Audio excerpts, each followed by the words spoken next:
Chapter 1. Following Aldrich Bock's resignation from his position at Oro, his life began to take a turn for the delightful. Whoever wants to work can work. I have wealth, and I wish to indulge myself.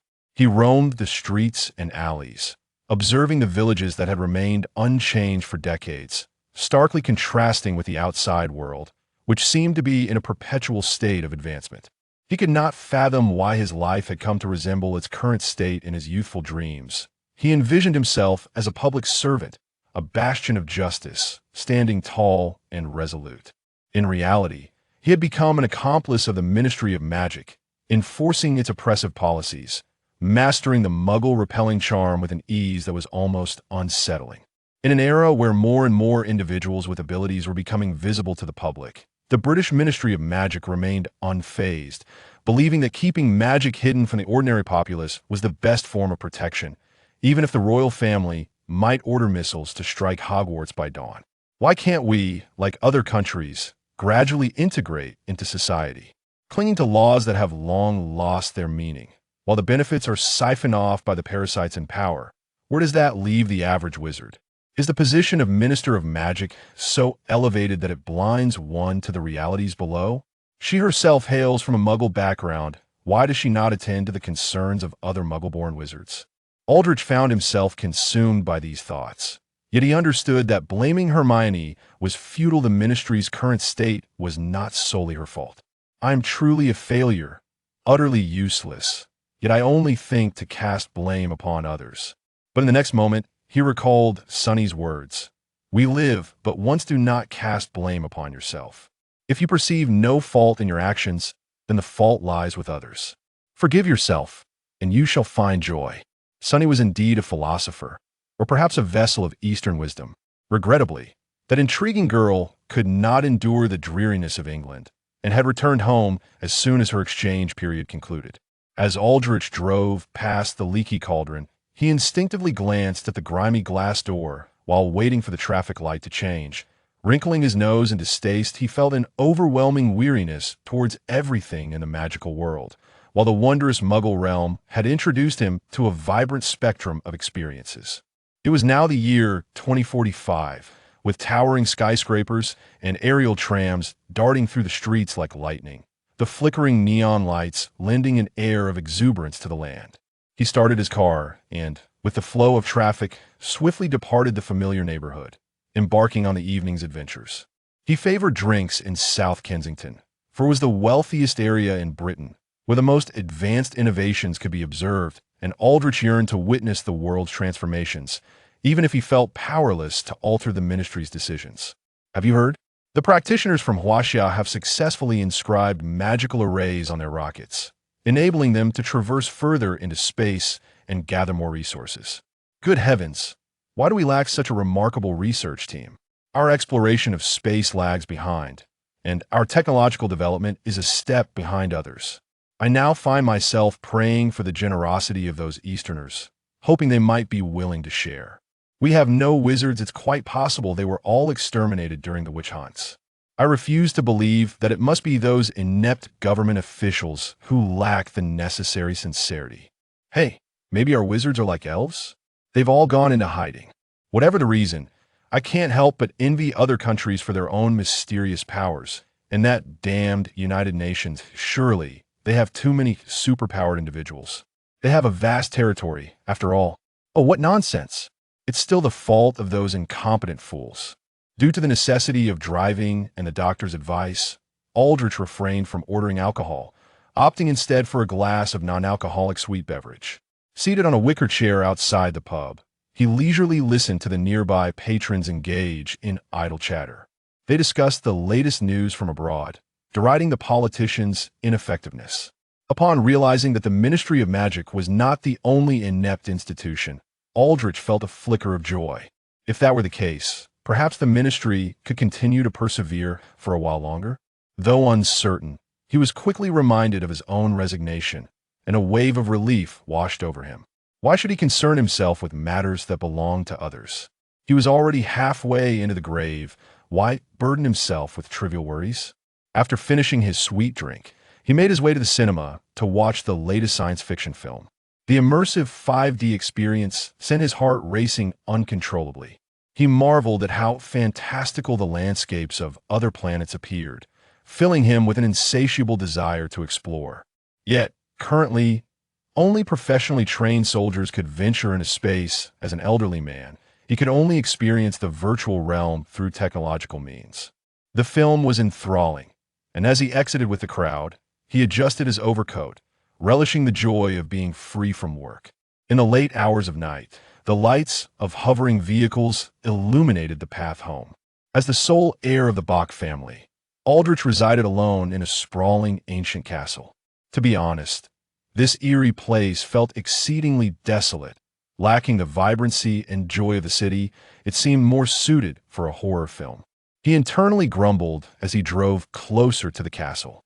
The grand door opened silently, and Aldrich rolled his eyes, thinking, isn't this a quintessential element of horror films? But in the next instant, a house elf with sparse hair sprang forth, clad in a cheerful punk-style t-shirt, exclaiming with a melodious voice, "Welcome home, master. How was your day?" And just like that, the eerie atmosphere dissipated. Aldrich stepped out of the car, following the house elf down the lengthy stone corridor. The movie was splendid today, Kaka.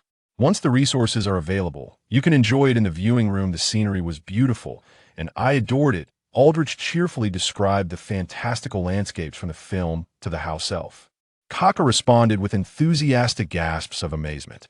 The master and servant entered the castle, exchanging laughter.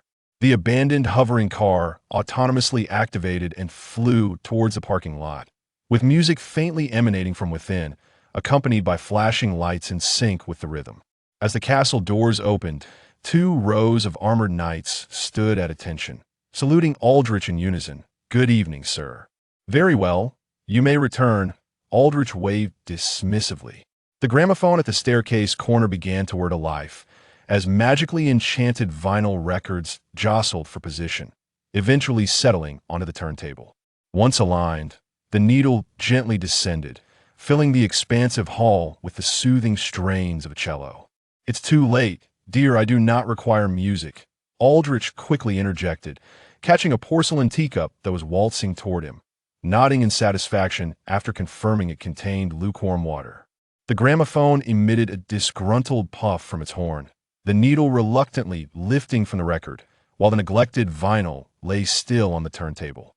The horn puffed again in frustration, clearly agitated. The castle, which had come alive with the presence of its master, fell silent once more as the lights dimmed, as if the previous revelry had been but a fleeting dream. As the stars shifted overhead, the night would eventually yield to dawn, and the light of day began to spill across the plains. Everything within the castle gradually stirred to life. The house elf Kaka tidied its hair, applying styling spray to ensure its locks maintained their graceful curves before departing the room. Habitually glancing at the grandfather clock in the living room, it noted the time, 7 o'clock perfectly on cue. Now, it would prepare bread without the aid of magic, allowing it to naturally rise, ensuring it would be freshly baked just in time for the master's awakening. As it stepped toward the kitchen, Kaka suddenly turned back to the clock with urgency. "Merlin, June 23rd, 1988? My hair?" Kaka's piercing scream echoed throughout the castle. Aldrich, startled, shot upright in bed, his eyes still shut as he leapt from the mattress and dashed to the door, flinging it open with a forceful pull, shouting, "Kaka, what's the matter?" Kaka appeared at the doorway with a loud thud, staring in astonishment at its now diminutive master, feeling as though its almond-sized brain had been rendered utterly incapable of thought. "Kaka?" Aldrich began to rub his eyes, the remnants of sleep still clinging to him, his voice thick with confusion. "Master, something dreadful has happened." Kaka struggled to maintain composure, feeling as if a screaming chicken had taken residence in its mind, on the brink of madness. "What is it?" Aldrich finally lowered his hands, looking at his old servant, only to notice that Kaka had grown significantly taller, prompting a chuckle. "Old friend, who cast a growth charm on you. You look quite different." "Master, it is not I who has been enchanted, it is you." Kaka covered its face, struggling to suppress the urge to scream, utterly bewildered. Time had inexplicably reversed decades.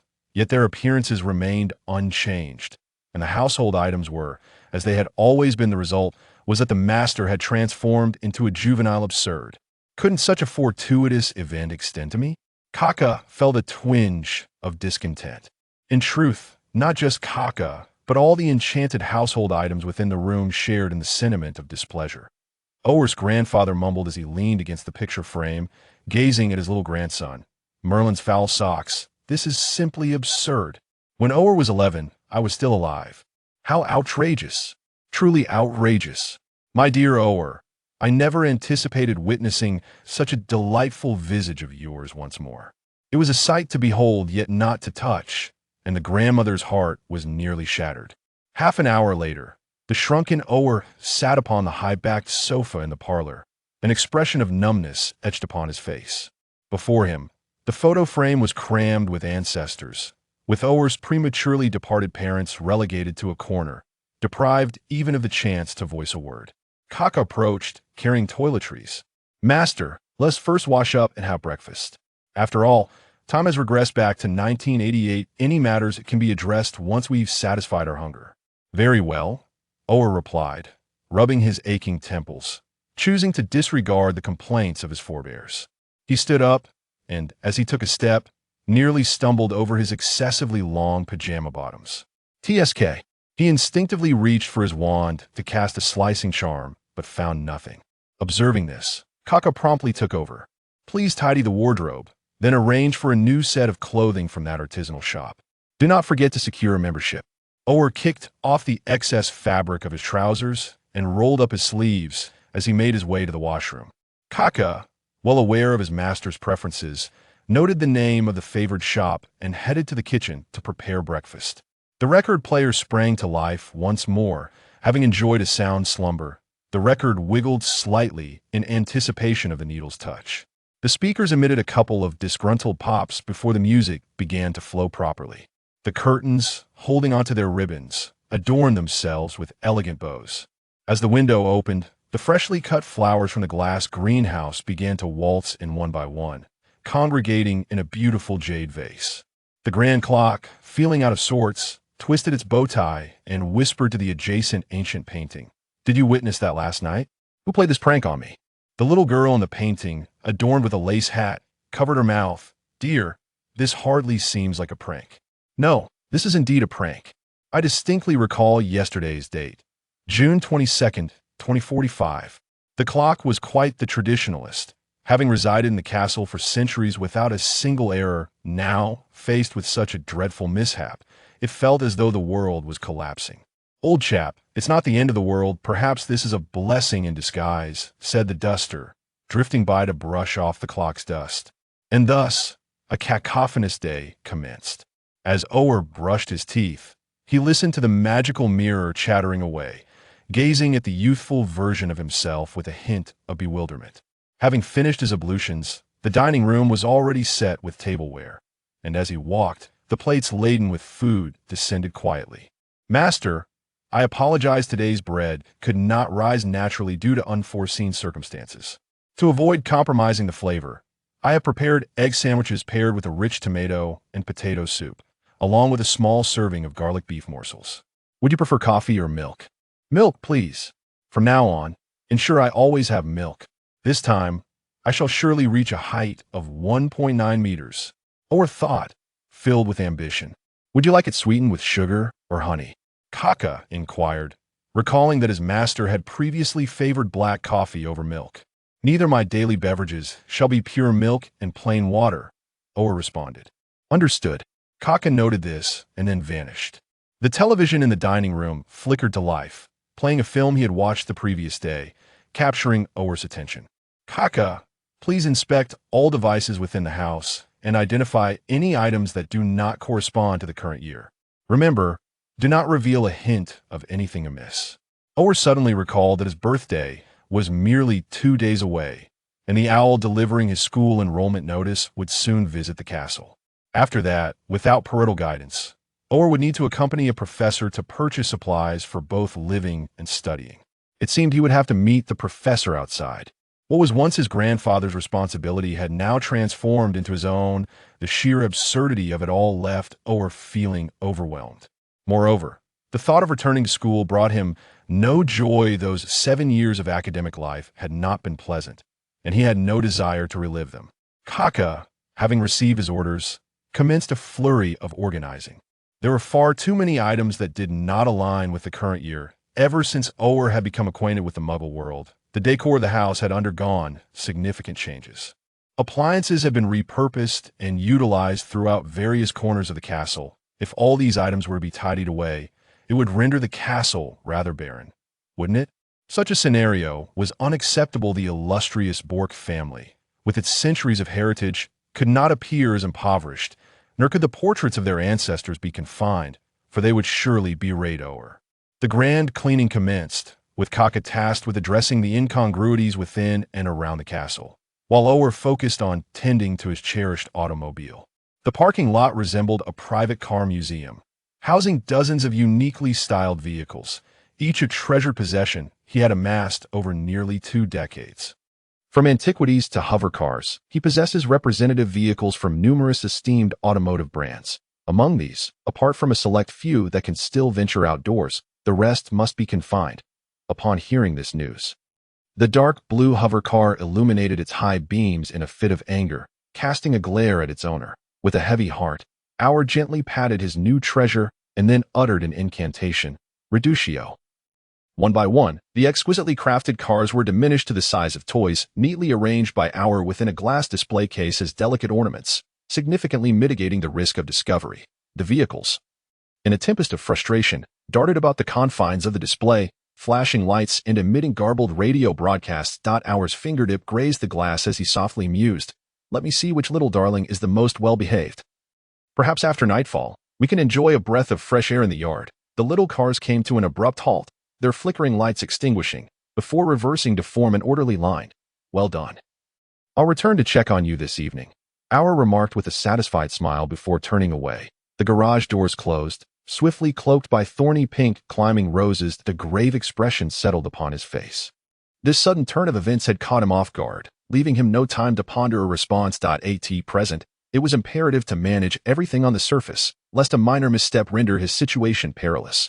As he entered the ancient castle, the interior had transformed, reverting to the warm ambience reminiscent of his grandparents' time. A young couple gazed at him from within a framed portrait, their eyes filled with concern. "Ower, are you all right?" the woman inquired with earnestness. Ower waved a hand, directing himself to the sofa opposite the portrait, wearily taking a seat. A crystal glass filled with pleasantly warm water was placed on the coffee table beside him. "It's all right, just a bit chaotic. Why have I suddenly returned to my childhood?" Ower sipped the water, then lifted his gaze to the couple in the painting. Other relatives began to gather around. Ower's father shook his head. They could not comprehend the situation. "Perhaps this is not a bad thing, dear. Isn't it a blessing to have the opportunity to change one's life?"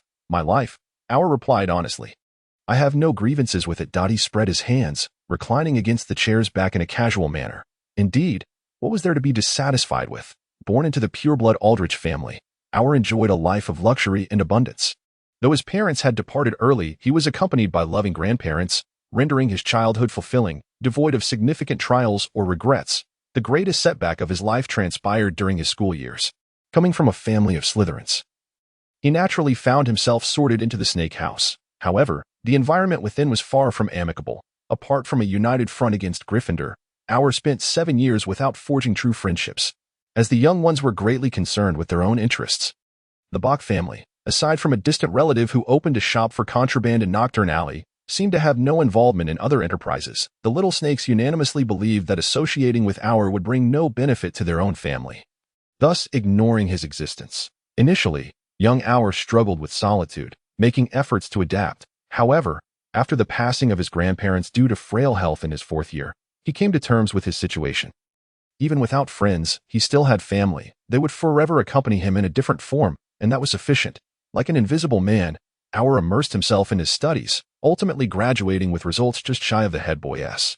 He secured a position at the Ministry of Magic as an Auror, managing overseas farms and shops under his family's guidance while also pursuing Muggles and serving as a medic during the battle between the Savior and the Dark Lord. When the dust settled, he hoped for a beautiful life, only to find himself stagnant, Trapped in a cycle of meaningless work, gradually losing faith in the ministry's governance, the Dark Lord arrived. He hid. The Dark Lord fell. He emerged. Those wizards showed no desire to build a better life, merely leading apathetic existences. Entering middle age, his delayed rebellious phase led him to clandestinely engage with muggles, eventually departing from the ministry to embrace a liberated life. Auer was content with his life. Although the happiest moments were fleeting, he had experienced a beauty unknown in the first half of his life. Yet, at this juncture, a nightmare struck. He was suddenly thrust back into childhood. Required to return to school and distance himself from the Muggle world, which he found utterly absurd, Auer was unwilling. My dear, even at this time, you can still secretly engage with Muggles. Your joy can persist. His grandmother, understanding his sorrow, hastened to comfort her diminutive grandson. My poor child, you haven't even had 2 days of happiness, but I still need to attend school, Auer retorted. His brow furrowed. He did not wish to go to school.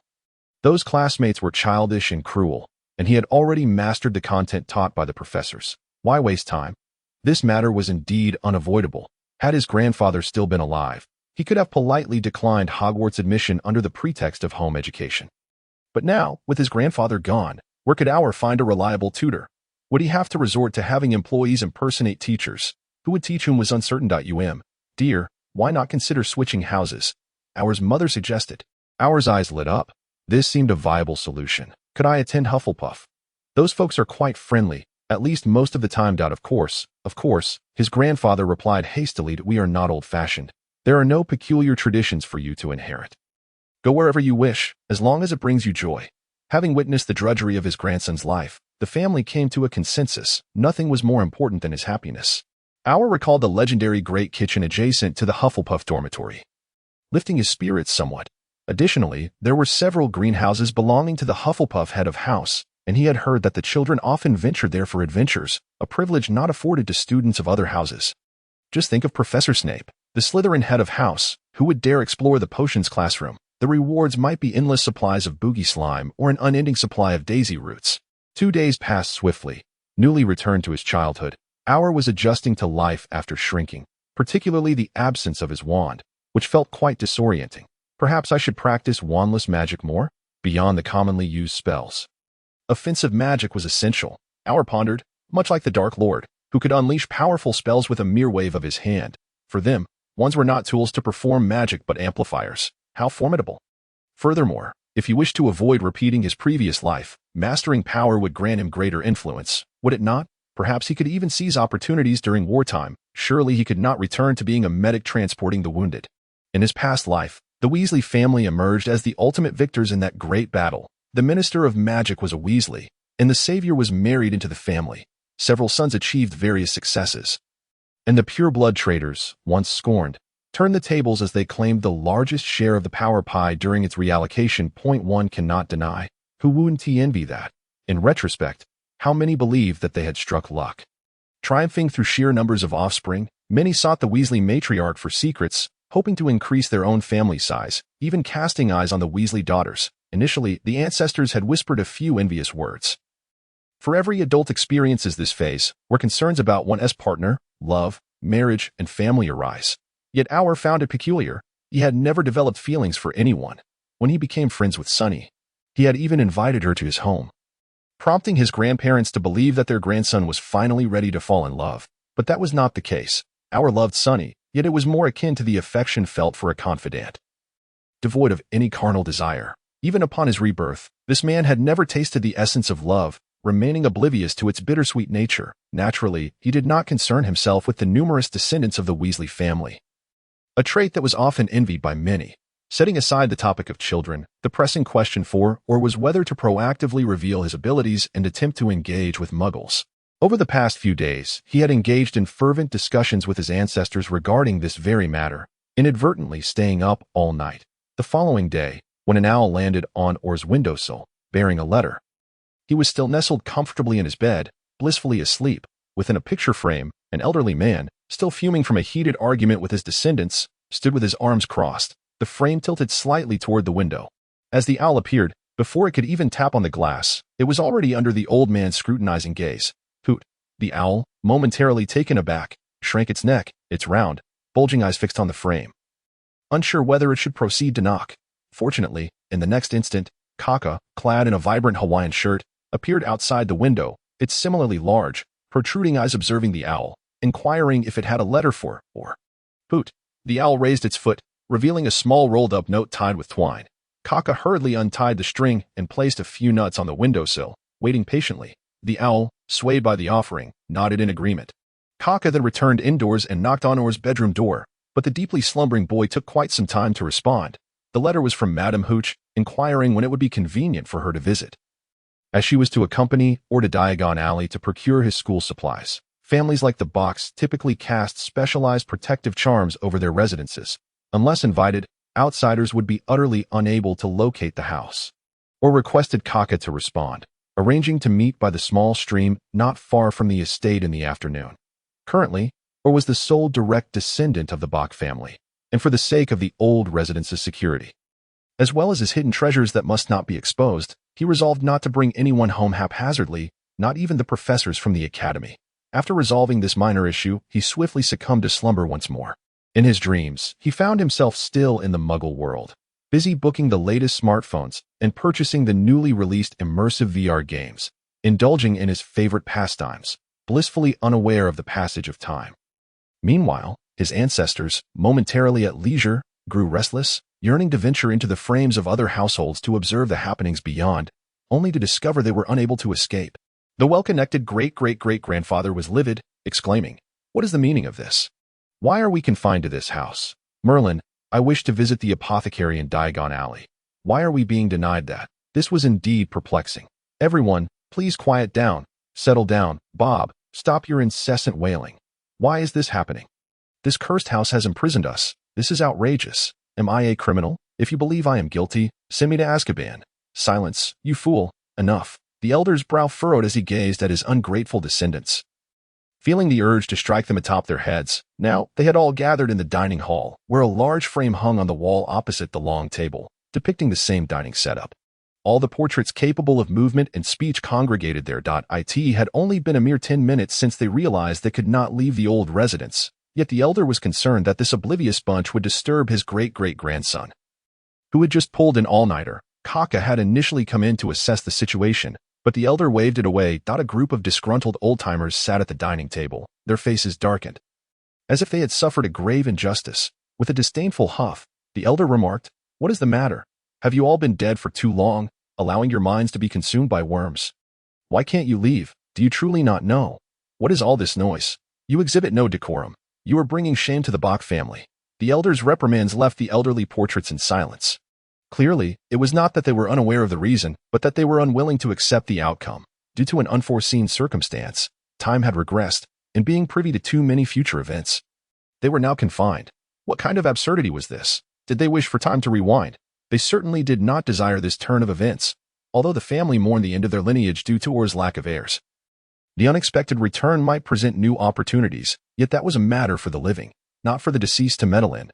They had once reveled in the sweet taste of freedom, but now, while Or had gained new possibilities, they felt their joy slipping away. This was simply unacceptable. It was infuriating. "I understand that depriving you of your freedom is exceedingly unfair, but this occurrence was purely accidental, and we cannot place blame on anyone. Given the circumstances, I hope you can swiftly adjust your mindsets and refrain from making things difficult for the younger generation, or has his own matters to attend to." Awakened and feeling refreshed, Or sat up and beat in the frame on his bedside table. A young couple was painting together. Upon hearing movement, the woman looked over and smiled at Or, saying, "Good afternoon, darling. Good afternoon, Mommy," Or replied, throwing off the covers and getting out of in the washroom. Kaka had already prepared his toothbrush, squeezed out toothpaste, and adjusted warm water for him. The mirror, as usual, began its daily routine of flattering Or, showering him with compliments.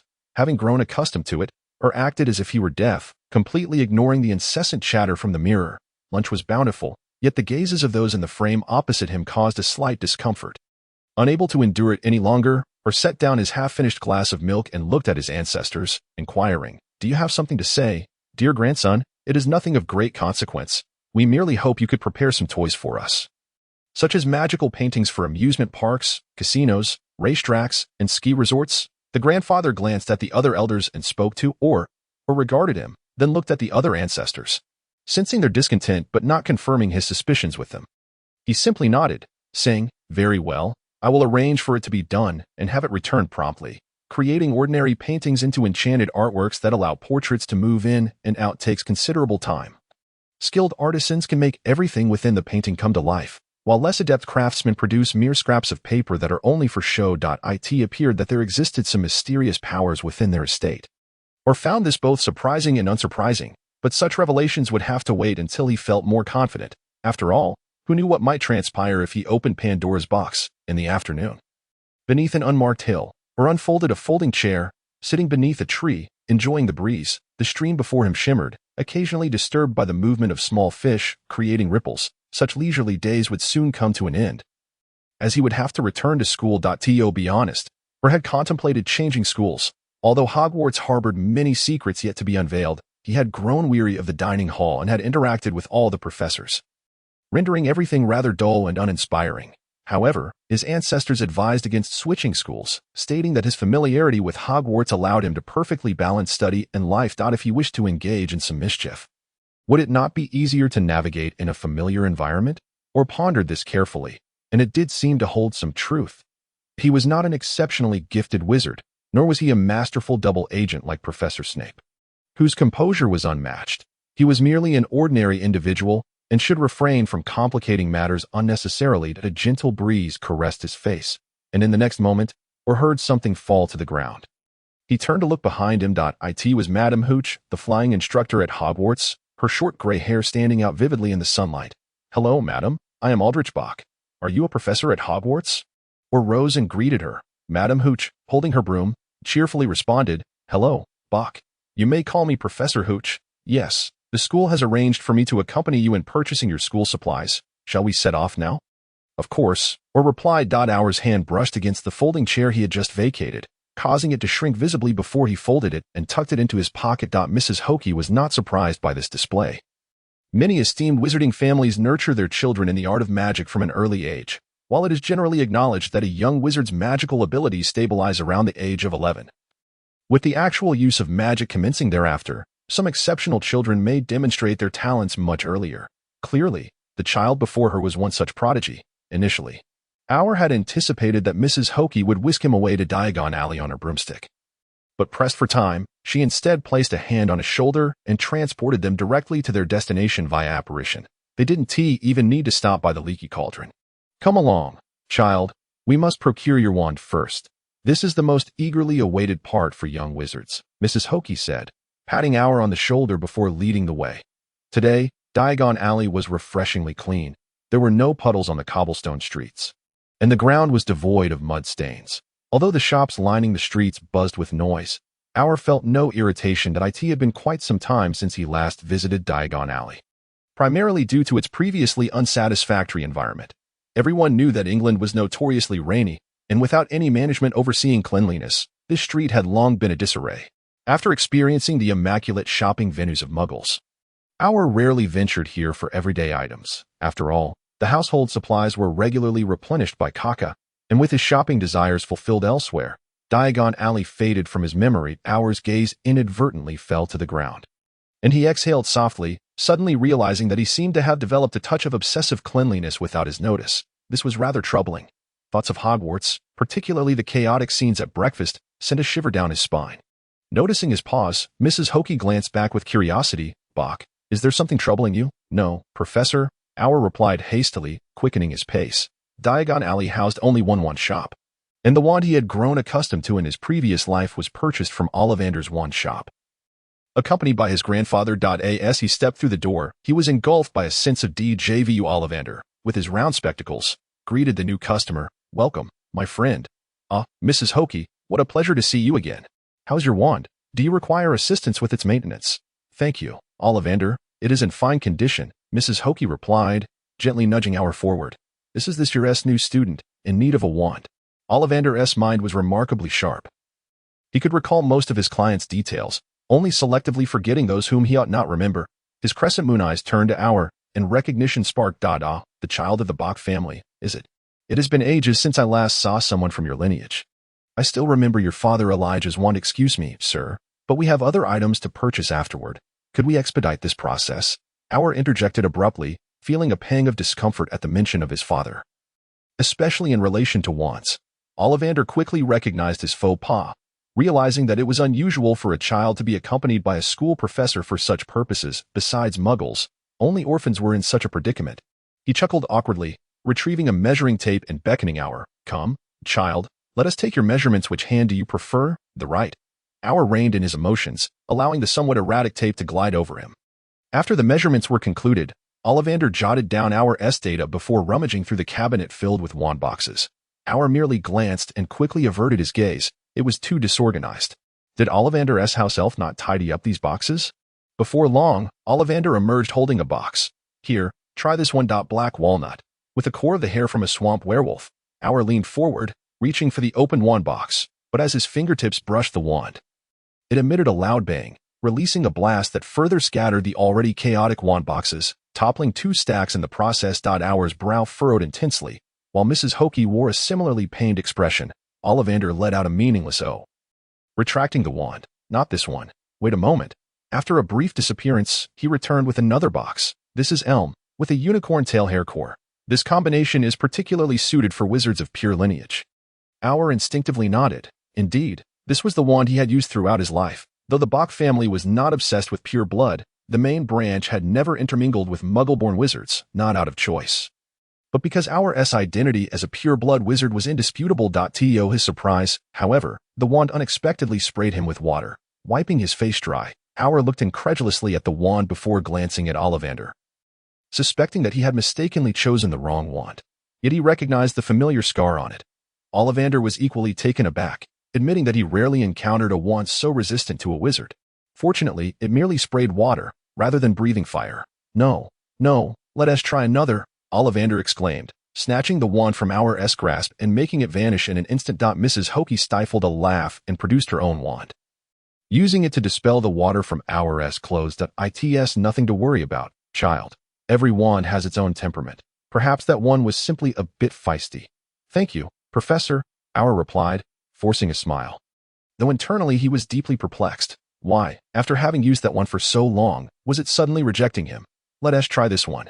Ollivander's energetic voice interrupted Our's musings as he presented a dark green box. A wand of acacia with a phoenix feather core. This combination is highly indicative of innate talent. Wizards lacking sufficient aptitude cannot even approach it. Give it a try, child. Our casually grasped the wand, still reeling from the previous wand's rejection that he assumed he would need to experiment further. But to his astonishment, this wand responded with fervor. A magnificent firework display erupted within the wand shop, showering the room with colorful sparks that twinkled like stars on the floor. Indeed. This is the one. It appears we are about to witness the emergence of a great wizard. Witness this moment is our fortune. Child, use it wisely, Ollivander proclaimed, setting the box down and clapping vigorously. As though Our were indeed a prodigy of exceptional talent, Mrs. Hokey, having witnessed similar scenes multiple times, also joined in the applause, recognizing that children appreciated such praise. Meanwhile, Our, older than Mrs. Hokey, yet still youthful, maintained a smile while his toes curled in the ground. I shall use it well, thank you, Mr. Ollivander.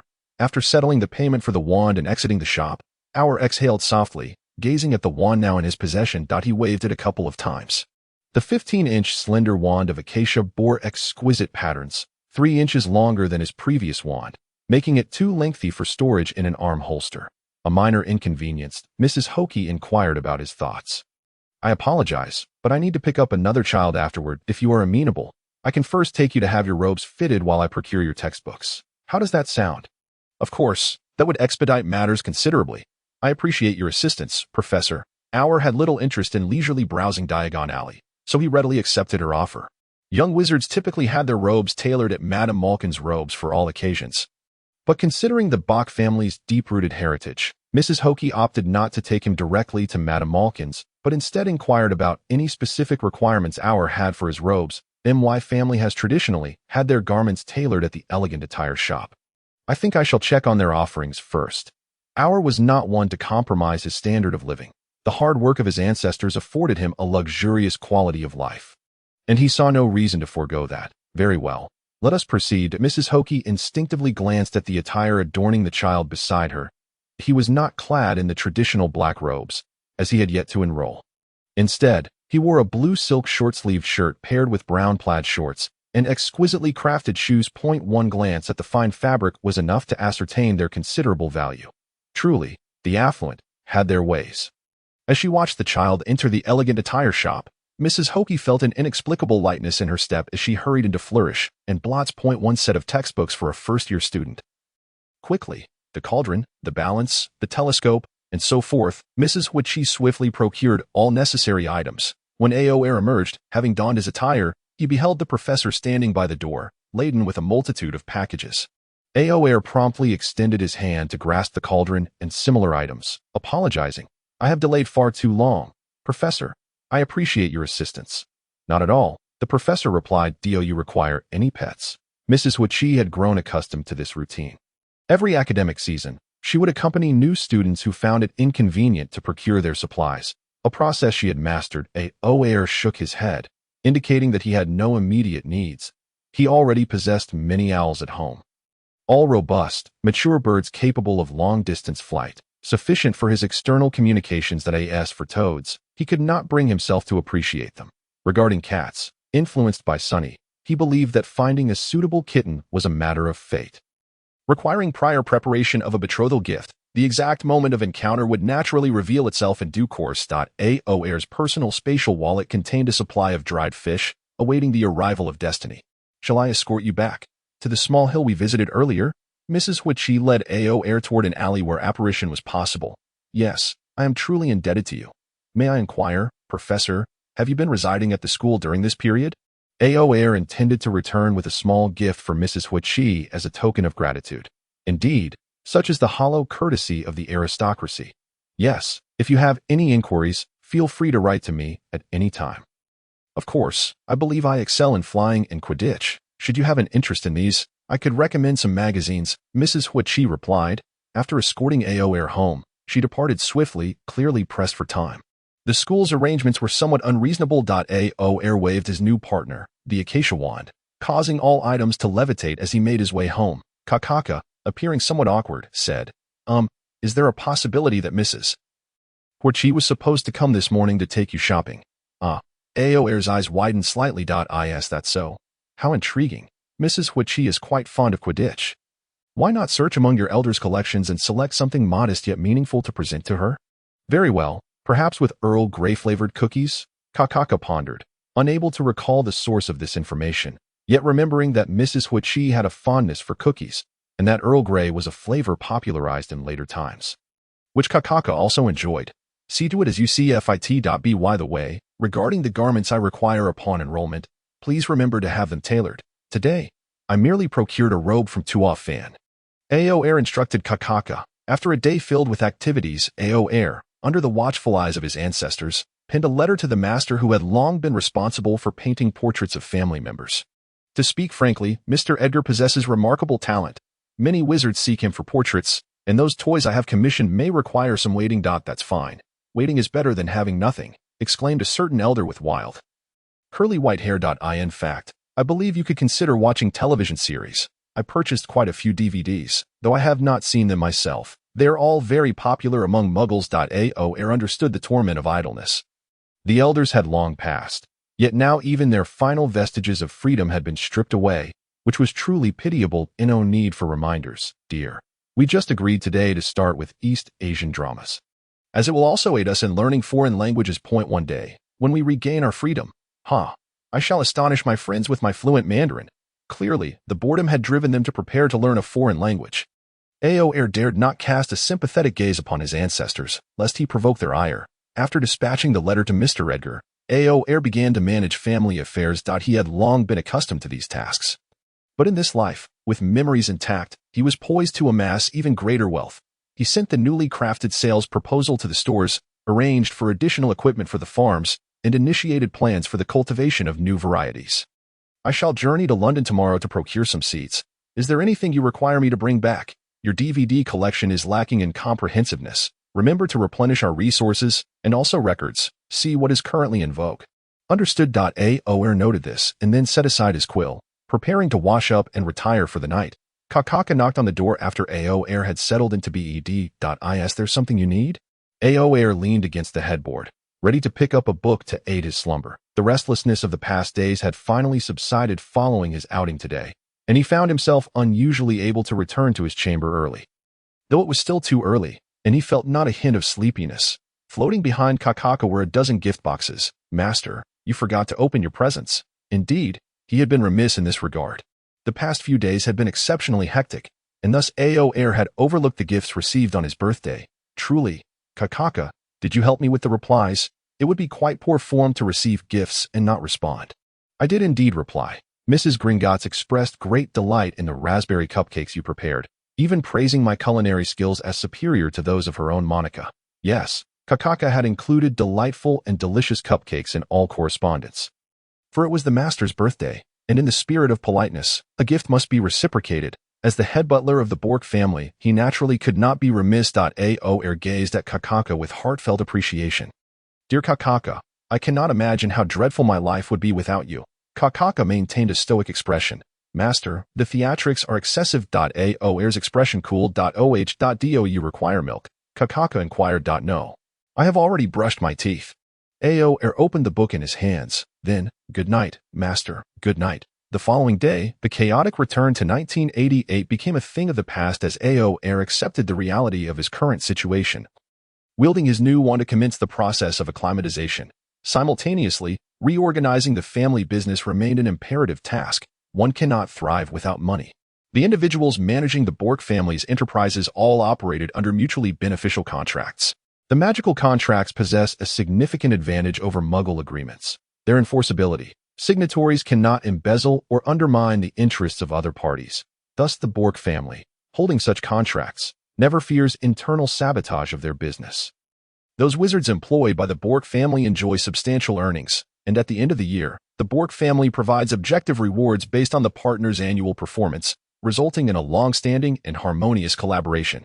Now, however, Aoair was poised to implement some changes. He had already dispatched letters the previous night, and would subsequently need to follow up on the introduction of new seeds.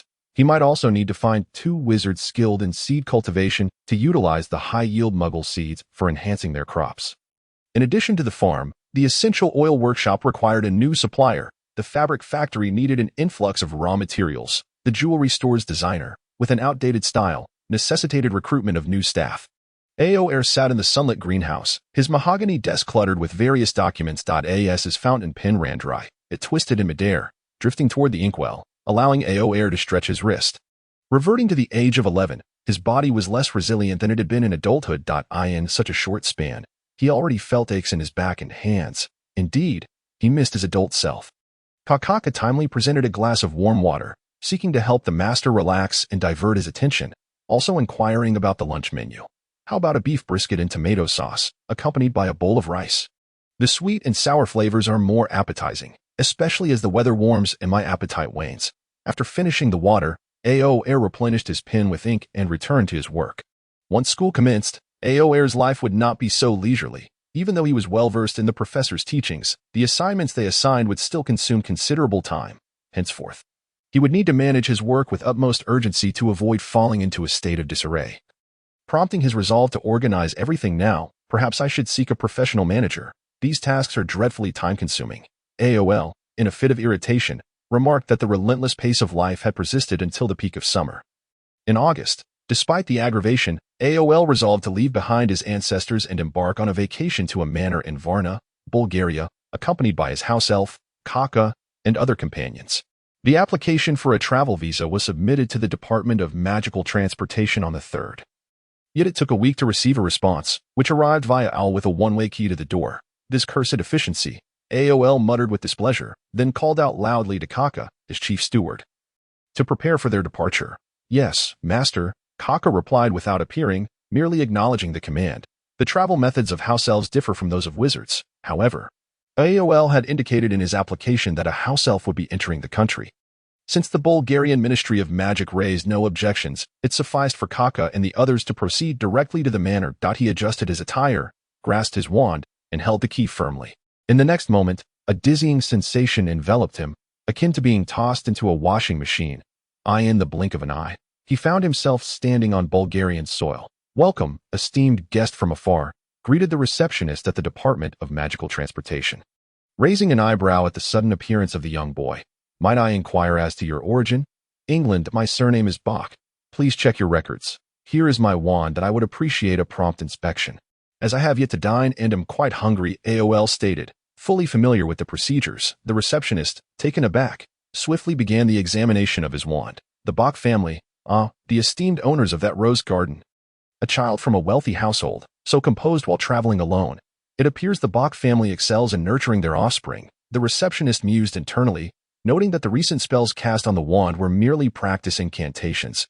Yet the magical output seemed substantial. With a furtive glance at AOL, the receptionist marveled at the child's formidable magical prowess. Upon completion of the wand inspection, the document seamlessly slipped into the printer, which rapidly inscribed the results and ejected a slip of paper, accompanied by a pristine white feather quill. AOL lightly tapped the quill to return it to the desk without using it.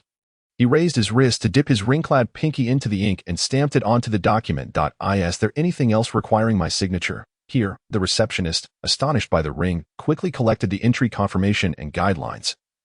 Handing them to AOL after a moment of realization, he stamped the confirmation and folded the guidelines into a small square to pocket. I also need you to register me. I will be departing in 2 weeks. If convenient, may I fill out the application now? I would prefer to avoid another lengthy wait, as I do not wish to miss the start of the school term." "Certainly," the receptionist replied, retrieving the application form to present to AOL. Once all matters were resolved, AOL departed the Bulgarian Ministry of Magic with satisfaction. As he emerged from the establishment, imbued with the rich scent of roses, inhaling the fresh air outside, AOL felt the previous dizziness dissipate. Although Bulgaria's temperature was only slightly warmer than England's, a change of scenery was enough to uplift his spirits. He cheerfully made his way to the nearby winged horse carriage service, renowned globally as a magical rose-growing region. The local magical town was nestled amidst numerous rose estates. When the rented winged horse carriage touched down outside the town, AOL's spirits soared at the sight of the long-missed rose garden. "How has the sale of magical roses fared this year?" he casually inquired.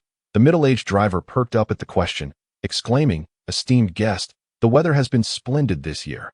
The roses, basking in abundant sunlight, exude a uniquely enchanting fragrance that I hear the local farmers sold their roses early this year. Nearly all have been sold. Truly a bountiful harvest." As AOL savored the air, filled with a sweet, elegant aroma, distinct from the overly potent scent of the ministry, he concluded that the pure, natural fragrance of roses was irreplaceable by any artificial essence. "What a pity, such beautiful flowers. And I wish to purchase some to admire at home. I recommend Madame Lily's flower shop on the east side of the town. Her floral arrangements preserve the scent of magical roses to the utmost, far surpassing the works of other artisans. You will not regret visiting." The driver enthused. "Is that so? Thank you for the recommendation," AOL noted, committing the shop's name to memory. As the winged horse slowed to a stop, the driver nimbly dismounted and opened the door, assuring him, "Believe me, you will not regret it. Thank you for your patronage, and I wish you a delightful visit." "Thank you," AOL replied, stepping down the carriage steps and gazing at the vibrant town before him. Women adorned in floral dresses and matching headscarves strolled through the streets, while men, clad in simple shirts and trousers when not in wizarding robes, hurried about, each absorbed in their own lives. AOL made his way to a nearby restaurant. Having skipped lunch in his eagerness to depart upon receiving the ministry's response, he recalled fondly the delicious Aegean fish he had enjoyed here years ago, succulent and juicy, along with the delectable pastry filled with meat. Now, with his stomach growling, AOL was ready for a hearty meal. The locals spoke English, albeit with a heavy accent, but AOL's experience made communication relatively straightforward.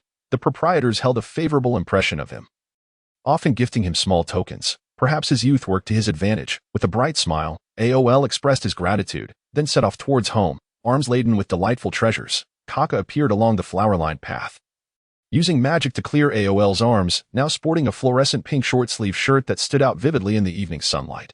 "You seem very pleased, Master," Kaka remarked, noting the abundance of gifts. "Indeed, with so many presents. How could I not be happy?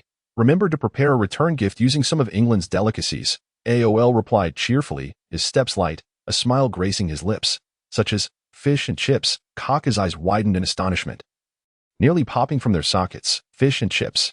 It repeated uncertainly. Do not be so surprised, Kaka. Although we are not particularly fond of fish and chips, indulging in fried foods occasionally can be quite delightful. Don't you think? Besides, the fish here is perfect for frying. Oh, I am starting to crave it in Bulgaria. AOL reveled in the sea, the flower fields, the azure skies, and the towering trees, aside from a brief meeting with the farm manager.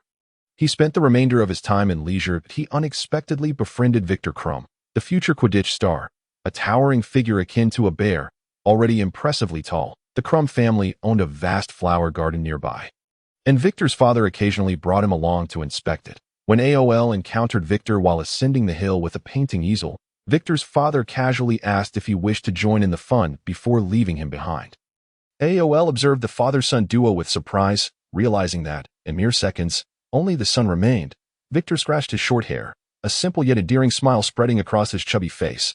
Hello. May I get to know you? Do you live nearby? I am on vacation here. Hello. You can call me Bock. And you? AOL regarded the boy, whose imposing stature seemed softened by the smile on his face. Crumb. Are you going to paint?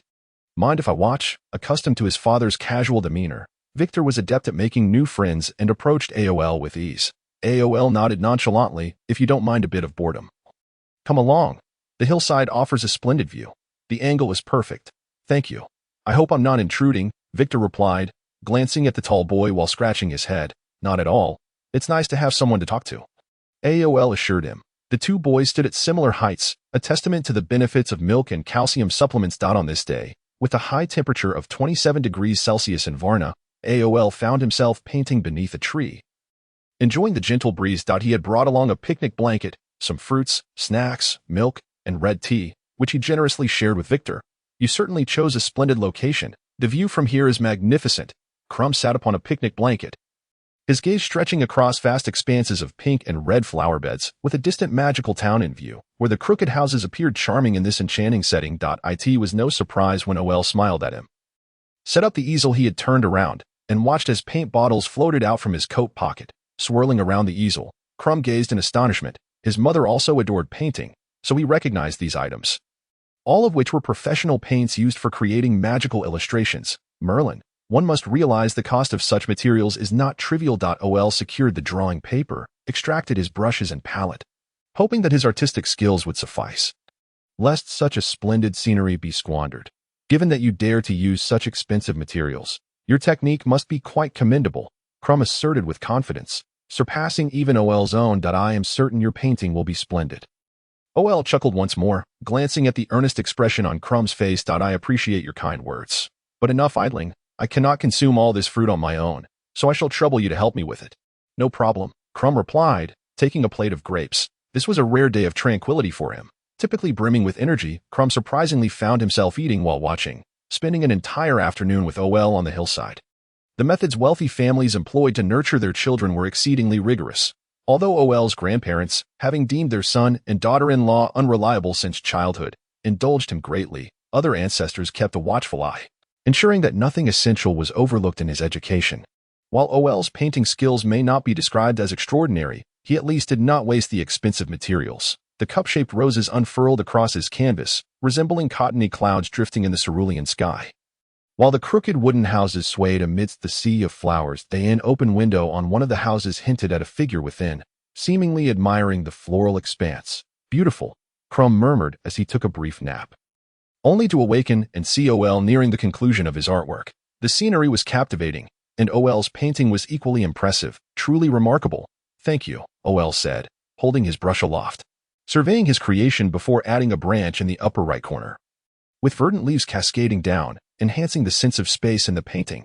Upon completing the artwork, OL settled down to converse with Crumb. Having been enrolled for a year, Crumb inquired whether OL would be attending Durmstrang. Too far away. I will be attending Hogwarts in September. Are you at Durmstrang? OL replied, pouring 2 cups of milk, one for himself and the other for Crumb. What a pity. I thought we might become schoolmates. Crumb lamented, though he found comfort in OL's company, feeling at ease with a friend who was different from his other acquaintances. Not to worry. We can correspond and meet during vacations, OL suggested, as he had not anticipated this turn of events and had never interacted with this renowned figure before. The unexpected acquaintance was already a stroke of luck. Crumb glanced at OL, ensuring his sincerity, before breaking into a joyous smile. It settled then. We shall write to one another, a promise made, OL affirmed. In the ensuing days, Crumb seized every opportunity to visit OL at the estate.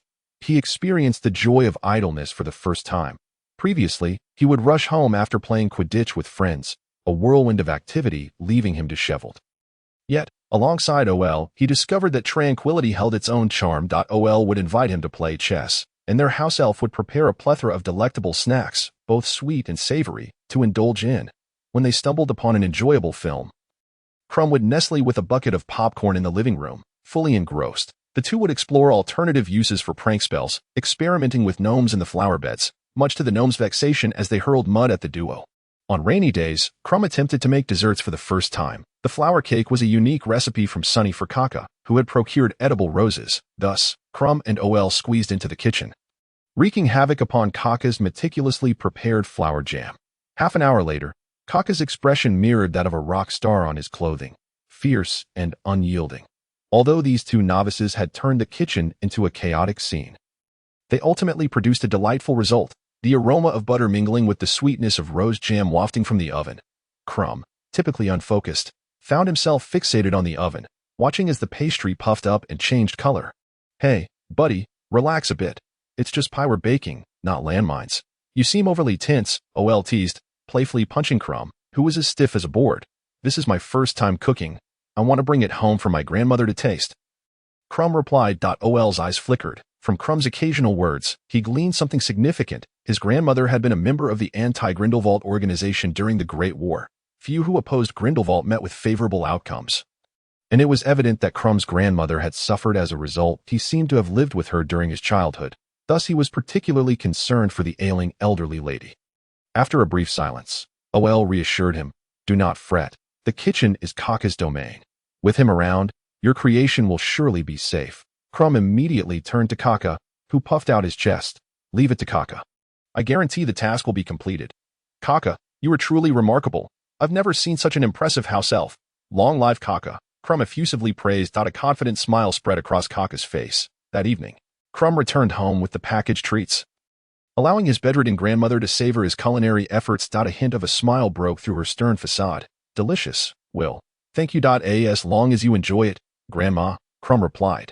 Victor appeared particularly reserved before the elderly lady. Yet his eyes sparkled with joy. Gaining his grandmother's approval was immensely significant to him.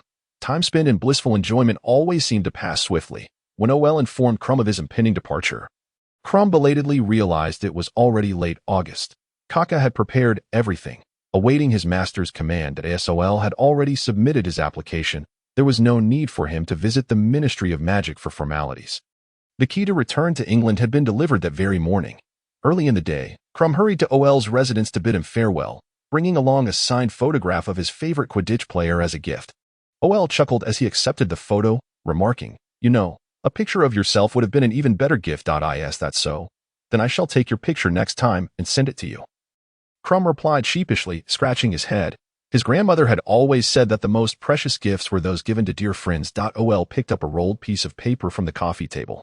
"This is the painting I drew when we first met. It's for you, a memento." "Didn't you say you were going to take it home?" Crumb exclaimed, surprised as he accepted the artwork. OL had initially intended to take it back to have it enchanted by his mentor as a gift for his ancestors, but somehow he changed his mind. "I felt this holds greater significance for both of us, so I'm giving it to you. Please take good care of it. I will frame it properly and hang it in my room so I can see it any time, and I'll bring it back to school with me." Crumb promised loudly, suddenly understanding why OL wanted him to send his own picture. It was about meaning. Indeed, the significance behind giving gifts to others was paramount. OL rose, extending his arms toward Crumb. "Well then, I shall take my leave. Until we meet again, brother." The bear-like boy promptly set down the painting and rushed forward to embrace OL, patting him twice. "Make sure to write to me." "Indeed, you must do the same," OL replied. The farewells of youth are often hurried. They waved their hands beneath the sun before turning to embark on their separate journeys. Before the academic year commenced, OL completed all his tasks. Feeling light and ready to face the mundane future ahead. A rapping sound echoed as an owl capable of locating its target despite all magic knocked on the castle window. Kaka opened the window to reveal a gray white owl. "Long unseen. Master, a letter from Aldrich Bock," he declared. removing the letter and offering the owl a handful of nuts before seeking out OL, who was engaged in a chess match with his ancestors in the study.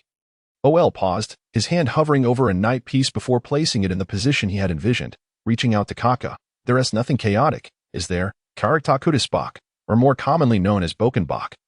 The infamous proprietor of a contraband shop that it is difficult to ascertain whether the letters dispatched from his hands were devoid of any additional, chaotic embellishments. Kaka shook his head.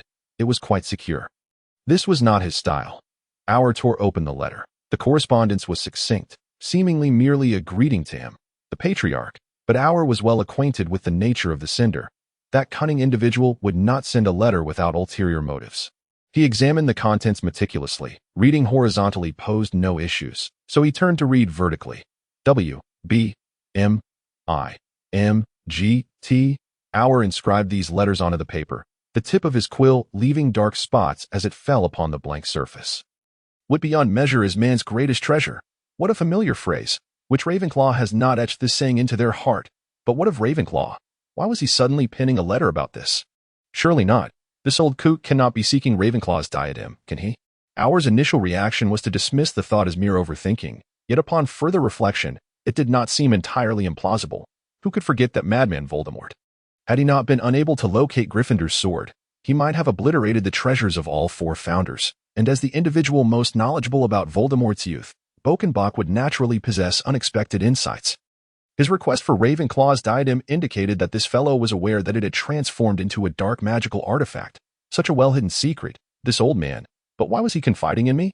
Auer found it perplexing that he, a mere 11-year-old child, was being enlisted by Bock to retrieve the diadem. Perhaps, the ancestral voice suddenly interjected, casting a grave expression upon Auer as he learned of it. Auer sprang to his feet, the ease evaporating from his visage, his deep green irises darkening, as if harboring a pool of stagnant water. That lunatic possessed countless bizarre, dark magical artifacts. No one knew their functions. If he truly had tools that could reveal knowledge best left undiscovered, then Auer's return to the age of 11 would likely not escape his notice. To kill him. Auer paced back and forth a couple of steps, then halted, turning his gaze towards the grand portrait on the wall, where, unbeknownst to him, his ancestors had once again gathered. The ancestor seated at the desk within the frame nodded. Good. Merely a branch descendant. Should he dare threaten the main lineage, then death would be the most fitting end for him. The polyjuice potion is prohibited from being sold in compliant apothecaries, for this potion serves but one purpose: to impersonate another's identity. Who might require such a potion? Only those nefarious individuals who would be apprehended by Aurors and brought back to the Ministry of Magic for questioning, surely. Auer lifted the freshly acquired polyjuice potion to his nose, fanning the noxious scent with his left hand. It truly was a horrific aroma. Kaka, holding a handful of randomly acquired hair from his outing, remarked, both male and female. Master, which one do you require? Both genders? Auer raised an eyebrow, then smirked. My dear steward, your foresight is commendable. A strand of female hair will suffice. Since the aim was to obfuscate, he might as well go all in. After downing the revolting potion, Auer's exterior began to swell, grotesque bulges forming on his body like festering sores. Bloody hell, which twisted genius concocted this wretched potion? The taste was odd enough, but the revolting sensations accompanying its effects were absolutely vile. Damn it. This was Auer's first encounter with the polyjuice potion. He had learned about it during his schooling, yet had never had a need for such a thing until now. Thankfully, the effects manifested swiftly. In no time, the tall, lean boy was transformed into a plump, middle-aged woman. His clothes strained against the sudden change, prompting Auer to hurriedly ask Kaka for new women's attire, as the situation was becoming increasingly uncomfortable. Primarily due to his embarrassment at the unwanted glances. Once garbed in fresh clothing, he exhaled in relief. The original owner of the hair was not tall, approximately 160 cm, and like many middle-aged individuals, her figure had begun to sag, though her skin was reasonably well maintained. Auer commenced his grooming, first untangling the long, crimson locks, and to align with the persona he was crafting, he fashioned a grand wave using an appropriate styling comb.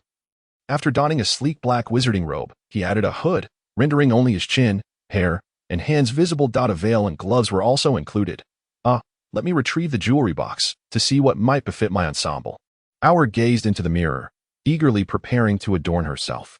Kaka promptly fetched the box. The women of the Bock family had once possessed a penchant for dragon-themed jewelry, amassing an array of splendid adornments that had since been stored away following the grandmother's passing.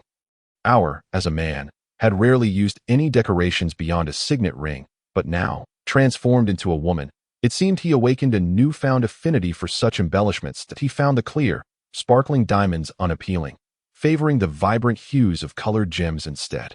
His fingertips glided over the array of rings, selecting those that caught his fancy to try on. By the time he was fully equipped to venture out, he wore 6 rings adorning his fingers. This lady's hands are not beautiful. Next time, let us choose a more aesthetically pleasing hand shape. My ancestors' jewels ought to be worn by delicate hands. Auer remarked to Kaka, respond to Takutis, inquiring why he suggested I attend Ravenclaw. Given that the Bock family has been comprised of Slytherin students for generations, I have no desire to become a source of shame for my lineage. Kaka summoned parchment and an owl, swiftly composing and dispatching the letter. Meanwhile, Auer perused the storage for a wand of mediocre quality. It truly had to be of mediocre quality. Otherwise, the wands made of acacia wood might explode the storage room. As that fellow had quite the temper. By the way, Auer did not retrieve a wand from the storage before venturing to Diagon Alley, for wands also choose their masters. A superior wand would sense the use of another wand. And even if they were perfectly attuned, it would never bow to choose you, as each wand is a unique entity, refusing to submit to another, leaving the wand ancestor and his forebears at home. Auer took a twisted walnut wand with an S-shape and opera directly to Nocturne Alley. Observing the transformed descendant vanish, the ancestor pursed his lips and sighed.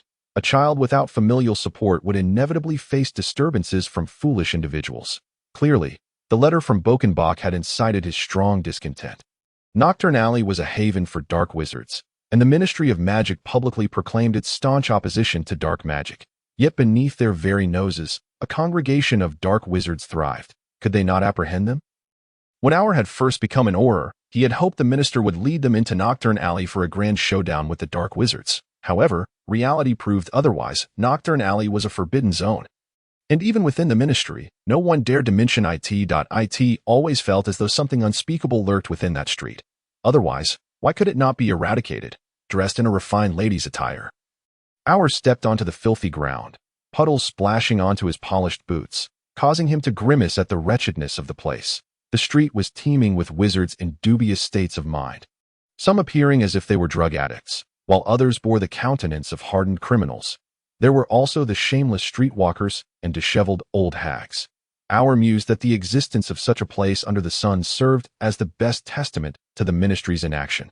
Forcing them underground would be far preferable to the current state of affairs. A furtive man, his features obscured, approached Auer, having undergone professional training as a former Auror. Auer scoffed and cast a slicing curse at the man. A howl of anguish escaped the man's lips as he clutched his wound and swiftly retreated. The expression of AOL concealed beneath her hood, went unnoticed by others, yet the rogues caught a glimpse of her disdainful smirk. Exuding an air of extreme arrogance as if they were utterly beneath her consideration, which ignited a flicker of wariness within them, steering clear of the black wizards who slithered along the path like muck. AOL made her way directly towards the Borgin and Burke shop. ANL swooped in through an open window on the second floor, while below, AOL unceremoniously pushed open the door. The shopkeeper was absent from the counter, presumably occupied with a letter upstairs. AOL's gaze swept across the glass display, noting that the items for sale outside were merely innocuous trinkets. Perhaps many wizards from ordinary backgrounds would be apprehensive.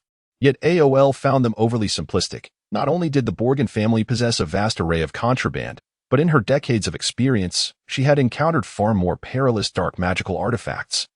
Not to mention the countless bizarre items concealed within the Ministry of Magic's Department of Mysteries.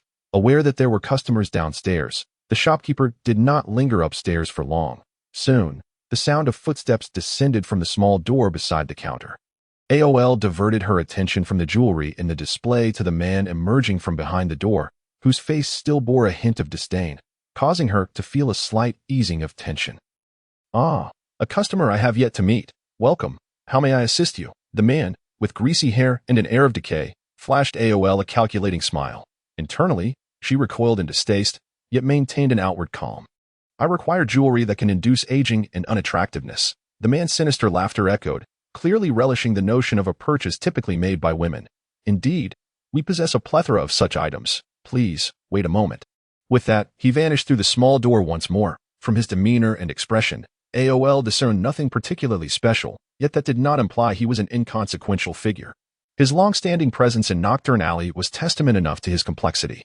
He was astute and adept at disguise. Otherwise, Voldemort would not have overlooked such a vendor of numerous illicit goods. AOL drew her wand, running her fingers over it as she awaited the man's return.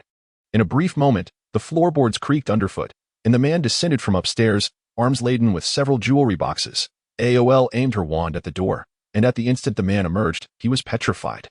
Just a test. A shield-like barrier flickered into existence around Borgin, but it was swiftly shattered by the forceful spell. The elderly man, clutching his wares, barely had time to react before the petrification curse ensnared him. A grayish pallor spreading from the point of impact on his arm throughout his body.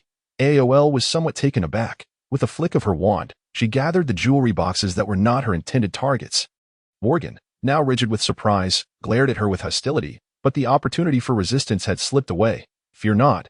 I do not desire your life." AOL's lips curled into a subtle smile beneath her hood, the veil enhancing the mystery of her expression. With the shop's front door securely locked, AOL unceremoniously levitated the greasy man upstairs. "To be frank, with all your wealth, why not invest in some renovations? The floorboards of your staircase are on the verge of splintering." As she spoke, AOL stripped the man of his wand and defensive trinkets, and in an uncertain moment, even divested him of his outer garments. Leaving Borgin, clad only in his undergarments, as stiff as a corpse, his frustration palpable, the second floor featured a small sitting room, where AOL's eyes fell upon a piece of paper hastily discarded upon a coffee table. It was a letter from Kaka in response to him. Tossing Borgin to the ground, the carpet magically enveloped the man like a cocoon, leaving only his head exposed. Without further delay, AOL retrieved a truth serum from her pocket, forcefully pried open the man's mouth, and dripped several drops inside. While awaiting the potion's effect, AOL explored the various rooms on the second floor. At first glance, they appeared unremarkable. Yet AOL felt as though she had stumbled upon a treasure trove, her eyes sparkling with excitement. Although the Borgin family possessed considerable wealth stored in their vaults, enough to last several lifetimes, this did not equate to having all that one desired. At least, in his previous life, AOL had never actively sought out contraband, having forced himself to live by the straight and narrow. Now, however, he could acquire these items free of charge: a life-stealing device, a legendary cursed artifact capable of killing invisibly. Lay upon the desk, a crimson hourglass he had only heard whispers of but had never encountered. Were it not for its overwhelming side effects, it might have been unearthed long ago to covertly harm Voldemort. A quintessential double-edged sword. To harvest a century of one's adversary's life, one would have to sacrifice their own, as the hourglass would periodically extract 50 years of life. If one could not live that long, the hourglass would siphon from one's blood relatives, who would dare to use such a thing. Yet the sanguine sands within the hourglass were a valuable commodity. They were dried blood scraped from the wrappings of a pharaoh's mummy. Potent enough to double the effects of alchemical arrays, AOL intended to enhance the concealed array of his own castle, the Blessing of the Unicorn, a decorative mountain-shaped piece crafted from the horns of 49 unicorns, was said to ward off evil, such as dementors and inferi, covering an area of 100 acres, perfect for his castle's needs. One might think it sounds marvelous, but it was made from the very horns of living unicorns, ripped from their heads, combined with the fangs of vampire bats and bathed in the venom of 13 serpents. Direct contact would invoke the curse of the unicorn, resulting in instant death. AOL, like a locust swarming through a field, collected everything that caught her eye, fortunate that Borgin and Burke's housed many boxes specifically designed for such items, greatly facilitating her thieving endeavor. Upon returning to the sitting room, she found Borgin with a dazed and numb expression. Releasing the petrification curse from the man's neck and mouth, AOL delved into the matter at hand. "Why did you write to Aldrich Bock?" "Because he could procure the diadem of Ravenclaw and the locket of Slytherin." "How can Aldrich accomplish this?" "His name is inscribed upon the stone tablet." "What stone tablet?" "The carbon-based life forms top 100. What on earth is that?" "Who? What are carbon-based life forms?" AOL scratched his head. However, he grasped the concept of the top 100 list. "Where is the stone tablet?" "In the basement." AOL levitated the old man, hastening downwards. Unlike the upper floors, the basement was laden with traps. AOL had to slow her pace, questioning as she walked. After much effort, she managed to open the basement door, only to be confronted by a massive, dark bird. "What creature is this?" The large bird appeared foolish, seemingly devoid of awareness, as it did not react when Borgin was levitated in. Only after detecting the sin of its master did it shuffle aside, its claws adorned with barbs. AOL paid no heed to the bird, propelling Borgin deeper into the basement. To her astonishment, the basement housed a veil used by the Department of Mysteries for theft prevention. The fabric was as light as air, yet upon the entry of an outsider, it would rapidly disperse, enveloping them in a suffocating net. Thankfully, she had brought the owner with her, or she might have suffocated. AOL mused, only to consider that she might have ended up as a meal for the bird. Passing through the veil, AOL was greeted by a plethora of unheard-of items, among them a tattered stone tablet. Small and reminiscent of those used in graveyards, appearing rather pitiable with the corner missing. AOL hesitated to approach, wary of traps, and instead used her wand to levitate the tablet toward her. It bore numerous names. The script a chaotic mix of English, Chinese, and Latin, haphazardly jumbled together. Yet, she clearly discerned the names of Tom Marvolo Riddle, Albus Percival Wulfric Brian Dumbledore, and Gellert Grindelwald. In the far corner. Her own name caught her eye, Aldrich Wilfrid Fils Bork, firmly pinned beneath the weight of the prominent figures above. Immobile. Wow. On what basis is this top 100 list compiled? AOL mused, feeling rather unremarkable himself, yet somehow finding his name among such illustrious company. Bogenboge's body convulsed twice, a herald of his impending consciousness awakening. Auer, undeterred, hastily ordered the removal of all items concealed behind the veil, instructing that they be gathered and swiftly departed. Whether Bogenboge would awaken in a fit of rage, completely unaware of the attack against him, was a mystery to Auer, yet he harbored grave suspicions that his magical prowess had undergone a second maturation. He needed to return home to conduct tests. Indeed, the fact that his petrification spell could breach Bogenboge's defenses indicated that his magical abilities far surpassed those of his previous life.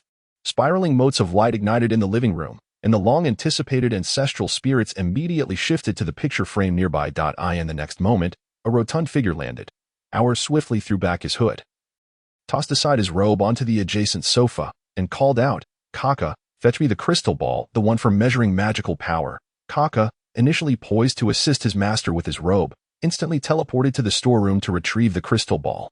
The ancestral spirits collectively turned their gaze towards Auer. His father, still youthful and unable to contain his curiosity, broke the silence, asking, "Auer, what has transpired? What has happened to your magic?"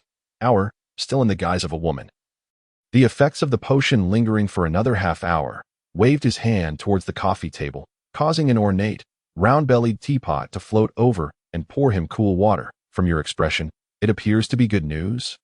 his grandmother inquired, her eyes fixed anxiously on him. Not only she, but the other ancestors mirrored her sentiment, some with broad smiles while others maintained stoic expressions. Kaka arrived, cradling the rune-inscribed crystal ball in one hand and its stand in the other. Positioning them before the sofa, he set everything in place, gesturing for Auer to proceed. "Master, it is ready for you." Auer set down his cup, approached the sofa, and sat down after taking a deep breath. He placed both hands over the crystal ball. A pale yellow radiance began to glow with his touch, gradually intensifying into deeper hues: light yellow, golden, orange, tangerine, brick red, and finally a deep crimson. One of the figures in the portrait emitted an almost uncontrollable sob. The luminescence ceased its transformation at a dark red, nearly black. "Merlin's beard, the Bock family is about to take flight," Auer's father exclaimed, his eyes wide with astonishment as he stared into the crystal ball.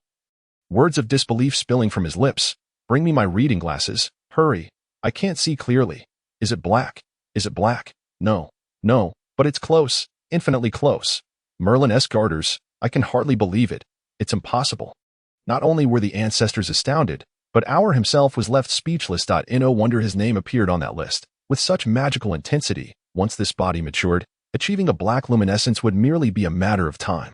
Possessing the most formidable magic, his place among the top 100 was indeed well-deserved. It is known that, according to the ancestor speculations, among the world's wizards, only the increasingly powerful Dumbledore might possess a black magical intensity. While Voldemort perhaps fell slightly short, after all, he had fragmented himself. In his previous life, Auer's magical intensity was orange-red, already ranking among the top in the family. Auer withdrew the stone tablet from his pocket, placing it beside the crystal ball, pointing at the small name buried beneath. "Me, the top 100 list, the top 100. He glanced between the crystal ball and the stone tablet, feeling his heart race with fervor. Kaka covered his mouth, his round eyes darting between the two objects, tears streaming down his face. "This is Destiny's arrangement. The ancestors, finally stabilizing their emotions, looked upon their excited family members, unable to suppress their wild grins. This is all the guidance of fate. The Bock family is on the brink of greatness. Embrace glory in your hands. This is our collective fortune. Initially, everyone had hoped for the child to lead a simple and joyful life. But now, it seemed destiny had other plans. Our's mouth twisted oddly, and he abruptly raised his gaze to the exuberant ancestors, a brief rebellious phase surfacing unexpectedly. Fortune? Arrangement? For me? The ancestors felt a jolt in their hearts. Realizing their earlier excitement had been premature, the other elders gradually reined in their smiles. Our's face contorted under the fading effects of the potion, yet his defiance was unmistakable in his eyes. Why must my life be orchestrated? Child, you know that order is divine will and cannot be defied.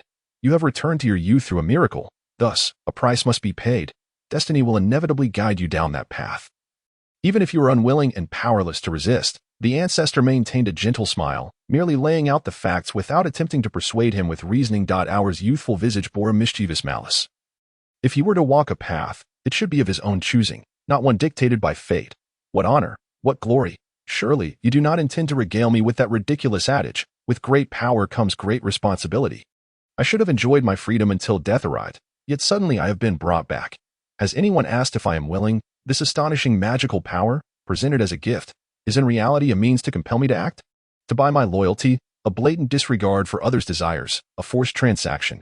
Even if order subtly alters my thoughts, I refuse to be a marionette, obediently compliant for eternity. Yet reality remained. And he had heard tales of those superheroes. Had he not? Our world requires more powerful guardians. Do not rebel for the sake of rebellion. You are no longer a child. The glory and splendor I mentioned can only be grasped by you.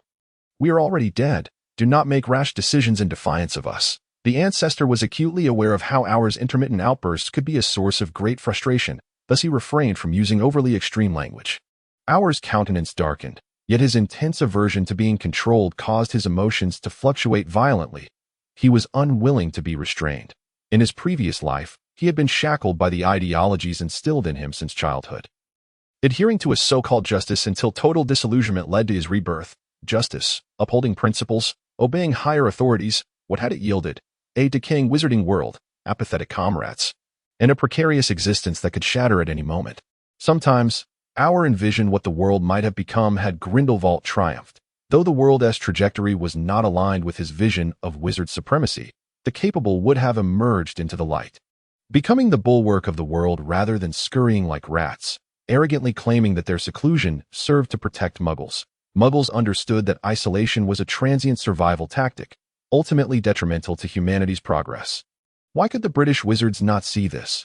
Thus, Our felt a profound disappointment. He yearned to break free from the shackles he had borne for a lifetime and indulge in the world. But now, fate, order, they sought to fasten a leash around him once more, to bind him to their will. I refuse. Our paid no heed to the ill-fitting garments adorning him, methodically adjusting the decorations, even aligning the ill-sized rings on his fingers with care. After a long pause, he finally spoke. My life is my own to dictate. If you insist on coercing me into something, you might as well end me. With that, he stood and strode back to his room.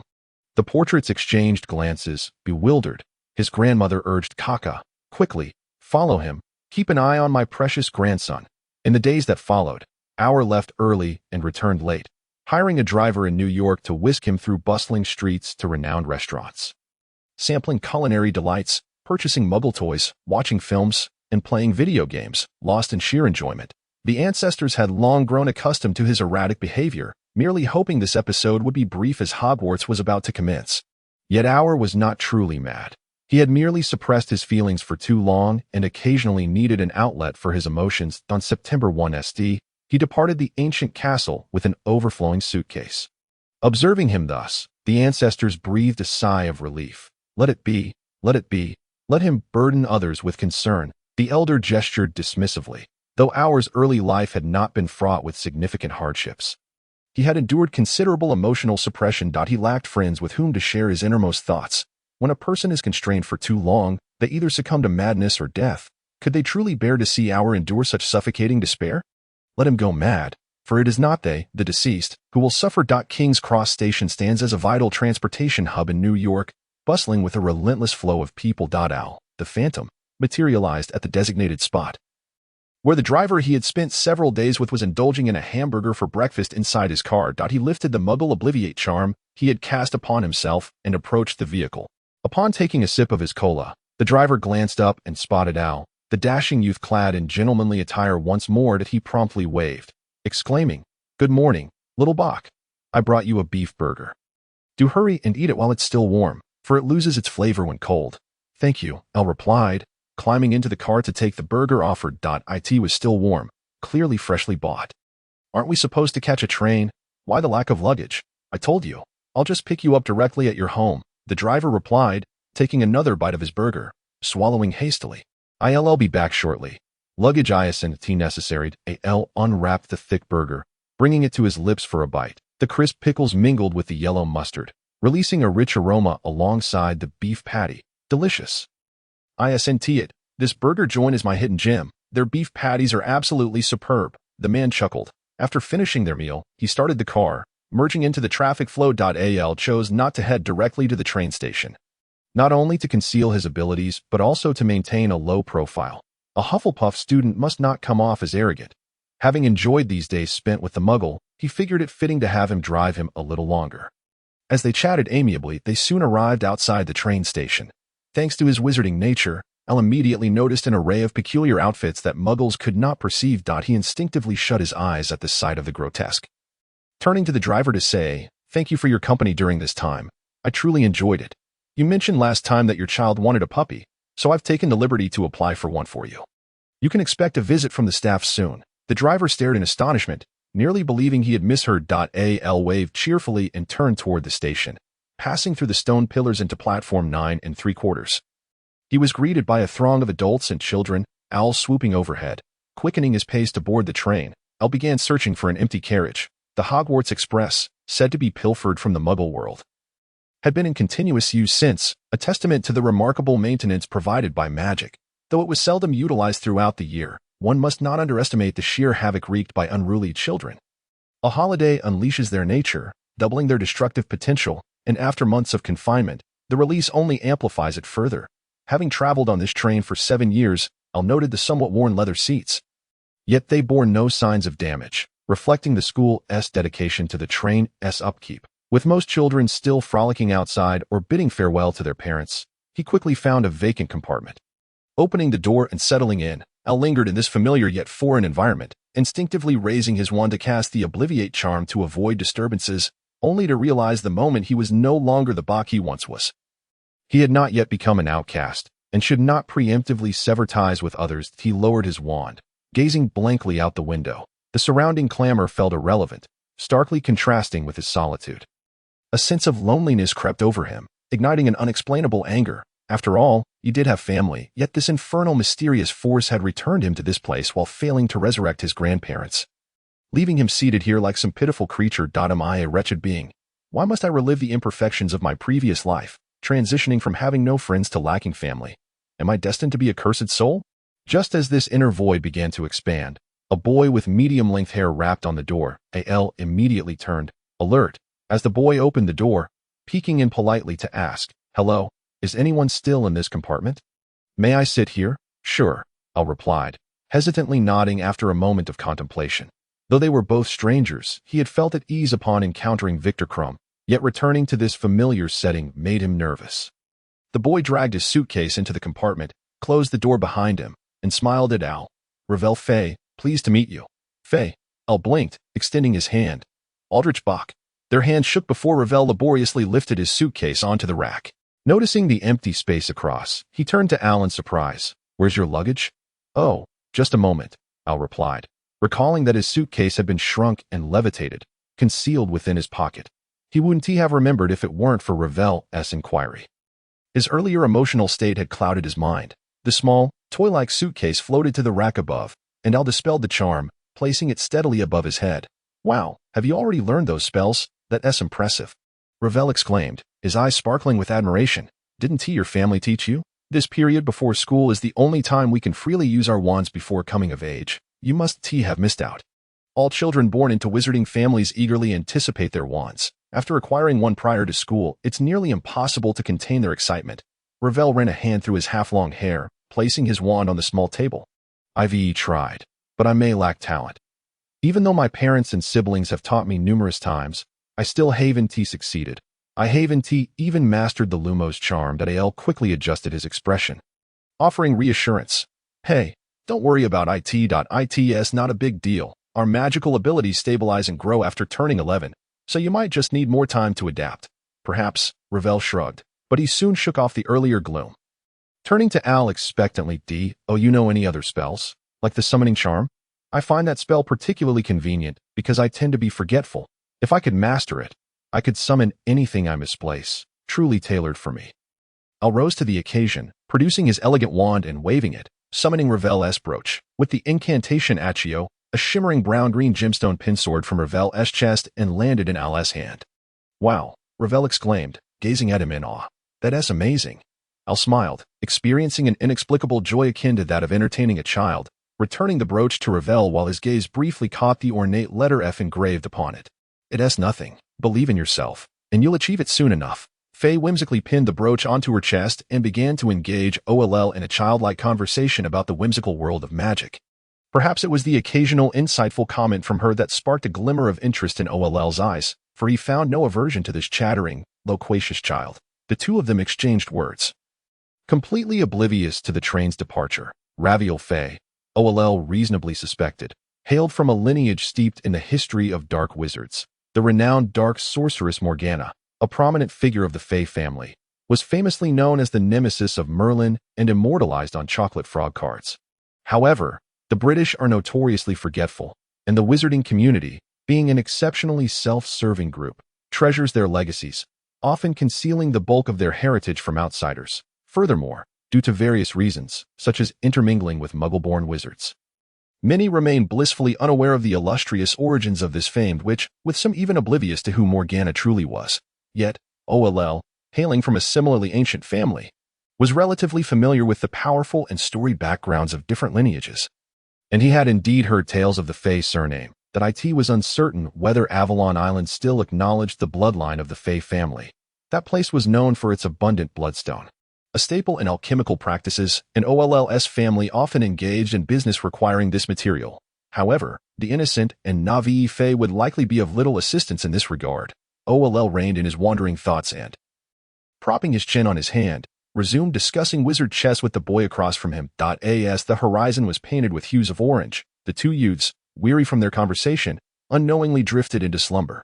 The compartment was filled only with the faint sound of their breathing until the raucous clamoring of children in the corridor jolted OLL awake. He rose to stretch his stiffened limbs, a result of his sleeping posture, and glanced out the window. It was evening, and soon the train would glide into its destination, accompanied by the encroaching darkness. Wake up, Faye, we are almost there. We need to don our robes. OLL called to the boy curled up in his seat. Observing the dazed expression on Faye's face, he offered him a peppermint. The pale green, cooling magical confection burst in his mouth, flooding his senses with a refreshing sensation. Raviel visibly perked up, exclaiming, "What is this candy? I must procure some to keep on hand. Having one in the morning will surely banish my drowsiness. The emerald peppermint from the French candy shop can be ordered via all post." OLL replied. Raviel diligently noted the shop's name and, standing, twisted his hips. "Have we slept for a long time? It feels as though night is upon us." "About 2 hours," OLL stated as he retrieved a neatly folded black robe from his suitcase. The satin material shimmered under the light, appearing incredibly smooth from afar. He also pulled out Raviel's black robe, which fell gracefully once he shook it out. The two donned their robes, differing in material but identical in style. Exchanging a glance that prompted an involuntary chuckle. "It truly feels unfamiliar. I have finally worn the black robe that my family often dons," Raviel mused, gazing down at the loose yet well-tailored garment. Reflecting on how swiftly one grows up, OLL merely nodded. His family seldom wore black robes. The meticulous attire favored by the Bock family leaned towards elegant gentlemanly fashion, making the dark, somber robes an ill fit for their style. As the darkness deepened, Raviel caressed his wand, intricately carved with swirling water patterns, and abruptly inquired, "Will the Bock family still align with Slytherin House?" OLL, not lifting his gaze and lazily lowering his eyelids, replied, "Not necessarily. Truth be told, it is not our choice, but rather that of the Sorting Hat, which deems our family to belong to Slytherin. Is such a superficial classification, labeling children in such a manner.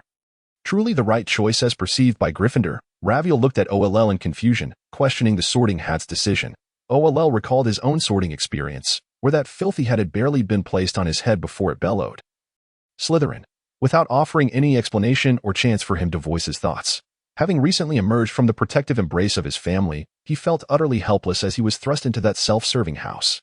OLL harbored an aversion to the dark, damp depths of the lake, the oppressive atmosphere of the head of house, and the unfriendly demeanor of his housemates. Indeed, perhaps it assumes my parents and relatives are all Slytherin. Thereby I too must be, OLL shrugged, the true reason eluding him. However, this time, he did not wish to be so hastily assigned. Is that so? Then must I also go to Ravenclaw? No, I cannot. Mother said the entrance to Ravenclaw's dormitory requires answering a question to gain entry. If I were sorted into Ravenclaw, how dreadful it would be. I would have to sleep on the rooftop.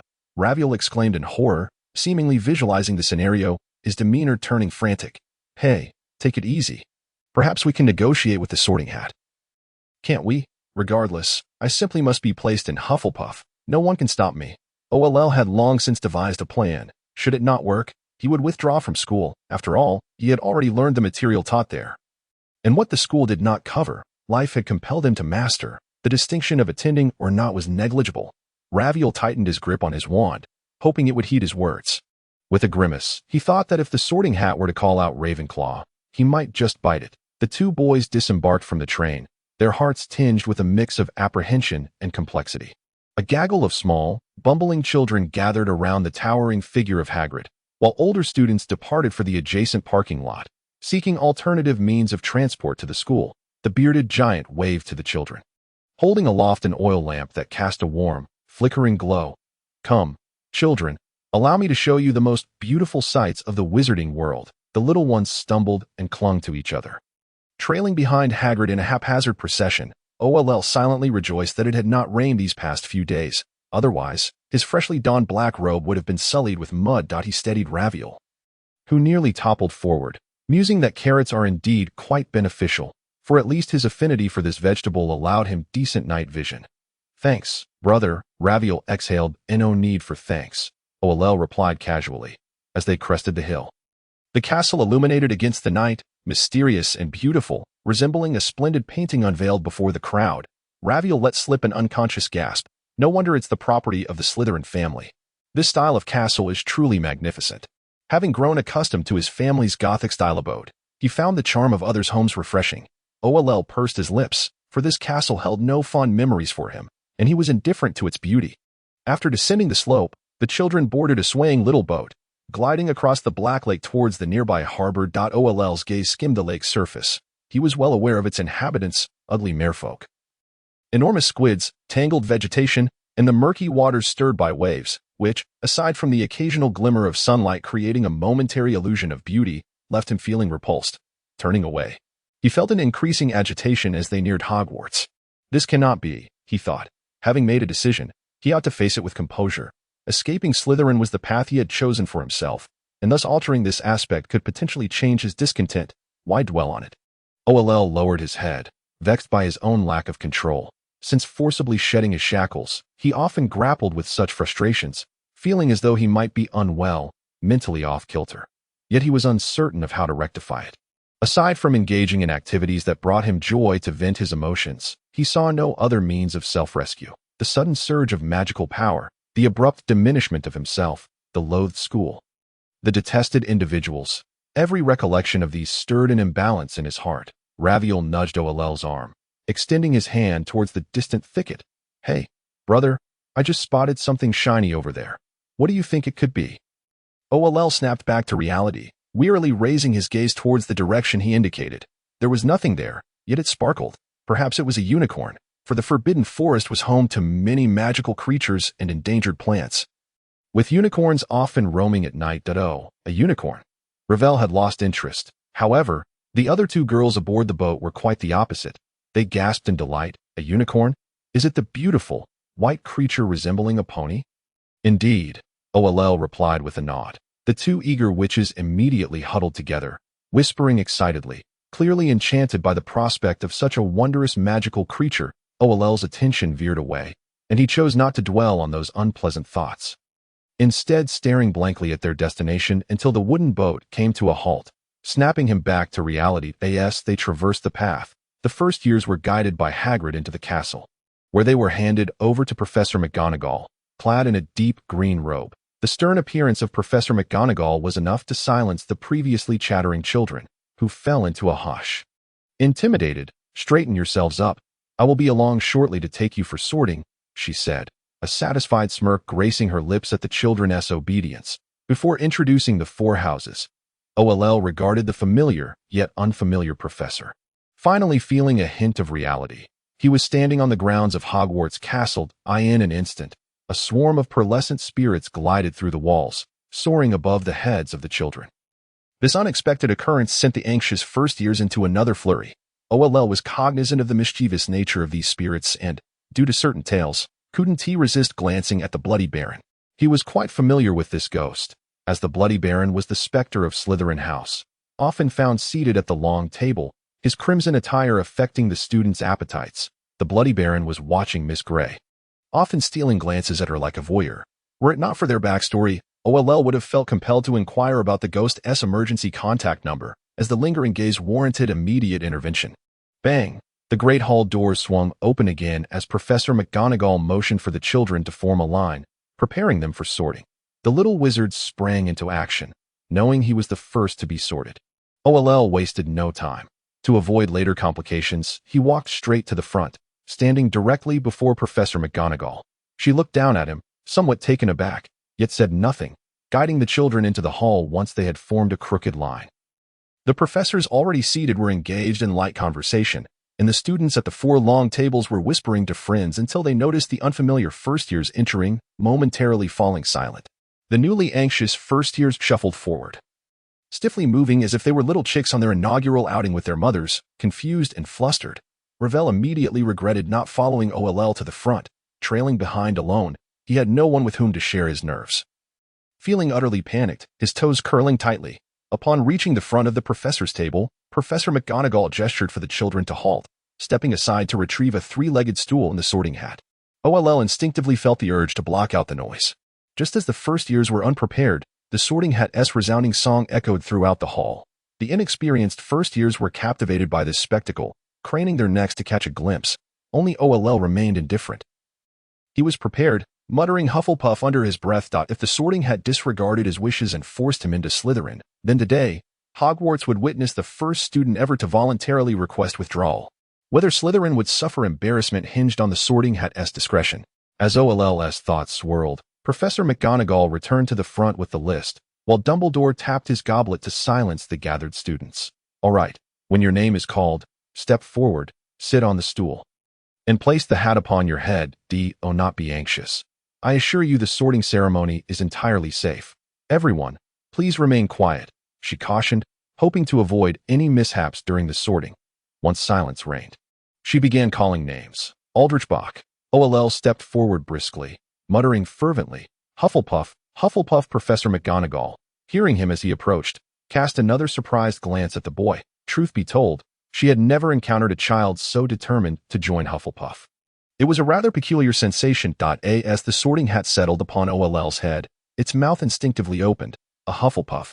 Hufflepuff. The hat's mouth gradually closed. "Not a child. Where do you wish to go? Are you certain? You are exceptionally suited for Slytherin.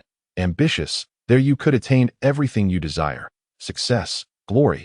You might become an extraordinary wizard, perhaps even a leader." The sorting hat rambled on with a multitude of persuasive words. Yet OLL persisted. "Hufflepuff. Hufflepuff." Resolutely ignoring the hat's counsel, the sorting hat sought to delve into the boy's inner world, only to discover a veritable wall erected by the wealthy. This child bore a device that shielded his thoughts and desires from scrutiny. Nevertheless, OLL continued to chant, and the sorting hat, not entirely unyielding, relented. "Very well, Hufflepuff." The long table of Hufflepuff erupted in jubilant cheers. The first new student of the year was once again one of theirs. Professor McGonagall reclaimed the sorting hat, her gaze landing on OLL, a subtle smile gracing her lips. "Go on, child." OLL exhaled deeply, a sense of relief washing over him, a feeling akin to the settling of dust. At the same time, a flicker of delight arose within him. Perhaps change was not so daunting after all. Altering his destiny did not seem insurmountable. he approached the long table against the wall. Glancing back at Ravel, offering him an encouraging smile, Ravel had been watching him intently, and upon meeting Ollel's gaze, he squeezed his fist tightly, striving to calm his anxious heart.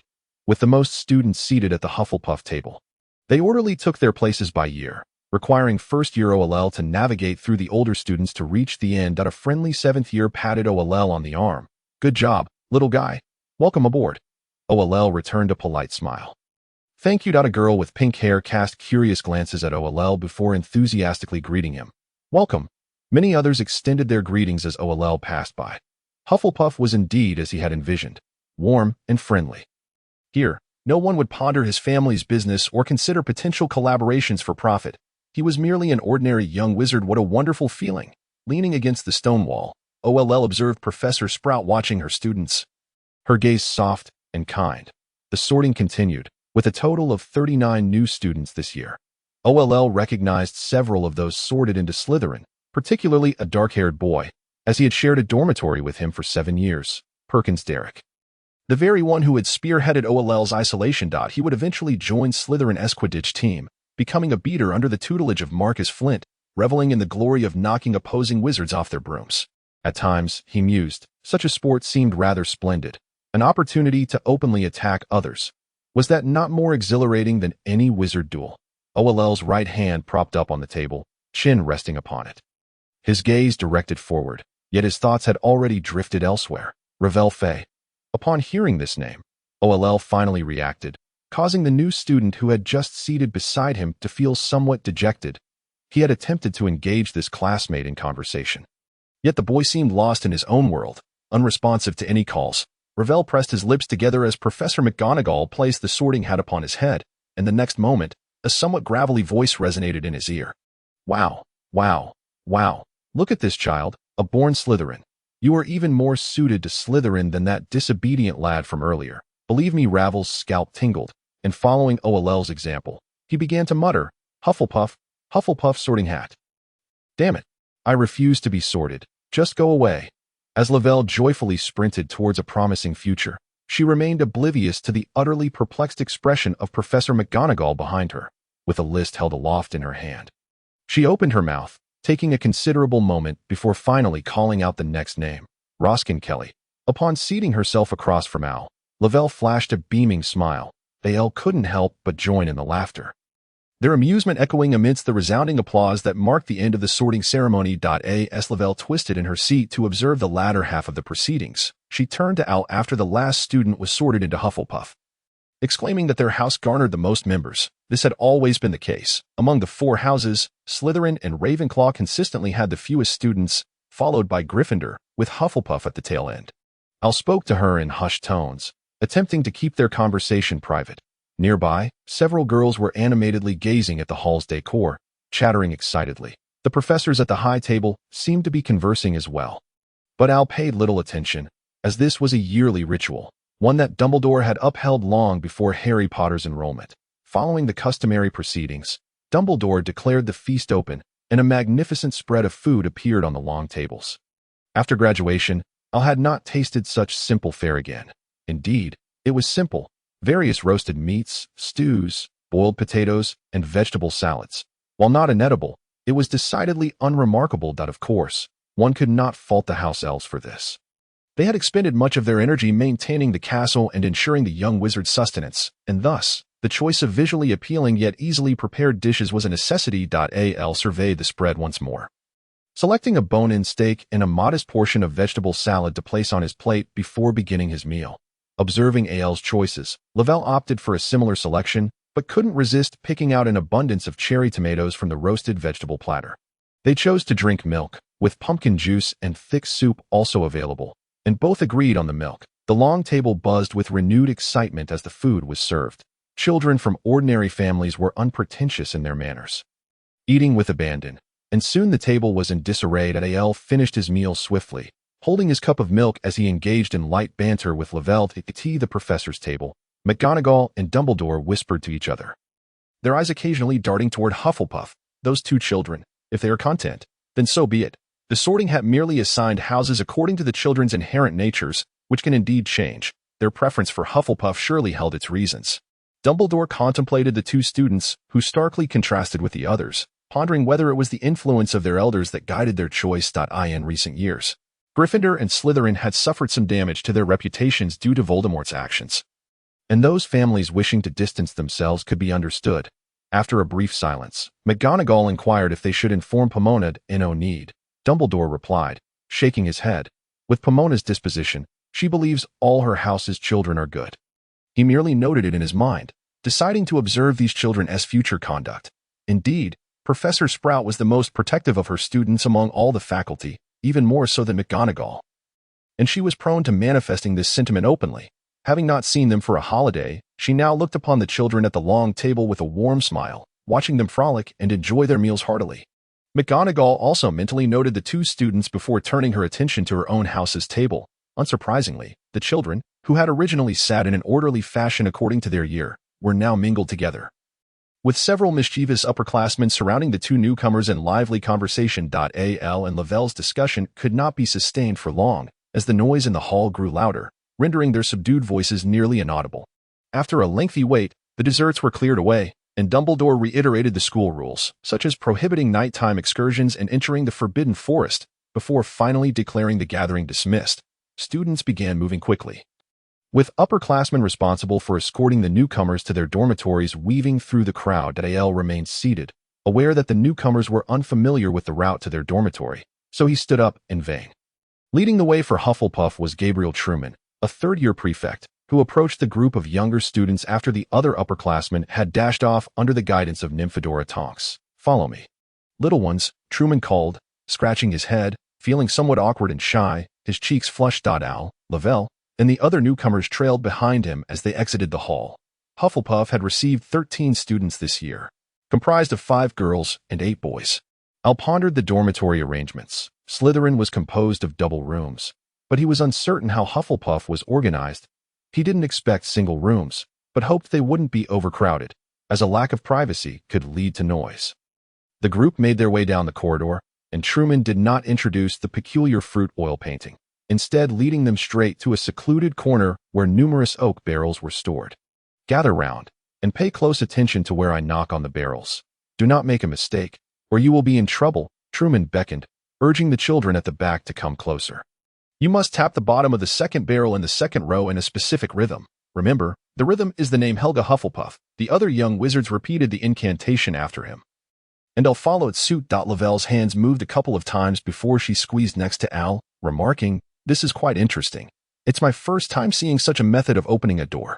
Wizards had devised an array of unique ways to secure their entrances, a necessity born from the witch hunts of yore, compelling them to devise clever protections. The Muggle-repelling charm was a later invention. Prior to its creation, wizards had taken numerous precautions to avoid persecution, leading to unprecedented advancements in both alchemy and spellcraft, contrasting sharply with the stagnation of the present. As the barrel opened, a passageway leading downward was revealed. "You'll need to crawl through, but it's not far," Truman informed them. "Crawl through?" Al and Lavelle exchanged glances, realizing that this would be their greatest challenge of the day, and believing they would soon grow accustomed to it. Al forced himself not to glance at the sides of the passage, gritting his teeth as he followed behind, crawling into the cellar. Initially, Al expected Hufflepuff's common room to resemble Slytherin's, dark and damp due to its subterranean location. Instead, he was met with a remarkably cozy underground space. Hufflepuff's common room was not entirely buried. Its ceiling was somewhat low, but the upper portion was exposed, fitted with transparent glass that allowed the night sky, moon, and a sprinkling of stars to be viewed even after dusk. Potted plants adorned the windowsills, enabling them to bask in the sunlight. Aside from this difference, the sofas, carpets, and wall hangings bore a striking resemblance to Slytherin's, albeit with different colors and house emblems. The yellow and black hues enveloped the entire space, complemented by a grand brass chandelier ablaze with countless candles, creating a fresh and warm ambience amidst the greenery. "Marita, would you kindly escort the girls to their dormitory? I can manage the boys," Truman called to a girl emerging with a book in her arms. Marita acknowledged him, then gestured to the cluster of girls. "Come along, it's getting late. Let us get you settled in." Entering through a hidden door beside the common room, they found the boys' dormitory on the left and the girls' on the right. "Our house is quite large, so we have many dormitories. You'll be sharing a room," and your names are posted on the doors. Just find your own. Don't be late in the morning. The timetable will be posted on the common room notice board, and you can copy it to carry with you. Truman guided them to the last few rooms. Dinner in the hall starts at 7 o'clock, so don't rush about. The castle's staircases move, and you'll need time to acclimate to finding your classrooms. If you have any questions, feel free to ask the upperclassmen.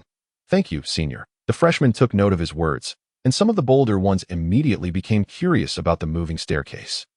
Once Truman had departed, or began to leave the group in search of his own room, with 8 individuals in 4 rooms, or fortuitously found himself sharing a space with Lavelle.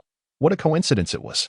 Lavelle let out an odd chuckle and was the first to push open the door. The room was styled similarly to the common room, featuring black bedding paired with yellow drapes and a carpet adorned with illustrations of small creatures in black and white. Although it lacked windows, the interior was dry and far from damp, which pleased or immensely. Who could say if wizards residing long-term in Slytherin suffered from rheumatism, regardless, or, as he aged, found his knees and back less forgiving, often experiencing dull aches that he hoped would not persist throughout his life. 2 suitcases lay on the floor. The house elf had already delivered their belongings after the dormitory assignments, or closed the door and conducted a brief tour of the room's arrangement with Lavelle.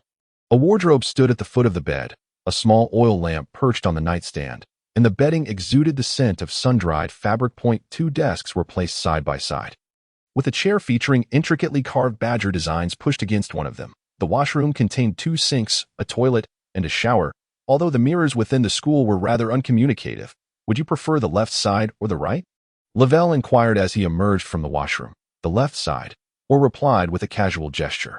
Lavelle responded with an okay sign. The two began to organize their clothing and personal items. The chandelier in the room was also candlelit, its flickering flames providing insufficient brightness, or had brought a wall lamp from home, which he installed on the wall beside his bed, ensuring he could read at night without fear of straining his eyes.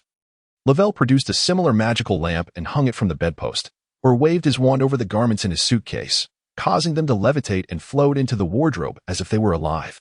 Books followed suit, flying to the desk alongside quills, pens, and ink, all neatly arranged. Additionally, Lavelle had brought toys and stuffed animals, placing them on the nightstand and beside the pillow, having finished unpacking or placed his suitcase atop the wardrobe. Noticing Lavelle was still busy, he announced, "I'm going to take a shower." "All right," Lavelle quickly replied. The warm water washed away the day's dust, and Azar listened to the occasional sounds from outside.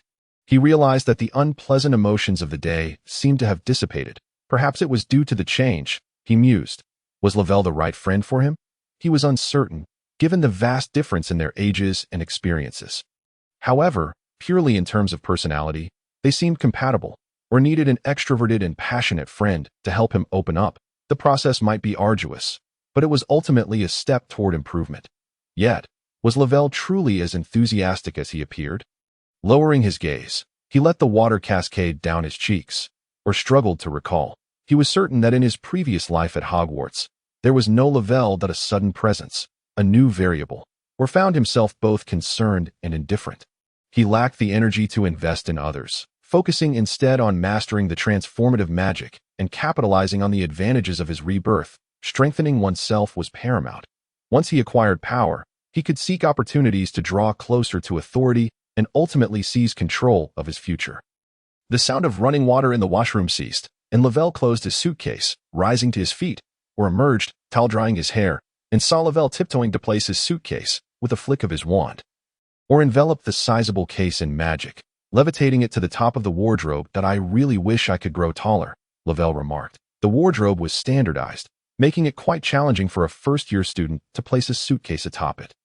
"Eat more meat, drink milk, and exercise regularly," or replied casually, then used a drying charm on his hair. "Go take your shower. You've had a long day." Lavelle nodded, clutching his pajamas, or recalled Truman's mention of the class schedule and realized that he might not have enough time to copy it in the morning.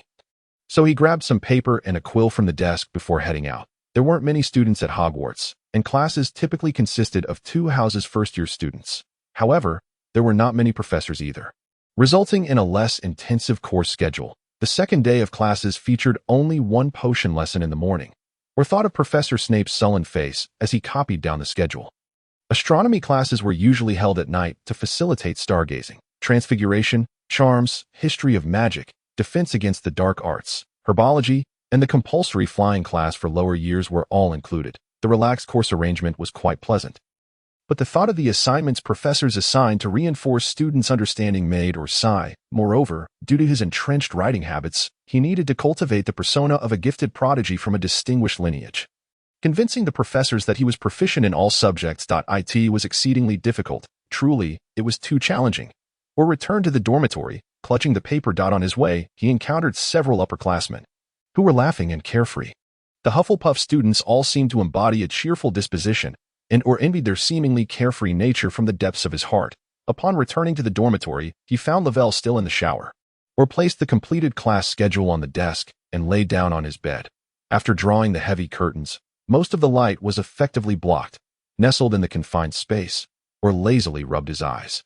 Feeling a slight dryness, living under the watchful gaze of the greatest white wizard of contemporary times was not difficult for Orr, as he knew that Headmaster Dumbledore's focus was not solely on the school. He had countless other roles, endless work, meetings to attend, searching for Voldemort, and strategizing the future of the wizarding world. Being an ordinary genius was likely the best course. What was there about a Hufflepuff wizard that warranted special attention? Orr closed his eyes, his consciousness gradually fading. When Lavelle emerged, he noticed that Orr had already drawn the curtains and instinctively lowered his footsteps. As night deepened, the once brightly lit castle now lay in darkness, save for a figure moving about in one of the tower tops. The Sorting Hat rested atop a stack of books, its mouth opening and closing as it complained to Headmaster Dumbledore, lamenting that today's two little wizards should have been sorted into Hufflepuff, as they were far more suited to Slytherin. Dumbledore, what purpose do I serve if this continues? I am the Sorting Hat.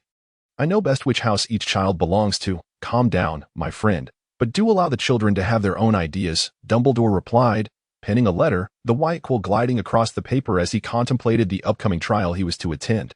Though the criminal was not particularly significant, as chief warlock of the Wisingamot, he could not neglect his duties. But my duty is to sort. The Sorting Hat nearly leapt in frustration that if every child insists on going where they wish, what need is there for me? I understand. Next time a child makes a request, simply do not acquiesce. Just sort them into the house you deem appropriate. Dumbledore, too, felt a sense of helplessness. He did not believe that the two children wishing to join Hufflepuff were in the wrong.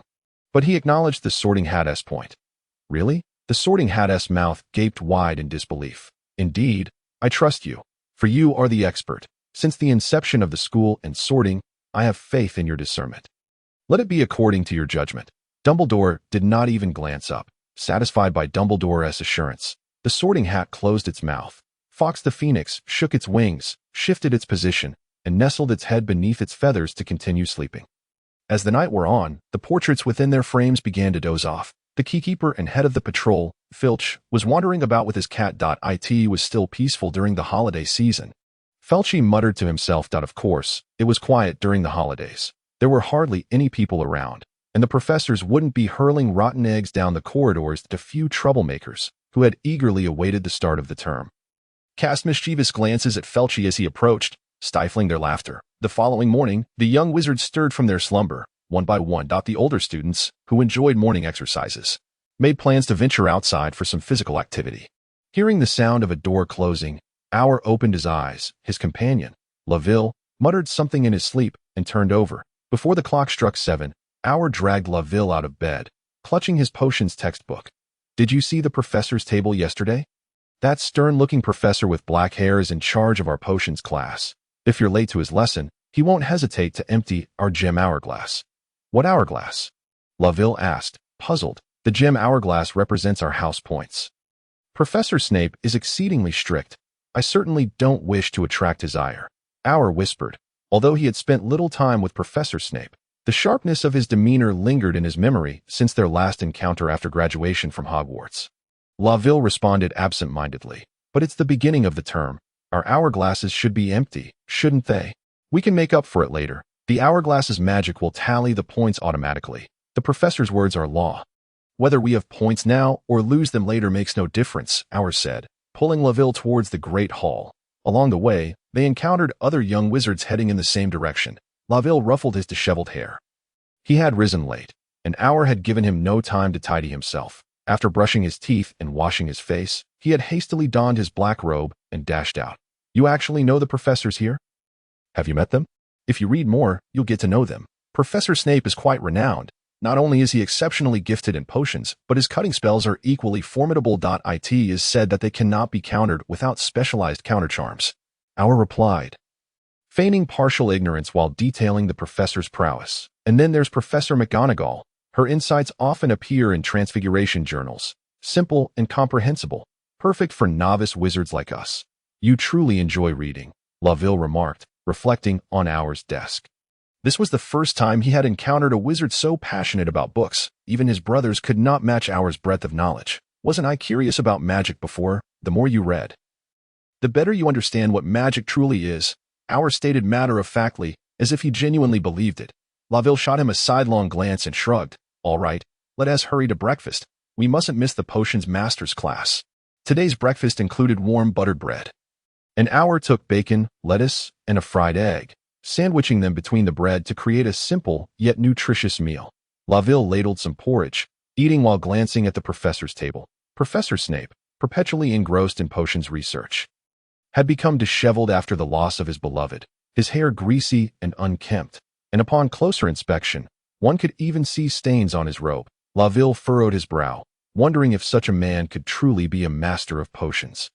However, this doubt was cast aside as soon as they entered the potions classroom, overwhelmed by the professor's formidable presence. When Professor Snape spoke in his low, sardonic tone, the freshmen fell silent. Aur shuddered at the familiar intonation, recalling the terror he felt when he had joined the advanced potions class in his previous life. Immediately sitting up straight with an earnest demeanor, the first-year potions lesson was relatively simple. And for Aur, who was already accustomed to brewing basic potions, making a mistake would be utterly laughable. Professor Snape did not allow the inexperienced young wizards to dive straight into potion making. The first class focused on familiarizing them with basic ingredients. Practicing cutting and grinding, Aur and Laville teamed up, and after the professor's instructions, they joined other young wizards in retrieving daisy roots and ginger from the front potion cabinet. Cut the daisy root into segments of 3 centimeters. If you're unsure of how long that is, please bring your ruler and your brains next class. Grind the ginger until it is smooth. There must be no granules or fibers. Professor Snape's piercing black eyes bored down on the students from the corner of the classroom, his gaze sweeping ominously. Laville extended his finger to measure and then leaned closer to Aur, whispering, "How long is 3 centimeters?" Aur placed his own cut segments on Laville's desk, showing the correct length. He spoke while continuing his work, his silver knife swiftly slicing the daisy root into small pieces without even needing to look. Not only did Laville find his actions absurd, but even Professor Snape could not suppress his disdain. Approaching while hissing, "Oh, look at this presumptuous little fellow. I just emphasize the need for caution. Potions is a precise science. Do not use your impoverished minds to make wild guesses. So confident. What is your name? If I catch you carelessly chopping and wasting my ingredients, believe me, you won't want to know the consequences." However, as he neared Aur and saw the perfectly cut daisy root on the chopping board, the harsh words seemed to evaporate. Aur did not raise his gaze to meet Professor Snape's expression. The man was very proud, looking up to see his awkward demeanor could easily lead to future grudges. Snape clicked his tongue twice. "Tell me your name." "Aldrich Bock," Aur replied promptly. "Bock, a Bock." Snape suddenly recalled a senior from his own house during his school days, a black-haired, green-eyed, energetic individual who was a rare example of politeness. "It seems you have practiced beforehand. That is commendable. I hope you maintain this habit. And you all." He raised his voice again. "Potions is complex and requires precision. I expect you to prepare thoroughly before attending my class and not waste time here." Before leaving, Snape shot Aur a final glance with narrowed eyes, coldly stating, "Hufflepuff, +2 points for Merlin's sake." Aur lowered his eyes, silently taking the mortar to prepare the ginger. Laville, beside him, seemed to be under a silencing spell, barely making a sound. Aur smirked. Although Professor Snape had a sharp tongue, he was not a malicious individual. If one aspired to excel in potions, learning from this top master was a rare opportunity. As the potions class concluded, the young wizards, having endured an entire lesson, rushed out of the classroom, gulping in fresh air in the corridor. Laville, clutching his potions textbook, trailed Aur, still shaken. "Goodness, is that really a professor?" Terrifying. Character is something that develops with time. You'll get used to it as long as you don't make any egregious mistakes. Professor Snape won't scold you. After all, if he were to target every inept young wizard, He would soon lose his voice from excessive use of his tongue. Laville grasped the crux of the matter, abruptly stepping in front of Aur and staring intently at him. You seem to know a great deal, don't you? It's odd. My parents were both students of Slytherin, a few years older than Professor Snape, his seniors, and they shared some stories about the professors from their school days. Not that peculiar, right? Aur pushed past him. Continuing forward, with the morning classes over, he aimed to finish his potions assignment before lunch began. It was no easy feat, but Aur despised procrastination. Laville sighed. Ah, I see. But my family attended Beauxbatons and Durmstrang. No one can share these things with me. Knowing too much isn't necessarily good. It can diminish your interest in this castle. I think you should be more inclined to explore on your own, Aur replied nonchalantly. Laville chuckled as they descended the corridor, quickly making their way back to their dormitory. Aur washed his hands first. It was his personal habit to clean up after handling potion ingredients, as there were no faucets in the classroom, which was somewhat inconvenient. Laville set down his things and asked if Aur wanted to go out and play. No, I intend to finish the assignment Professor Snape assigned first, Aur replied, drying his hands. Merlin's pants. You restarting your homework already? Brother, the weather outside is splendid. Shouldn't we go out and stretch our legs? Ravel's face was one of disbelief. Have you lost your mind? Why must you return to complete your homework immediately after class? Go ahead, he added. I'm not inclined to move right now. Aur unfastened the buttons of his black robe, shedding it, and took a seat at his desk clad in a shirt and trousers. Ravel let out a small exclamation. But upon seeing Aur begin to gather paper and quill, he realized his companion had made up his mind. With no other recourse, he set out to find other classmates, once the room fell into a tranquil silence. Aur paused in his writing and tapped on the desk. Ting-ting, are you there? Bang! A house elf with large ears and bulging eyes materialized beside him, bowing respectfully, the metallic hoop adorning its ear clinking softly. Good day, Master Bock. How have you fared these past few years? Aur set down his pen and turned to regard the little elf, who bore a slight resemblance to Kaka de By lineage. Ting-ting was Kaka's uncle. As his grandfather and great-uncle were gifted to Hogwarts by the Bock family, and thereafter, the two brothers had made their homes here. With the elders now departed, it was only Kaka's 6 uncles and aunts who continued to work at the school. As a descendant of the original owners, Aur received special attention from these elves upon his enrollment. Ting-ting regarded the individual he was to serve for the next 7 years with a gentle and obedient expression. Ting-ting is doing well. Lingling and Ban-Ban are also thriving. Master, I am delighted to hear your summons. Would you like me to call the others over? Not for now, Aur replied, but we have ample time to spend together. I do have a task for you. Please keep an eye on our surroundings and see if anyone is watching me. If so, find out about that person. Is that acceptable? Aur had many plans ahead, and if someone was particularly curious about him, I shall ensure the task is completed, Ting-ting responded, standing upright. Very well. Then, could you fetch me a cup of warm water? Thank you. Aur did not keep him for long. As the room settled into silence once more, Aur began to organize his thoughts. Striving not to overextend himself, he mused that perhaps he should bring a phonograph to school, as listening to music might help to ease his mind. Transfiguration was Professor McGonagall's forte. Although her achievements in this field did not rival those of Headmaster Dumbledore, she possessed considerable insight that, of course, the curriculum for young witches and wizards did not require such profound knowledge. As if stepping out from a spellbound cloak, Professor McGonagall swept into the classroom, gliding past the desks, her hair impeccably groomed and not a strand out of place. With a serious demeanor, she tapped her wand upon the lectern, commanding silence. Remember my words. Transfiguration is a highly complex and perilous discipline. If you fail to pay attention in class and an accident occurs, trust me, not only will you suffer, but your entire house will bear the consequences. Pay heed to what I say. The young witches and wizards looked up at her with obedient expressions. Excellent. These little ones are quite receptive. The first lesson focused on practicing spells and establishing an understanding of transfiguration. The most critical aspect of transfiguration is mindset. If you cannot shift your perception of what you wish to change, the spell is likely to result in distortion. Many serious transfiguration accidents stem from failed animagus transformations. Willpower, too, is essential. Without sufficient determination, transformation cannot succeed. Of course, transfiguration merely alters molecular structures and does not change essence. It can be likened to an advanced form of illusion. Furthermore, the duration of objects transformed by spells varies according to each wizard's magical strength. Hour's transformed silver needle could last for several days, while other young witches and wizards might struggle to maintain their transformations until the end of class. Thus, a wizard's inherent abilities are of utmost importance. The history of magic class was conducted by a professor who could not retire, yet due to his non-corporeal nature, he lacked subjective awareness, resembling a programmed automaton as he recounted tales he had told countless times before.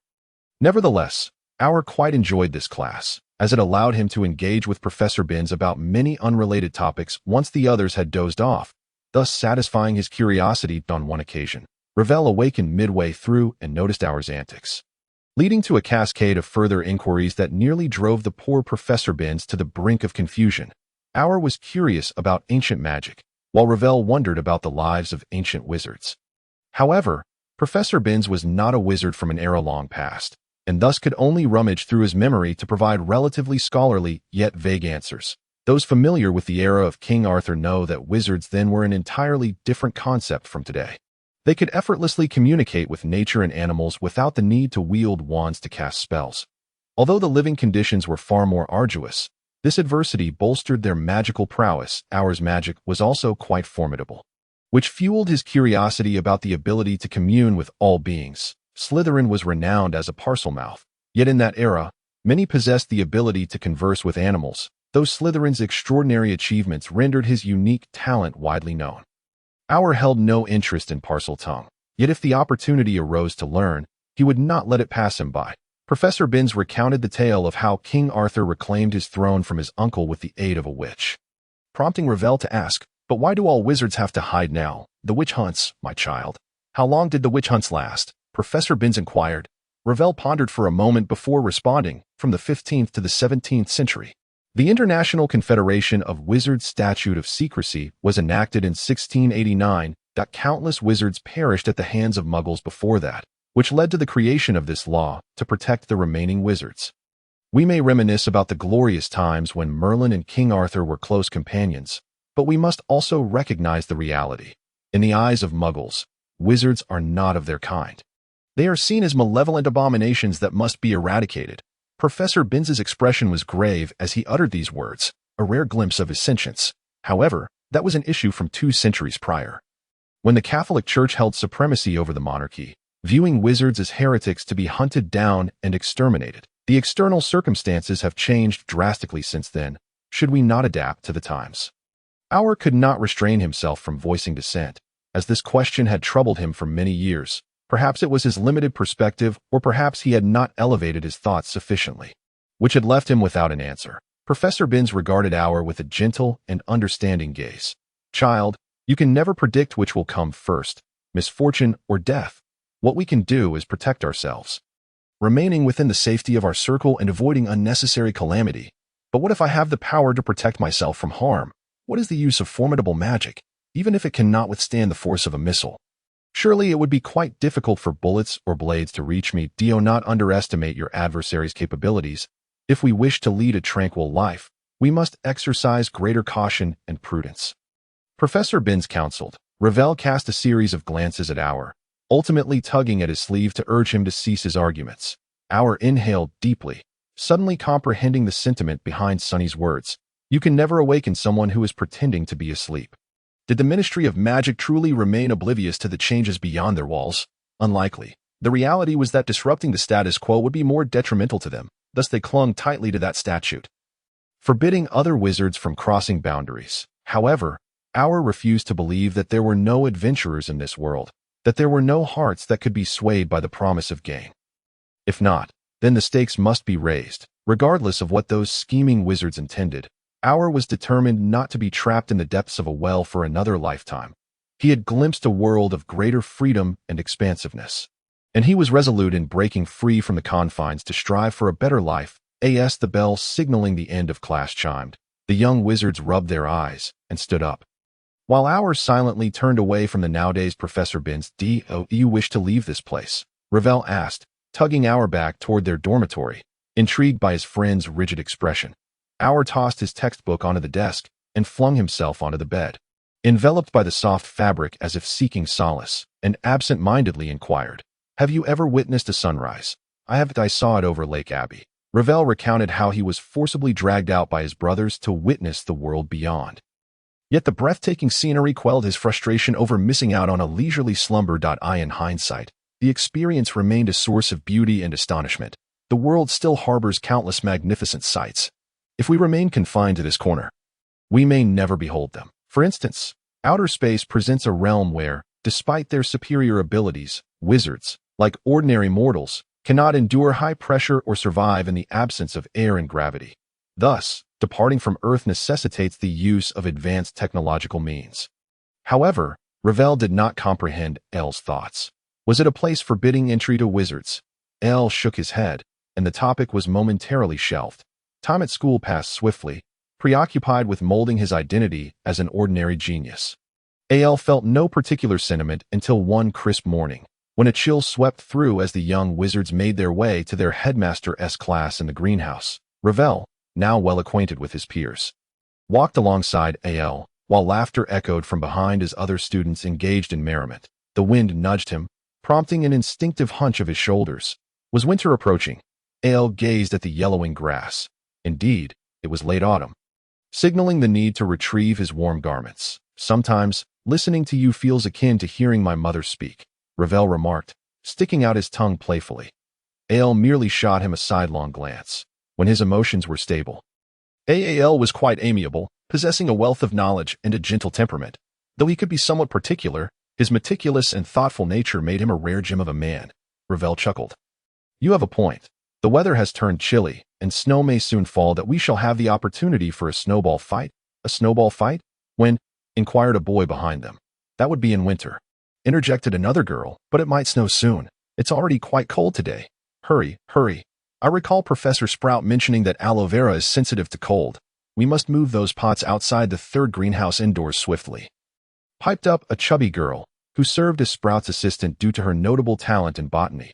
Upon hearing this, the young wizards quickly gathered their robes and hastened their pace. Ravel laughed as he walked, glancing back to see Elle mirroring their actions, his amusement evident. Indeed, that wretched robe was proving to be a hindrance. Elle understood what Ravel found amusing, yet even he could not help but chuckle at the group's antics. Prompting him to quicken his pace, they arrived outside the greenhouse ahead of schedule, where the chubby girl retrieved a key from her pocket and unlocked the door, before anyone else could act. A.L. effortlessly levitated several pots of aloe vera, guiding them into the greenhouse. The others gathered nearby, ready to assist should Elle's spell falter, but he had no intention of granting them such an opportunity. The plants were soon placed upon a cleared windowsill. Inside the third greenhouse, only harmless plants resided, with the most boisterous mandrakes nestled quietly in their soil, soundly asleep. A.L. cherished the greenhouse. He had always adored flower houses at home. Although it lacked an abundance of stunning blooms, the greenery was equally refreshing, a tranquil sanctuary where time seemed to slow. Yes, he had long sought an environment in which to unwind, whether it be savoring a drink while admiring the scenery or working among the flowers. He yearned for a safe haven where he would not suddenly lose control. Observing the slowly growing yet vibrant herbs, A.L. appeared to have discovered another method of subsistence. T.O. silently witnessed the unfolding of fate. For destiny is termed as such due to the inevitability of certain events. Before long, first-year Slytherins began to trickle in, instinctively forming a line opposite the Hufflepuff students, keeping as much distance as possible. Periwinkle Derek was the focal point of this year's Slytherin cohort, having established himself through a juvenile cruelty that other newcomers accepted without question. That he stood across from A.L., regarding the quiet so-called genius with disdainful eyes. Inwardly scoffing, look at him, a true favorite of Sprout, just like her, reveling in these filthy trinkets, Derek sneered, glancing at the dirt smudge on A.L.'s sleeve as if it were an unspeakable filth, his expression rife with disgust. Ravel, overhearing, turned to Derek first. Silence. Those so-called filthy items are precisely the materials your headmaster has designated for study in herbology. If you feel you do not belong here, you are welcome to leave at once. Lest you tarnish your shabby, cheap robe. What nonsense! A scion of an insignificant, fallen family dares to criticize us. Derek's face darkened as he forced a retort. What gives you the right to call me cheap? You're merely a lackey of Bock, hardly in a position to talk down to me. And what are you? Derek? A name I've never even heard of, a mere puff of air, yet you presume to challenge me. I'll grant you 3 minutes to apologize. That I suggest you consider the consequences wisely. Arguing with these so-called pure-blooded Slytherin wizards merely required one to belittle the other's lineage. Ravel, bolstered by his own family's standing, knew there were very few students in the school with a heritage as rich as his. Aal glanced at Ravel, who, with his chin held high like a proud little peacock, mocked Derek with his gaze. The verbal jabs being sufficiently lethal. Does it ring a bell? Derek's cheeks flushed crimson as he glared at Ravel, his mouth opening and closing but failing to produce a sound. The Fey family may not reside in Britain. Yet many venerable wizards were aware of their existence. They remained low-key but were exceptionally talented, with descendants occupying positions in the Ministry of Magic, Wisingamot, Gringotts, and various research institutions and alchemical societies, upon learning that a young wizard bearing the Fey surname had enrolled at Hogwarts. Many had cautioned their children against offending him lightly. Derek's family did not belong to such a prestigious realm. However, these newly risen families must learn to read the room and gather intelligence, then relay vague warnings to their offspring. Clearly, someone had failed to learn these lessons. Derek had a habit of belittling others in an attempt to elevate himself. Over time, he had come to realize that such behavior helped him gain a foothold. Yet he was foolish enough to target Al. Fortunately, Ravel, enjoying his time with Al, stepped in to defend him. The other Slytherin students exchanged glances, confused as to why the familiar taunts had suddenly escalated. Should they still play their roles in the jest? The mockery lingered on their lips, yet they found it difficult to voice. Derek remained rigid, fixated on Ravel, his teeth clenched. Meanwhile, Ravel patted El's shoulder, inquiring where he had gotten that bit of dirt. I moved that pot of lemon-scented ball daisies to a sunnier spot. It wasn't he getting enough light. Al observed the inconspicuous soil smudge, his magic sweeping over it to restore it to its earthen pot. Ravel nodded. Your fastidiousness vanishes entirely in the presence of Flora. He recalled the times Aal had tormented him in their dormitory, feeling a pang of envy for the silent plants. For Aal's particularity seemed to ease only in their company. Derek, witnessing the banter between the two, felt as though he were rendered invisible, a mix of anger and frustration boiling within him. Ravel demanded an apology. 3 minutes swiftly elapsed, and Ravel hoped to resolve this minor conflict before the professor's arrival. However, the stubborn figure before him seemed disinclined to apologize. Growing impatient with this insignificant character, Ravel declared, I have offered you an opportunity. If you refuse to apologize, then so be it. Time is up. Even if you seek to apologize later, I shall not accept it. Ravel resolved to impart a lesson to the other. For children who misbehaved surely had parents who did not discipline them vigorously enough. Al recalled that the Derek family was involved in the textile raw materials trade, a business prone to complications. He suddenly found himself reflecting on how fragile his childhood traumas truly were. As Professor Sprout swung open the greenhouse door, her eyes lit up at the sight of the quiet little wizards within. Are we all here? She beamed. Children, today we shall embark on a most unusual lesson. This delightful creature, which I fortuitously discovered alongside Hagrid, is indeed a rare find. As she spoke, the plump and amiable lady opened the door once more, allowing the tall half-giant Hagrid to enter the greenhouse. Hagrid cradled a tree in his arms, one that was not taller than himself, merely an ordinary sycamore. The gaze of the young wizards was fixated upon the sycamore, and after a prolonged moment of observation, the 20 students discerned nothing particularly extraordinary. It was only when Hagrid set down the tree and extracted a bug from his pocket that their attention was captured. A slender arm, akin to a tender branch, emerged from a hollow in the sycamore tree. Shoo, come closer, but remain quiet and still, Professor Sprout instructed, gesturing towards the tree branch creature that was slowly peeking out. This is a Bowtruckle. Do not claim that I have usurped your care of magical creatures class. For you little ones have yet to reach the age for elective courses. My original intention was to elucidate the significance of the sycamore. But Hagrid mentioned that we have a new guest, so let us take a moment to get acquainted with this charming little creature. Al had encountered a Bowtruckle before. This magical creature had indeed been on the brink of extinction in earlier years. However, since Mr. Scamander initiated the magical creature conservation efforts, their numbers have been steadily increasing. This diminutive creature not only possesses the ability to pluck out an enemy's eyes, but is also a skilled locksmith. Even the Aura department keeps a few for specific situations. Al had previously fed them, and these little beings were quite polite, bowing in gratitude after receiving food.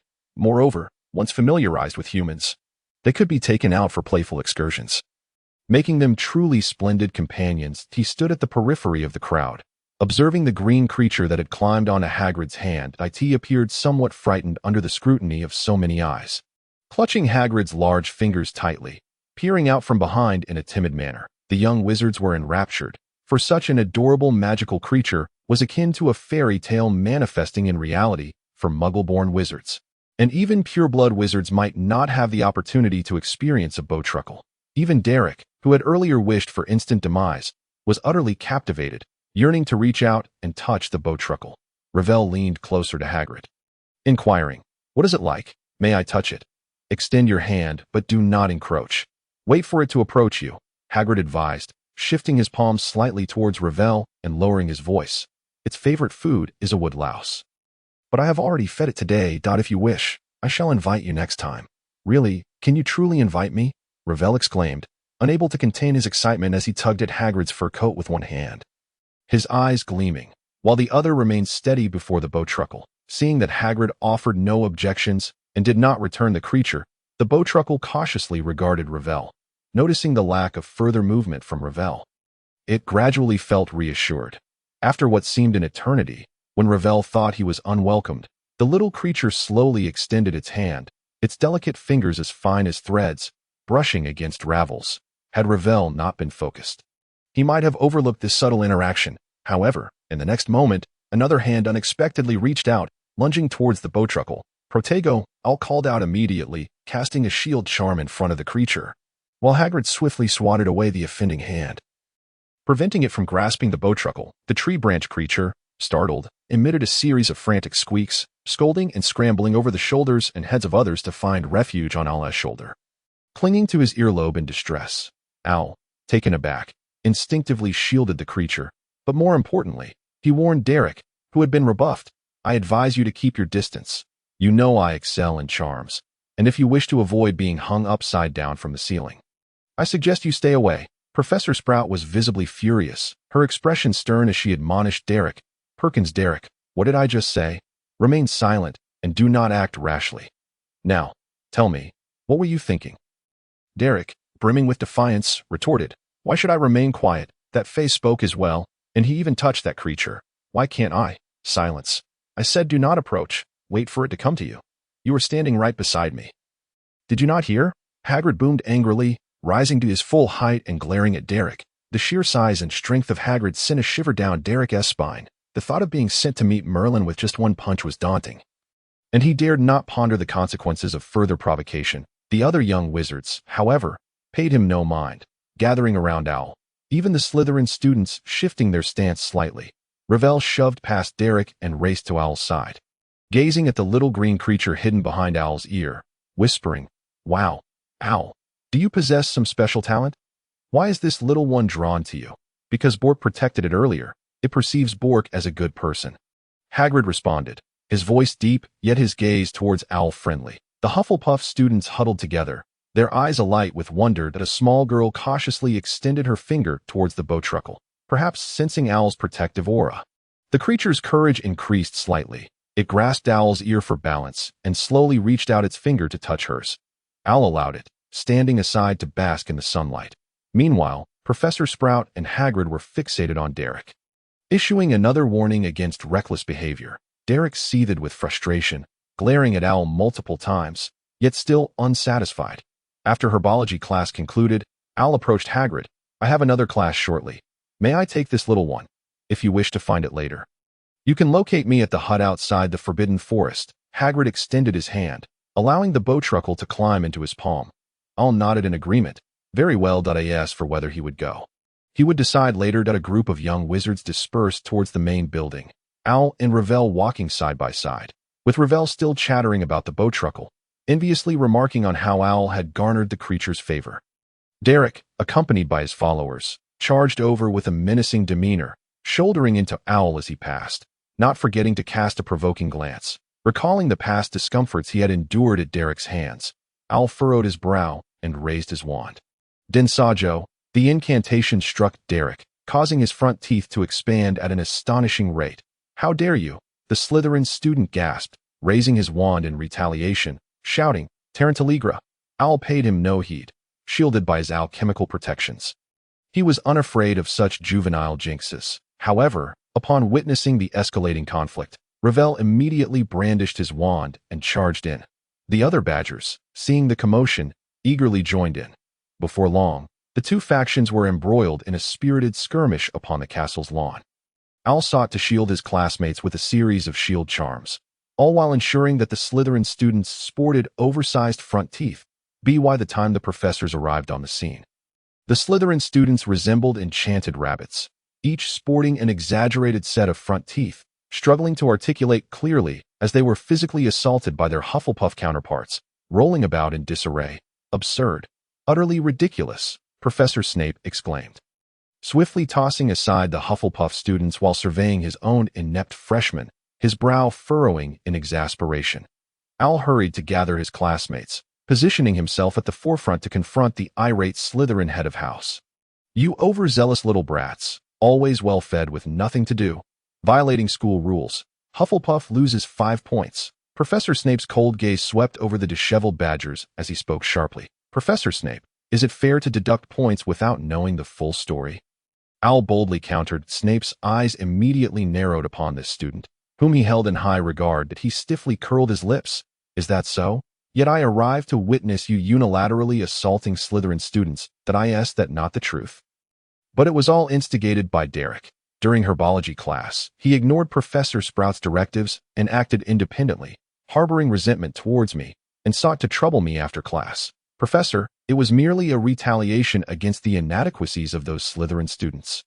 "Yet must we be penalized for defending ourselves?" Aldrich extended his hand, gesturing towards the bruised and battered Derek, his gaze sweeping over the other's face, laden with sarcasm. Derek, infuriated, howled in anger. Yet no one could decipher his words. Professor Snape barked an admonition, "Silence," before turning to the Hufflepuffs, who wore expressions of innocence, and inquired somewhat unkindly, "Is that so? Did Bock say it like this?" The badgers nodded in unison, affirming that it was Derek who had collided with Aldrich first. Professor Snape inhaled deeply, yet he could not retract his earlier statement without losing face. He could only glare at Derek with disdain, particularly at the drool trickling down his teeth, causing him to grimace further. "In that case, Slytherin will lose 10 points for provoking a fellow student." Aldrich raised an eyebrow. He had not anticipated Snape would rescind the point deduction, but it was indeed rare for this biased headmaster to penalize his own house. Moreover, a mere 5 points would be easily compensated by the generous professors in class later on. The news of the Slytherin first year being soundly defeated by the Hufflepuffs and penalized 10 points swiftly spread throughout the school. Regardless of how other houses mocked Slytherin, even within their own ranks, derision outweighed sympathy. The upperclassmen mercilessly ridiculed the freshmen for their audacity, knowing that Bock was clever yet still choosing to challenge him. Selecting the hardest opponent to establish their reputation, a display of utter foolishness. Derek's life plummeted to its nadir. He had once believed he could thrive within Slytherin, but perhaps it was fate that set him against Bock. For a single clash had rendered all his previous efforts futile. This petty individual now harbored even greater resentment towards Aldrich. However, Aldrich paid him no heed, having endured 7 years of exclusion and subtle bullying from the other. Achieving excellent results upon graduation, he was even less inclined to care for the trivial antics of his adversary. Should Derek seek confrontation, Aldrich would simply hang him in the corridor to cool off. Amidst the swirling snowflakes, Aldrich wrapped himself in a heavy robe with fringed edges as he traversed the corridor towards Professor McGonagall's office. The torches lining the hallway radiated warmth, shielding the biting wind outside and preventing the floor from becoming icy and treacherous. Aldrich passed the portraits with unwavering focus, knocking on the wooden door of his destination. "Come in," came McGonagall's voice from within. Upon opening the door, Aldrich was enveloped by the warm, sweet-scented air. Professor McGonagall was seated before the fireplace, penning the latest issue of the Transfiguration magazine, her round glasses perched on her nose. Only upon noticing Aldrich's entrance did she set down her quill. "Professor, I have attempted to write a manuscript regarding my rudimentary understanding of Transfiguration, and I intend to submit it to the New Youth Transfiguration Review. Would you kindly take a look?" Aldrich retrieved a rolled manuscript from his pocket and presented it to Professor McGonagall. "Do take a seat." She accepted the paper, gesturing for Aldrich to sit on the circular sofa opposite her, and even handed him a cup of warm milk. Teachers tended to pay extra attention to earnest and diligent students like him. Aldrich cradled the warm cup, expressing his gratitude. "That I'll read it first. But to be frank, your comprehension of Transfiguration is remarkably profound. Although you're merely a first-year student, Your family's guidance has equipped you to attempt submitting a manuscript to the journal. It's all right if it doesn't pass. This is merely a means of accumulation. If you intend to pursue a career in transfiguration in the future, Professor McGonagall began perusing the contents of the manuscript. Aldrich did not delve into overly complex subjects from the outset. He merely discussed the conceptual issues of altering matter, which held some relevance for children's understanding of transfiguration. Moreover, his humorous phrasing diverged from traditional theoretical descriptions, making it more suitable for young readers. Although Professor McGonagall appeared stern externally, she concealed a playful spirit within, evident from her profound passion for Quidditch. She found Aldrich's manuscript quite engaging, though some of his word choices fell short. The two engaged in a discussion by the fireplace until the sky darkened. Have we missed dinner? Professor McGonagall glanced at the clock on the wall, noting it was already past 7. They had conversed for nearly 3 hours. No need. Ravel will bring me food. I've already kept you for quite some time, and I wish to revise this manuscript promptly. Aldrich declined, as he could easily request Lingling to prepare a more exquisite dinner. Preferring not to impose on the professor, very well, once you've made your revisions, feel free to come by for my signature, not for authorship, but rather as a recommendation. The magazine staff would take the submission more seriously with McGonagall's endorsement. Thank you, Professor. Aldrich bowed gratefully before departing from her office, clutching the chaotic manuscript annotated with quill marks. Upon closing the door, Professor McGonagall gazed into the flickering flames of the fireplace, sighing, such a bright child. Why must he be a Hufflepuff? If only he were a Gryffindor student. The stereotype that Hufflepuffs were mostly mediocre persisted in the minds of many. Yet, in reality, a significant portion of the British wizarding community's talented personnel hailed from Hufflepuff. Due to their sheer numbers, as Christmas approached, Aldrich visited Professor Flitwick, engaging in discussion about the definitions and applications of basic spells. Ravel could not comprehend why Aldrich was so fervently pursuing such topics at merely 11 years old. Did he not find it tedious? Nevertheless, as a friend, he chose to support Aldrich, even helping him scour for various peculiar books from home, leading Mrs. Fay to suspect her own son had fallen under some strange influence. As the decorations atop the evergreen tree in the Great Hall multiplied, Christmas drew near. Aldrich sent a letter to Kaka, requesting it handle the representative gifts that needed to be dispatched each year. As for the presents for friends and professors, he had personally selected items for Kaka to procure. Ravel and the other Badger's gifts were sourced with Crumb's assistance, exquisite Feiberg eggs rich in Russian culture. For the professors, he chose the latest books from their respective fields, yet to be released, along with delicately crafted gingerbread men, made possible through the Bock family's shares. Additionally, for the tree guardian in the Forbidden Forest, he entrusted Hagrid with a gift, a small brown scarf, enhanced with a protective charm, not insignificant in value. On Christmas Eve morning, after completing his morning routine, Aldrich began to tidy his disordered desk. His recent flurry of activity had culminated, and these manuscripts needed to be returned home for safekeeping. Ravel inquired about Aldrich's plans for the holiday, handling some family business, and when I have time, I'll take a break, Aldrich replied. Business? You handle it? Ravel exclaimed, astonished by the revelation. Yes, Aldrich stated without turning back. I am the only one capable of making decisions in my family. Hence I manage the business affairs. He gestured to a ring adorned with a long-neglected charm, engraved with his name, symbolizing his status as the family patriarch. Ravel, seeing the ring for the first time, gasped. So, yes, indeed, the main branch of the Bock family is only me left. Aldrich spoke with remarkable calmness, as it was no secret. Anyone curious could easily investigate. Merlin, how did you manage that? Ravel was dumbfounded, realizing just how impressive Aldrich truly was, to be in charge of family affairs at such a young age. And he never appeared flustered. He always seemed so composed. How could that be? You get used to it. It wasn't easy at first. Aldrich shrugged, glancing over. It's not as difficult as you might think. Especially since the portraits of my family can explain things for me. The more you engage, the more you learn how to navigate. But you still find time for other pursuits, like studying or riding brooms with me. Ravel pondered, suddenly feeling a twinge of guilt. Had he taken up too much of Aldrich's time? He recalled how his father managed business and work, with secretaries and subordinates bustling about, always busy. Don't wear that expression, my friend. I need relaxation too. Ravel, don't worry. See, I've been managing quite well. Haven Ti. Aldrich clapped Ravel on the shoulder before using his wand to pack his belongings. Stop dawdling. Get ready. We're leaving school soon. By the way, How about having eggs Benedict and focaccia for breakfast, you decide? Ravel appeared somewhat bewildered, glancing between his friend and his own wand, before he began to pack his belongings.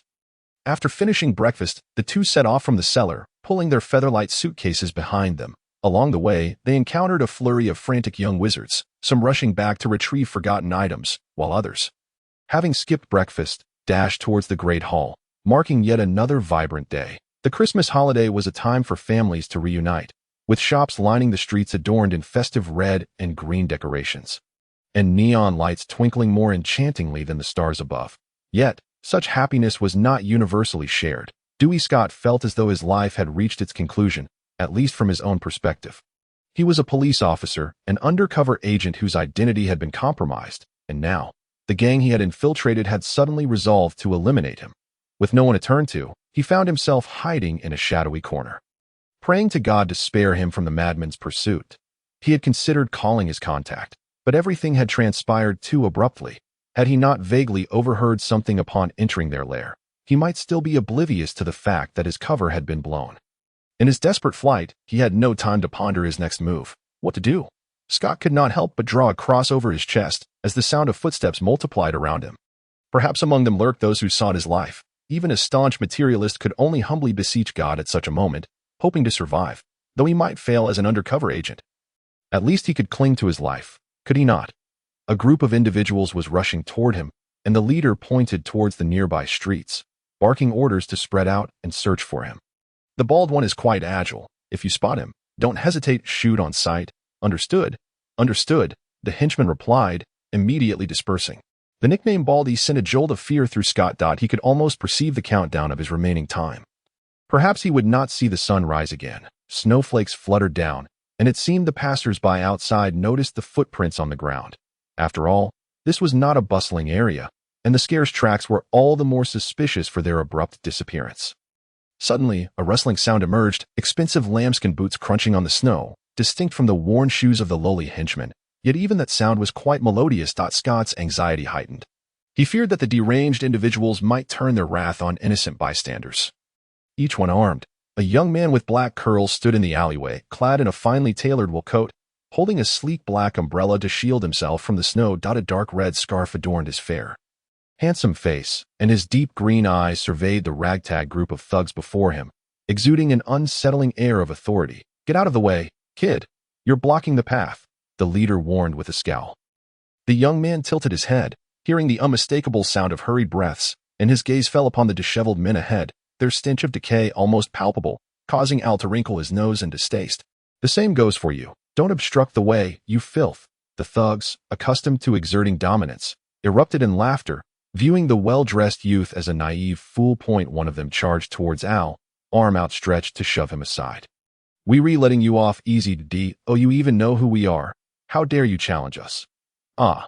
Would Al allow such filth to touch him? Certainly not. With a swift kick, he sent the man sprawling 2 meters away, crashing into a nearby trash bin. The cries of pain echoed. The gang was momentarily stunned. What is going on? This little brat dares to fight back. FCK.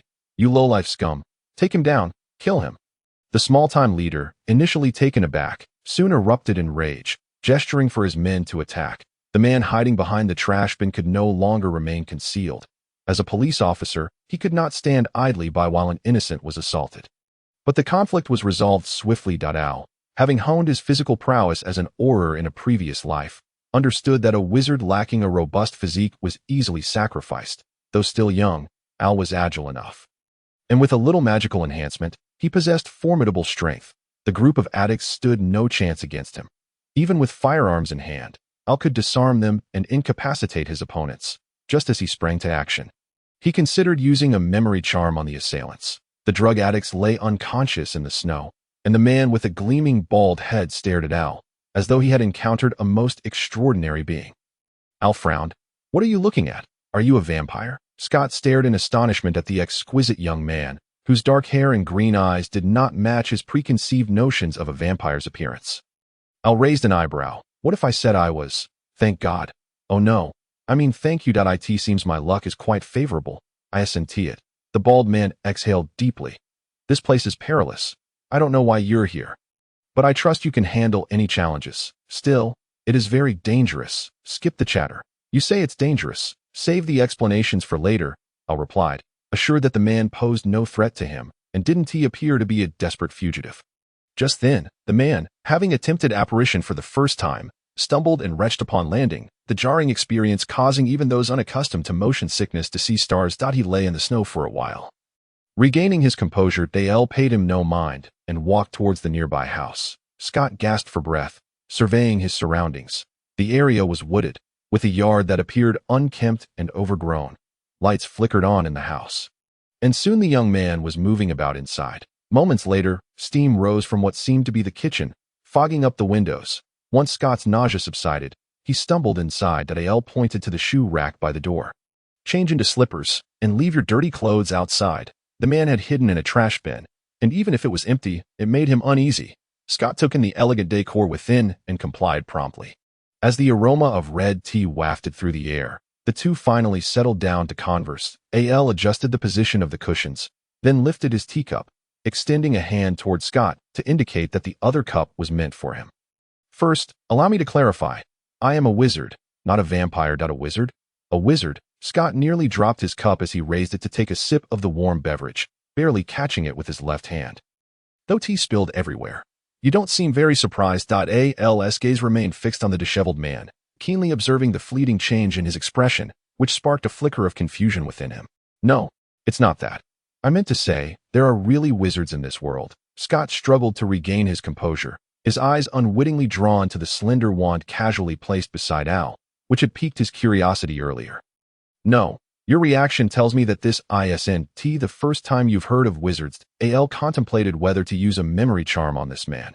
A muggle lacked magical protection, and even a simple forgetting spell could inflict damage on his mind, let alone an outright invasion. Who could predict the consequences? Scott lowered his gaze, his jaw quivering with anxiety as he battled internally, uncertain whether to divulge his secrets. Trust me, if I wanted to uncover something, you wouldn't be able to keep it hidden. Avoid unnecessary harm. I suggest you be forthright. Don't forget, I just saved your life. Al set down his cup, crossing his legs and shaking them slightly, his left hand resting casually on his knee, his fingers rhythmically moving. His relaxed demeanor starkly contrasted with the man across from him, who appeared increasingly agitated, as though Al were a truly fearsome entity. After a prolonged silence, Scott, his thoughts a jumbled mess, finally stammered, I've heard of vampires, werewolves. There's even suspicion regarding the existence of wizards, yet no one has ever seen one in person. There's no concrete evidence, so very few people know about these matters, and they are not made public. Vampires, werewolves, they are not perfectly concealed. To be honest, in this regard, wizards possess greater expertise. After all, we are a unique group shaped by large-scale persecution. If we lacked abilities, we would have been wiped out long ago. So, may I inquire why you chose to save me? Since they are a group that shuns the worldly realm, why have they suddenly emerged? Scott felt certain that they must have ulterior motives. Al smiled, relishing the conversation with someone who possessed self-awareness. He leaned slightly forward and said, You are a police officer. Scott's complexion, which had just begun to recover, instantly turned pale. He had not anticipated that this wizard would be so formidable. Despite having no apparent flaws, he had managed to unveil Scott's true identity. And I hope you will return to a normal life. Achieving some success in your work, I shall grant you 2 years' time. At the very least, you must become someone capable of conversing with upper echelons. Do not be anxious. I harbor no intentions of causing harm. I merely seek to wield a degree of influence. Dale was equally candid, explaining that if the other party agreed, these provisions would be enshrined in a contract of equal cooperation. Hence there was nothing that could not be openly discussed. Influence? Are you wizards preparing to emerge en masse? Scott sensed a disquieting undertone. This was an unmistakably unfriendly signal. Even if this young wizard promised not to harm ordinary people, what of the others? He had heard his colleagues in the criminal division speak of vampire murder cases. Certainly, there were other vampires who lived quietly, yet everything has two sides. Scott did not believe this wizard could reign in all the others. How could that be? Those cowards would not dare. Al shook his head. I am a businessman, and my ventures among wizards have reached saturation. Hence, I wish to expand outward. Do not wear such a countenance. We do not merely produce poisons, but also possess numerous wondrous potions. Potions that can revitalize the weary, potions that can swiftly mend broken bones and severed limbs. I am confident that there will be those in need. Would you not agree? Scott had no interest in the former, but the latter piqued his curiosity. As a police officer on the front lines of maintaining social order, injuries resulting in broken arms and legs were commonplace. If such a potion truly existed, then each year, colleagues who sacrifice their lives in the line of duty, you assure me that it will not endanger social stability, nor will it harm lives indiscriminately? Scott admitted he was tempted. Thinking of those colleagues who bravely pursued criminals amidst gunfire, he was willing to strike a deal with this devil. That Al nodded in satisfaction. I assure you. What he sought was merely the technological prowess of muggles. Why would he easily harm them? As for the common folk, was Al truly a madman like Voldemort, relishing in killing for the sake of power? He had no desire to rule, nor did he need to proclaim his reputation through bloodshed. He produced a magical contract that he had prepared earlier, inscribing the terms with special ink mixed with unicorn blood. Scott could hardly remain seated. He stood and approached Al, observing as he meticulously pinned the clauses that would bind both parties. Along with matters pertaining to their collaboration, I will invest in acquiring a factory nearby to establish a biological research laboratory, supplying you with finished potions. However, you must find the researchers. All reports and applications for potion production licenses will be under your purview. I understand that your processes are exceedingly slow, but I can only wait 1 year. After 1 year, I have not received satisfactory returns. I will withdraw all research projects and funding and erase the researchers' memories. Remember, you have only 1 year. Al explained while continuing to write. If the endeavor in England fails, he would consider other countries. Although the wizarding community in America was tightly regulated, due to the considerable number of superpowered individuals, Al thought he could find a way to infiltrate and take a chance. Scott pursed his lips. He now believed this wizard possessed some degree of capability. After all, it was improbable that he would risk saving him without a thorough understanding of his background. Are you not concerned that I might ambush you, capturing you for dissection and study? Scott queried, perplexed. Even if wizards wield magic, could it truly be so invincible? Al shrugged. You know nothing of wizards. That to speak without modesty. My talents rank among the finest. If I could be so easily captured by you, then the entire wizarding community would pose no threat to you. Easily subdued at will. Would that not make you feel more secure? Listening to the other's brazen claims, Scott dared not test the waters. The man had just saved his life and was preparing to offer miraculous potions to benefit society. He could not, nor should he, harm him. Come now, sign here. Al produced a seal and pressed it with his ring onto the parchment, then pushed the sheepskin paper toward Scott, offering the quill he had just used. Scott took it and inscribed his full name. What kind of ink is this? Why is it silver? Scott asked, gazing at the shimmering calligraphy on the parchment, curiosity evident in his voice. It is special ink infused with potion and unicorn blood. Well then, Mr. Scott, I hope for a fruitful collaboration. Al, seeing him finish signing, rolled up the parchment and extended his hand with satisfaction. Scott, too, readily reached out to grasp his hand, hoping this would prove to be the right decision. Do not worry, this will be no less correct than your work as an undercover agent, Al jested, offering him a gift as a partner. With that, he pulled out an iron metal necklace from his pocket. Adorned with a hexagram, intricate with fine magical runes, Scott accepted the necklace, puzzled. What is this? Does it have any special function? You do not suspect this item to be a curse? Al expressed mild surprise. For one must understand that wizards had long been cast as the antagonists in Muggle folklore. You just saved my life. Scott regarded Al, who had remained relaxed throughout, and felt that his earlier fear and anxiety were indeed laughable. Very well, esteemed wizard. Might I trouble you for an explanation? What is the purpose of this item?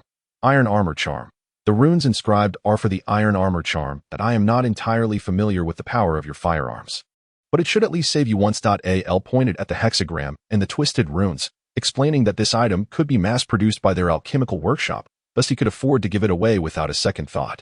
Could it also serve as a limited gift for top-tier VIPs? Scott sat up straight, cradling the small iron metal necklace in his hands, uncertain as he repeated, it can save me once. Indeed, but if it is against heavy weaponry, I would advise you to run quickly. This is merely an ordinary alchemical product. It can block bullets, and that is already commendable. Thank you, Mr. Bock. You just saved my life, and now you present me with such a valuable gift. Rest assured, I will give my utmost in our future collaboration. This was an opportunity, a rare chance. If seized, his political career could ascend to unprecedented heights. Scott was no fool.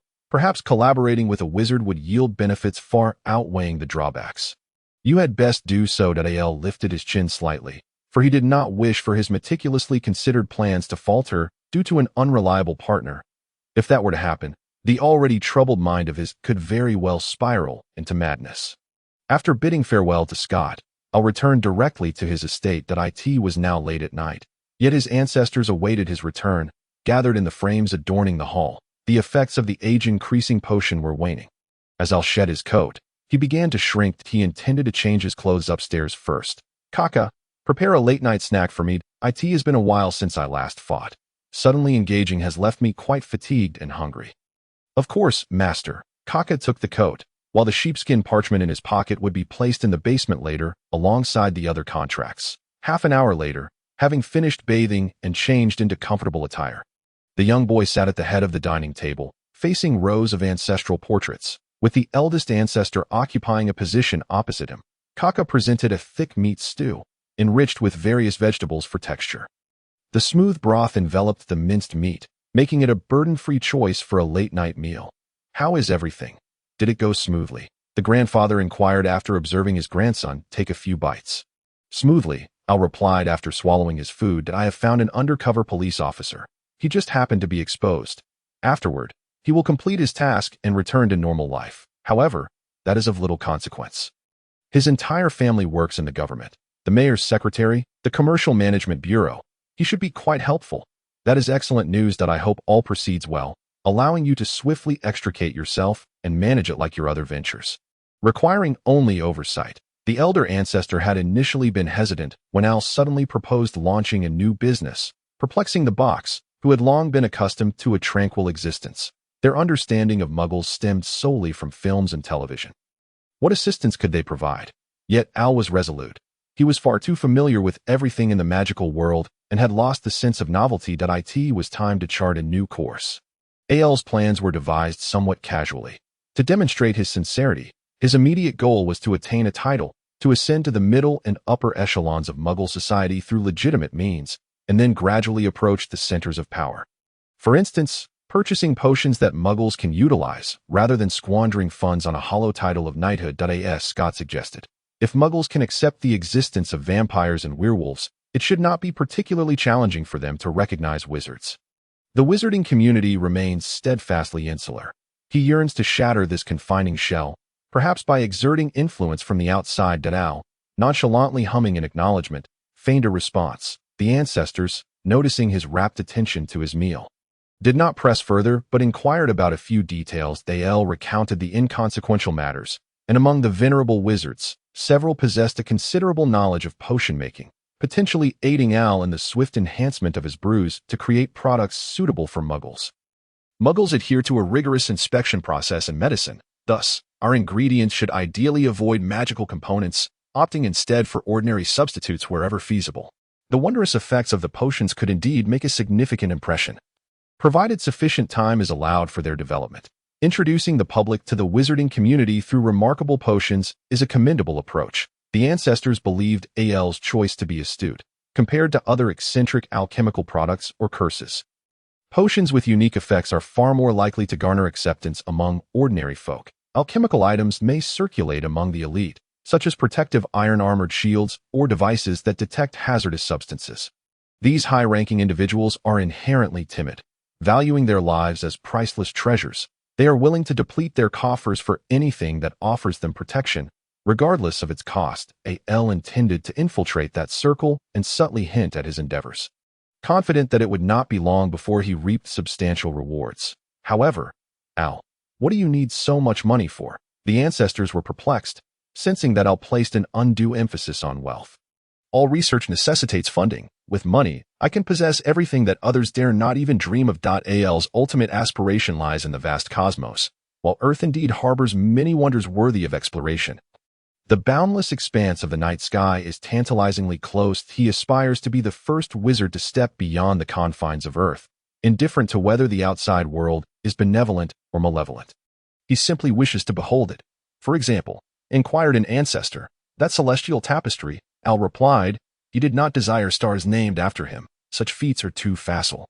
What he truly craved was an authentic encounter with the seemingly unattainable.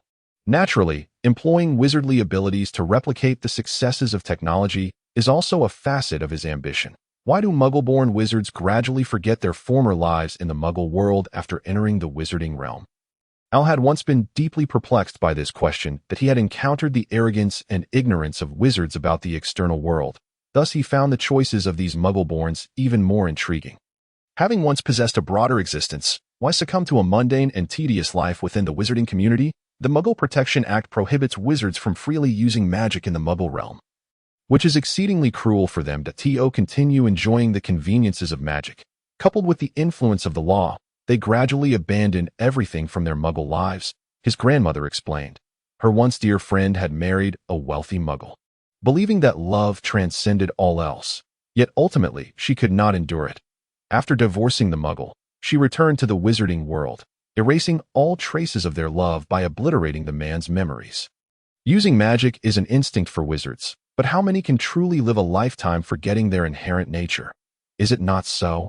Al nodded in apparent agreement, setting down his spoon, wiping his mouth with a napkin, and playfully asking, "Then what should I do if I wish to wield magic and relish the joys of the Muggle world?" The ancestors exchanged amused glances, shaking their heads. "Are you not already doing so, child? My previous admonition stemmed from a measure of concern, but those laws pale in comparison to you, do they not? The wizarding world is vast, and there are others shouldering the burden as long as you safeguard yourself. You may boldly pursue all that your heart desires." The ancestors gazed upon their descendant, several generations removed. He was their only direct heir, a capable adult, responsible for his own life, while they, the elders, merely needed to oversee their stronghold and leave him a guiding light homeward. The frustrations that often erupted from Al's heart began to swirl within him, some voicing their discontent, gradually detaching and dissipating like smoke in the air. "Thank you," Al murmured, momentarily stunned, only to find his body feeling somewhat lighter. A smile graced his lips as he rose and bowed to his ancestors, drawing his arms in a circle before executing a deep bow. "That I am truly delighted that, at least in my life, you remain steadfastly by my side, oh, my child." His grandmother's eyes glistened with moisture, tinged with melancholy. "Do be quiet, you little rascal. You know that we, the old souls, are powerless against you." The irritable ancestor, witnessing this exchange, could only huff in indignation, seemingly displeased with Al, but, in truth, disapproving of his own wavering stance. Al stood, winking playfully. The elder women beamed with delight. The following day, Al awoke amidst the lingering aroma of freshly baked bread. Still receiving gifts, wrapped in a soft lamb's wool cloak, he descended the stairs, adding 2 logs to the fireplace to stoke the flames higher. Kaka appeared in a bear-themed apron, a smidgen of flour dusting his long nose. "Good morning, master. Today I have prepared nutty whole grain bread, using mountain walnuts and hazelnuts from Huaxia, with a chocolate filling." "Thank you, Kaka. It truly smells delightful." Al leaned down to brush the flour from Kaka's nose, inhaling deeply. "Awakening to such a sweet scent on a cold winter morning was sheer bliss. That I'm glad you like it. I can send the recipe to Lingling, so you can enjoy it at school as well." Kaka beamed, his large eyes crescent-shaped with joy. "Just proceed as you see fit," Al replied. "I shall go wash up first." "Very well, master. The hot water is ready." Kaka bowed. The sun had yet to rise, and thick snow blanketed the ground outside. An owl, undeterred by the tempest, descended through the heavy clouds, shaking its tawny head before taking 2 steps forward and tapping on the study's window. Al, somewhat surprised, opened the window to let it in. The hefty owl promptly hopped inside. "Greetings, Nate. What brings you here at this hour?" Al hastily dried the owl's feathers with magic and prepared water and nuts for it. "This holiday, Crumb has Quidditch training." "Indeed. This fellow joined the Durmstrang team in his first year and is now the new seeker. He has no time to return home, so his owl Nate has flown all the way from Durmstrang. At this time of year, Durmstrang is likely buried beneath snow, making it quite harsh for the owl to venture out." Nate hooted a couple of times, the meaning of which was unclear, then extended its talon for Al to retrieve the metal tube containing the letter. "Crumb is set to participate in a match? So soon? Hasn't he training just begun? It's astonishing that he is already scheduled for a match." Is Karkaroff, the headmaster, perhaps a tad too eager? Or could it be that Crumb's talent is so extraordinary that it has inspired such confidence in that impatient headmaster?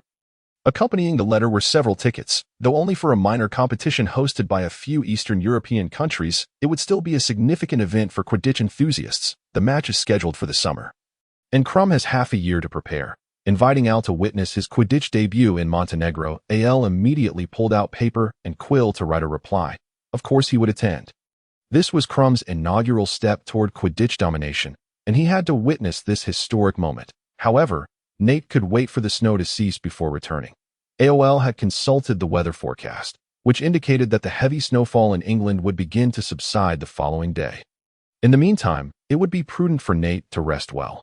Naturally, Nate would not refuse Elle's kind intentions and accompanied Kaka to the Ole. In the days following the Christmas holiday, AOL laid out the work arrangements for the new year and reminisced about several intriguing ideas, prompting the masters of the alchemy workshop to examine them closely. Initially, AOL had contemplated taking a short trip during the holiday, but the intermittent snowstorms forced a cancellation of those plans. Thus, he resorted to sipping age-enhancing potions to unwind in the Muggle world. This season marked the time when various theaters rolled out their New Year's special programs, which inadvertently benefited idlers like AOL. He would exit one theater and enter another, allowing several days to slip away amidst the splendid costumes, props, and the melodious strains of music. With New Year sales in the shops, some handcrafted boutiques offered special gifts. Although AOL was not an avid collector, he felt it inappropriate to leave empty-handed in light of their generosity. Spending money freely, AOL returned laden with purchases. Despite appearing constantly busy without engaging in what seemed like serious matters, he had already prepared a substantial amount of pounds, neatly packed in boxes, awaiting the arrival of his mute cousin who was closely related to him. Far away in America, Fernand, upon disembarking from the plane, took a taxi heading towards the suburbs. Noticing his numerous bags, the driver remarked on the challenges of travel. Indeed, it had been a long time since his last return. This time he was settling down, hence the excess baggage. Fernand conversed animatedly in American English with the driver. Living in Ascot? That's a splendid place, with beautiful scenery, the driver said with a hint of envy. Being a local, he resided in the bustling East London, where the environment was noisy and chaotic. Yet to have a residence in the precious land of London was indeed rare. Yes, but to be honest, it is a bit far from London, Fernand replied as he took out a cigarette, offering one to the driver before lighting it. The scent of tobacco enveloped the car's interior, providing a more pleasant aroma than the earlier chaotic smells. AOL, aware of his cousin's arrival today, had come with Kaka to tidy up the house. This property was purchased by his parents during their time, acquired through some clever means. Although the house seemed small, the surrounding area belonged to the Bock family. Upon reviewing the property deed, AOL even realized he might not need to acquire another laboratory space, as there were no other residents nearby. Thus, Kaka boldly began renovating the yard, clearing the lawn, planting a few pine trees, and tidying up the storage room and garage. AOL even selected an outstanding vehicle from his collection to place in the garage by the time Fernand arrived. It was already past 3 in the afternoon. The driver assisted in unloading his luggage and handed over his business card, stating that if he needed a ride before purchasing a vehicle, he could call him at "Oh, thank you. You've been a tremendous help," Fernand replied, promptly putting the card in his pocket as he stood at the door, watching the taxi depart. It was only when the surroundings fell silent that the gate behind him swung open. Kaka appeared to greet him. "Welcome. The master is waiting for you inside. Would you like assistance with your belongings?" "Thank you. I would appreciate that," Fernand replied, feeling a surge of excitement at seeing Kaka again. He eagerly followed Kaka, his luggage floating around him like feathers. AOL was in the living room drafting a new partnership contract for Fernand, as he preferred a stringent contract to safeguard his interests. "Good afternoon, uncle. Please, have a seat over here," AOL gestured as Fernand entered. After changing into slippers and shedding his heavy overcoat, Fernand warmed his hands by the fireplace. "Please, don't call me uncle. Just call me Fernand." "Very well, Fernand. Your presence here signifies your willingness to accept my employment, correct?" AOL continued writing while initiating the conversation. "Of course, without a doubt. To be honest, once I saw the remuneration you offered, I began packing my bags," Fernand replied as he took a seat, observing the youthful AOL before him without a hint of condescension. Born into a wizarding family, with a father from the Bock family and a mother from the Pruitt family, he had unexpectedly failed to awaken any magical abilities. Consequently, at the age of 11, he was callously expelled from home by his indifferent father, the head of the main branch. AOL's grandfather, arranged for his life in the Muggle world, sending him away from his homeland to be adopted by a mute foster family, providing him with the means to live safely and healthily. Thus, while he claimed the generous remuneration as his reason for returning, it was a falsehood. He wished to repay the members of the main branch and was grateful to all who had helped him along the way. AOL glanced up at him, retrieving a small box from his pocket and placing it on the table. "This is a gift selected by your grandfather." Fernand eagerly bent down to take it, opening the velvet box to reveal a necklace. Unlike the iron metal necklace given to Scott previously, this necklace featured a pure copper pendant engraved with the Bock family crest, a rose blooming beneath the dark moon, along with the inscription, "Presented to Fernand Bock." This enhanced ironclad charm will protect you from harm by Muggles and comes with a warning signal. Once triggered, Kaka will appear by your side to escort you away. As you know, the magic of house elves differs from that of wizards. AOL explained. Without hesitation, Fernand took the necklace from the box and put it around his neck, adjusting the pendant's position, excitedly asking, "Does it look good?" "It suits you perfectly," AOL replied, prompting a hearty laugh from Fernand. This auspicious beginning allowed the two to quickly become acquainted, at least on the surface. One was willing to yield, while the other was prepared to place trust, enabling their collaboration to proceed. Fernand didn't even glance at the terms of the magical contract. He simply took the quill and swiftly signed his name before handing it back to AOL. "So, what do you need me to do next?" "Establish a research laboratory. Here is the modified herbal formula. Have the researchers attempt to analyze its structural principles, and then produce the potion that if the final product is harmless, find someone to test it. You should be familiar with the subsequent processes," AOL said, sinking deeper into the embrace of the cushions, the firelight from the fireplace reflecting in his deep green eyes like tiny sparks. Fernand, who bore a resemblance to AOL, nodded. He had previously worked at a pharmaceutical company and was somewhat familiar with these processes. Moreover, with AOL's financial backing, he was confident that progress would come swiftly. They conversed from dawn until late into the night, until Fernand could no longer keep his eyes open, and they exchanged goodnights before retiring to their rooms. Before the conclusion of the Christmas holiday, Scott visited the house once more. Observing the rejuvenated courtyard, he gained further understanding of his partner being a wizard. AOL, having hastily consumed an age-enhancing potion, appeared somewhat disheveled but made a point to introduce the two gentlemen. He instinctively brushed his hair back and invited them to the living room for conversation. With such a meager assembly of personnel, AOL had no choice but to continue engaging them in dialogue. Until the day of their return to school, Kaka organized the clothes for the semester into a box, while AOL inspected the potion ingredients. He planned to study various herbal properties this semester, aiming to experiment with concocting more potions suitable for Muggles, resulting in an extensive shopping spree. Upon boarding the Hogwarts Express once more, AOL had shed his initial reluctance, a transformation attributed to his efforts over the past 6 months to alter his previously mundane life. Ravel, donned in a vibrant red sweater, navigated through the crowd, draping an arm over AOL's shoulder. "Hey, brother, long time no see. How was your holiday?" "Very enjoyable," AOL replied, unbothered by the extra weight he carried, continuing his search for an empty compartment. "I bought quite a few Muggle books. If you're interested, I can lend you a few. Some of the stories are exceptionally intriguing." "What genre?" "Fairy tales," Ravel inquired. "Do you really think I only read fairy tales?"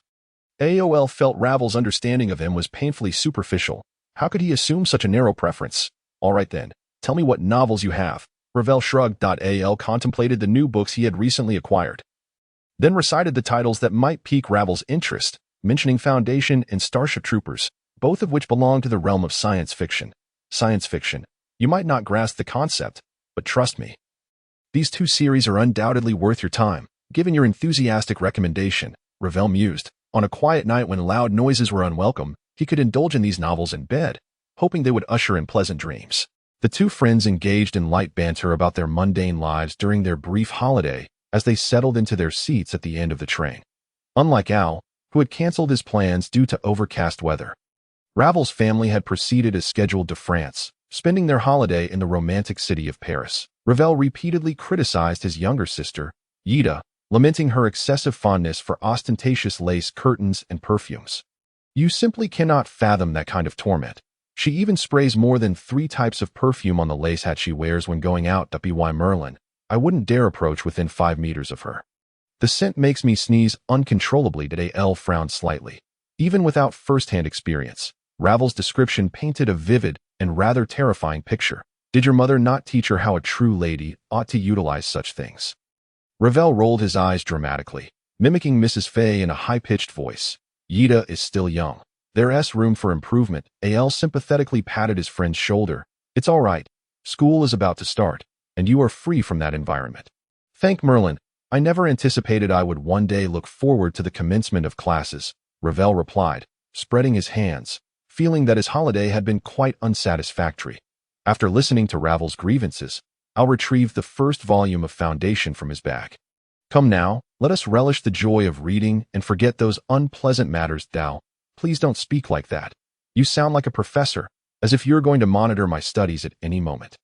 The train rumbled forward, its whistle echoing, carrying a group of young wizards away into the distance. That night, after dining in the grand hall, Al hurried to the dormitory, eager to set up his experimental station.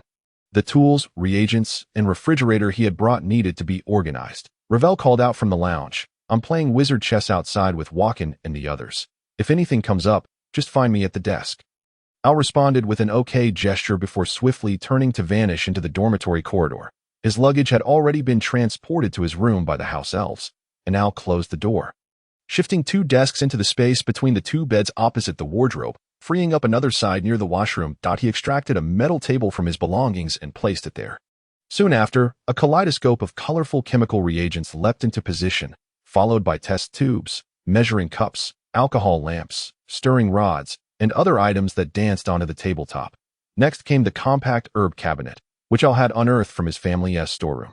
It contained a preservation and dehumidifying charm to ensure the long-term storage of potions. A wheeled stool twisted a couple of times before settling beside the long table. Al had excavated a section of the floor to bury a shield stone.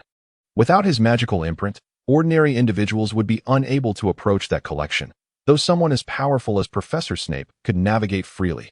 However, Al's concern lay solely with the clumsy young wizards who might intrude uninvited. Once everything was organized, Al finally stepped into the bathroom to wash up. After finishing their game, Ravel returned to the dormitory. Curiosity piqued as he observed the rearranged room. The shield emitted a faint reflection. He reached out to poke it a couple of times, realizing it resembled what he had seen before and acknowledging that he couldn't open it. He wasn't in a hurry, so he sat on the edge of the bed, waiting for Al to emerge and show him the table. After finishing his shower and drying his hair, Al emerged to find Ravel's eyes sparkling with anticipation. Come, let me introduce you to Muggle science. Al beckoned, waving his hand for Ravel to join him within the protective barrier. Al retrieved mercuric sulfide, carbon disulfide, and other substances, measuring appropriate quantities with an electronic scale and measuring cups, adding them one by one into a petri dish. The Pharaoh serpent is renowned for its explosive reaction, producing a rather astonishing effect. In no time, a long, irregularly shaped product, far exceeding its original size and riddled with gas pockets, emerged from the dish. Ravel gasped in astonishment. What kind of magic is this? This isn't magic. It's merely an intriguing little experiment devised by Muggles. Once the Pharaoh serpent ceased to grow, Al used magic to sever it into 2 sections, exposing its inner structure for Ravel to observe. It resembles a sponge. It appears small when compressed, but expands to a colossal size. Look, there are numerous air pockets within. Ravel leaned in closer to inspect. But the pungent odor of the chemical agents made him withdraw quickly. How marvelous. This truly isn't magic. He had always believed that only magic could create such wonders, not realizing that there were alternatives.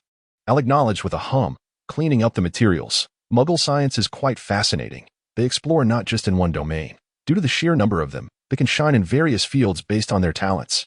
I find their studies in biological structures and pharmacology particularly intriguing, which is why I purchased these tools to explore the differences between potion ingredients and ordinary materials. So, you spent last year writing articles, and this year you plan to devote your free time to experiments. Ravel struggled to comprehend. Perhaps, Al, you are indeed quite different from us. You seem far too mature and rarely join us in play. Why would you think that? Or perhaps you should consider it from another angle. My studies are a form of play as well. Al dismissed the notion. I wrote articles out of curiosity about transfiguration and charms. Wishing to explore, whether or not a magazine publishes my work is of no concern to me. My preparations for these experiments stem from my interest in this technology. So it's not that I don't wish to spend time with you. It's just that my pastimes differ slightly from yours. All right, even so, I still hope you won't keep isolating yourself in the dormitory. We ought to get out more, shouldn't we? Ravel sighed in exasperation.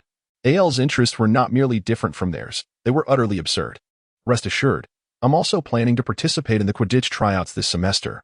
Afterwards, we can practice flying together. Al had long since made his plans, realizing that the basement room had no windows and lacked sunlight, which simply wouldn't do. Upon hearing about Quidditch, Ravel perked up instantly. You're planning to try out. What position do you intend to play? Beater, I suppose, Al replied. Beaters roam the entire field, able to protect their teammates at any moment, requiring quick reflexes and stable flying skills. But most importantly, I enjoy the thrill of wielding the bat. I'm preparing to try out for keeper and seeker. Ravel expressed that although he possesses an inherently energetic disposition, his quick reflexes render him exceptionally suited for the position of a goalkeeper, while his desire to chase the ball is merely for the sake of garnering attention. Upon stepping out from their protective encasement, the two continued their conversation about Quidditch for a while longer. As the new term commenced his score-boosting endeavors once more. Amidst the daily rigors of experiments and classes, he found moments to ride a broomstick, and coupled with Lingling specially crafted nutritious meals, or began to grow at a visibly accelerated rate. By the time Ravel noticed this, or had already surpassed him in height by a considerable margin, the immature young wizard was greatly affected, shouting fervently about his desire to grow taller and fervently showcasing his meals, insisting on dragging or out for morning runs at the Quidditch pitch. It was tea until one day, by the edge of the Black Lake, they encountered Professor Snape on a stroll that he decided to shift this exercise to the evening, allowing or to escape a troublesome fate and get some much-needed rest. Or was perplexed by Ravel's evident fear of Professor Snape. To be candid, most students harbored a similar trepidation, yet or found the professor quite approachable, albeit with a rather sharp tongue and an awkward demeanor. Most times when he approached the professor with questions regarding herbs, their uses, and potential side effects of misuse, Professor Snape never hesitated to enlighten him. Not only did he provide answers, but if he had no pressing tasks at hand or potion work to attend to, Professor Snape would even demonstrate the correct method of potion making, contrasting the results of proper techniques against the refuse produced from improper practices, thus granting a more intuitive understanding of the herb's effects. Perhaps due to the professor's differing attitudes towards high achievers and those struggling academically, most students with mediocre grades in potions were quite fearful of him. However, it was evident that Ravel performed adequately well. And with Or's assistance, he had even received extra points in potions class. If you don't understand, just ask, he suggested. Ravel replied, because the other classmates are all afraid. What does that even mean? Is it necessary to follow the crowd in such matters? Or was utterly dumbfounded. Ravel chuckled. Well, I just wanted to fit in March. Professors McGonagall and Flitwick each received the latest edition of a magazine. Or's discussions on transfiguration and his initial experiences and charms had been published.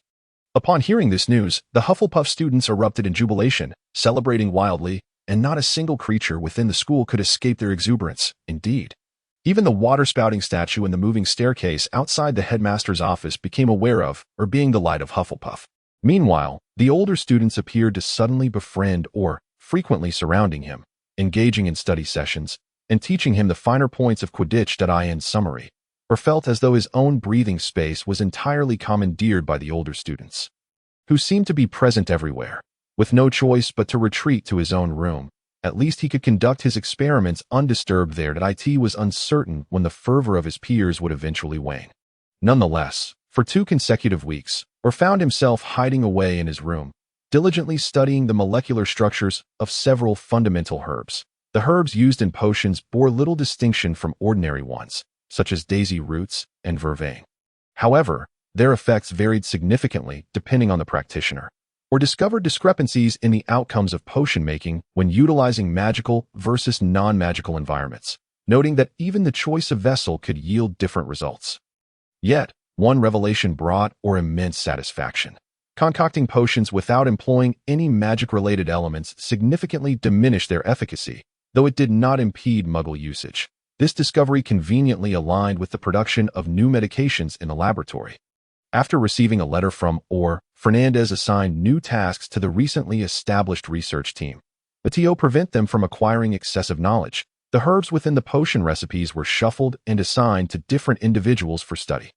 They were to first analyze the components, eliminate the ineffective parts, retain the essence, and then pass the results to a trusted person for formulation. By serendipity, upon learning of this extraction method, or began to experiment with the extraction of white fresh essence. Should he succeed, this valuable potion could become a new product for the Bock family's potion enterprise, available for external sale. White fresh was a relatively rare healing potion, requiring only a small amount to yield substantial effects, particularly in stopping bleeding and promoting wound healing. Or observe the healing potion primarily composed of white fresh. Aside from the white fresh itself, it included plantain for its purifying properties, lavender for its calming effects, lichen from graves for protection of the injured, and deerhorn fern to enhance recovery chances. Upon placing the liquid form of the finished potion under a microscope and augmenting the device with magical energy, or discovered the presence of active cellular tissues. Although it was merely a liquid resulting from the fusion of herbs, its activity was comparable to that of human cells. It was no wonder this potion was effective for healing. Due to its similarity to human cellular activity, it was readily absorbed upon entering the body, enabling rapid wound recovery under the potion's influence, or firmly believed this product could carve out a niche in the market. He hoped Scott could assist him in gaining entry into the Muggle society, yet he knew he could not entirely rely on him, as he was not a scion of the elite. Only by presenting a sufficiently sincere gift could he hope to capture the attention of those haughty Muggles. This characterization was not meant pejoratively. Truth be told, wizards were the most arrogant beings in this world. Or mused that otherwise, they would not perceive their distance as the best protection for Muggles, would they? Amidst the flurry of herb extraction and academic pursuits, Or also sought to practice flying with his classmates. Even with his schedule overflowing, he had not forgotten to seek Professor Flitwick's assistance with spell practice.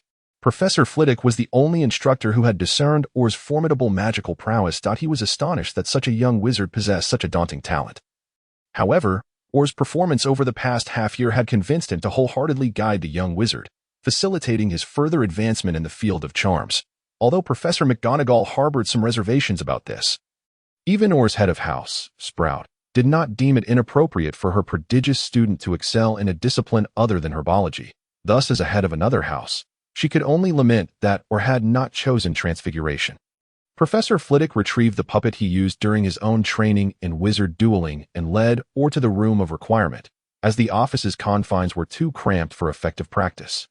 "Follow me," he instructed. Orr had passed by this room numerous times, but had never found a reason to explore it. It was concealed behind a large oil painting, depicting a giant brandishing a stick while bludgeoning a hapless Panama.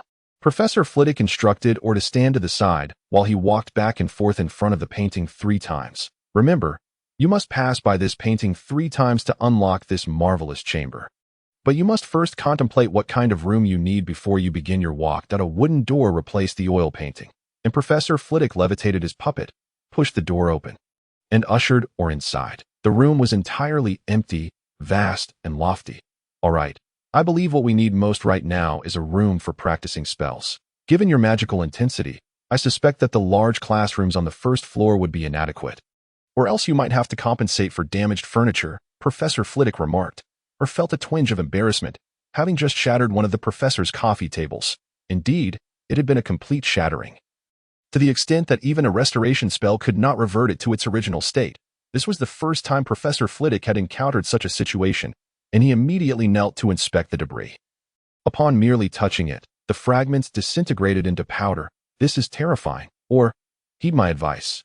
You must control your magical power. An attack of your magnitude would be akin to the killing curse if it struck a person. Do you understand?" Professor Flitwick found the mere thought of it quite alarming. He had only cast a basic shattering spell, yet the resulting effects were both frightening and irreversible, or had never attempted to exert his full magical capability. Even during that recent attempt, he had held back, yet the outcome had still astonished him. "Professor, this is terrifying. May I request that you keep this a secret?" Orr appeared flustered, seemingly apprehensive that his peculiarities might instill fear in his classmates. Professor Flitwick immediately nodded in reassurance. "Of course, I shall keep your secret. Rest assured, my dear child, no one shall learn of this matter. I will not utter a word. But you must also promise that you will never use your powers against others until you have fully mastered them. Unless they intend to harm you." He felt a heavy weight in his heart. He realized that he needed to pay closer attention to this student and expedite his control over his magical abilities. Fortunately, Orr was not a violent individual. However, Professor Flitwick recalled the aftermath of last year's conflict between Hufflepuff and Slytherin, where several Slytherin students fell victim to Orr's spell, resulting in their oversized front teeth. Even Professor Snape's specially concocted potion required 3 doses to remedy the situation at that time. It was presumed to be a result of Hour's inexperience with the spell, but in retrospect, it was a miracle that those children did not plow furrows into the ground with their teeth. I assure you, I will learn to control my magical output swiftly, Hour declared earnestly. Professor Flitwick pondered for a moment.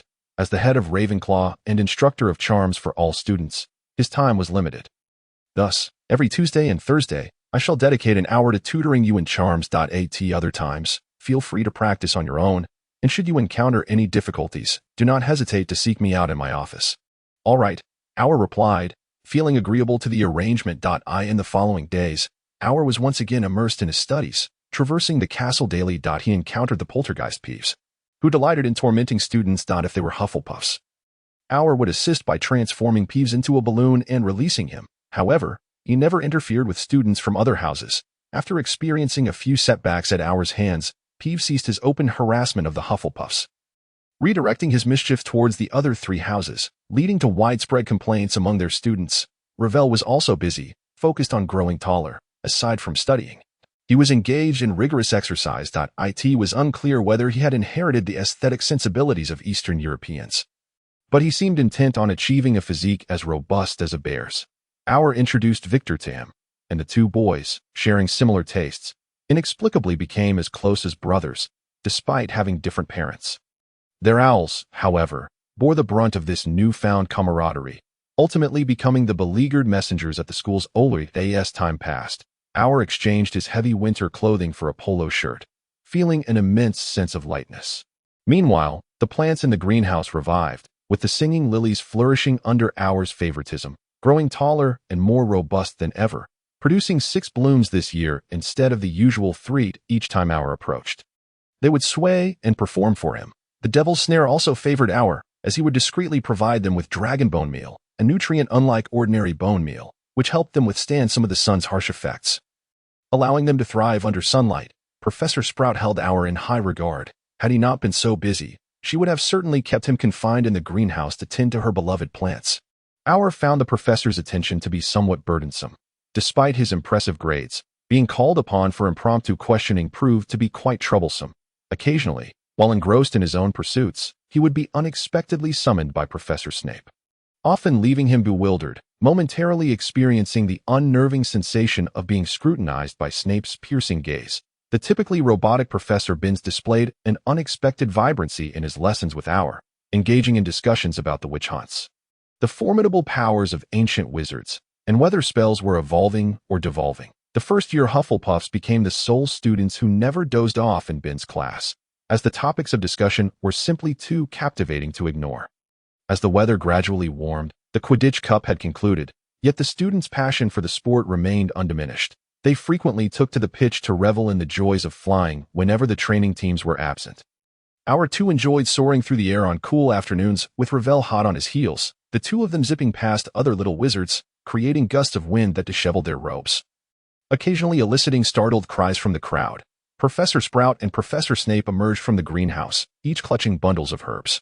Upon spotting Hour speeding by, Professor Sprout couldn't help but smile. "Aldrich possesses remarkable talent in Quidditch," she remarked. Professor Snape pursed his lips. While he harbored a disdain for the sport, he could not bring himself to disparage Hour, who remained one of his favored young wizards. "Let us see how he fares against Slytherin." He replied, "He is more than capable," Professor Sprout asserted confidently, though she added with a hint of concern, "But I hope he does not invest too much time in training. He also has great potential in herbology." Professor Snape did not exaggerate. Hour's proficiency in potion-making was evident, and his adept handling of herbs was commendable. He relished engaging with students who demonstrated intellectual curiosity. One could always trust that Hour would grasp his words. Sometimes Hour would even present intriguing ideas, allowing Professor Snape to savor the rare pleasure of such unspoken understanding. Professor Sprout, puffing out her chest with pride, declared, "To be honest, I have yet to encounter a professor who does not admire Aldrich.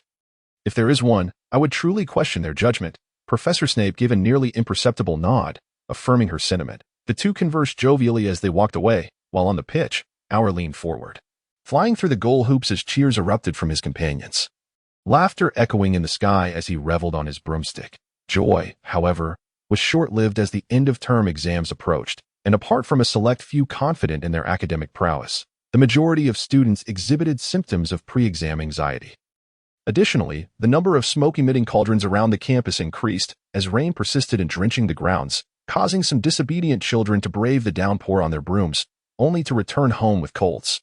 Madame Pomfrey wished fervently to deliver potions to every student's dinner table rather than endure the cacophony of her infirmary, resembling a bustling marketplace. Our sidestepped a fellow student emitting smoke. Sensing the dampness in the dungeon intensifying and his knees ached, prompting him to hasten back to the dormitory. En route, he pondered the effects of Muggle antibiotics on wizards. If wizards were physiologically similar to Muggles, then such medications should prove effective. Moreover, he had heard that Muggles required vaccinations to combat certain infectious diseases. Could wizards receive them? However, even if they were safe, few wizards would willingly partake, as their arrogance led them to believe that magic could ward off most viruses.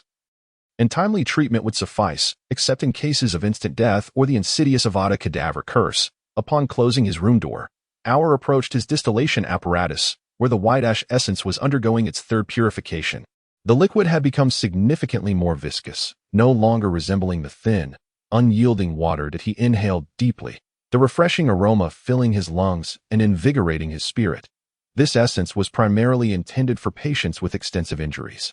Some research-minded wizards would surely find it useful, given the frequent accidents in their environments. Our plan to document the purification process and send it to the potion workshop, requesting the production of more herbal essences. Cleanly combined ingredients should yield enhanced potion efficacy. Of course, he would also advise them to exercise caution, as many wizards had met unfortunate fates while brewing potions. The end-of-term exams arrived amidst the lamentations of young wizards. And Auer chuckled at Ravel, perplexed by why his friend was also howling in distress. Ravel cautiously replied, to fit in, "You have no idea how easily anxious students like you can be cornered." "Really?" Auer expressed disbelief. He did not consider himself susceptible to such tactics. Ravel grinned. "I truly despise having such an exceptional friend." Despite the pervasive sense of sorrow, the results of the examination were inescapable. On the final day before the holiday, the young wizard received his report card, displaying 3 distinctly different reactions. The first group, represented by the academically gifted Auer, received unsurprising results, achieving all O's without much emotional fluctuation. The second group, fortunate in their exam performance, erupted into excited squeals upon receiving their grades, hopeful for potential rewards from their parents, envisioning a joyous summer ahead. But as for the third group, their plight needs no elaboration. May Merlin watch over them. While everyone eagerly anticipated the holiday, Auer's advanced curse enhancement lessons with Professor Flitwick continued. Recognizing that Auer's training might lack guidance during the break, Professor Flitwick visited on this final day to impart some crucial advice. First and foremost, he emphasized the importance of a secure practice location, an independent space free from disturbances, as Auer's powerful spells could lead to unforeseen accidents if an uninvited guest were to intrude. Next, regarding the content of his training, Professor Flitwick advised against practicing high-difficulty spells. Although these spells wield greater power and require more magical energy, Auer's unique circumstances rendered such formidable spells unnecessary. Mastery of ordinary spells, coupled with flexibility and enhanced control, was paramount. Most importantly, he stressed the significance of physical fitness. A robust physique would aid in the retention of magical energy, while the flow of magic would contribute to his overall health. A harmonious cycle could potentially render him far more powerful than even Dumbledore. Professor Flitwick repeatedly cautioned Auer against secretly practicing dark magic, urging him not to let his mind be tainted by such influences. "Auer, you have a more luminous future ahead of you. I do not suggest that dark magic is inherently evil, but it can corrupt wizards, leading to extremism and a loss of reason. Once your mind matures and you can handle the majority of negative influences, we can approach it more safely." Auer nodded earnestly. He was not a mere child. Having been an Auror, he understood the dangers of dark magic better than most ordinary wizards, while he did not fear it to the extent of being paralyzed by dread. He recognized the necessity of caution. "I hope to see you more composed in your spell work upon the holiday's conclusion." Professor Flitwick patted Auer's arm and gestured towards the 3 training dummies. "Take these with you. You need them more than I do." "Thank you, Professor. I will make good use of them." Auer expressed his profound gratitude for Professor Flitwick's assistance. Truth be told, while his spellcasting framework was largely established, the professor had provided him with numerous diverse suggestions, elevating his skills to new heights and granting him a deeper understanding of spells. Professor Flitwick wore an expression of encouragement as he pointed towards the door. I must take my leave now. I have to visit the Ravenclaw common room to speak with the students. Be sure to return early after your training. Of course. Goodbye, Professor. Aur respectfully watched him depart. The study of spells is an intricate art. For most wizards, mastering a majority of commonly used spells suffices for daily life. However, for the gifted, 7 years of schooling serves merely as an introduction. Once an ordinary wizard with foundational knowledge, Aur now found himself with the opportunity to delve deeper into the world of spells, a chance he felt compelled to seize. After his training concluded, Aur emerged from the room of requirement, drenched in sweat, upon witnessing the door revert to its painted form. He suddenly recalled the Ravenclaw diadem concealed within. If he were to dispose of the soul fragment within the diadem and present it to Professor Flitwick. The professor had aided him immensely, and Aur was uncertain how to repay him. Perhaps this treasure could serve as a splendid gift. Aware that dealing with Horcruxes was no simple feat, Aur nonetheless wished to express his gratitude to Professor Flitwick. Utilizing the Fiendfire curse was well within his current capabilities. He simply needed to enhance his practice of the banishing charm. He could not allow the Fiendfire to run rampant, feeling confident in his ability to avoid creating trouble. Aur began to move about before the painting, seeking a concealed location. Soon, a slightly aged wooden door appeared on the wall. After casting the disillusionment charm upon himself, Aur opened the door and stepped inside, only to find the room in utter disarray, far more chaotic than he had anticipated. It was filled with countless forgotten items, likely remnants of students long since departed. Essentially a junkyard. Aur's expression stiffened as he cautiously navigated the clutter. Striving to avoid the antiquated debris, the room was littered with broken furniture, trinkets, tattered books, and even discarded robes and scarves. A broom, stripped bare save for a few branches, obstructed his path. He abruptly realized that bringing a broom would have been a prudent choice. Visibility was severely hampered, and he knew not how long it would take to find his target. The primary challenge lay in the sheer size of the room. He was aware that the Ravenclaw diadem rested atop a plaster statue. Yet there were far too many statues to sift through. Accio Ravenclaw's diadem. Aur attempted to summon it, but nothing responded to his call. Accio Voldemort's Horcrux. He tried again. A plaster statue began to float towards him, and the heaps of debris trembled. In the next moment, a swarm of 17 or 18 plaster statues surged towards him, causing several piles of rubbish to topple over. Aur quickly manipulated the magical energy surrounding them, terminating the summoning charm's effect and substituting it with the levitation charm. At last, he discovered what he sought. The diadem precariously perched atop a statue's head, its once resplendent glory now dulled, and its pearls coated in dust. Voldemort had audaciously transformed these precious treasures into Horcruxes, a blatant desecration of the founders of Hogwarts, all because Dumbledore had rejected his employment application. What a narrow-minded and despicable man. Aur silently scorned him and retrieved a mithril box from his small pouch, levitating the diadem inside, hoping the unique sealing properties of the box would mask the Horcrux's aura. The following morning, Lavelle flung off his blanket, exclaiming, "Holiday time." Aur, still bleary-eyed, sat up, acknowledging the holiday's arrival. Oh right, I'll send you the tickets for the Eastern European League tomorrow. Don't go losing them once the holiday begins. If your brother snatched them away, it's not my problem. I'll be sure to remain here, awaiting your Owl's arrival, Lavelle promised, raising his hand.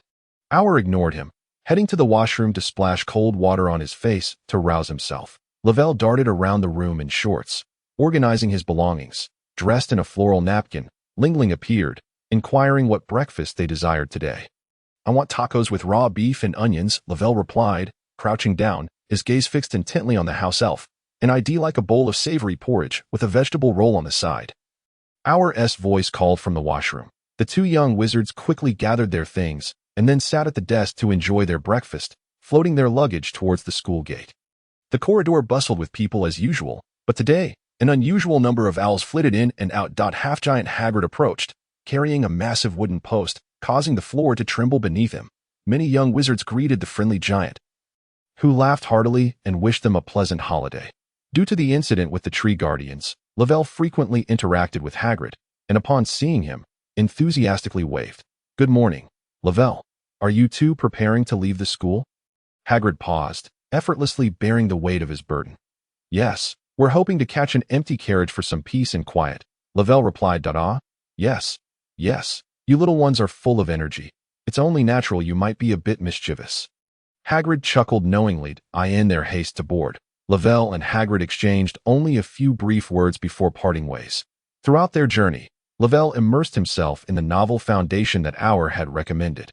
Having read it 3 times already, Aur had not anticipated his friend would become so engrossed. How about I gift you this entire set? Aur suggested. Clearly, you need them more than I do. No need. Didn't you mention their SA Deluxe Edition? I plan to buy 2 sets for my collection and another standard one to recommend to my family. Lavelle quickly declined. He believed the novel was splendidly written, and thus Aur should retain a set for himself, which he could procure at his leisure. Aur shook his head. Very well, if that's what you wish. Fernand was aware that Aur had the day off today.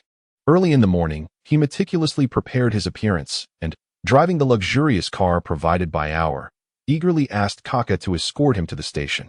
Other parents observed this young and handsome man with quiet curiosity, engaging in hushed discussions about his background. It was only when the train thundered into the station that they shifted their attention elsewhere. The small wizards, finally released from their studies, resembled eager calves waiting at the gate, each one jostling to be the first aboard.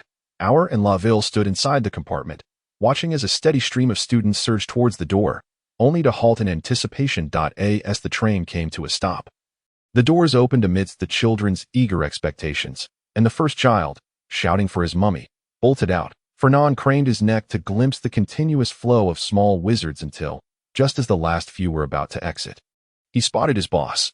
His employer leisurely dragged a suitcase behind him, presumably accompanied by a friend, and the two exchanged a warm embrace before bidding farewell. Aur and Fernand waved at him. Aur turned and asked, "What brings you here?"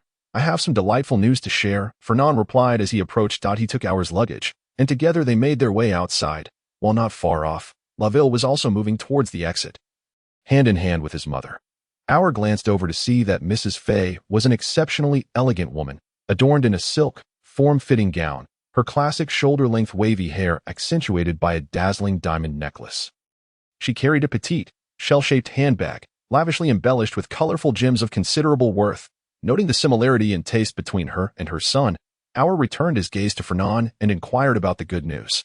Meanwhile, Mrs. Fay was observing Aur, and she slightly leaned towards her son, asking, "Does your good friend have a particular fondness for muggles?" "Indeed, he has quite an in-depth understanding of them," Lavelle responded. "His attire is quite striking." "You might inquire where he had it tailored," Mrs. Fay suggested, feigning nonchalance. Lavelle's expression turned peculiar, realizing it was indeed a question typical of his mother. "All right, I'll write to him and ask. How do you know his clothing wasn't custom-made by a wizard?"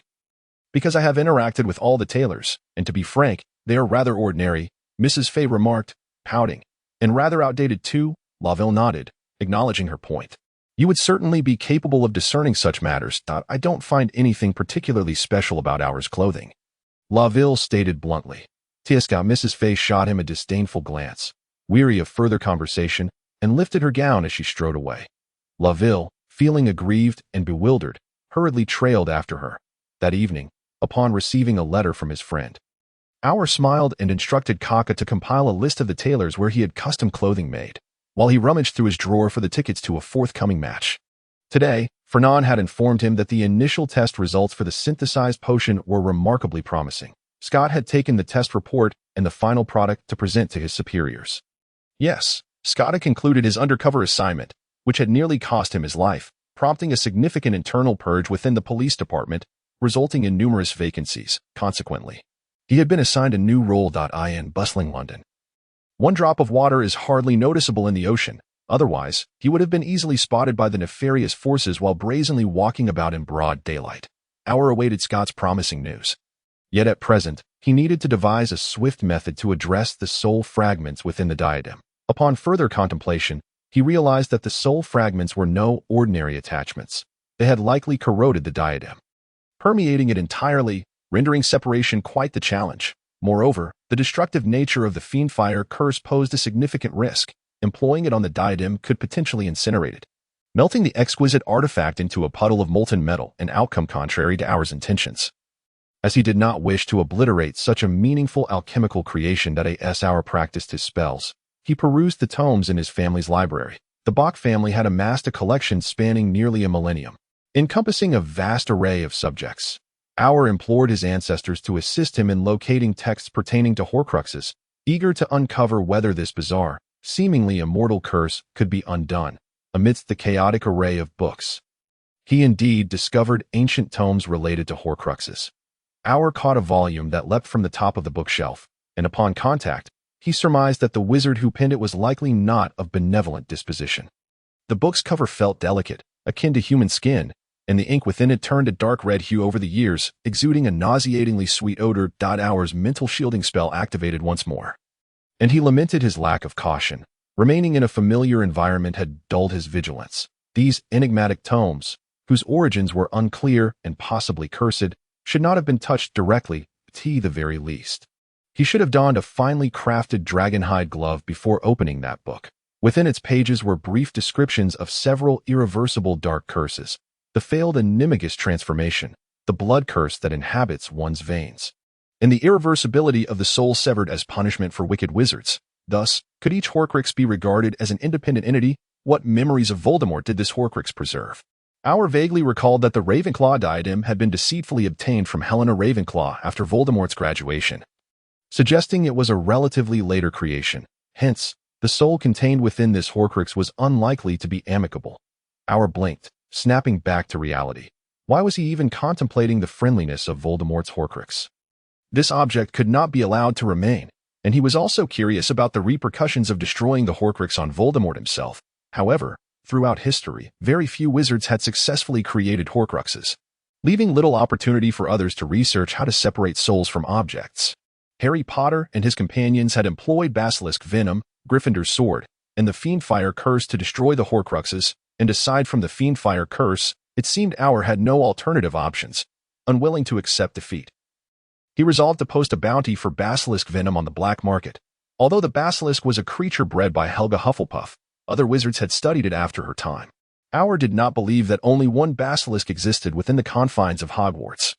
If necessary, he could secretly return to hunt one down. At present, it appeared there were no suitable methods to address the Horcrux, so Auer could only secure it for the time being. He instructed Kaka to keep a vigilant eye on the black market bounty. Should anyone attempt a transaction, he was to verify its authenticity immediately. Kaka noted this task in the recent events ledger that required close monitoring and proceeded to assist his master in tidying the training grounds. Meanwhile, Auer's ancestors surveyed the exquisite silver box on the desk, still uneasy about its ability to contain the dangers posed by the Horcrux. Auer, in the second room of the basement, there is a crystal seal that can trap Fiendfire. Perhaps you could place the diadem within that, suggested a venerable grandmother. But that's your dowry. Her husband replied hesitantly, we have long since passed, and those items now belong to Auer. Besides, are you not concerned about this Horcrux? If Fiendfire can eradicate the Horcrux, then surely the crystal seal that contains Fiendfire can also contain the Horcrux. The grandmother chuckled, playfully patting her husband's arm. Upon hearing this, Auer dashed to the basement to search. The Bock family's basement was as expansive as the upper floors, with a layout mirroring that of the ground level. However, while the upper rooms were designated as a living room, dining room, study, etc., the basement rooms were organized numerically. There are a total of 17 rooms. Before each clan member passes away, they meticulously store their accumulated treasures in various rooms according to categories. Room number 2 houses forbidden items, and in the lower left cabinet, Auer discovered a crystal dome. Although it had remained dormant for an extended period, the crystal dome, enveloped in magic, still gleamed with a lustrous sheen. The magical patterns etched onto its surface resembled naturally occurring designs, bestowing an air of mystery upon the dome. The contents of this room bore no negative effects, allowing Auer to handle it without hesitation as he embraced the dome and carried it out. The surface of the crystal dome rippled with subtle waves upon contact with different magical energies, akin to a decorative piece that inherently emitted light. As Auer turned to exit the basement, the doors behind him closed one by one, the decorative paintings above shifting and gradually merging with the main entrance. Voldemort, who lay dormant within the diadem, once again inhaled the essence of freedom. His consciousness swiftly awakened, yearning to take action. However, in the next moment, Auer deftly covered the crystal dome, causing that fleeting joy to dissipate in an instant. The irrational Voldemort, trapped within the diadem, erupted in a frenzy of curses, causing the diadem to tremble, with the jewels flickering ominously. Such a waste. He was merely an exceptionally talented wizard, Yet he dared to desecrate the masterpieces of his ancestors. How detestable. A certain ancestor, a graduate of Ravenclaw, ground his teeth in fury, wishing he could leap forth and bite Voldemort. The diadem of Ravenclaw held profound significance for all students of the house, much like Aur's deep reverence for Helga's golden cup as a member of Hufflepuff. Aur refrained from recklessly seizing the golden cup. Instead, he opted for the diadem hidden within the school. Not only was it more convenient, but he also wished to experiment first if his approach proved successful. Then the golden cup could return to Hufflepuff, and the locket could be reclaimed by Slytherin. Alas, humans are inherently biased. Although Aur harbored no fondness for Slytherin students, having spent 7 years there, he ultimately regarded them with a measure of respect. Nevertheless, despite preparing for the worst, he remained determined not to damage the diadem's essence due to Professor Flitwick's influence. Seated at his desk, Aur gazed at the sealed diadem until it settled into silence, at which point he leaned in for a closer inspection. The diadem was forged from mithril, adorned with countless diamonds of various sizes, and at its center lay a colossal sapphire. Inscribed on the base of its wings was a phrase, "What beyond measure is man's greatest treasure." Aur noticed numerous speckles on the mithril surface, seemingly resulting from the passage of time. Silver items are prone to oxidation and tarnishing. However, considering it was Ravenclaw's diadem, oxidation should not be a possibility. He hurriedly exited to retrieve the microscope stored in his suitcase. Not long after, Aur returned, cradling the instrument, and cleared his desk entirely, preparing to magnify the dark spots on the diadem's surface to uncover their nature. They were the result of dark magic's corruption. A sudden jolt of alarm struck Aur. The damage inflicted by the Horcrux on the diadem was pervasive. In such circumstances, could the essence be preserved while destroying the Horcrux?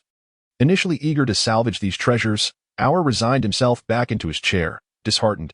The portraits that had witnessed his actions could not suppress their collective sigh. Hogwarts had existed for over 1,000 years, and most members of the Bock family had lived within that castle. Although many had perished long ago, their memories endured. Aur, perhaps you should consider returning the diadem to Professor Flitwick. Those wizards might have alternative solutions, suggested Aur's mother. This is too perilous. The diadem is Voldemort's Horcrux. How can Aur explain his findings?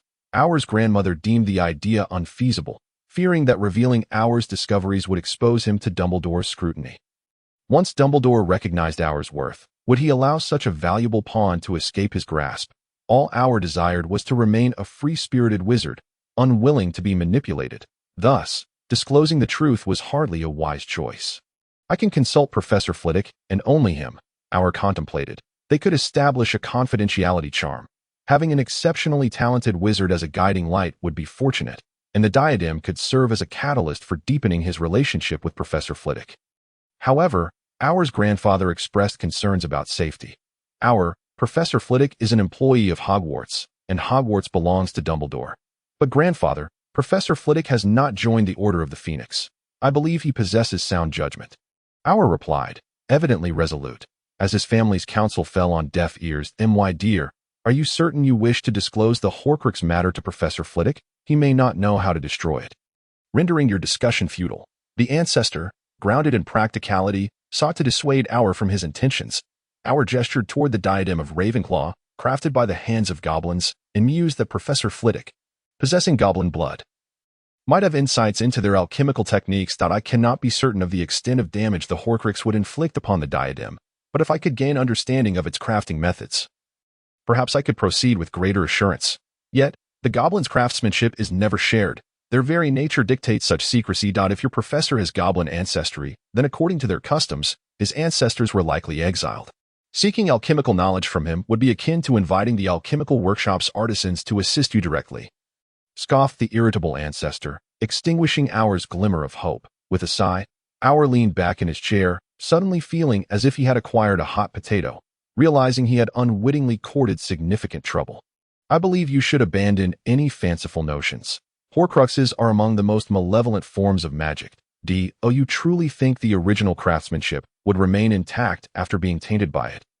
It is impossible. The diadem's function has long since vanished. If it could promote rational thought, Voldemort's fragment would not have succumbed to madness. The ancestor was ultimately whisked away by his wife, who covered his mouth.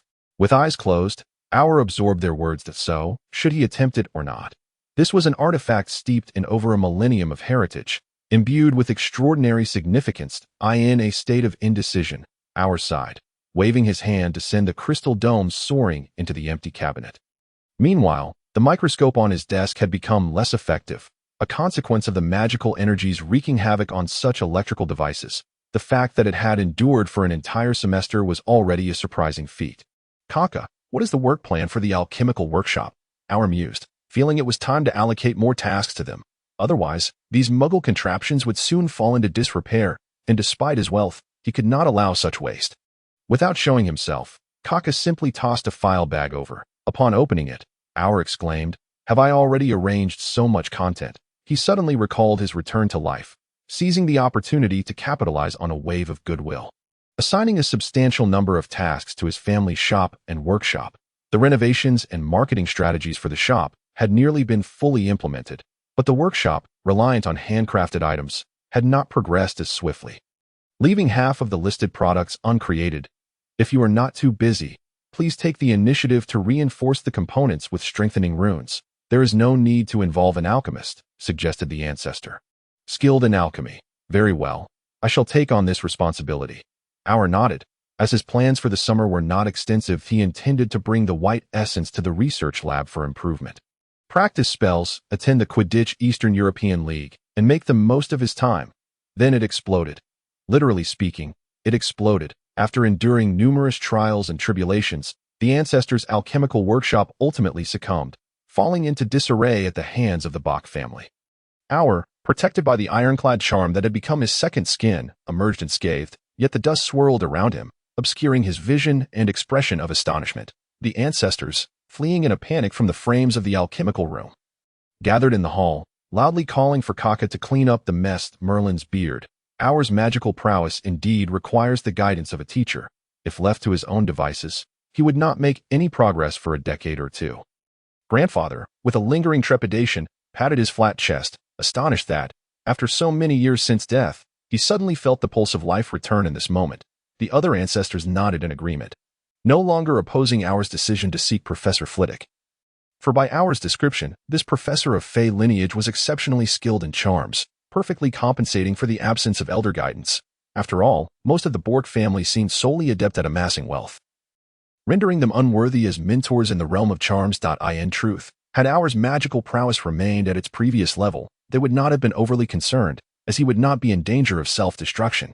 Although the ancestors had relented, Our refrained from immediately writing to Professor Flitwick, as the basilisk venom had yet to arrive. That as time gradually approached July, a week of relentless rain finally ceased, and the evening glow spread across the sky like a spilled palette of colors, vibrant and resplendent, akin to the meticulously tended flowers in Our's greenhouse. Undeterred, Our endeavored to draw magical runes with the aid of a magnifying glass. Despite his proficiency in reinforcing magical patterns, he invariably failed whenever attempting to inscribe the design onto other objects. The makeshift stone cottage echoed daily with the sounds of explosions, resembling some form of demolition work. The ancestor accompanying him in practicing alchemy repeatedly emphasized the need for Our to control his magical energy. Yet having never learned how to regulate the magnitude of his output, Our found himself unable to locate the necessary valve, left with no recourse but to persist in his attempts. Fortunately, as Kaka repaired the damaged stone house for the 5th time, news arrived from the black market. However, those capable of cultivating basilisk venom were not to be trifled with, and ultimately, Our paid 200 galleons for a mere ounce of the venom. Who would have thought? That was just from a basilisk. Even the venom from a 5x level acromantula was only 100 galleons. Indeed, rarity begets value. Our even contemplated stealing a basilisk from the school to sell its venom, as well as the shed skin. With the venom in hand, Our was eager to experiment, yet apprehensive that its potency might obliterate the diadem. Thus, he could only endure as he penned an invitation to Professor Flitwick, asking him to visit the Bork family's estate in Cornwall, as he had questions regarding charms. Just as Professor Flitwick was preparing to return home, he delayed his plans due to this letter. The agreed-upon time was the following day at lunch, prompting Our and Kaka to rise early to tidy the house and prepare food. In the village of Sivius, Cornwall, there existed a small wizarding community. However, the houses lacked unique architecture, with ordinary wooden abodes and wizards dressed in commonplace attire, ensuring that any unwitting Muggle visitor would not be startled. The dense vegetation and lush trees rendered the air exceptionally pleasant, complemented by abundant water resources, making it a truly nurturing dwelling. This particular house of the Bork family had been prepared by an ancestor for his ailing daughter, who tragically did not survive into adulthood. Her untimely departure left her unfinished magical painting hanging in the living room, a half-completed piece that remained as a poignant reminder. Auer adjusted the angle of the painting slightly. The girl depicted wore a faint smile, her frail form exuding a fragile transparency. She suffered from a blood disease, evident in the pronounced veins, her dark hair cascading smoothly behind her, starkly contrasting her pallid complexion. Kaka diligently cleaned the interior, clearing the coffee table for Auer to place the crystal dome atop it. The sheer curtains remained drawn to prevent prying eyes, allowing only a hazy light to filter through. When Professor Flitwick arrived via disillusionment charm, Auer was in the garden, snipping flowers, already clutching a substantial bouquet. The weather was pleasant, with an agreeable temperature, allowing the planted flowers to flourish. However, most had been harvested by workers for essential oil production. To avoid waste, "Good afternoon, Professor," Auer greeted, sensing the professor's magical presence as he rose to open the door. "Good afternoon, Auer Aldrich," Professor Flitwick replied with a smile. "How has your training been over the past fortnight?" "I had hoped for some progress. But Professor, I attempted to draw the runes, and not once did I succeed. That MY workshop has been blown apart several times." Auer responded with evident frustration, leading the professor indoors. Kaka assisted in opening the door and had prepared slippers for Professor Flitwick. "Welcome, esteemed Professor Flitwick." Professor Flitwick nodded, changing into the slippers before settling into the living room. "Using rune training to test your control over magic? A splendid idea. Could you share the difficulties you've encountered? What is this?" His gaze was immediately drawn to the object resting on the coffee table. As you can see, it is the diadem of Ravenclaw. "Professor," Auer said, pouring a glass of mint iced tea for Professor Flitwick. "Please, do not rush. I invited you here specifically for this diadem." Professor Flitwick could not remain seated. He stepped closer to the crystal dome, his eyes fixated on the diadem. Yes, it is the diadem we have sought for so long. Auer Aldrich, you have truly assisted me immensely. The significance of this diadem is monumental for us. Professor, take a closer look. If you discover any issues with the diadem, you may not be so elated, Auer cautioned. Professor Flitwick cast a puzzled glance at Auer before leaning in closer, his nearsightedness a consequence of grading papers. "What are those black marks?" he inquired, noting the diadem's unkempt appearance. "Could it be that it has not been well preserved due to its prolonged absence?" "It is pollution," Auer sighed. "I regret to inform you, Professor, that after repeated inspections by my elders, we came to the conclusion that the diadem has been tainted by dark magic. Extremely malevolent dark magic." Professor Flitwick furrowed his brow, immediately disputing, "Dark magic? Impossible. You cannot fathom the precision of this diadem's craftsmanship. Its self-protection rivals that of a powerful wizard, making it unlikely to be easily contaminated by dark magic." Auer sighed again, locking eyes with Professor Flitwick. "I can disclose to you the nature of this dark magic. But first, you must sign an unbreakable vow." Professor Flitwick's expression shifted. He had not anticipated Auer would make such a request. "An unbreakable vow. Is the situation truly so dire that it requires such a spell?" "Yes. There are matters I wish to keep from others. I must ensure my safety first, even for the sake of Ravenclaw's diadem." Auer did not wish to attract attention before mastering his magical abilities. Very well. Professor Flitwick glanced at the diadem, then back at Auer, ultimately conceding he indeed wished for the diadem's return, so the unbreakable vow would suffice. Nothing of great consequence. At that moment, Kaka appeared, and with his assistance, Auer and Professor Flitwick successfully bound themselves to the agreement regarding the diadem. This secret would forever remain buried within their hearts. Watching the threads of the vow dissipate from his wrist, Professor Flitwick took a deep breath and said to Auer, "Now, please, tell me everything you know. I hope you can remain calm." Auer teased. "I shall. You must have heard of Horcruxes, correct? Although a rather obscure dark magic. As someone with deep knowledge of charms, you are certainly aware of them." "Horcruxes? That is indeed sinister. Wait, you cannot be suggesting that the diadem has been made into a Horcrux by some foolhardy wretch, can you?" Professor Flitwick's expression shifted dramatically. He had been about to take a seat but instead began pacing the room, casting suspicious glances at Auer. Yet Auer remained composed, sipping his iced tea, showing no inclination to shatter the professor's illusions. "Damn it, that wretched scoundrel. Who is it? Bork, tell me, you know who committed such an evil act, don't you? Which bastard is responsible?" Professor Flitwick, in a fit of anger, nearly jumped as he pressed Auer for answers. Auer pushed the iced tea closer to him. "Calm down, Professor. Even if you discover who it is, what will that change? I brought you here because to destroy this Horcrux, we must first destroy the diadem. And as the head of Ravenclaw, I believe you have the right to know. Wait.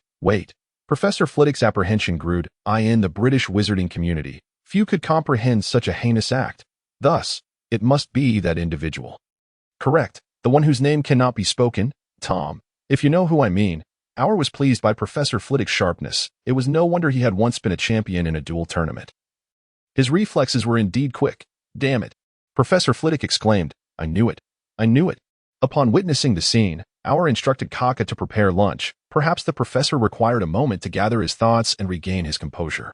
While creating space to arrange fresh flowers in the dining area, Our remained attentive to the happenings in the living room. Professor Flitwick stood before the crystal dome, repeatedly reaching out as if to touch the crown up close. Yet the knowledge he possessed regarding Horcruxes restrained his impulse. Such an object was perilously dangerous, and that madman was universally feared. He could not afford to put his exceptional student in jeopardy. Our placed the vase on a side table against the wall, adjusting its angle meticulously. Eventually, Professor Flitwick regained his calm and approached Our, stating, If you wish to destroy the Horcrux, allow me to take charge. The moment the Horcrux is obliterated, the original entity would see who had destroyed it, and Flitwick deemed it too perilous for Our to be exposed. Our retrieved a crystal vial from his pocket. Professor, we need not take any risks. Very well. It seems you were well prepared from the start, Professor Flitwick replied, somewhat dazed by the overwhelming news. Let us eat first, Our suggested. If it does not meet my expectations, I cannot guarantee I shall refrain from being critical, Professor Flitwick quipped, attempting to lighten the mood. The lunch prepared was a French feast that Kaka excelled in, and as there were only 2 diners, they need not adhere to cumbersome formalities. The bouillabaisse, a quintessential French dish, was a delightful amalgamation of various seafood and spices melded within a tomato broth, exuding a sweet and tangy aroma that whetted the appetite. The beef bourguignon emanated a rich fragrance of red wine. The meat was tender and delectable, with the carrots and potatoes equally exquisite. The escargots were baked to perfection, their flesh succulent and resilient. Overcooked, they would become unchewable, and undercooked, they would lack fragrance, adorned with bits of basil, parsley, and onion. Accompanied by a refreshing shrimp salad and crisp bread, the meal was not lavish but imbued with sincerity. Professor Flitwick inhaled the enticing aromas wafting through the air and nodded affirmatively at Our, acknowledging that the house elf from the Bock family truly possessed remarkable culinary skills. Do you recall the one who served exquisite spicy grilled steak at the school? Have you ever ordered from him? It was evident that the professors were well aware of Our's infrequent visits to the dining hall for breakfast. No, those weren't suitable for the morning, Our replied. I shall certainly try it next time. Our invited the professor to take a seat. The two sat across from one another, and the dining table bore no beverages, which Professor Flitwick understood, considering he was in the presence of a student. Our, as the host, served a bowl of soup to the professor. The seafood had been procured fresh from the docks that morning. Though the selection was limited, freshness was assured. Thank you. Professor Flitwick accepted the bowl, took a piece of bread, dipped it into the soup, and then nodded emphatically. Delicious. The robust flavors of tomato and seafood are exquisite. Our smiled. Nothing was more gratifying than a guest's satisfaction with the meal he had prepared.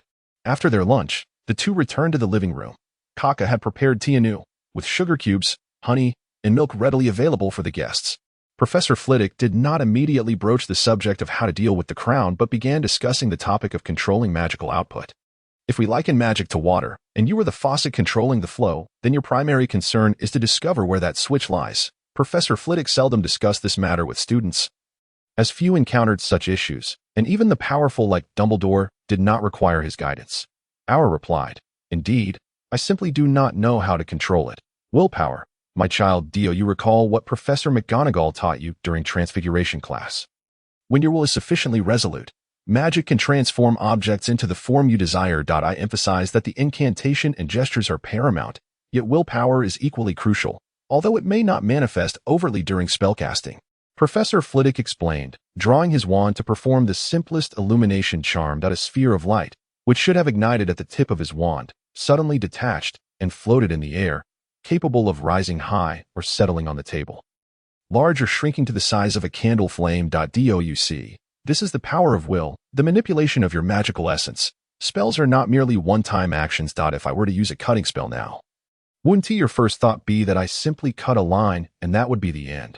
Not at all. The spell does not vanish as long as you wish it to persist. It can cut again and again. Flitwick drew the light back into his palm and then clenched his fist, allowing the light to disperse through his fingers, marking the true conclusion of the spell. Why do I not emphasize this in class? Because ordinary students lack the magical capacity for such operations. Mastering the standard spellcasting process suffices. When their magic matures, perhaps some will grow stronger. And then they can pursue this learning. Flitwick reiterated, "Our Aldrich, you are a remarkably rare genius, but it is not necessarily advantageous for such a young wizard to possess such formidable power. Therefore, for your safety, do not display it too overtly. There are far too many wizards with sinister intentions and malicious thoughts in this world. Bock is clearly an excellent experimental tool, and should others discover his talents, one cannot predict the nefarious schemes they might devise." "I understand," Auer replied, observing Professor Flitwick's hands, still reflecting on the professor's earlier words. "Willpower." Yes, precisely, willpower. He too summoned a sphere of light, which, under the guidance of his thoughts, wobbled and struggled to advance. Professor Flitwick gazed at him in astonishment, not expecting such rapid progress. Although it only moved a short distance, it far exceeded Auer's expectations, and a broad smile erupted on his face. He finally comprehended how to control his magic. Professor Flitwick patted his arm. "Well done." As the teaching session concluded, both their gazes returned to the crown, ensconced within the crystal dome. Auer retrieved a book from his bag and handed it to Professor Flitwick. "This is a volume from my family's library, chronicling much of the history of he who must not be named, the infamous Dark Wizard, the inventor of Horcruxes. After extensive research with my family, we arrived at a bold hypothesis, that the venom of a basilisk can destroy a Horcrux." "The basilisk, Professor? You have heard of it?" "Yes, the giant serpent capable of petrifying its foes with its gaze. Also a creature of Voldemort's creation. Does basilisk venom possess some unique quality? Would other poisons not suffice?" Professor Flitwick inquired, flipping through the pages of the book. "Quite different, Professor. The basilisk is a conjured creature.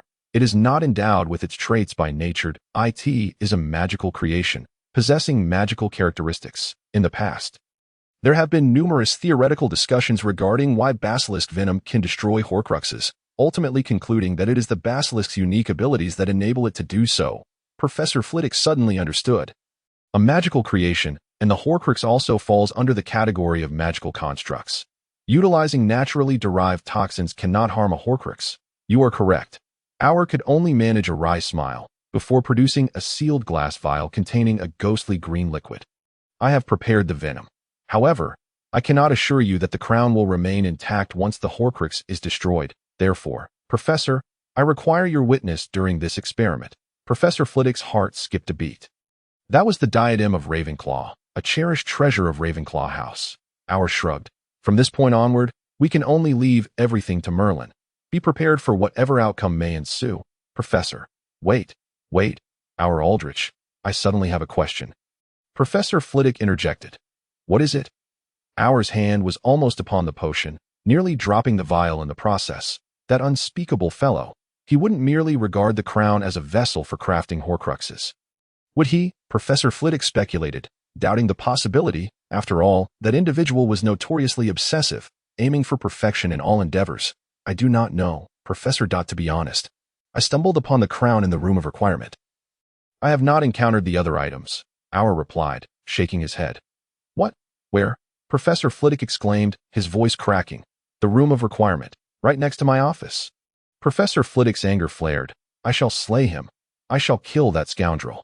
With a sense of helplessness, Auer pressed the professor down into his seat, urging calmness. "Professor, first and foremost, we cannot ascertain how many Horcruxes that individual has created. Secondly, we remain unaware of the current whereabouts of the heirlooms from other academies. Lastly, we must first deal with this Horcrux at the very least. Once we comprehend the extent of its danger, our primary concern should be its eradication, should it not?" All right. You are correct," Professor Flitwick replied, taking a hearty gulp of the red tea from the table. Panting heavily as he settled onto the sofa, teeth gritted in frustration.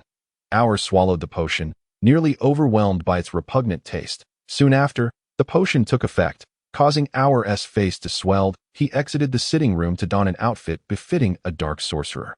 Even applying makeup to enhance the shadows beneath his eyes, his complexion taking on a dull, sallow hue, with foundation applied to his neck and hands. Professor Flitwick paced around the crystal dome, his heart racing with trepidation. He hoped the diadem could withstand the corrosive effects of the basilisk venom, for it was an alchemical item forged by fairies, a blend of various materials and magics, rather than being a mere magical construct like a Horcrux. According to our earlier statements, there existed a fundamental difference between the two, which was why Professor Flitwick's mind began to wander into fanciful thoughts once he regained his composure. Yet, this was inconsequential. Our had entertained similar thoughts once, but soon they would learn the outcome. Professor, if the disillusionment charm enables the original to sense the demise of the Horcrux, perhaps he can perceive you as well. Safety first, Our stated as he opened the crystal dome. He placed the diadem within the stone basin and retrieved the basilisk venom. Everything was now ready. The professor's figure gradually faded, taking a position behind the sofa to observe the transformation of the diadem. Are you prepared? Let us begin, came Professor Flitwick's voice from behind the couch. All right. With that, he tilted the vial in his hand, the viscous green venom cascading down. The moment the first drop touched the diadem, a wisp of black smoke began to rise. As the liquid fell into the basin, the smoke thickened ominously. A piercing, terrifying shriek erupted from within, and the venom began to boil violently. Professor Flitwick gasped, instinctively wanting to rush forward to pull Our away. Yet, Our remained composed. He understood that destroying a Horcrux was not perilous. Frankly, a magical creation reliant solely on physical contact to inflict harm was rather weak. Many curses could take effect without being cast upon the individual, leaving ample room for improvement with a Horcrux. Stay calm. Our gaze remained fixed, though he could sense Professor Flitwick's anxiety. The diadem began to thrash violently, and Our attempted to discern whether it was the diadem itself resisting or the Horcrux's final eruption. In his concentration, Our's eyes passively gathered an abundance of magical energy, allowing him to perceive a reality beyond the ordinary. He saw a faint blue light within the diadem struggling against a thick, black substance akin to murky swamp water, while a green venom exuding a malevolent aura corroded the dark fluid. Without needing further explanation, Our instantly comprehended what was transpiring before him and knew instinctively what action to take. Open, he raised his hand and pointed at the tightly shut window, and the latch sprang open, allowing the window to swing wide, a gentle breeze flowing into the room. The blue light, sensing the presence of allies, began to summon forth with great effort. A matter of life and death hinged upon this moment. The wind intensified, causing Our's robe to billow dramatically. He manipulated the magical energy to ensure the venom covered as much of the black fluid as possible. Who is it? The black fluid, besieged from both sides, quickly thinned, its remaining soul fragments howling in fury as they sought to tear apart all who dared to harm it. The tremendous surge of magical energy swept through the room, turning the furniture and carpet into mere dust, forcing Professor Flitwick to retreat a safe distance. Yet, it did not budge Our in the slightest. He calmly regarded the ghastly visage that emerged from the chaos, even playfully winking at him. "Do not let me find you." The black fluid issued its final warning before dissipating into smoke. Our was unfazed. Even if Voldemort stood before him, he would not be recognized as the true perpetrator of the Horcrux's destruction. As for the face he borrowed, it would likely meet its end sooner rather than later. Should Voldemort refuse, Our was more than willing to contend with death itself, for his covetousness for the Deathly Hallows was not a newfound desire. He would welcome the opportunity to confront the Grim Reaper directly. Once the tempest subsided, Our's inflated robe settled, concealing his now emaciated form, and he employed his magic to retract the venom back into the vial. Professor Flitwick, re-emerging from his concealment, eagerly inquired, "Our Aldrich, your eyes my eyes? What of them?" Our responded, placing the vial down and inspecting his eyelids. "By Merlin's woolen socks. The legends are true." Professor Flitwick stared intently into Our's eyes, summoning a small mirror that had been placed at the entrance. Handing it to Our, "You saw the magical elements, did you not? In the presence of magic, even the diadem must take a step back. No wizard with a passion for research could resist such a gift." Our held the mirror before him, realizing that his eyes shimmered with iridescence, the once dark green irises now seemingly encased in a shell of gemstones, sparkling brilliantly. "What is this?" "It is a gift from magic." Professor Flitwick emphasized with delight, "a truly unique gift. However, this is quite strange." Our mused, touching his eyes again. "Is this also a boon from my rebirth? It seems this unknown deity is extraordinarily generous. Fear not. As long as you do not actively seek the magical elements, This transformation will fade automatically. I had thought that everything in that book was merely conjecture. Professor Flitwick closed his eyes tightly, attempting to divert his gaze from our. Wait, Professor, let us first examine the diadem, and afterward, we can sit down and discuss that book you mentioned, shall we? Our was exceedingly curious, and having participated in the struggle against the diadem, he felt perhaps their lofty aspirations had indeed been realized. Professor Flitwick sighed. It is quite all right. Our Aldrich. I was mentally prepared. The commotion caused by the Horcrux was so great that it is only natural for the diadem to sustain some damage. He began to assist in clearing the dust from the room. Remnants of the Horcrux's fierce counterattack. No. Professor, I saw that the diadem triumphed. It successfully preserved itself. Our was irresistibly drawn to seek out more Horcruxes. If he could succeed once, then surely he could do so again and again. This newfound confidence stemmed from the abilities he now possessed. What did you say? Are you suggesting the diadem is unharmed? Professor Flitwick dashed to Our's side, reaching for the diadem in the stone basin. Wait. Our quickly interjected. The basilisk venom is no ordinary substance. Professor, I would advise against directly handling it. Our fetched clean water, washing the diadem several times before donning dragonhide gloves to grasp it. Professor Flitwick endured the weight, even rising onto his toes to peer closer, murmuring incantations. What is it? What is it? Let us use a detection charm. Our proposed. All right, let me handle it. Professor Flitwick eagerly drew his wand and a kaleidoscope of colorful spells illuminated the diadem as he employed every diagnostic enchantment he knew from St. Mungo's hospital. The two gazed at the diadem, which appeared utterly unchanged, exchanged glances, and erupted into joyous cheers. Wonderful! The diadem is unharmed. Splendid! They were soon ushered to the dining room by Kaka, who said, Please wait a moment. I need to tidy up the sitting room. Additionally, Master, you have only consumed a sip of the potion, and it will wear off shortly. Very well. Thank you, Kaka, for your efforts. Our strode towards the dining hall, clutching the crown. Professor Flitwick had been fixated on the crown until Our handed it over to him, requesting that he ascend to change his attire. Witnessing the treasured artifact of his own college restored, Flitwick's heart swelled with excitement. He grasped the crown multiple times, tempted to place it upon his head to experience the legendary magic it purportedly possessed. Yet, reason held him firmly in check. Although tales spoke of the crown's ability to enhance the wisdom of its bearer, many remained skeptical of such claims. The human mind is a delicate construct, easily shattered, and the notion that a fool could be granted wisdom through this crown was a terrifying power that warranted cautious consideration. Before long, Our hastily descended the stairs, inviting Professor Flitwick to take a seat. Come, Professor, let us discuss the book you mentioned earlier. Flitwick raised the crown, questioning, Should we not first deliberate on this? The crown was entrusted to the professor, but given the omnipresence of a certain individual, Our requested that he temporarily safeguard it, ensuring discretion. Later, we can create some chaos to render its appearance plausible. What do you think? Our understood that he could never truly possess the crown, had he not invited Professor Flitwick initially. He would have simply resigned himself to its loss. However, he did not wish to see it vanish into obscurity. Now that fate had intervened, it was only right that it return to its rightful owner. Belonging once more to Ravenclaw. Is it truly so easy for you to relinquish it? Professor Flitwick inquired after a prolonged pause, gathering his thoughts. Our shrugged, his demeanor now indifferent towards the crown. I have no need for the crown's magical allure. I trust you can comprehend this. Professor T feigned nonchalance, adding, However, I am not entirely selfless. I hope that in light of my humble contribution, future graduates of Ravenclaw might assist me with some trivial matters. Professor Flitwick sought confirmation of Our's sentiments, repeating his inquiries several times before solemnly assuring him, Rest assured, we shall not take your kindness for granted. Now, allow me to impart unto you the most fundamental secrets of wizardry. Our listened intently.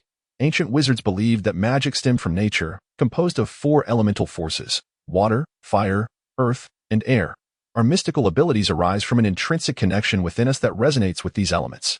Setting the crown aside, Professor Flitwick began to share the knowledge he had gleaned from an ancient tome.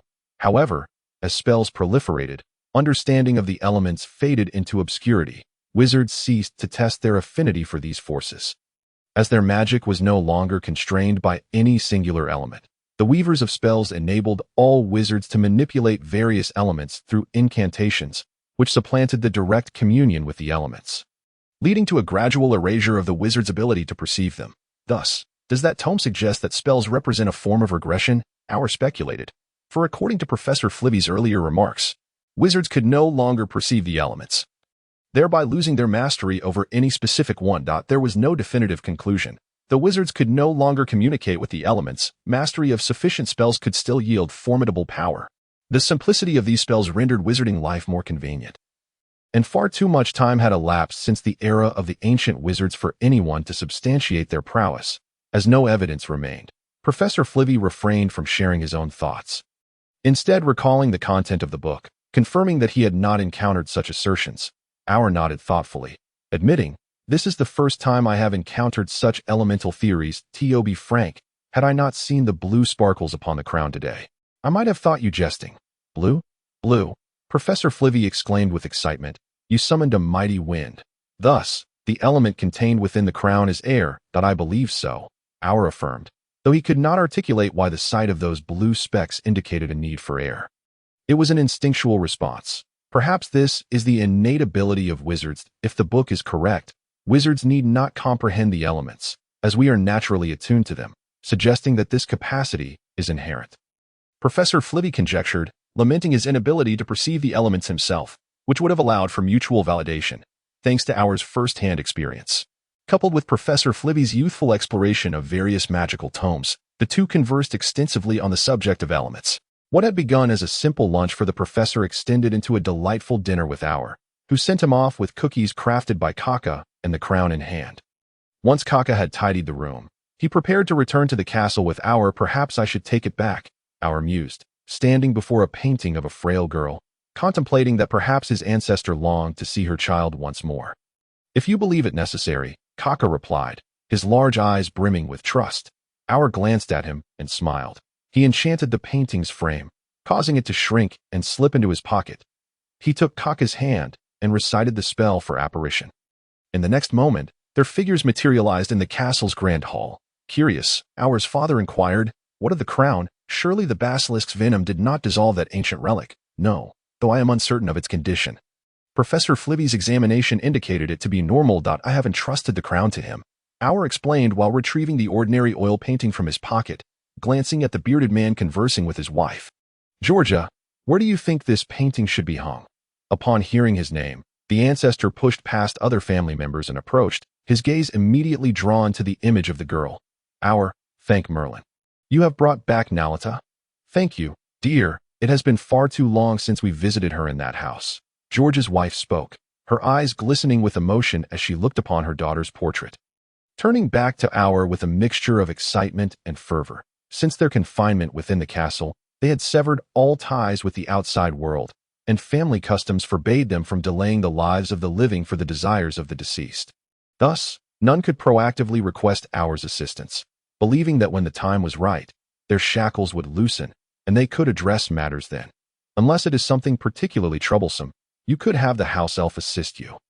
Limited to retrieving items from your home or procuring inconsequential goods that do not disturb others, such as DVDs. When I was at school, the house elves could spare some time to help you. Our suggested, floating the oil painting beside George's framed portrait. Our, do not worry about us. You have done more than enough, his grandmother said with a warm gaze directed at her beloved grandson. Our's life was already quite busy, and theirs was not devoid of interest, so there was no need to encroach upon the house elf's time. After all, they each had their own duties, and maintaining such a vast castle was no small task. As Our descended the staircase, he mused, occasionally, I too must engage in other pursuits to unwind. By the way, does anyone possess knowledge of magical elements? The figures in the painting accompanying him shook their heads. The ancestor playfully remarked, the Bork family is indeed not endowed with scholarly prowess. We were merely tasked with preserving the family estate. In terms of academia, Kenton is likely the most distinguished among us.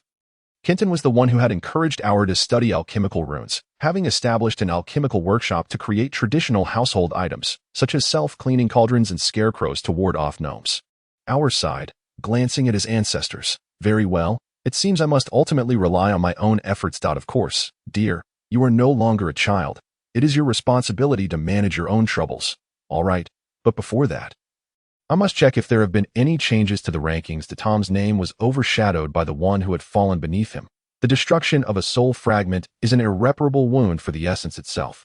Thus, the weakened Voldemort, having lost a part of his soul, is unsurprisingly in a dire state, leading to notable changes. Nonetheless, Al is quite satisfied with the results of this test. Once matters concerning the crown have reached a conclusion, Al consumes an age-enhancing potion and proceeds to the laboratory for inspection. Scott has cunningly lured a group of freshly graduated top students into the lab using the herbal essence purified by Al, instructing them to develop new potions based on the essence's components. Traditional Chinese medicine is not without its audience in the West. There are specialized pharmacies in Chinatown selling medicinal concoctions. The researchers eagerly embarked on a shopping spree, returning to meticulously examine the cellular structures and compositions of various herbs. Convinced that the essence acquired by their boss is indeed extraordinary, these researchers resemble donkeys enticed by a dangling carrot, fervently dedicated to their studies. With the agreement made with Al in mind, Scott, eager to introduce him to his superiors, incessantly urges for progress. He needs the finished potion to gain access to higher echelons and to present Al to individuals of greater influence. At the entrance, Fernandez, responsible for managing the laboratory's daily affairs, greets Al and guides him inside. Nestled among the trees, the laboratory is adorned with numerous glass windows, reflecting their commitment to integrating with nature. As they are a company dedicated to researching the medicinal properties of plants, researchers clad in white lab coats bustle within the lab, each department studying different plants, examining the compatibility of various flora with the essence of white fresh. Honeysuckle, angelica, and safflower were recommended by an elderly Chinese physician, who claimed they are commonly used for treating wounds in the East. Following experiments, we discovered the remarkable efficacy of safflower in invigorating blood flow. And when combined with the potent healing capabilities of white fresh essence, it can effectively eliminate wound contaminants and accelerate cellular growth and integration. Fernandez then leads Al to laboratory number 3. Inside the lab, there are 5 individuals, 2 at a testing station analyzing data, a female doctor adding reagents to petri dishes with a dropper, and 2 others preoccupied with clay pots. Have you determined the main ingredients? What about the auxiliary medicines? Not everyone can tolerate such fast-acting medications. Al observes from outside the glass panel, watching the workers within. Laboratory number 7 is studying glutinous rice and wheat, as they are the easiest components for the human body to absorb. While laboratory number 9 is investigating the fusion of antibiotics with these plant essences, Al and Scott believe these medications would be beneficial for the military and specialized departments. Fernandez is aware of Al's desire to mingle among muggles. Hence, he does not oppose Scott's plans. Since they possess valuable assets, why focus on the common populace? How much medicine can those people truly utilize? Al is eyeing the gap created by the inconvenience of Muggle healthcare, believing that as long as their pharmaceuticals are sufficiently exceptional. However, Scott believes that engaging with those at higher levels will expedite the achievement of their goals. Fernandez is unwilling to waste time. Do not expose our trump card to the prying eyes of others. Al casts a glance at Fernandez, pondering how someone who is also a cog in the wheel has suddenly become so impatient upon changing identities. Feeling a chill from Al's gaze, Fernandez, momentarily intoxicated by recent successes, regains a semblance of composure. Do you not wish to infiltrate the upper echelons within 2 years? It is no easy feat to obtain a title in times of peace. Or would you prefer to accept a bought title that holds no real value? He retorts, that is a goal. Only the things I desire are rare. Scott will strive to ascend the ranks to fulfill the objective, rather than waste his life as an undercover agent. What I need is not merely an undercover operative. Al turns and continues deeper into the facility, intending to explore other laboratories, although he currently possesses only a rudimentary understanding of the intricate machinery. He has ample time to learn at his own pace. Even if the infiltration by gangs is formidable, joining them could lead to success. Yet, Al still yearns for a legitimate identity, rather than being a disreputable individual at risk of a knock on the door. Following closely behind, Fernandez unexpectedly inquires, are you worried he will continue as an undercover agent? I have researched his background. To be frank, it would be the gravest mistake for him to take on that role. With the aid of his family, he could hardly remain just an operative, Al replies as he walks, his gaze sweeping over the various equipment in each room. These items represent over 3 years of his earnings. Had it not been for his affluent background, he would not dare to indulge in such endeavors. This is also one of the reasons he insists on engaging in ordinary business. How much profit can one genuinely make from dealings with the state? One might even end up having to rely on connections to make ends meet. However, if they could establish a line of military supply, it would be advantageous for him to penetrate the market. As this prestigious label is indeed a powerful asset. Do you hope to find assistance among those groups? Fernandez comprehends, recognizing that navigating the Muggle elite solo is a challenging endeavor. Merely gaining entry is insufficient. One must also secure a foothold, mustn't they? Some matters remain insurmountable for Al. Even as a wizard, having allies is indispensable. That a hero requires 3 helpers, as the saying goes in the East. Fernandez, we cannot simply appear out of nowhere and expect to snatch the cake from existing merchants. Having a product alone is insufficient. Al halts, pointing to the vacant laboratory. I wish to utilize the items within. Please check who is available and introduce me. Very well, please wait a moment. Fernandez swiftly swipes his card to unlock the laboratory door. Inside, everything is immaculate and orderly, with all equipment meticulously arranged. Al had previously only seen these items in magazines. During procurement, he merely signed and paid, but this marks his first hands-on experience. The lab's amiable elder, Philip, is summoned as a temporary instructor. Upon learning that the visitor is the only son of an investor, the other colleagues repeatedly emphasize that Philip should be patient and friendly, resulting in Philip responding to every inquiry Al makes with enthusiasm and a welcoming demeanor. Al is thoroughly pleased and, shortly after departing, asks Kaka to prepare pizza for Fernandez. The laboratory is primarily staffed by young individuals, all sipping cola with ice and lemon slices while enjoying pizza sprinkled with sausage and bacon. Laughing and conversing, all of whom hold the wealthy scion in high regard. A member from Laboratory Number 2 inquires of Fernandez. He looks quite young. Which university is he planning to attend? It is still uncertain. It largely depends on his own aspirations, Fernandez replies. Wizards do not require university education, but if Al wishes to establish a commendable reputation in the Muggle world post-graduation, perhaps he could consider enrolling in a university. If he chooses Cambridge, we can recommend him to some excellent professors, others chime in. All of them are Ivy League graduates. They possess commendable connections within academia, but I shall relay the message. Fernandez raises his cola cup. If he manages the laboratory after graduation, will he oversee our research team? Who can say for certain? However, given he is the sole heir, the likelihood is substantial. Listening to the curious discussions about Al, Fernandez cannot help but reflect once more on the advantages of possessing an appealing appearance. It can indeed yield remarkable benefits. Nevertheless, Al has urged that they hasten the pace of experimentation, so following this sumptuous meal, everyone must buckle down and work diligently. The summer rain patters softly. Al has not seen the sun for an entire week. He writes to Crumb, inquiring about the weather in Montenegro. Crumb and the others had arrived in Montenegro 2 weeks early to acclimatize. And upon receiving Al's letter, he replies that the weather is quite pleasant, mostly sunny. Thank heavens. Al, who had nearly feared that the rain was engulfing the entire planet, feels a breath of relief and writes to Laville, asking when they plan to depart. After spending the entire holiday undergoing family training, Laville is eager to pack and leave immediately, but that is not feasible. Dear Al, I am delighted that you still remember me. After 50 days apart, you finally wrote to me, which has truly touched my heart. You asked when we would set off to Montenegro. My answer is at once, but I regret to inform you that my father believes we should arrive 3 days before the League begins. I apologize that we cannot visit Montenegro early to admire the ancient architecture and churches or savor the delectable grilled fish and pizza. However, my father has informed me that the Yugoslav Ministry of Magic is still entangled with the Independence faction, and their conflicts with Croatia are frequent. Even the Quidditch League cannot temporarily halt their hostilities. Thus, we need to prepare self-defense items for our trip. A door key is essential, and if we encounter danger, it would be prudent to leave at the first opportunity. Dear Al, I hope your holiday is enjoyable. If possible, please take a piece of my share with you. Yours sincerely, Laville, who is constantly being overshadowed by his brothers. With a smile, Auer closed the letter, requesting Kaka to procure the latest edition of the Yugoslav Wizards Gazette, and naturally, one from Croatia as well. Time had elapsed too greatly for him to recall the international news that once bore no relevance to him.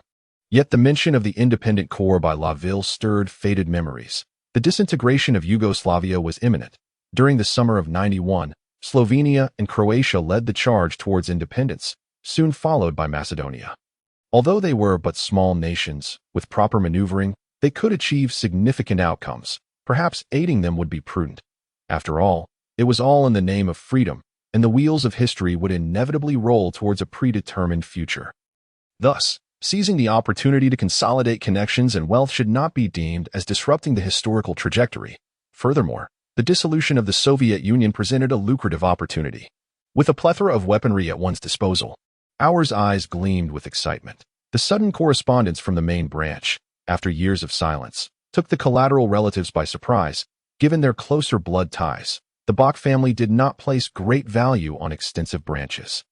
They did not believe that a larger number guaranteed strength. Quite the contrary, numerous affluent wizarding families had crumbled due to the folly of a disobedient descendant, serving as cautionary tales. Thus, the Bock family adhered to a singular tradition. The main branch would provide economic support or a share in a business to closely knit branches. A right to be reclaimed after death, allowing everyone to pursue their own paths. Some might argue that such arrangements could distance relatives, yet consider this. If you had a relative who would grant you a substantial sum upon reaching adulthood, you would undoubtedly feel inclined to maintain a warm relationship with them. Auer, drawing upon future interactions, penned letters to a few trusted relatives, expressing his intention to expand his business into Eastern Europe and seeking their assistance. Promising an appropriate remuneration in return, those without pressing commitments departed swiftly, while those engaged in serious work or business replied with explanations and even sent gifts as tokens of apology. Auer was not stingy, offering them advice he hoped would benefit their lives. Among the replies, one caught his particular interest. Gilbert Bock, a Death Eater, though that characterization felt somewhat inaccurate, was more aptly described as an opportunist, albeit with poor judgment. Having aligned himself with a madman who had lost all reason after being utterly torn apart, Auer had originally intended the letter for his brother, but Gilbert informed him that Semius had gone to Egypt for a dangerous wildlife protection campaign. Gilbert was a highly capable individual. Despite his impaired sight, his intellect shone brightly, particularly in the realm of ancient magical texts, for which he had been recruited by Gringotts as a special operative. Occasionally accompanying archaeological wizarding teams on expeditions to various ruins, regrettably, his early allegiance to the Death Eaters meant Auer could not invite him to elucidate the obscure ancient languages for him. Pressing Gilbert's letter beneath his desk, Auer leaned back in his chair, the persistent drizzle outside casting a somber ambience within the room, illuminated only by flickering candlelight, the shadows dancing like unevenly dyed fabric. His blood ties with Galacticus were closer, and both shared an affinity for antiquities. Perhaps their connections ran deeper. Gilbert's association with the Death Eaters was, in truth, not entirely surprising that it was unclear which ancestor. Observing Auer's silence, could no longer endure the tranquil atmosphere and spoke first. Auer responded with a non-committal hum, expressing his admiration for the individual's skill in garnering such a following. Were it not for the pursuit of immortality through Horcruxes, he would not have met such a swift downfall. Yet, his ideology was fundamentally flawed. While Auer acknowledged that power rested with a select few, such an imbalance arose only after societal stability was achieved. By igniting war, he sought to suppress all half-blood and muggle-born wizards through force, a daunting task, especially with pure-blood wizards opposing him. Grindelwald had been far more astute, employing the subtler approach of persuasion to sway the masses. In matters of right and wrong, the victors dictated the narrative, as exemplified by the statute of secrecy. Auer grasped the letter, a searing warmth climbing from his fingertips as the flames licked at it. Swiftly reducing it to ash, his fingers, enveloped in fire, danced as if massaging the flames, which gradually withdrew, resembling the flickering candlelight as it faded into smoke. The statute of secrecy was not inherently flawed. In that era, it was indeed a prudent choice. Auer's ancestors had endured the witch hunts, thus they never belittled that statute. Truth be told, it was precisely because of it that so many wizards had been preserved. All right, I concede, it was not erroneous. The fault lies with those parasites profiting from the statute today. Auer quickly amended, his mind clear, unwilling to engage in futile disputes with his elders, harboring genuine respect for the statute that had once safeguarded wizards. Indeed, times have changed. However, we must not, like that individual, hastily incite a coup. The ones who suffer in war are invariably the innocent, lowly wizards, not those wielding power. Consider why, after a century, Asian wizards were only now willing to restore diplomatic relations with us. Reflect upon the terror attacks orchestrated by that individual. Your desire to forge alliances and gather support is commendable, yet do not rush if you wish to amass followers akin to him. Engage more with your classmates at school.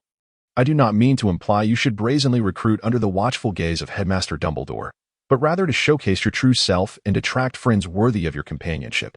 Friends, irrespective of their affluent backgrounds or remarkable talents. Just friends, you understand. Our turned to observe his ancestors, who seemed anxiously urging him from within their frames, supporting his chin with his hand.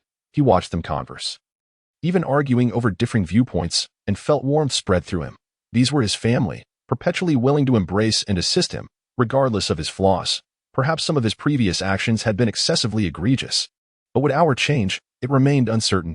His emotional struggles required time to solidify. If everything progressed positively, his ancestors would likely rejoice on his behalf, even without an apology. Having been entrusted with this year's Eastern European League, the minister of the Yugoslav Ministry of Magic was recently in high spirits. Were it not for the persistent disturbances from the independent factions, he believed he would be even more joyous. Wizards from around the world had caused the local wizarding economy to soar, with the ministry's tax revenues for the new month reaching levels not seen in the past year. Officials within the ministry were invigorated, each radiating enthusiasm. Suddenly, a burly man sporting a thick beard forcefully pushed open the glass doors of the hall, the ornate entrance colliding with a nearby column, causing the stained glass angel to weep for its damaged wing. Which ill-mannered brute was that? An irate wizard, nearly struck by the door, glared in the man's direction before hastily lowering his head and departing the ministry.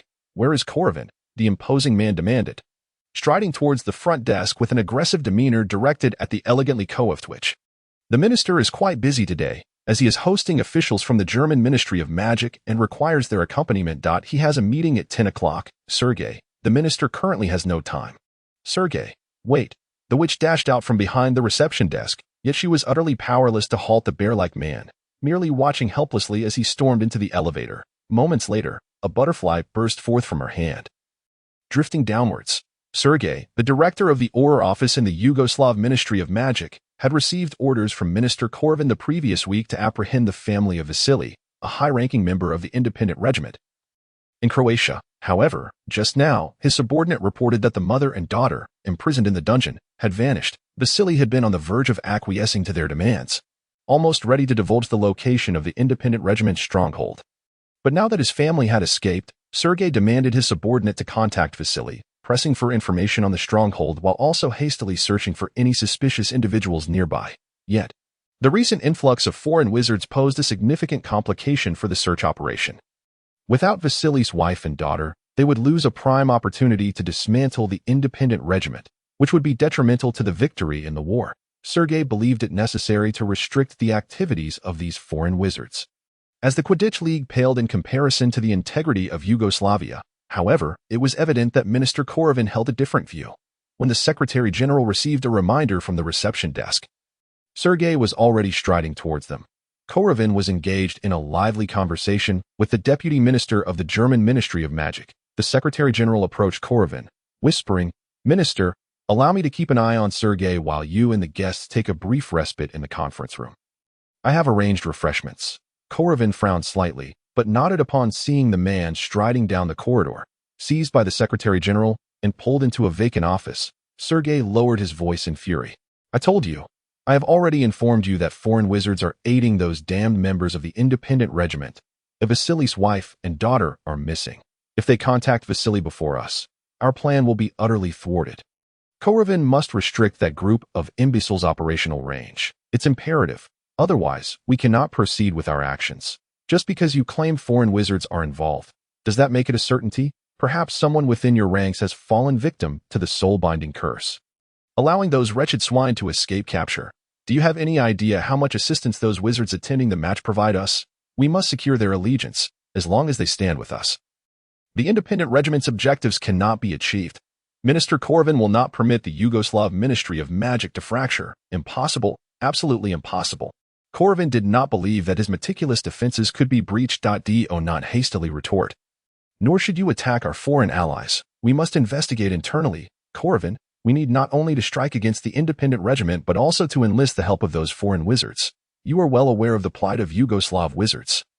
We cannot continue to be treated like country bumpkins," the Secretary General calmly explained to Corvin, her composed tone gradually soothing him. "I do not doubt my own people, but you know the nefarious methods employed by those beasts. They are insidious and unpredictable. Vasily's wife and daughter are witches. If they were so easily captured, it may very well have been a deliberate ploy. Corvin felt a chill run down his spine at her words. Indeed, it was quite possible that they had effortlessly captured those two from Vasily's home, and now it seemed that this could have been intentional. The muscular man suddenly grasped the Secretary General's hand, asking, "What do you think their motive could be?"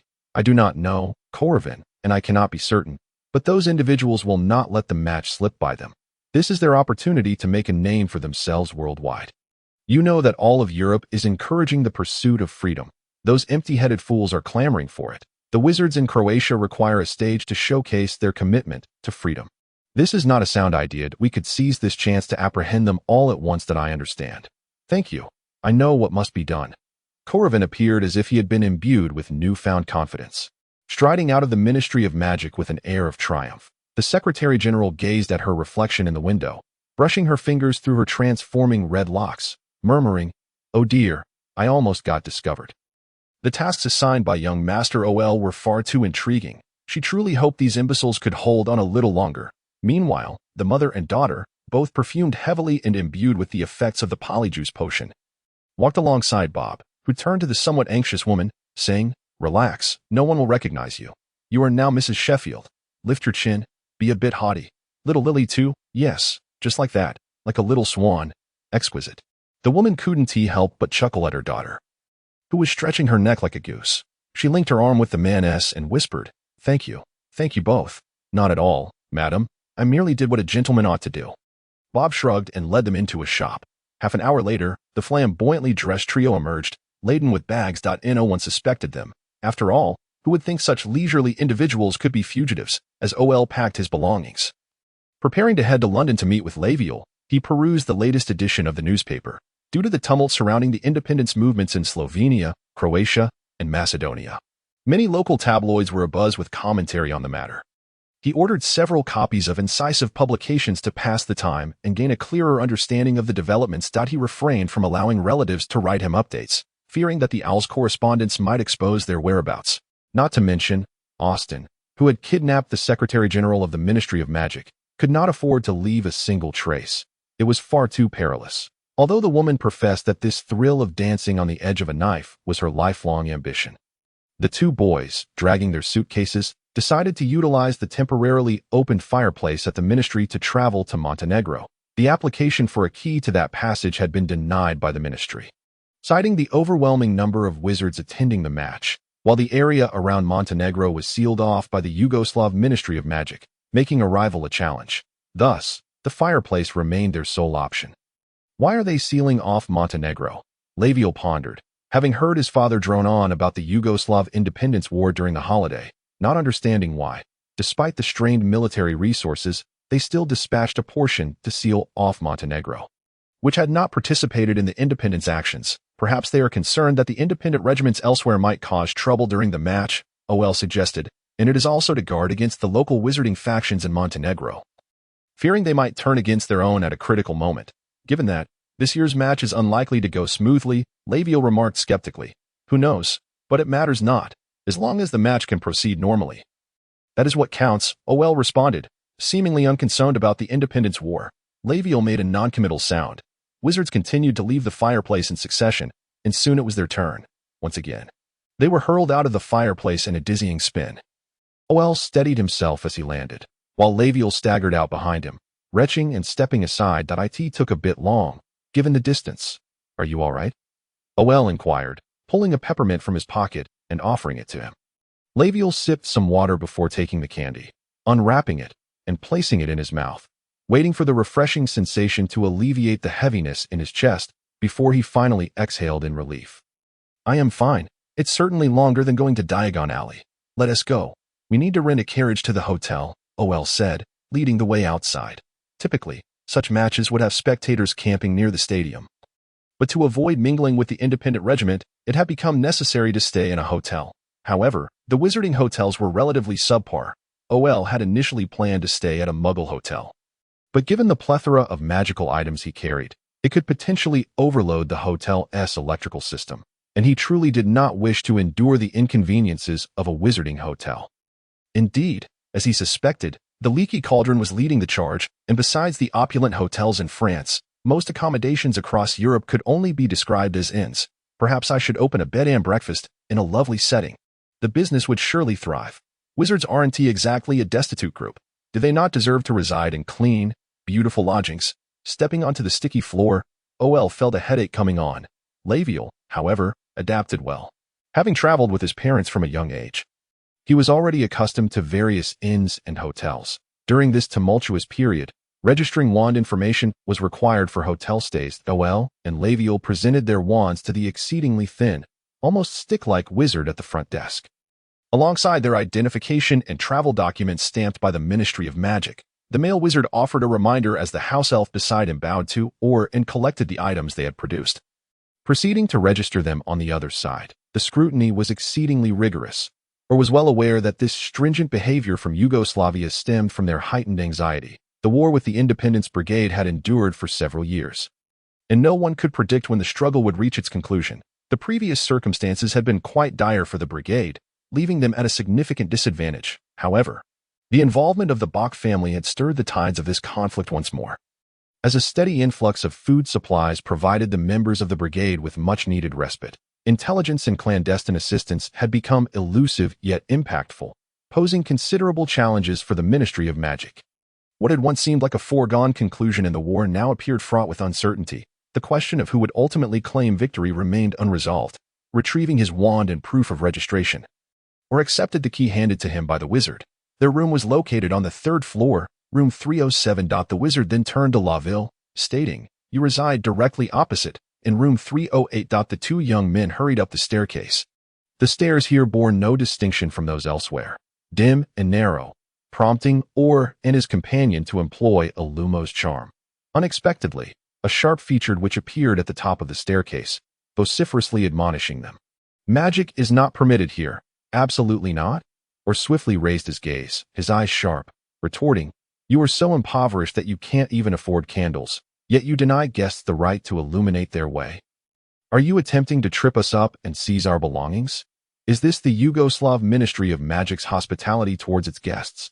The witch was taken aback, flinching slightly, yet stubbornly asserted in a peculiar accent, "This is regulation. The prohibition of magic is to ensure your safety," or snapped back vehemently, "Damn it. I can't even see the stairs clearly. I could easily fall and injure myself. Is this your idea of safeguarding me?" What a farce. Laville not only refused to extinguish the Lumos charm, but also amplified its magical output, the large sphere of light dazzling the witch into squinting her eyes shut. The male wizard at the front desk, alerted by the commotion, hurried over, a candlestick in hand, clearly aware of the dimness of the staircase. "Present your regulations regarding the prohibition of magic for customers," or said, his expression steely. The witch fell silent. The approaching male wizard, with an unfriendly demeanor, offered the candlestick, stating, "Use this. The Ministry of Magic has decreed that wizards are not permitted to use magic in communal settings, including the Lumos charm. Are we to become defenseless muggles simply because we are in Yugoslavia?" Or refrained from taking the candlestick, gazing discontentedly at the wizard. "Please understand that our country is currently in a special circumstance. Some regulations, though unpleasant for you, are in place to ensure your safety." The wizard insisted, unwavering, or laughed, "Then I shall not stay. Refund my money." Laville bypassed the obstructing wizard, descending the stairs, exclaiming, "What ridiculous regulations, in this wretched place. Wizards are prohibited from using magic. Why not just confiscate my wand outright? I had never heard of such a rule before coming here. Had I known, I doubt many wizards would have bothered attending this ridiculous competition. We should inform those oblivious wizards of this matter." As her brushed past the wizard, he extinguished the wizard's candle flame. If magic was not permitted, he would navigate the stairs in darkness. The wizard felt a jolt of concern. He understood the irrationality of the regulations. Yet the ministry had abruptly instituted this rule, mandating all foreign wizards to comply. The economy, which had shown signs of recovery, had suddenly wilted like frostbitten eggplants in the past few days. His hotel, which had been fortunate to accommodate so many guests, was now witnessing a steady stream of departures. Although he was unaware of where the guests sought refuge, the fact remained that his business was suffering. And Laville were not the first to request a refund. The wizard reluctantly retrieved galleons from his drawer, placing them on the counter along with the wand registration proof, but still insisted, "This year, guests are not permitted to pitch tents. You must remain in the hotel. Trust me, no other hotels will be significantly better than mine." Even so, I refuse to let you profit from this. Or rather, your ministry is unworthy of such earnings, having restricted our magical nature, or retorted, reclaiming his money, shattering the registration proof, and striding away, exiting the hotel. The two young men made their way to a nearby Muggle eatery. And to avoid disrupting their business, they ordered 2 hot dogs to go before departing once more, strolling through the Muggle streets. Both sighed in unison. Where should we go? To seek refuge with Victor. On their way, Laville, observing the eccentrically dressed wizards on the street, lamented, with so many Muggles around, can they not see? Merely imitating others' attire would surely be an improvement over this ridiculous appearance. Arrogance. Sheer arrogance. Or replied, they would never deign to glance down at Muggles, thus remaining oblivious to their own oddity, given that the Quidditch tournament was hosted by a coalition of a few small nations. The matches from preliminary rounds to finals would take place in Montenegro over an anticipated span of 10 days, conveniently consolidating all participating teams within a single vicinity for easier management by the organizing committee.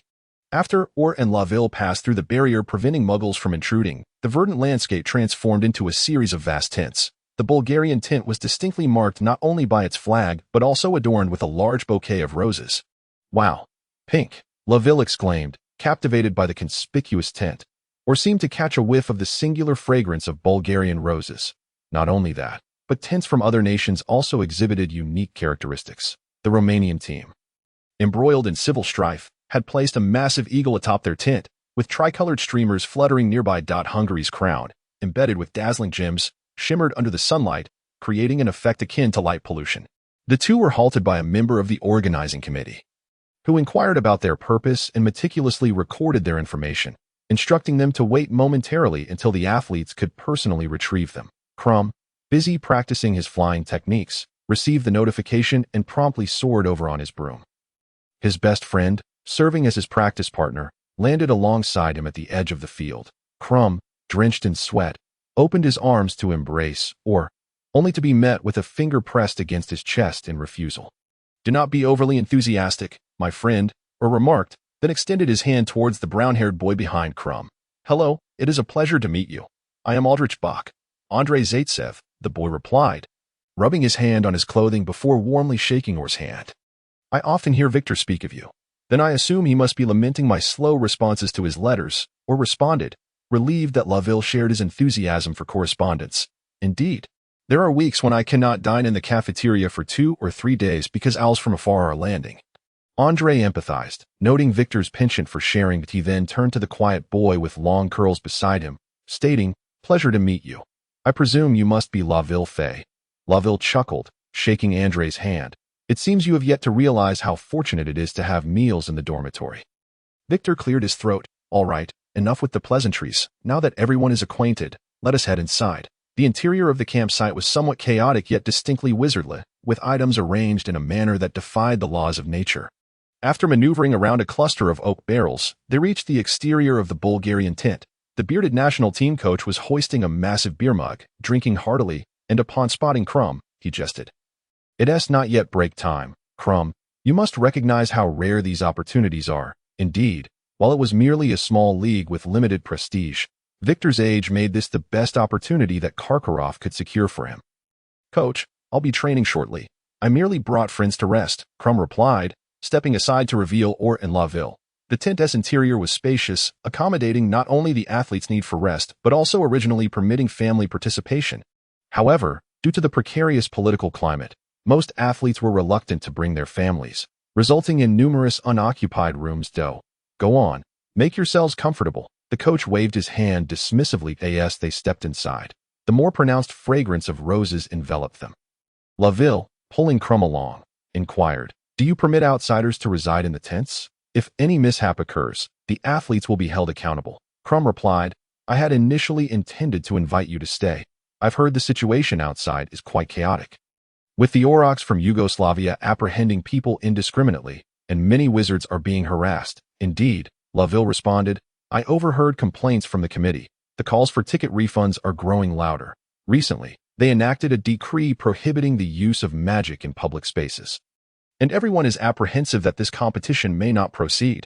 Andrei, adept at gathering information, often mingled in crowds, thus he was privy to numerous rumors. The moment he mentioned the magic prohibition, Laville erupted like a lit firecracker.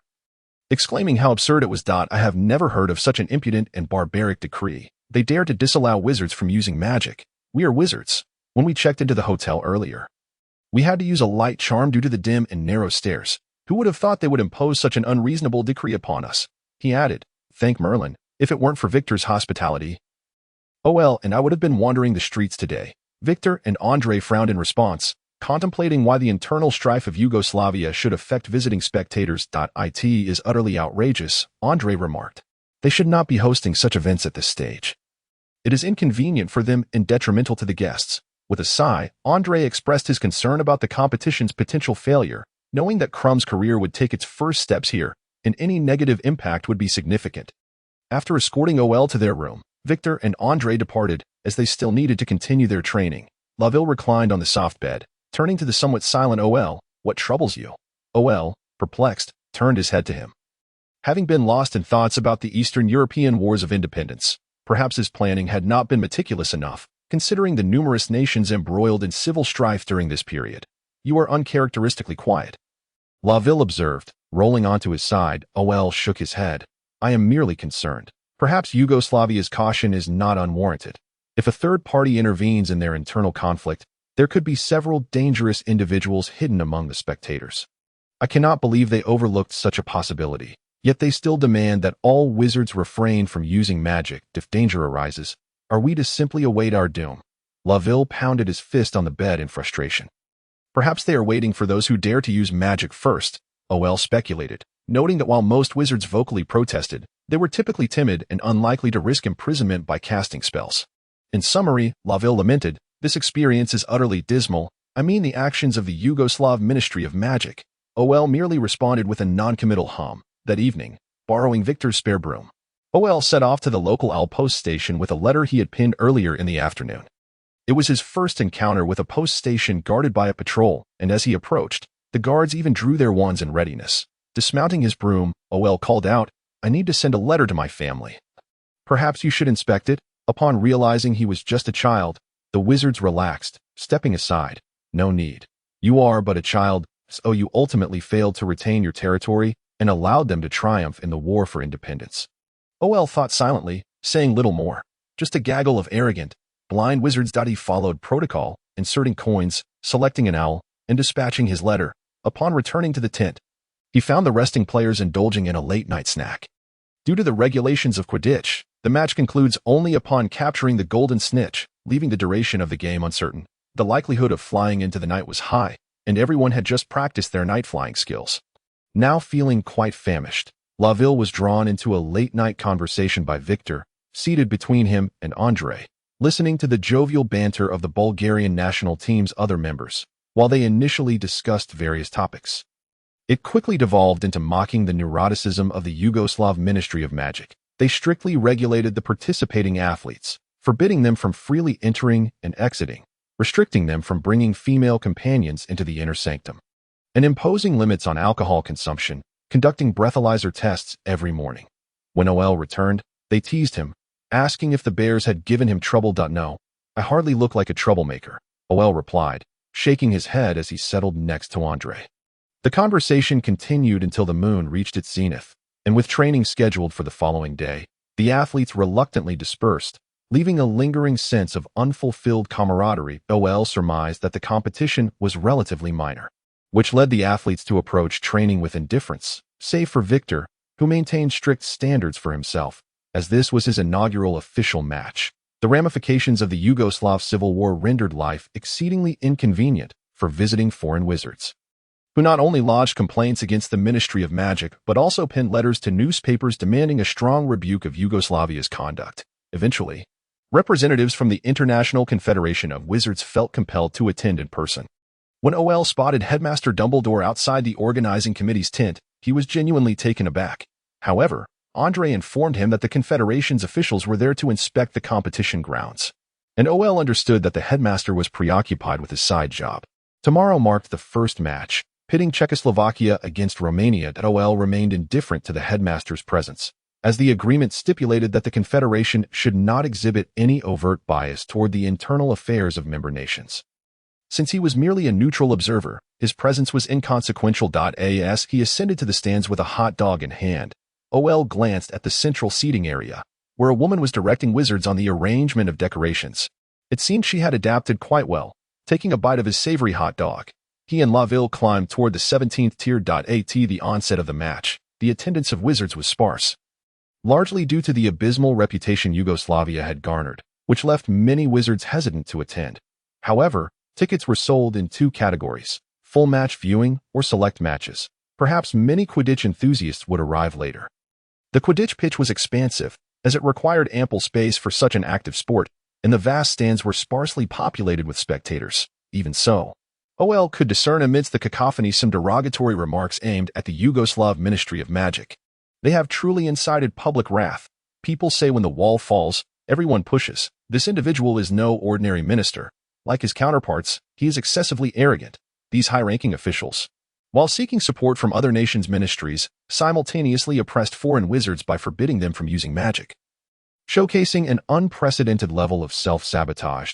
If the ministry were to recklessly disregard the advice of their own people and support Yugoslavia, they would undoubtedly face a torrent of criticism. Shortly thereafter, an official from the Yugoslav Ministry of Magic's sports department rose, brandishing a megaphone. Silence. His voice reverberated throughout the venue. OL caught a distant glimpse of the red-dressed secretary standing beside the Yugoslav Minister of Magic, conversing with him. The customary opening remarks, which should have captivated the audience, amounted a little more than a local wizard's haphazard magic trick, hastily concluded. As the athletes for the first match took the field at the sound of the whistle, they emerged through the curtain, mounted on their brooms, their uniforms providing the sole means of identification. Both OL and Laville were eager to participate in the upcoming autumn team selections, thus their enthusiasm for the game was palpable. They sat closely together, occasionally discussing the flying techniques and strategies employed by the athletes on the field, and naturally, they could not resist debating the merits of their brooms. The brooms used by professional athletes from various nations were not the common models found in stores. They were custom crafted by specialized workshops. Given that the Bock family also owned a broom research studio, OL was relatively knowledgeable about the subject and began sharing insights with Laville. Laville would occasionally pose questions about common rookie misconceptions, only to discover the vast differences between various brooms. Lamb has spotted the golden snitch. Accelerate. Dive. The pursuers are closing in. Lamb. The commentator suddenly became animated, and not only he, but many spectators also stood up, grasping the railings to gaze intently. OL and Laville had to conclude their conversation and rose to peer as well. The player named Ram was easy to spot. He was the one with the explosive hair, dashing forward with remarkable speed. It appeared he was nearing the golden snitch, as Ram's right hand had already extended forward, leaving his broom. Just when everyone assumed victory was assured, a bludger hurtled towards Ram like a cannonball. True to his reputation as a seasoned veteran from Czechoslovakia, Ram had set numerous records for swift match conclusions since his participation began. It seemed this time. Bang. The very player praised by the commentator was struck on the head by the bludger, plummeting downwards like a toppled onion. A tremendous groan of disappointment erupted from the audience. The Romanian chaser let out a sharp whistle towards his teammate and effortlessly accelerated to seize the golden snitch that had just been within Ram's grasp. Thus, the match concluded unexpectedly. OL checked his pocket watch and found it astonishingly brief. Less than half an hour had elapsed. Such was the efficiency of a professional match, Laville mused, as it was his first time witnessing a game involving professional teams. One could only remark that this time, the golden snitch was poorly concealed. OL shrugged, and the two, having laboriously climbed to the stands, now had to navigate back down with the crowd when the afternoon match began. They would need to retrace their steps. Bulgaria's match was scheduled for the following afternoon, and Victor had been acting unusually since he awoke that morning. He appeared pallid and frail, a stark contrast to his normally robust, bear-like physique, now looking as though he might shatter at a mere touch. His teammates merely patted his shoulder casually, speaking in a light tone. "Take it easy, Crumb. It's just a game. Trust in our abilities. Even if you don't catch the snitch, we can still secure the championship." Victor's anxiety only intensified. Finally, unable to bear it any longer, Andre took him aside to practice flying. As Laville descended, he couldn't help but mutter, "Honestly, if I were forced to practice the Ronsky feint hundreds of times daily, I would truly come to loathe Quidditch." OL nodded in agreement, illustrating the extent of Victor's determination. After the organizing committee announced the afternoon match time, the officials began to depart in succession. Headmaster Dumbledore, stroking his long beard, greeted the fans from England. As Ol and Laville happened to walk by, they waved to their esteemed headmaster. O, Bock and Fay. You two have come to watch the match as well. Along with your parents, Dumbledore inquired upon noticing the two students, stepping forward to ensure their safety. No, not at all. Ol shook his head. We are here at the invitation of friends, not with family. Ah, I see. Dumbledore raised an eyebrow with a hint of ambiguity and then cautioned them, be careful, and ensure you protect yourselves. I permit you to use your wands in case of danger. Promise me, children, you won't wander about recklessly.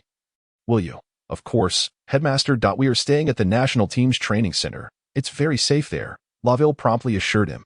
Excellent, Dumbledore replied with satisfaction, his mouth curling into a smile concealed beneath his beard. After bidding farewell to the headmaster, the two quickly returned to the training center to find Victor and share their insights from the match. Laville reiterated, the shield charm, my dear friend, I believe you need it at all times. I should have foreseen that professional matches are far more daunting than those at school. I have never witnessed a bludger flying so swiftly. The Romanian beaters are incredibly powerful. Victor's face grew even paler. Apologies. I forgot you two were without your wands when you took the field. Laville's voice dwindled. Ol quickly patted him reassuringly on the shoulder. Do not fret, brother. Trust your instincts. Your flying skills are impeccable. Just keep your vision broad and do not focus on a single point. I am confident you will navigate through this safely and emerge victorious. Victor nodded randomly. Yes, I fly fast, and my reaction time is quite good. Andre sighed, his expression mirroring Victor's anxiety, as he, too, felt the weight of expectation as a practice partner. Ol resorted to casting a freezing charm on each of them to clear their heads. Let us go. We should grab a bite before continuing. Victor shivered, shaking his head in refusal. No, I have no appetite right now. Then let us at least have a drink of some energizing potion. You look unwell, Laville insisted, dragging him towards the tents. Along the way, they encountered tomorrow's opponents, the Albanian players, who swaggered in with flushed yet puffy faces, reeking of alcohol, their clothing haphazardly draped over them, clearly having just awoken from a drunken stupor. Spotting Victor, the group immediately began to jeer. Look who it is. The golden boy of Durmstrang, the new favorite of Kakarov, Paul. He is even willing to kneel before the Bulgarian Ministry of Magic for him. Ignorant child, how dare you? Do you have any idea how hard William worked to secure the chaser position, and yet you effortlessly pushed him out of the national team? What a shameless fool. Oh, silly Billy, have you gotten drunk? William is practically blind. Bulgaria was already considering replacing him. That does not mean a toddler in diapers should take his place. He is Bulgaria's new star. How can you look down on him?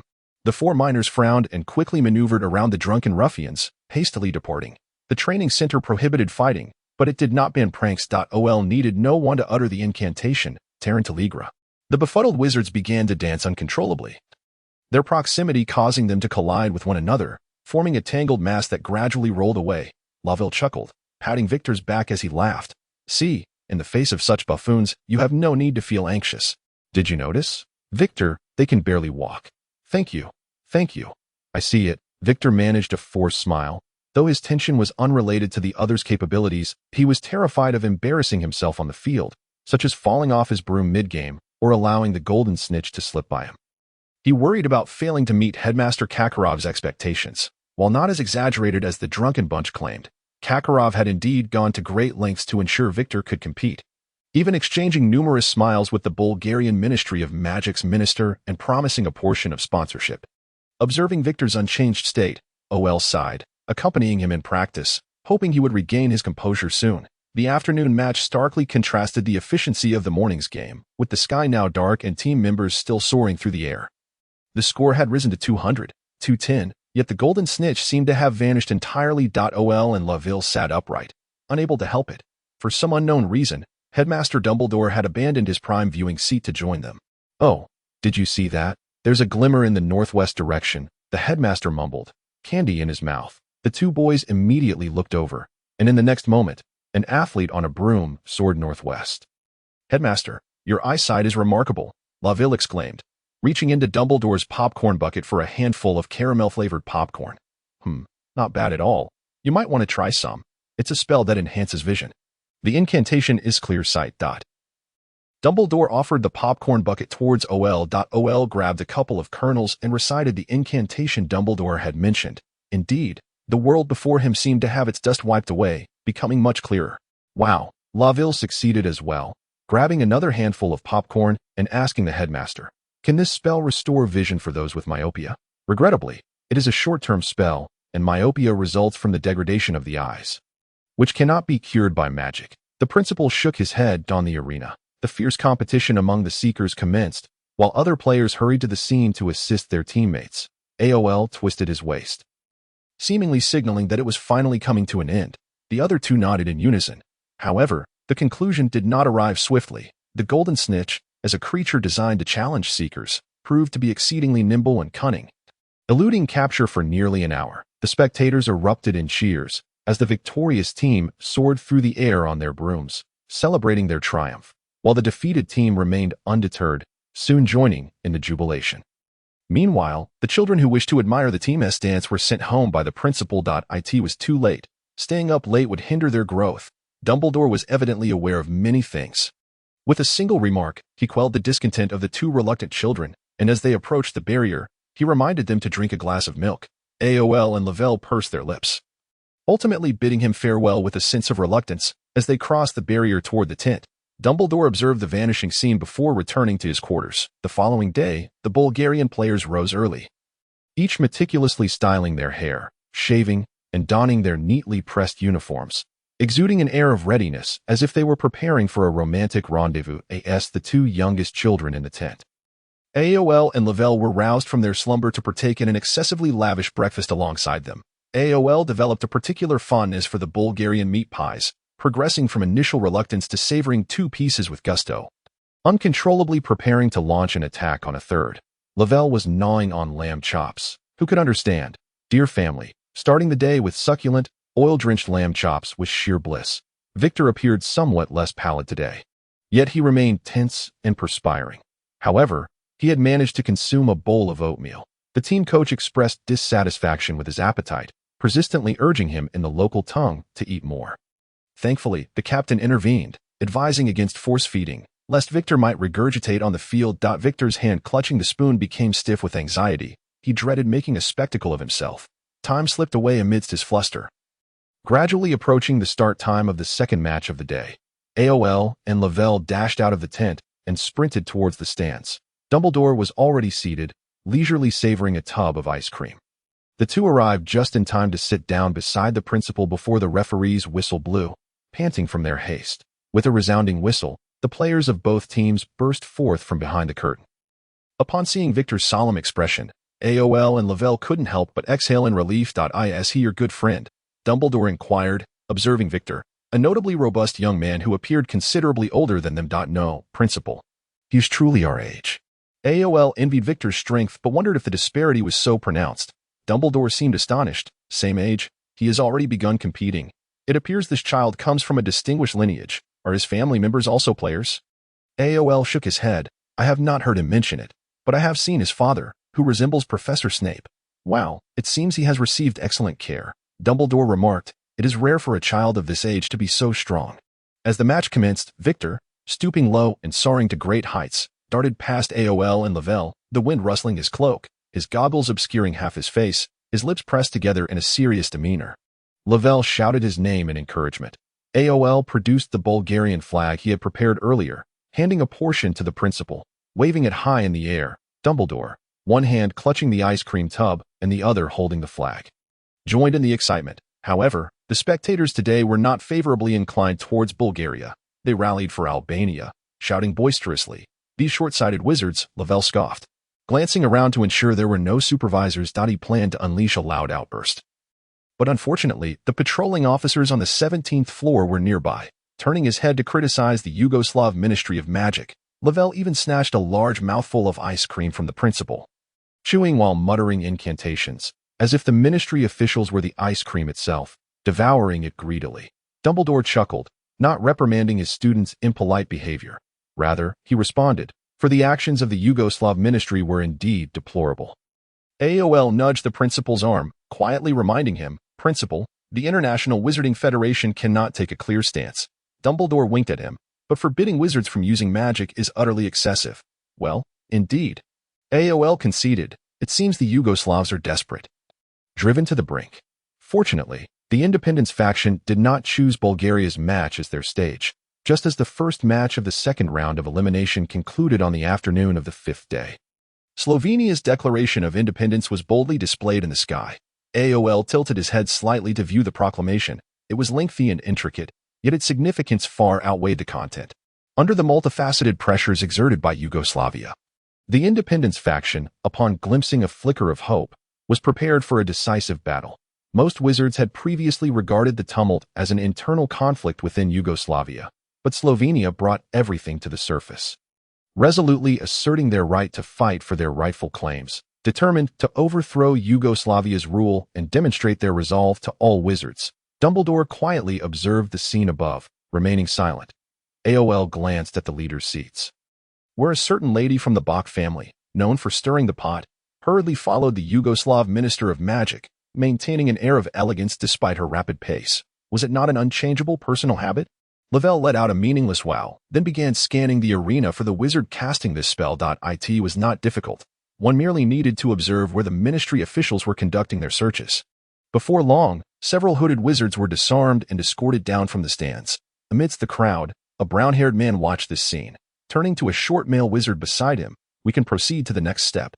The cheers following the match were abruptly interrupted, but the fans left the stands with lively conversation, eager to find a pub and engage in spirited debates about the internal politics of various countries' wizards. Dumbledore had initially intended to escort AOL and Lavelle back to their quarters, but officials from the Federation approached him. "We absolutely will not wander outside. Rest assured, Principal," AOL and Lavelle assured him obediently. Dumbledore scrutinized them for a moment before saying, "Then, see you tomorrow." See you tomorrow. The next day, newspapers across the land published the Declaration of Independence from the previous night, with countless unrelated wizards engaging in discussions about the event. Even the athletes from the victorious team of the first round of elimination could not escape its reach. The Bulgarian coach slammed the newspaper onto the dining table, mocking the incompetence of the Yugoslav Ministry of Magic. "I knew it. Just look. I knew this incompetent ministry would eventually be overthrown. What kind of fool would attempt to profit from Quidditch before the internal strife had even ended? Greed. Foolishness. It was inevitable that they would be defeated." "I am not surprised in the least. Indeed, Coach, you are correct. If our country had hosted this event, such a ridiculous situation would never have arisen. Ultimately, it is those short-sighted officials to blame. It was the season of blooming roses. If we could host a match, would it not be the same desire for profit?" Lavelle lowered his gaze, sipping his milk. Beside him, AOL was earnestly devouring a sandwich, harboring no thoughts regarding those remarks. Victor burped, having consumed a hefty portion of a rib steak, a bowl of oatmeal, and buttery biscuits with soup, successfully satiating his hunger. Andre looked bewildered, stirring his porridge with a spoon. "Which teams are playing today?" "Albania versus Poland." Victor responded. As a new day of competition commenced, the four from did not encounter the bearded principal in the stands, and the attendance from the organizing committee was notably sparse. On the day the semifinals commenced, the Declaration of Independence hung above the Yugoslav Ministry of Magic like fireworks at midnight. It was said that the Minister of Magic that day burst forth from his office like a furious dragon, his wand unleashing a flurry of spells in a vain attempt to shatter that declaration. "Damn those rascals, capture them, and once you have them, break their wands and execute them immediately." The Minister of Magic had lost his sanity, his dignity trampled underfoot by the members of the independent group, who even stomped their feet in disdain, fueling his rage further. "Execution, that is unacceptable, Minister Corvin. They are not dark wizards, and they have not caused significant casualties. We will not stand idly by while you slaughter wizards." Dumbledore, representing the International Confederation of Wizards, calmly interjected, standing tall and composed before the Yugoslav Ministry of Magic. Corvin bellowed, "Unacceptable? On what grounds do you deem it so? This is my domestic affair, and you have no right to intervene." He seemed on the verge of lunging at Dumbledore, saliva nearly splattering across his face due to the height difference. "But you wish to execute wizards at will? To preserve their lives. Corvin, are you certain you wish to place yourself before the judgment seat of Wisnigamot?" Dumbledore reminded him, unperturbed. Corvin, still seething, was restrained by his secretary, who whispered urgently, Calm down. Minister, we still have a way to remedy this." Corvin, panting like a mad bull, glared fiercely at Dumbledore and his companions but reluctantly prepared to listen to what his secretary had to say. Do not forget the leverage we hold. That declaration is meaningless.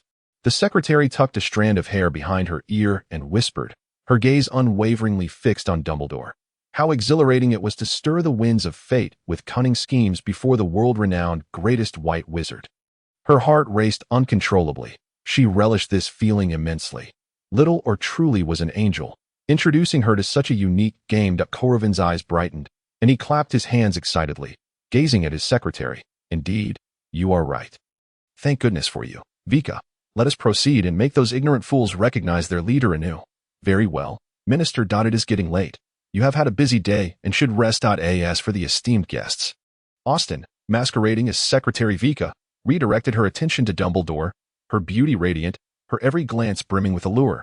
Shall I arrange for oars to escort you back to your hotel? Dumbledore, however, ignored her. His focus solely on Corvin. The man, who moments ago had been devoid of reason, now wore a different countenance, as if he had swallowed a calming stone. The others, noticing Dumbledore's silence, felt compelled to intervene. Dumbledore withdrew his gaze. He was not omniscient and remained unaware of these individual schemes. Moreover, they were adult wizards, and probing their minds in public could easily spark a diplomatic incident. As long as there were no large-scale bloodshed incidents, he, as an outsider, could not interfere. Thus, he wished Corvin a good night's rest. And may you sleep well. Restored to composure, Corvin reverted to the suave middle-aged wizard he once was, smiling as he watched them depart. The next morning, scandal regarding the leader of the Slovenian independence group was splashed across major newspapers. And soon, everyone began to vilify the man who had raised the banner of freedom, with even radical wizards plotting to assassinate the executioner who had claimed countless young wizards' lives. The enormous scandal cast a shadow over the independence group's momentary victory. Meanwhile, Bob, who had successfully infiltrated the Croatian independence group, prepared to attend a meeting at a nearby base with one of the leaders, Vasily. Upon seeing the newspaper's content, Vasily frowned, unable to believe that his dear friend could commit such acts. Although the venue for this year's Eastern European Quidditch League had been bothersome, the number of wizards attending the matches continued to rise. After all, there was little else for wizards to entertain themselves with. The oars of the Yugoslav Ministry of Magic found themselves stretched thin, tasked with searching for wizards associated with the independence group while also managing conflicts among foreign wizards and dealing with drunken revelers. Minister Corvin, in an effort to address these issues, dispatched most of his staff, leaving only a trusted aide to handle financial matters. Austen, under the guise of Vika, flitted between offices, relaying messages to Bob. The Bulgarian national team fell short of the top three. Although Victor captured the golden snitch, a Polish striker delivered a decisive blow, scoring the winning 10 points just before the final whistle. Initially expecting a draw, Lavelle slammed his fist against the railing, cursing the group of muscle-bound fools who had mocked the Polish captain's intelligence before the match. Look now, who truly resembles a fool? Victor worked so hard, and what about them? 16 goals conceded, or set aside his telescope, which he had been using to admire his friend's prowess, and stood up. Do not take it too seriously. Victor is still young, and it is only natural that he is not yet trusted. However, with his shining talent, Bulgaria will surely attract even better players once Victor graduates from Durmstrang and officially joins the national team. I am confident that Bulgaria's name will echo throughout Europe. I hope they find players worthy of Victor, Lavelle said, clenching his fists as he followed or down from the stands. Nearby, Polish fans were celebrating, sending streamers flying, and as the two exited the stadium, they inevitably carried some of the festive debris with them. Dumbledore, who had appeared unexpectedly, kindly helped clear the two students' attire. Have you not been to watch the matches in recent days, Professor? Or inquired, offering Dumbledore a lollipop adorned with the Polish flag that had been thrust into his hands by enthusiastic fans. Dumbledore, not one to refuse, opened the wrapper, savoring a lick of the delightful treat. Indeed, I had no plans to attend the matches in Eastern Europe, but unforeseen circumstances allowed me the fortune of participating. School resumes in a few days. When do you plan to return to England? After watching tomorrow's final, Lavelle replied, unwrapping a lollipop of his own and enjoying it in tandem with Dumbledore. A very good choice. Dumbledore remarked. It is quite chaotic here, and were it not for the strict regulations governing the matches, I would not recommend students attend. It is easy for accidents to occur. Fear not, Professor. We have our keys. Should any unforeseen events arise, we will depart at once, or assured him. Dumbledore felt a sense of satisfaction. Despite being first years, the two students displayed commendable maturity in their decision-making. However, he soon recalled Or's family situation. Pursing his lips and refraining from excessive chatter, merely advising them to return home early. After escorting the two students to their lodgings, Dumbledore departed swiftly. The news surrounding the independence group had stirred considerable unrest, And should the allegations prove true, they would need to bring that leader back to Wizenagamote. According to the original plan, they should obtain the evidence today. The internal conflict would not yet spill over into the Quidditch matches. As the organizing committee insisted that Yugoslavia bolster security to prevent a repeat of the previous incident, to ensure their profits, the Aurors were compelled to safeguard the stadium's entrance, with the final match set for tomorrow. Everyone was on high alert, except for Victor. Andre burst into the room, brandishing butterbeer, followed closely by Lavelle, who carried pizza, sausages, and fries. Dinner is served, friends. Or and Victor, engrossed in a game of chess, did not even glance up. The two boys had no choice but to move the low table and sit cross-legged beside them, munching on snacks while spectating. Or's knight swung its sword, effortlessly toppling the encroaching enemy as if slicing through vegetables. While Victor frowned at his pieces, exclaiming, "Oh Victor, what does your coach think of your performance? I mean, is he satisfied with you?" Lavelle asked, chewing on a ketchup-dipped fry and wrapping a sausage in a slice of pizza. Victor took a sip of butterbeer and shook his head. "It's quite good. At least so far. I am the only one who hasn't been called out for a private discussion." Although Ower and his companions were confident that he would surely join the national team in the future.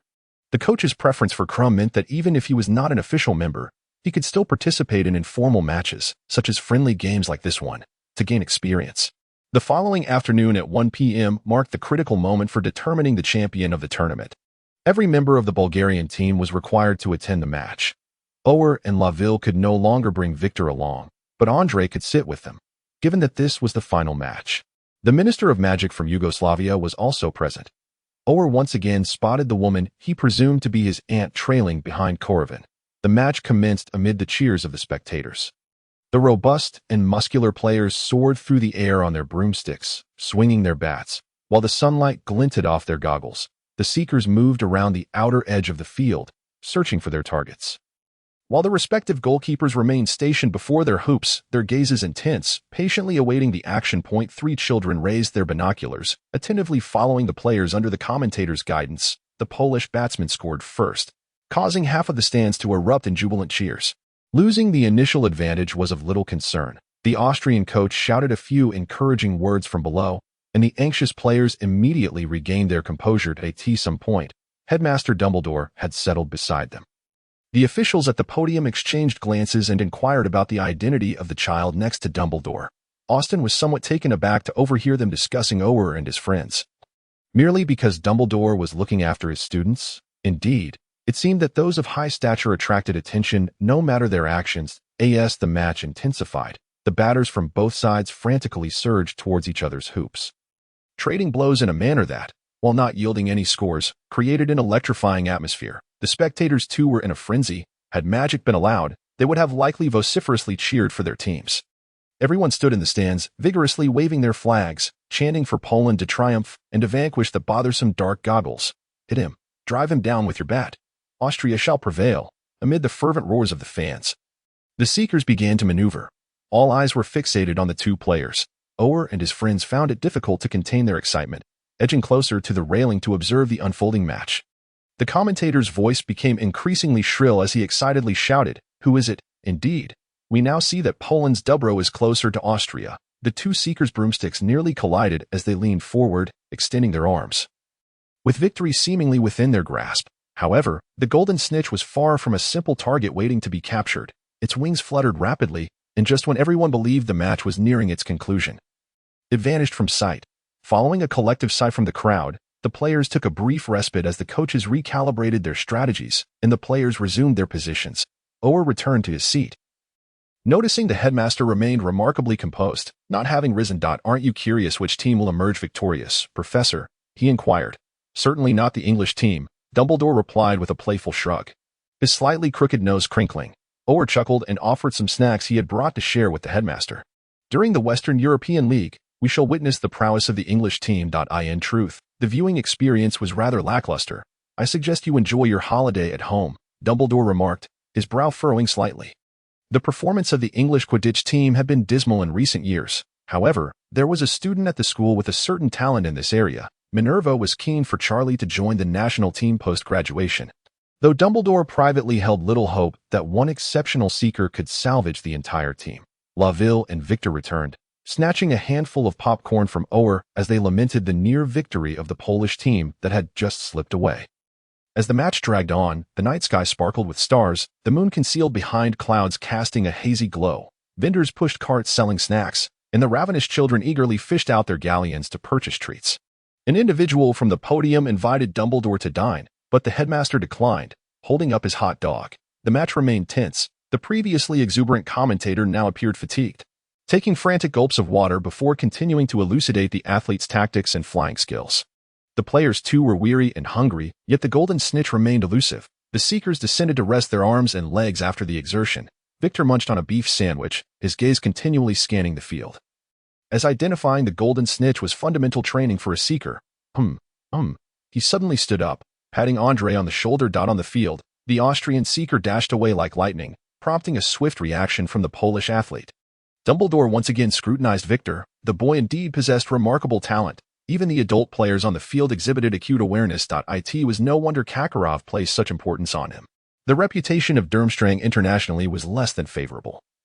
Kakarov had been striving to bolster the school's image to attract more students, and it appeared that for the foreseeable future, this child would be his banner. The whistle signaling the end of the match sounded. The Austrian team successfully clinched the title of this year's Eastern European League champions. Austria shall prevail, Austria shall prevail, Austria shall prevail. Wow. Half-eaten snacks were tossed into the air as they celebrated, creating a rain of debris that left everyone in a delightful mess. However, no one minded the chaos. The supporters of Austria were euphoric, while those of Poland likely sought to retaliate. Dumbledore chuckled as he cast a shield charm to protect the children beside him from the onslaught. Fireworks erupted. The Austrian players danced on their broomsticks in celebration as the organizing committee played vigorous band music in their honor. The Polish team exchanged glances, then shrugged off their cloaks and joined the festivities. Someone had smuggled in beer, and the celebration quickly escalated from civility to frenzy. Observing this, Dumbledore suggested sending a few children home to avoid any potential mishaps in the raucous environment. The tall, white-bearded elder struggled to navigate his way down with 4 children as the crowd was overwhelming. The officials at the podium had already departed. The last person, Austin, glanced back at the throng, a cryptic smile gracing his lips. Just as Ower and his friends were about to exit the venue, newspapers scented with fresh ink cascaded from above. Dumbledore reached out to catch one. The paper had clearly been hastily printed. With even the photographs being of poor quality, it featured an evil wizard who should have long since perished, conversing amicably with Corvin in a modest dwelling, harboring a criminal, an astonishing scheme by Minister of Magic Corvin. The article continued with a brief introduction about the criminal, but Dumbledore's brow furrowed slightly as he spoke in a firm tone. Perhaps you children should head home now. Ower and Laville exchanged glances. But our belongings are still in the tent. We must return to Bulgaria with the team, Victor and Andre interjected. Very well, I shall escort you back to the tent.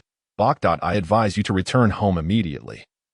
This place is no longer safe, Dumbledore replied. All right, thank you for the warning. AOL nodded obediently, uncertain as to who could evoke such trepidation in the principal. The nights in Yugoslavia grew progressively longer. Meanwhile, AOL, basking in the sunlight of the following day in England, remained oblivious to the subsequent events unfolding across the sea. However, Kaka had thoughtfully gathered pertinent news reports for him. Corvin, originally the Minister of Horrors in Yugoslavia, had triumphed over his rivals to become the Minister of Magic by capturing the malevolent wizard Argos, a deranged individual notorious for abducting young witches and wizards to conduct dark magical experiments. The death toll of young wizards at his hands soared to 13, a harrowing figure for a community already struggling to sustain their lineage. In their quest to apprehend Argos, the Yugoslav Ministry of Magic had enlisted the services of the elite Hunter Abide and his team, only for the villain to be captured by their own Minister of Horrors. This theatrical conclusion immortalized Corvin's name in the hearts of Yugoslav wizards, who frequently discussed this remarkable wizard, regarding him as an overlooked star of the future and a slayer of evildoers. During breakfast, AOL perused the gossip surrounding Minister Corvin, pondering that this must be the counterattack of the Independent Corps.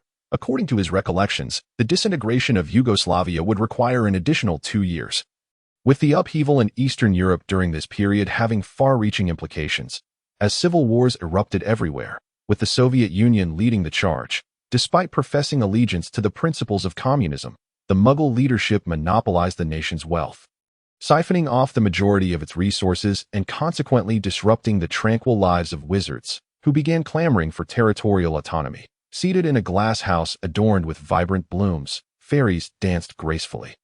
Clutching at his hair, their delicate phosphorescence cascading over him, Kaka had prepared fresh fruit juice and milk cakes for the fairies, placing them in a corner of the desk, readily available for the little creatures once they tired of their frolics. AOL meticulously outlined his needs in letters to several relatives, providing ample startup capital along with sensitive information regarding certain officials, grateful for his previous life as an Auror, where access to most internal documents had revealed numerous secrets unfit for public knowledge. He now stood on the precipice of ascending to the throne of the world's wealthiest wizard.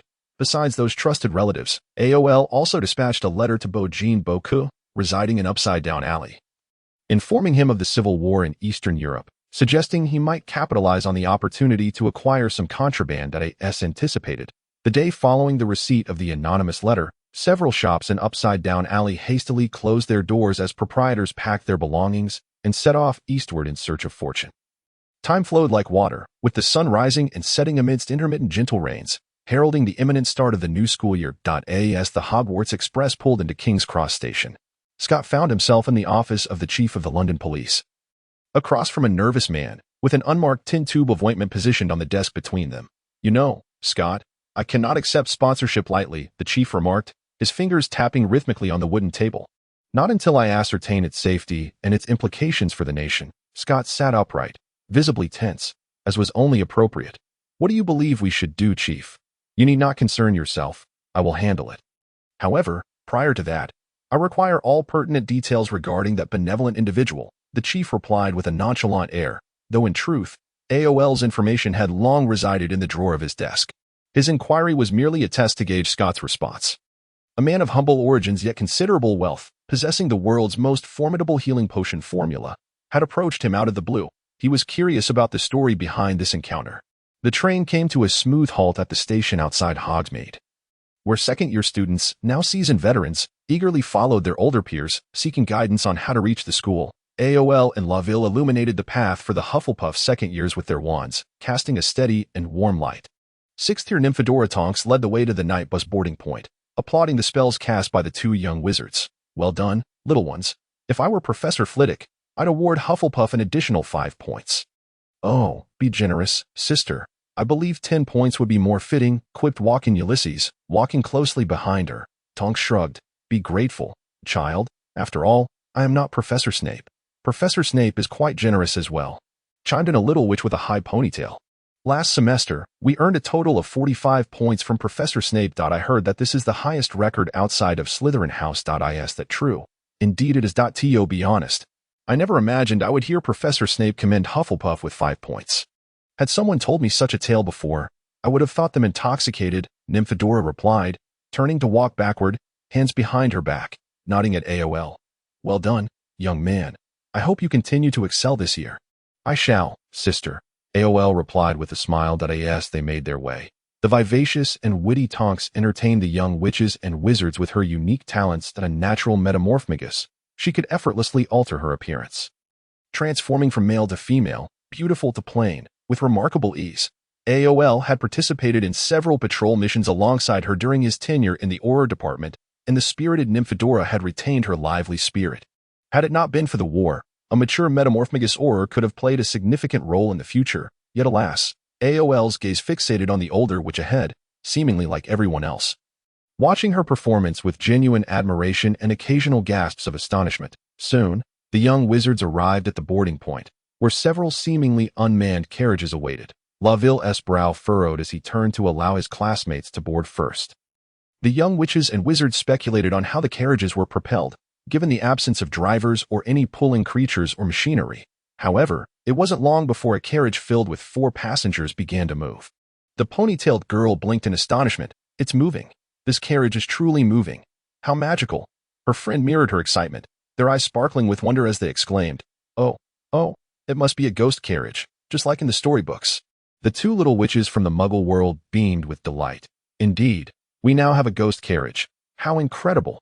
Magic is simply marvelous." The girl with the ponytail clasped her friend's hand, shaking it with excitement. Meanwhile, LL, Laville, and Nymphadora, who could also see the Thestrals, boarded the same carriage. The wheels rolled steadily, and the castle, shrouded in the shadows of trees ahead, loomed ever closer. Nymphadora observed the quiet younger students, scratching her head in discomfort as she cleared her throat. With a thick double chin conjured, she lowered her voice. "Hey, handsome lads, you don't seem particularly eager about the start of the term. That's unacceptable. You must know that our defense against the dark arts professor this year is the renowned hunter. Mozart. Look at that. A truly distinctive chin." She transformed her appearance further, adding a grand beard to obscure her ample chin. Mozart, the legendary werewolf hunter. Laville's face brightened with a smile. How splendid. If our professor is indeed the genuine Mozart, we are bound to gain immeasurable knowledge and defense against the dark arts this year. Nymphadora stroked the fake beard. Indeed, it is that very Mozart, the werewolf hunter, who shares a name with the Muggle composer. Sat upright at the faculty table, accompanied by the keykeeper Hagrid, who sported a similarly grand beard. The two robust men silently conversed while holding their goblets. The young wizard seated at the long table discreetly observed Mozart, with some filled with awe at his illustrious achievements, while the Hufflepuff students were curious whether a thick double chin truly lay hidden beneath his bushy beard. Auror and Lavelle continued to sit face to face. Vorkin, producing a wizarding magazine from seemingly nowhere, turned to the page dedicated to Mozart, enlightening the Muggle-born wizard about this man's glorious exploits. It is well known that werewolves are a highly unregarded group within the wizarding community.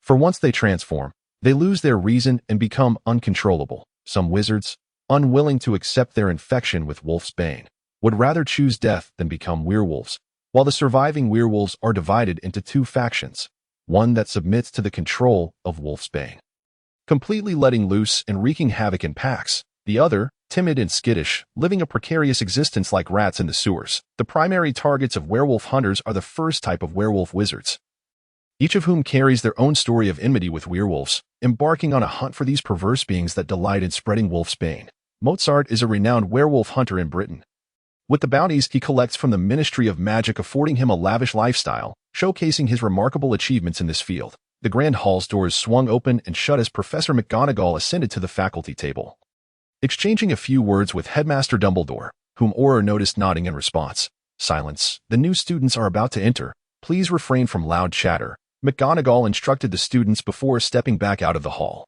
Everyone knew that when the doors opened once more, it would herald the start of the New Year's sorting ceremony. "How many students do you think Hufflepuff will receive this year?" Lavelle casually inquired of Auror, propping his chin on his hand. Auror raised his hand, feigning readiness to calculate. "To be honest, I'm not very good at this. Do you have a deck of cards? I could draw one at random as my answer." Lavelle clicked his tongue. "Just guess a number. A wager. What would be the stakes?" Auror lowered his hand. "A wager. Count me in." Vorkin leaned forward. Before the new students began their sorting, the Hufflepuff students collectively placed bets.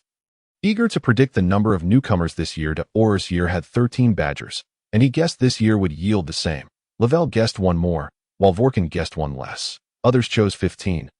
Some opted for 10, with the highest guess being 17 and the lowest 9. The stakes involved taking turns caring for the common room plants for a week. As the doors opened once again, a gaggle of somewhat clueless new students, resembling little chicks, trailed in behind Professor McGonagall.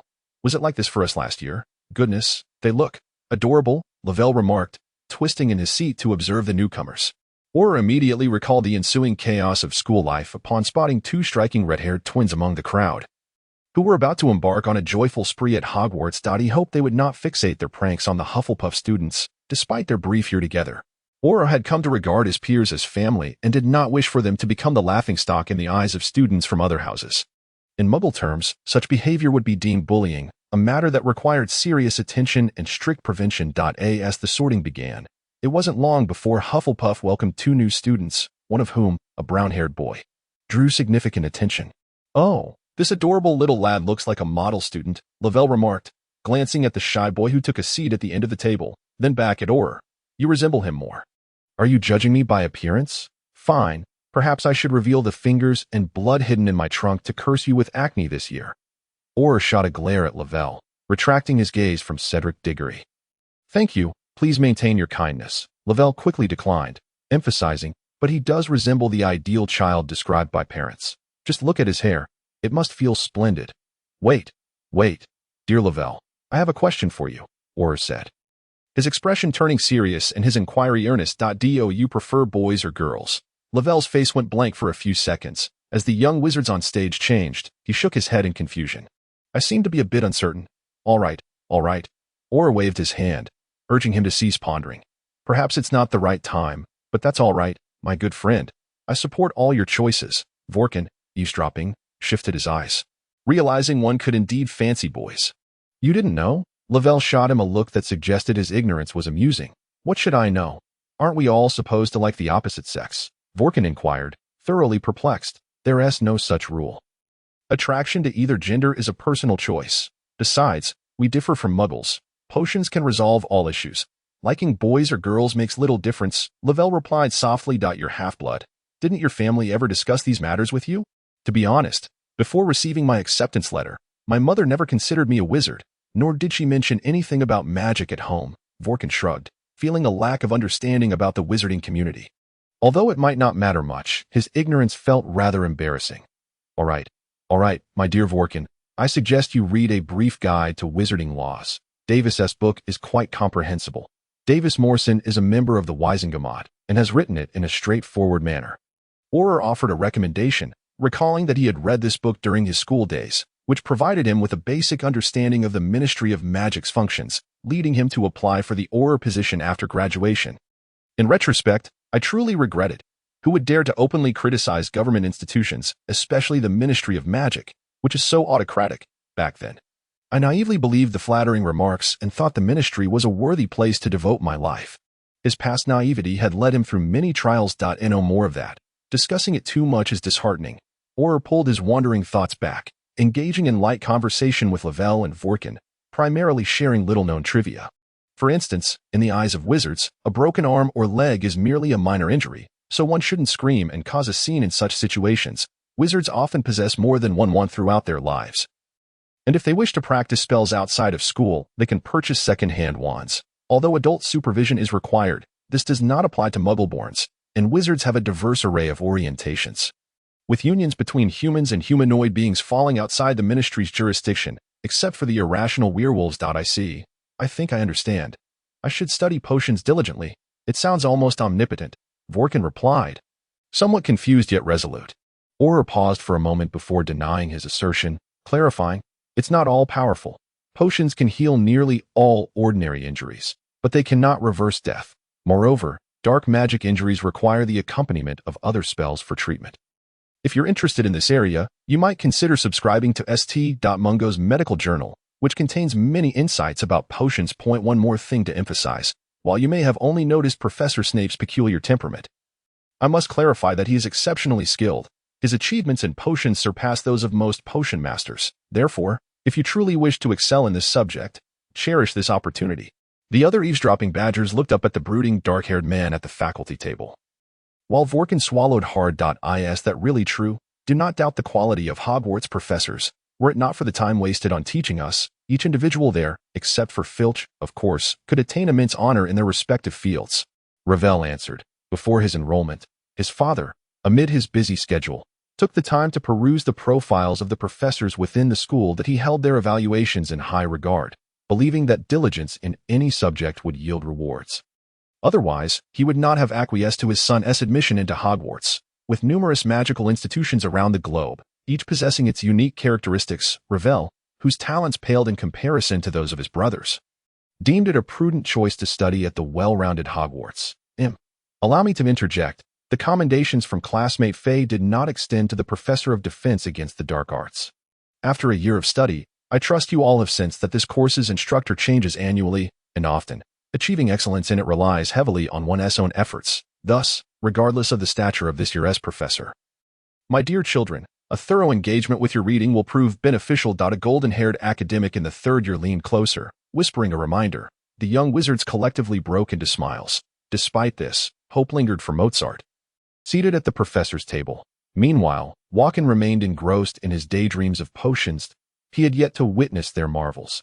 Last year, Professor Snape's curriculum had been relatively straightforward, and the potion for scabies tested in the final exam did little to showcase the true prowess of potions. Yet, if potions were indeed so extraordinary, perhaps Muggles believed that wizards did not value life sufficiently, but these wizards had managed to concoct elixirs for immortality, much like the innate regenerative abilities of vampires. granting wizards an audacity to withstand commonplace injuries. The chatter among the little ones was abruptly interrupted by the raucous cheers of Gryffindor. The red-haired twins, with mirth, joined the boisterous group of young wizards, playfully draping an arm around their brother's shoulders, prompting a wave of hearty laughter from those around.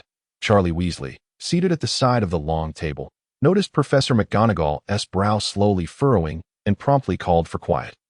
I just heard Professor McGonagall mention Fred Weasley. So does Gryffindor now boast 4 Weasleys? Ravel craned his neck slightly, glancing at the boys. Were they all part of the same family? Indeed, the Weasley household is notably large, replied Greya Albata, a third-year witch who had just joined their conversation. She was a half-blood witch. Her father was an ordinary employee in the Department of Magical Transportation, while her mother, a muggle, was a renowned designer.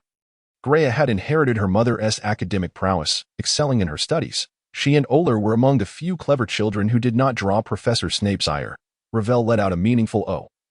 For it was well known that wizards faced difficulties in procreation, and families with numerous offspring were a rarity.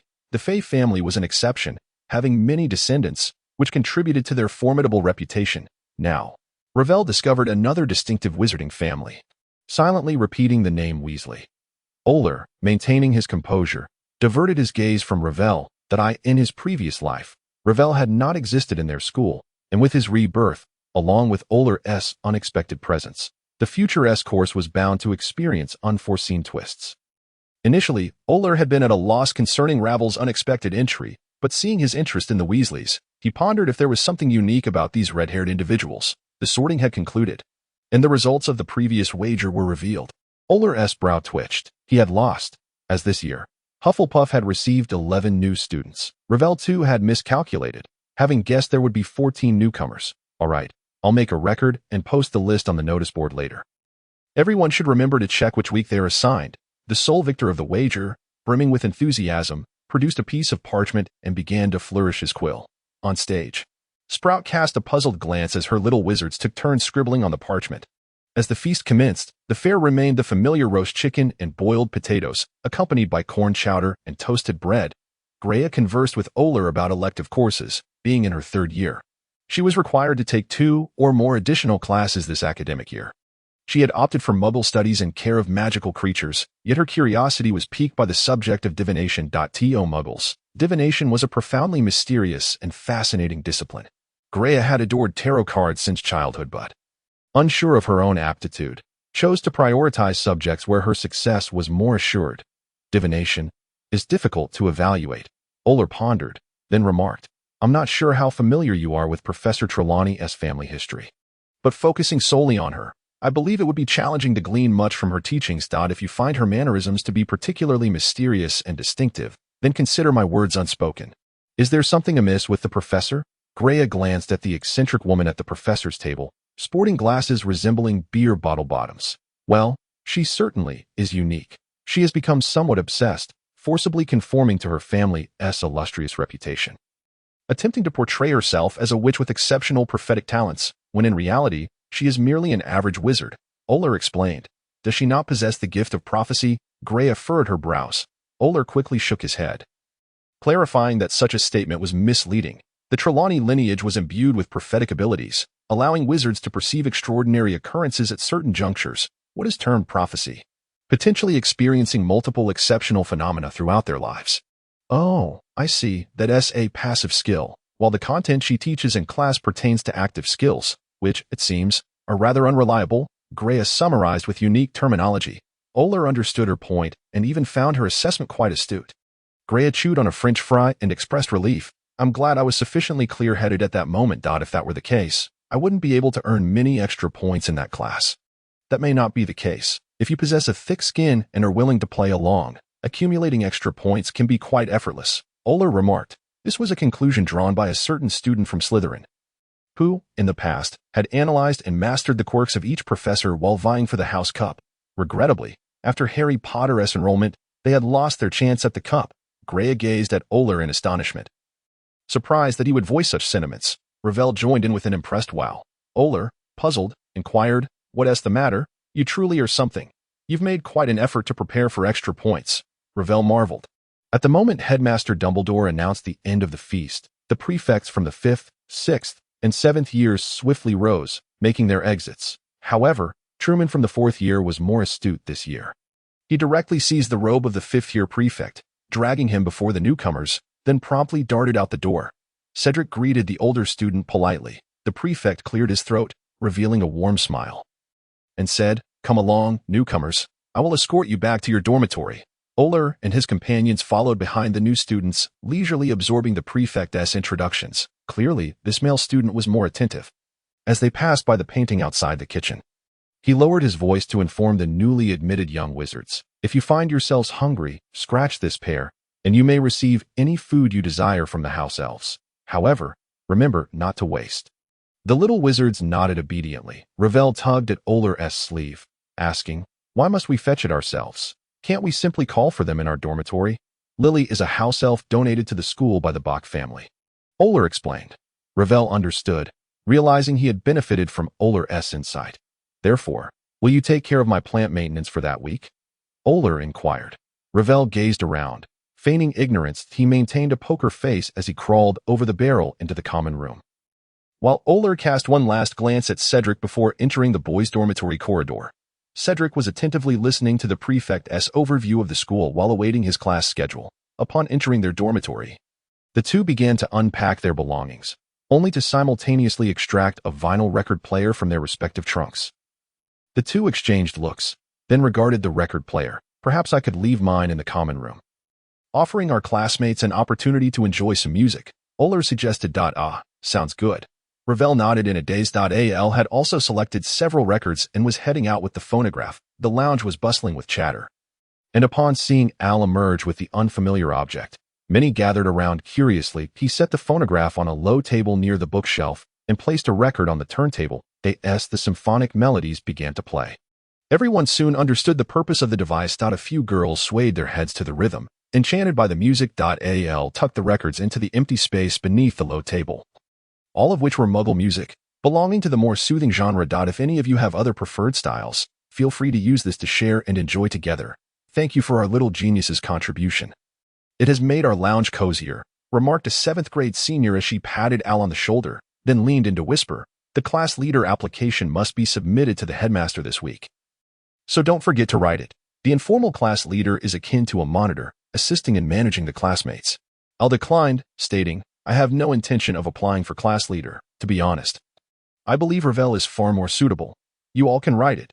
The decision of who to choose should be left to the headmaster." She replied, "I think you are quite suitable as well." Last time, Professor Snape deducted points from Slytherin entirely because of you. Al fell silent, pondering if that was the reason they wanted him to become the class leader. After returning to the dormitory, he discussed the matter with Ravel, asserting that Ravel was more fitting due to his amicable interactions with other students, while he himself was more accustomed to remaining a silent observer. "But you provide everyone with a greater sense of security." Ravel sat cross-legged on his bed, asserting that Al should write the application, adding, "I don't wish to manage. It seems quite bothersome. Don't be so lackadaisical, Ravel. A little pressure can lead to a greater sense of achievement." Al replied while organizing his belongings, "And you know I am too busy. The class leader must heed the headmaster's directives, and I might not be able to cope." Ravel recalled Al's previous statement, scratched his head, and resignedly said, "All right, since you lack the time, this task will have to fall to me. Indeed, I have faith that this will pose no difficulty for you," Al confidently stated as he hung his newly tailored clothes in the wardrobe. Ravel reclined back, stretching lazily, and asked, "Who do you think the female class leader should be? Or who do you think Professor Sprout would choose? Miss Mullen or Miss Cloris would be excellent choices. One is intelligent, the other meticulous." Al mused over his female classmates, considering 5 in total, 2 extroverted and 3 introverted. There was no doubt that the professor would likely select from among the more extroverted girls. Ravel let out a nonchalant "oh," appearing somewhat disinterested. Al turned back to him, puzzled, and resumed the earlier topic, suddenly interested in girls. "I'm only 12, dear Al. You really need not tease me about such matters like my brothers do." "It's meaningless." Ravel rolled his eyes. "Just chatting." Al shrugged. "So, what about you? Do you prefer the same sex or the opposite? Or perhaps other types of beings, like vampires?" Ravel turned over, resting his chin on his hand. Inquiring. Al sighed. "I don't really know. Perhaps I must wait and see. When the right person appears, I'll understand what gender or species I am drawn to." "All right, then we shall wait together." Ravel replied. After all, we are still young. We can worry about the future when it comes. The night was cool as water. A gentle breeze swept over the towers of Hogwarts, kissing the grass, while the moonlight quietly bathed all in its embrace. Cloaking them in a veil of ethereal glow. Al sat on a bench outside Teldorf Academy, surrounded by passing students clad in summer uniforms, radiating youthful exuberance. What are they discussing? Al realized he could not hear them clearly. He strained to concentrate, feeling as though time had stretched endlessly, the throngs of people passing before him in an endless loop. Suddenly, a gentle female voice broke through his thoughts. So, why did you choose to pursue a career in law enforcement? Al's mouth moved uncontrollably as he replied, because I believe it is a good job. A respectable profession. Do you wish to be respected? That's a commendable reason. But have you ever considered why your younger self would hold such a desire? To gain respect through a job rather than because you deserve it. The voice emanated from his left, and as Al finally caught sight of the speaker, he recognized the kind school counselor. Panic surged within him. He was bewildered as to why he had returned to this place, the very scene he most dreaded recalling, and he longed to escape. Yet, his body remained comfortably relaxed, and after a moment of serious contemplation, he turned to the woman and answered, because I do not possess that capability. However, I performed quite well in school when I was young, which is why I could apply for that position. I understand, sir, but it seems you lack confidence. Why do you deny yourself? This is not a wise choice. The woman's gaze rested upon him, serene yet imbued with an undercurrent of pity that made Al uncomfortable. Am I denying myself? Al heard his own voice echoing the question. He struggled more fiercely, unwilling to engage in that dialogue, not wanting to relive the past, but reality proved unyielding. The phrase denying oneself played on repeat in his mind, amplifying with each iteration. I am not denying myself. Al shouted. How could I possibly deny myself? The woman continued, Sir, while my words may discomfort you, I believe it necessary to remind you of a fundamental truth. Whatever you wish to achieve, you must first be true to yourself. Only when you acknowledge yourself will others recognize you. Only when you believe in yourself will others believe in you. It is only through inner strength that you can weather the storms of the external world. Support from others is unstable and can be shattered unexpectedly. Only by being resolute can you stand firm, shattered unexpectedly. Inner strength. Be true to oneself. Al shook his head in anguish. I am strong enough. I am very strong. Indeed, the names on the top 100 list are proof. I am incredibly strong. An inexplicable wind began to swirl in the dormitory, gradually intensifying around Al. Ravel was deep in slumber. But the sudden chill jolted him awake from his pleasant dreams, forcing him to stir. He vaguely sensed a light in the room. Could it be the moonlight tonight? That was impossible, for they resided underground, with no windows to enjoy the gentle caress of moonbeams. Al. Ravel called out, fumbling for the small lamp on his bedside. Al offered no response, and just as the light flickered on, Ravel illuminated the room, exclaiming, Merlin's beard. Snowflakes danced like plumes of down in the confined space, swirling as if a tangible wind swept through, blanketing the floor in a soft layer. Lingling. Ravel groped for his wand, summoning a thick robe to wrap tightly around himself. Before leaping from his bed to pull back Al's bed curtains, the summoned house elf appeared promptly, her eyes widening in astonishment at the scene and anxiously inquiring what Ravel required of her. Clean up, he intended to say, for the snow had rendered the room chillingly cold. However, upon seeing Al drenched in sweat, as though ensnared in a nightmare, he felt that locating the headmaster was the most pressing matter. Lingling, please go find Professor Sprout. Al seems unwell. All right, I'm on my way, Lingling replied, visibly alarmed. Stretching her neck to glimpse Al's bed, she noticed the boy's pallid complexion and soaked hair before vanishing in a flash. Ravel reached out to touch Al's forehead and found it burning hot. His brow furrowed as he observed Al's limbs twitching, incoherent murmurs escaping his lips, while the snowfall intensified. Bang! Tingen suddenly materialized in the room, surveying the surroundings with surprise before turning to the sole heir of the Bock family, uncertainly stating, This commotion resembles a magical surge. Ravel anxiously glanced at the door, startled by Tington's words. What did you say? A magical surge, a special magical surge. But this shouldn't occur. Mr. Bock's magic is extremely stable. Tingen, a well-versed house elf with a love for learning, had mischievously eavesdropped on Professor's lectures as a child and secretly read library books as he grew up. He was well-versed in more than many wizards. Ravel, frantic and on the verge of tearing his hair out, exclaimed, What is a special magical surge? He had never heard of it. Tingting suddenly recalled something and sought Raviel's opinion, wondering if Professor Flivy, who possessed extensive knowledge of magic, could be of assistance. However, as he was the head of Ravenclaw, it might be best not to trouble him just yet. Ting, let us first take or to Madame Pomfrey's. Raviel instructed, gesturing towards the ground.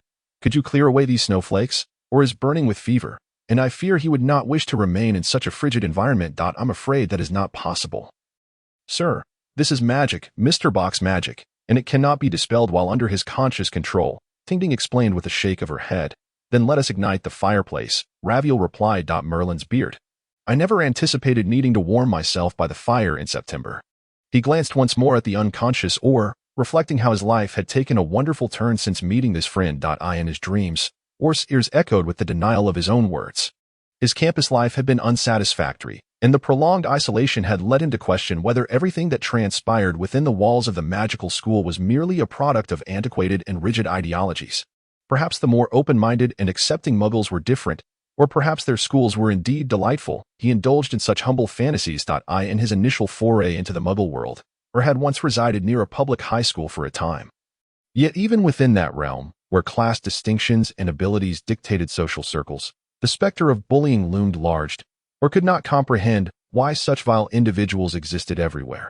Yet it was from that time that he became acquainted with a new field of study known as psychology. He observed numerous students entering the counseling room, burdened with their troubles at first, yet emerging with a newfound tranquility. Curious, he employed a listening device to cautiously explore the secrets therein. Once he learned of this discipline, he frequently visited the Muggle library, delving into books to uncover its intricacies. As an eager neophyte, having merely skimmed the surface, he arranged an appointment with the school's psychological counselor. Through their conversation, the facade he had constructed around himself was utterly torn asunder. The experiences of isolation and exclusion had inflicted deep psychological wounds, constantly convincing him of his inadequacy, of his family's lack of distinction, and thereby attributing his ostracism to himself. He blamed all his misfortunes on his own shortcomings. In the ensuing chapters of his life, he strived relentlessly to amend these so-called flaws, endeavoring to become the person others deemed exceptional. Merely to escape the suffocating sensation of being overlooked. It was only upon intersecting with that forthright counselor that he realized his tribulations had never stemmed from any wrongdoing on his part. Bullying extended beyond physical abuse, it was psychological as well, and it was painfully evident that Or's psyche was in turmoil. In a blind panic, he fled. He secluded himself in a desolate mountain, abandoning himself to despair like a wild man. In that moment of shattered faith, he contemplated relinquishing his life, unable to accept that all his efforts had been a cruel jest, a futile struggle, an attempt to atone for the transgressions of others. Had he ever truly confronted himself? How ludicrous! As time passed, his psyche gradually transformed, yet he found himself unwilling to succumb to death. No one would so casually forsake life. Having never lived for himself, he descended the mountain and returned home. Resigning from his job, resolved to let the laughable notions of respect perish. Or believed it was high time to consider what he truly desired. In the interim, he felt an urgent need to vent his pent-up frustrations, eager to engage in audacious acts to validate his existence. However, the habits ingrained over decades rendered him incapable of inflicting harm on others for his own gratification. He racked his brain for a solution. Ultimately, he resolved to tread the line, to breach the barriers, and to interact with Muggles, for this was forbidden by the edicts of the Ministry of Magic, a rule upheld by wizards for centuries. He harbored a profound loathing for his former self, yet he could not obliterate the remnants of his past. In his search for answers, he ceased to inflict suffering upon himself and instead directed his ire outward. For instance, at the Ministry of Magic, which governed the wizarding community, it was their adherence to tradition that had stymied progress and inflicted relentless anguish upon him. He aimed to dismantle those obsolete regulations, concocting numerous justifications for his rebellion: the ministry's internal decay, its exploitation of ordinary wizards' interests, and the fact that wizards from other nations could traverse the world unencumbered, free from the dread of being crucified and burned. That initial conversation had become the key to unlocking Pandora's box. The words of that lady had awakened the dormant self within, yet the enchanting magic thwarted his further destruction, returning him to the point where it all began. Perhaps it was a form of restitution, yet the sudden acquisition of magic instilled within him a delusion that perhaps magic endorsed his ideals. Wizards required a revolution. They needed to integrate with Muggles. History ought not to remain stagnant. Having hidden away for centuries, it was time to emerge and join the world. Or had readied himself to become a revolutionary, but this terrifying dream compelled him to confront his initial fears. A revolutionary. This was the grand mission he had assigned himself. How magnificent! Should the revolution succeed, he would be immortalized as a great figure in history. Yet, He remained ensnared within the very cage he had woven for himself. His newfound power had ignited his ambition, but was that truly what he desired? Dean Sprout hurriedly arrived, taken aback by the sudden snowstorm, yet she quickly regained her composure. She strode into the room and lifted the diminutive boy from the bed.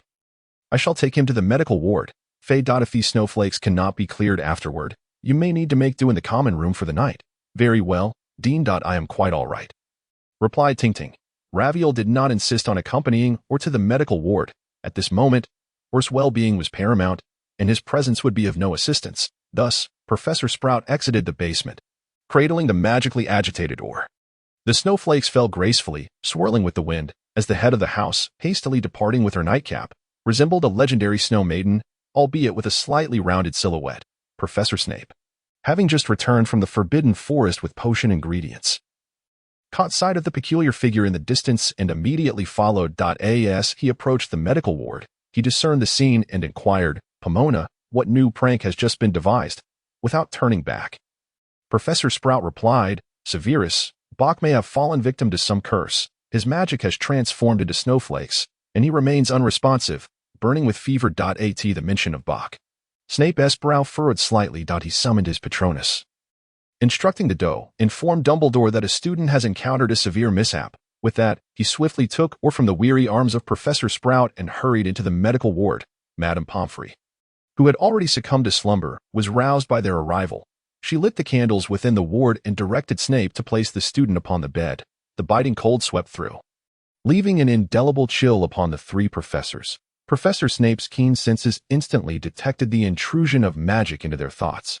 This is no ordinary curse. It threatens to plunge us into an everlasting cold.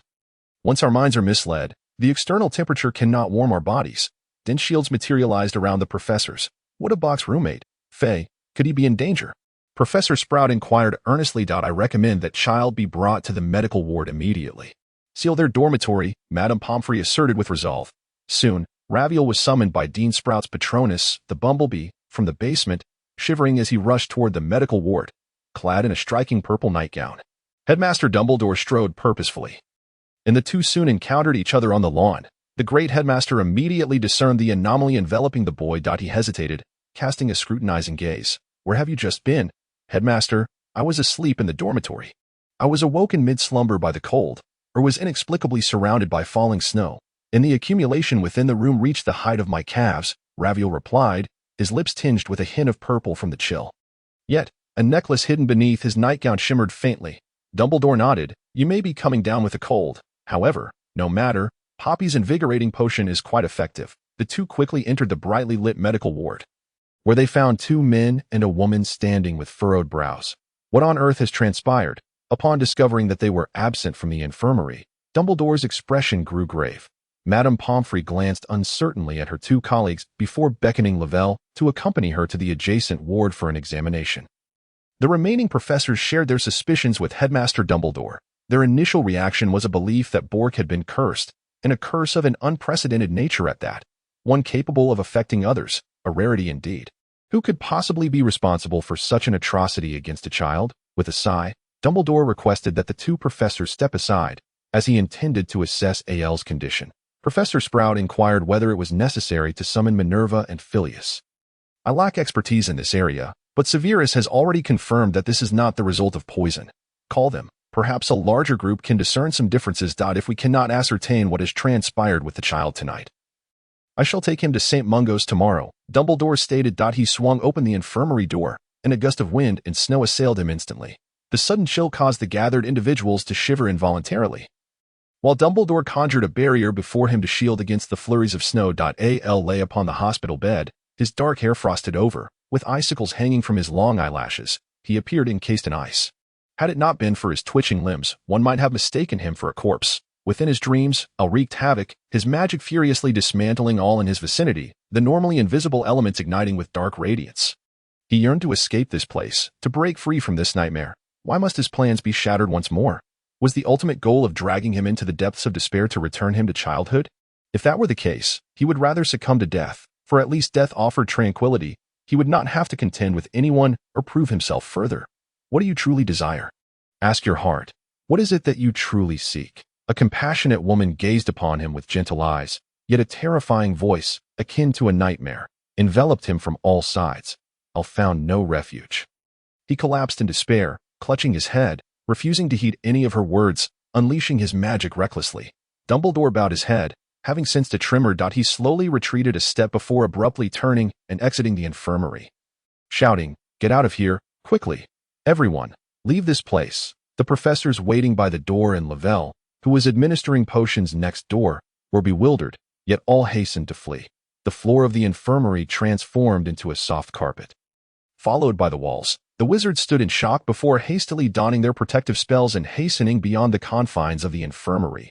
The heads of Gryffindor and Ravenclaw hastily donned robes before rushing to the infirmary, only to witness the room morphing into a mass of rubber, swaying as if bent by a gust of wind. The headmaster and several others stumbled out of the infirmary, and in the next instant, the door behind them slammed shut, melding seamlessly with the wall. Merlin's beard. What has transpired? Professor Flitwick stared blankly at the distorted room. Professor McGonagall's expression was grave as she strode toward the headmaster, gazing at the writhing infirmary. What is going on? Pomona only mentioned a child had been cursed. What is this situation? Calm down, Minerva, Dumbledore urged.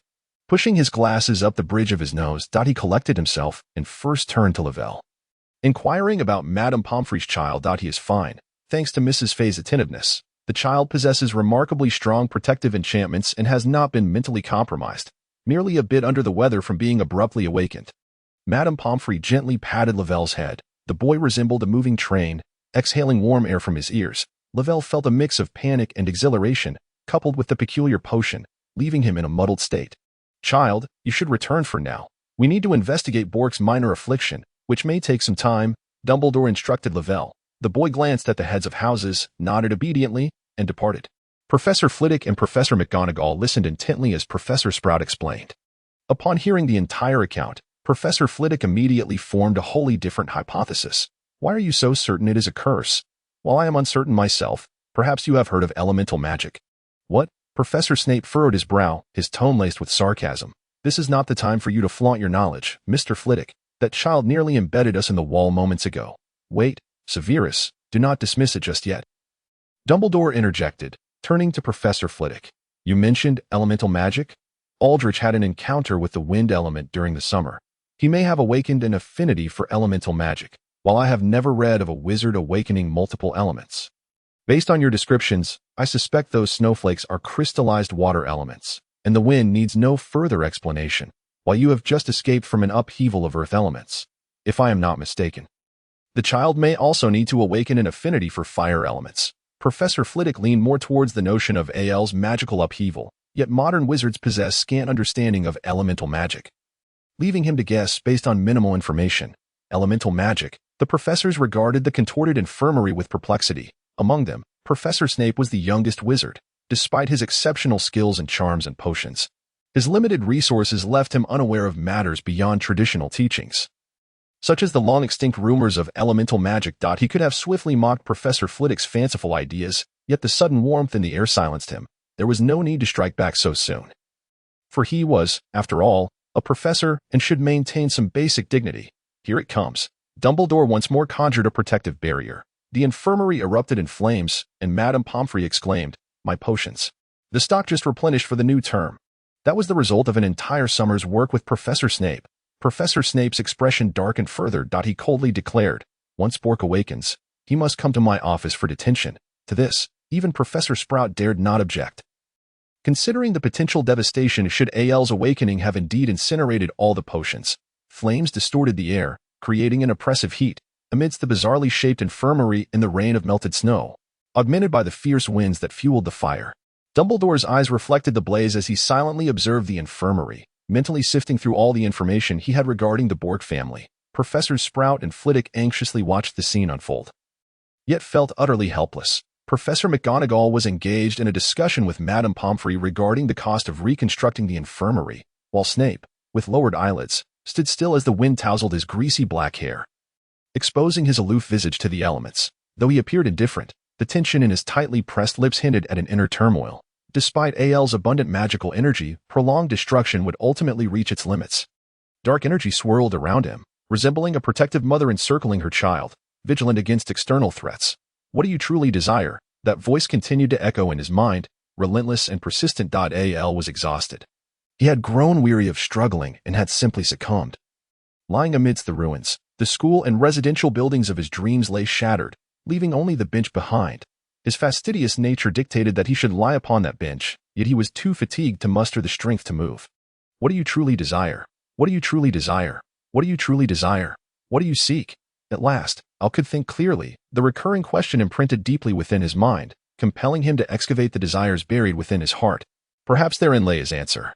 Did he yearn to uphold the Bork family legacy, to let its glory resonate throughout the world, to cultivate a harmonious family, with a beautiful wife and cherished children, a reliable sanctuary, to become a master potion maker, a champion in combat, or to achieve renown in some other field? None of these sufficed. None were correct. Then, he discerned what he truly sought. Was it the freedom to breathe? To live freely within certain boundaries is to possess the right to choose between the life of a wizard or that of a muggle, and to express one's abilities in a harmonious society. This is freedom, an existence marked by safety and equality. As Al gazed up at the unchanging blue sky above, he felt a profound responsibility to protect this realm. For only its stability could grant him the boundless possibilities of freedom. Thus, he resolved to seek the freedom he desired. The woman's voice faded into the distance. But what is freedom? One might wonder. Perhaps it is subjective. Al yearned for the freedom to forge friendships, rather than passively endure exclusion. He wished to choose his profession freely, unconfined by the need to appease others. He longed to traverse every inch of this planet without the fear of exposing his identity as a wizard. The wind extinguished the flames and scattered the raindrops, gently pressing upon the reshaped earth element, restoring the medical room to its former state. The horizon lightened, the moon awaited the shift change of its companions. The night had grown excessively long, and it was weary. Al stepped out of the medical room under the watchful eyes of the professors, glancing at the surrounding grayness, feeling a twinge of embarrassment. Though he had not completely reduced the medical room to ruins, the damage he had caused was significant. Headmaster Dumbledore wore a smile, indicating that our young wizard was safe and sound. Thank Merlin. Bock. Do you feel any discomfort? Professor Sprout and Madame Pomfrey hurried to his side. Al examined his own body and replied, I feel quite well, perhaps even better than well. Fortunately, you appeared to be in grave danger last night. Madame Pomfrey drew her wand, preparing to check Al's health, but a sudden breeze enveloped her hand, and the grass crackled beneath her feet, rendering her unable to cast any spells. Al felt a bit awkward and said, I apologize, madam. I think I may need some time to adjust. Very well, but you must promise that if you feel any discomfort, you will come to the medical room immediately, Madame Pomfrey conceded. Snape observed everything with an impassive demeanor. Interjecting before Dumbledore could speak, detention, Bock, for you have destroyed all the potions prepared in the medical room. I believe this clever wizard should be willing to assist your unfortunate potions professor, especially since I will not be able to rest properly for the next few days due to your actions. Of course, it is my responsibility, Al nodded vigorously. Upon leaving, he realized not only had he ruined the potions, but he had also incinerated the bedding in the ward. One could say that apart from the walls, everything else in the medical room lay in ruins. He turned to Madame Pomfrey and stated, the Bock family will cover all the damages caused by this incident. Madam, please provide me with a list. No need, Bock. Caring for the young wizard is the school's responsibility. Madame Pomfrey glanced at Professor McGonagall, who mirrored her disapproval, and quickly rejected the offer. Al insisted, I understand that the school's annual expenses are funded by the Ministry of Magic, and they are not abundant. The medical room requires redecoration, which will incur considerable costs. The Bock family is capable of bearing this burden, and since I am responsible for this mess, it is only right that I take accountability. After some back and forth, Al ultimately persuaded the ladies with his earnestness. During this exchange, Snape huffed disdainfully and walked away, while Professor Flitwick continued to observe Al, ensuring his well-being. Meanwhile, Headmaster Dumbledore stood patiently by, his expression unwaveringly cheerful. As everyone prepared to return to the castle, the headmaster finally spoke. If you have a moment, young Bock, I have developed a fondness for vanilla lemon ice cream lately. Al regarded the headmaster for a moment, then smiled slightly and replied, very well. Poor Laville had spent the night on the couch in the lounge, only now emerging from the chilly room to hastily freshen up. I in the corridor. Al seized his friend, who was about to rush past him. Laville, where are you off to? Al. Laville brightened, grasping Al's shoulders and scrutinizing him from head to toe. Brother, are you all right? Of course, otherwise I wouldn't have left the medical room. AOL replied. Where are you headed? I'm coming to see you. I'm glad you're back. By the way, can you handle the situation in the room? Ting Ding and the others are at a loss. It feels like an ice cellar in there. So cold. Laville sighed in relief and pulled AOL back down to the basement. AOL swiftly cleared away the remnants in the room. These were the manifested magical elements, which required his dispelling to resolve. A new day dawned, and apart from the professors and Laville, no one was aware that the school had suddenly gained an elemental wizard. After AOL had freshened up and shared breakfast with his friend, he prepared to meet the headmaster. They had no classes that morning, making this a perfect opportunity to utilize their free time. Dumbledore's office was on the 8th floor, with a gargoyle on the 3rd floor that required a password to access a hidden staircase leading to the headmaster's office. Once the gargoyle confirmed the password, it revealed the staircase behind it. AOL stood on the steps, ascending as sparkling, exuberant elemental motes danced around him. The refreshing air, tinged with sweetness, flowed through his chest as he contemplated the reason for the headmaster's summons and how he should respond. What would Dumbledore's attitude be towards him in this unstable state? The decor of the headmaster's office was eclectic yet orderly, with various alchemical vessels haphazardly arranged on shelves and tables. A birdcage hung in the center, though no creature occupied it at that moment. The sorting hat, worn during his enrollment, hung on the wall, its faint snores escaping from its mouth. Welcome, Bock. Please, make yourself comfortable. Would you care for some biscuits or pumpkin juice? Dumbledore emerged from a side room, having changed out of his extravagant night robe into a blue-trimmed white wizard's robe, his beard appearing fluffy and soft. Thank you, Headmaster. I have just had breakfast, so I do not require anything at the moment. AOL's heart, previously steady, quickened again, though he endeavored to mask it, sitting somewhat awkwardly on a single sofa in the reception area. Dumbledore seated himself across from AOL, leisurely indulging in some overly sweet candy and a cup of pumpkin juice. A satisfied smile gracing his face. After a moment, he asked, will you not try some? This is a new product from the Honey Duke, banana honey bursting soft candy. No need, Headmaster. Perhaps we should get straight to the point. I am quite fatigued after last night. AOL was not exaggerating. He did feel somewhat drained. The sensation of expended magical energy was far from pleasant. The mischievous magical elements coursed through his body, gradually replenishing his reserves. Yet he was still unaccustomed to this state, experiencing a slight headache. Very well. In truth, there is nothing urgent to discuss. I simply feel you should understand one thing. Bock, you are a young wizard with a special gift, and I believe the future of the magical world will indeed be altered by your presence. Elemental magic has been absent for too long, and no one knows whether its return is for better or worse. Our world has only just begun to settle, so I hope that whatever you choose to do, you will exercise caution. Dumbledore's gaze was gentle, filled with a paternal warmth as he regarded AOL, earnestly imparting his advice. However, AOL found himself at a loss for how to respond.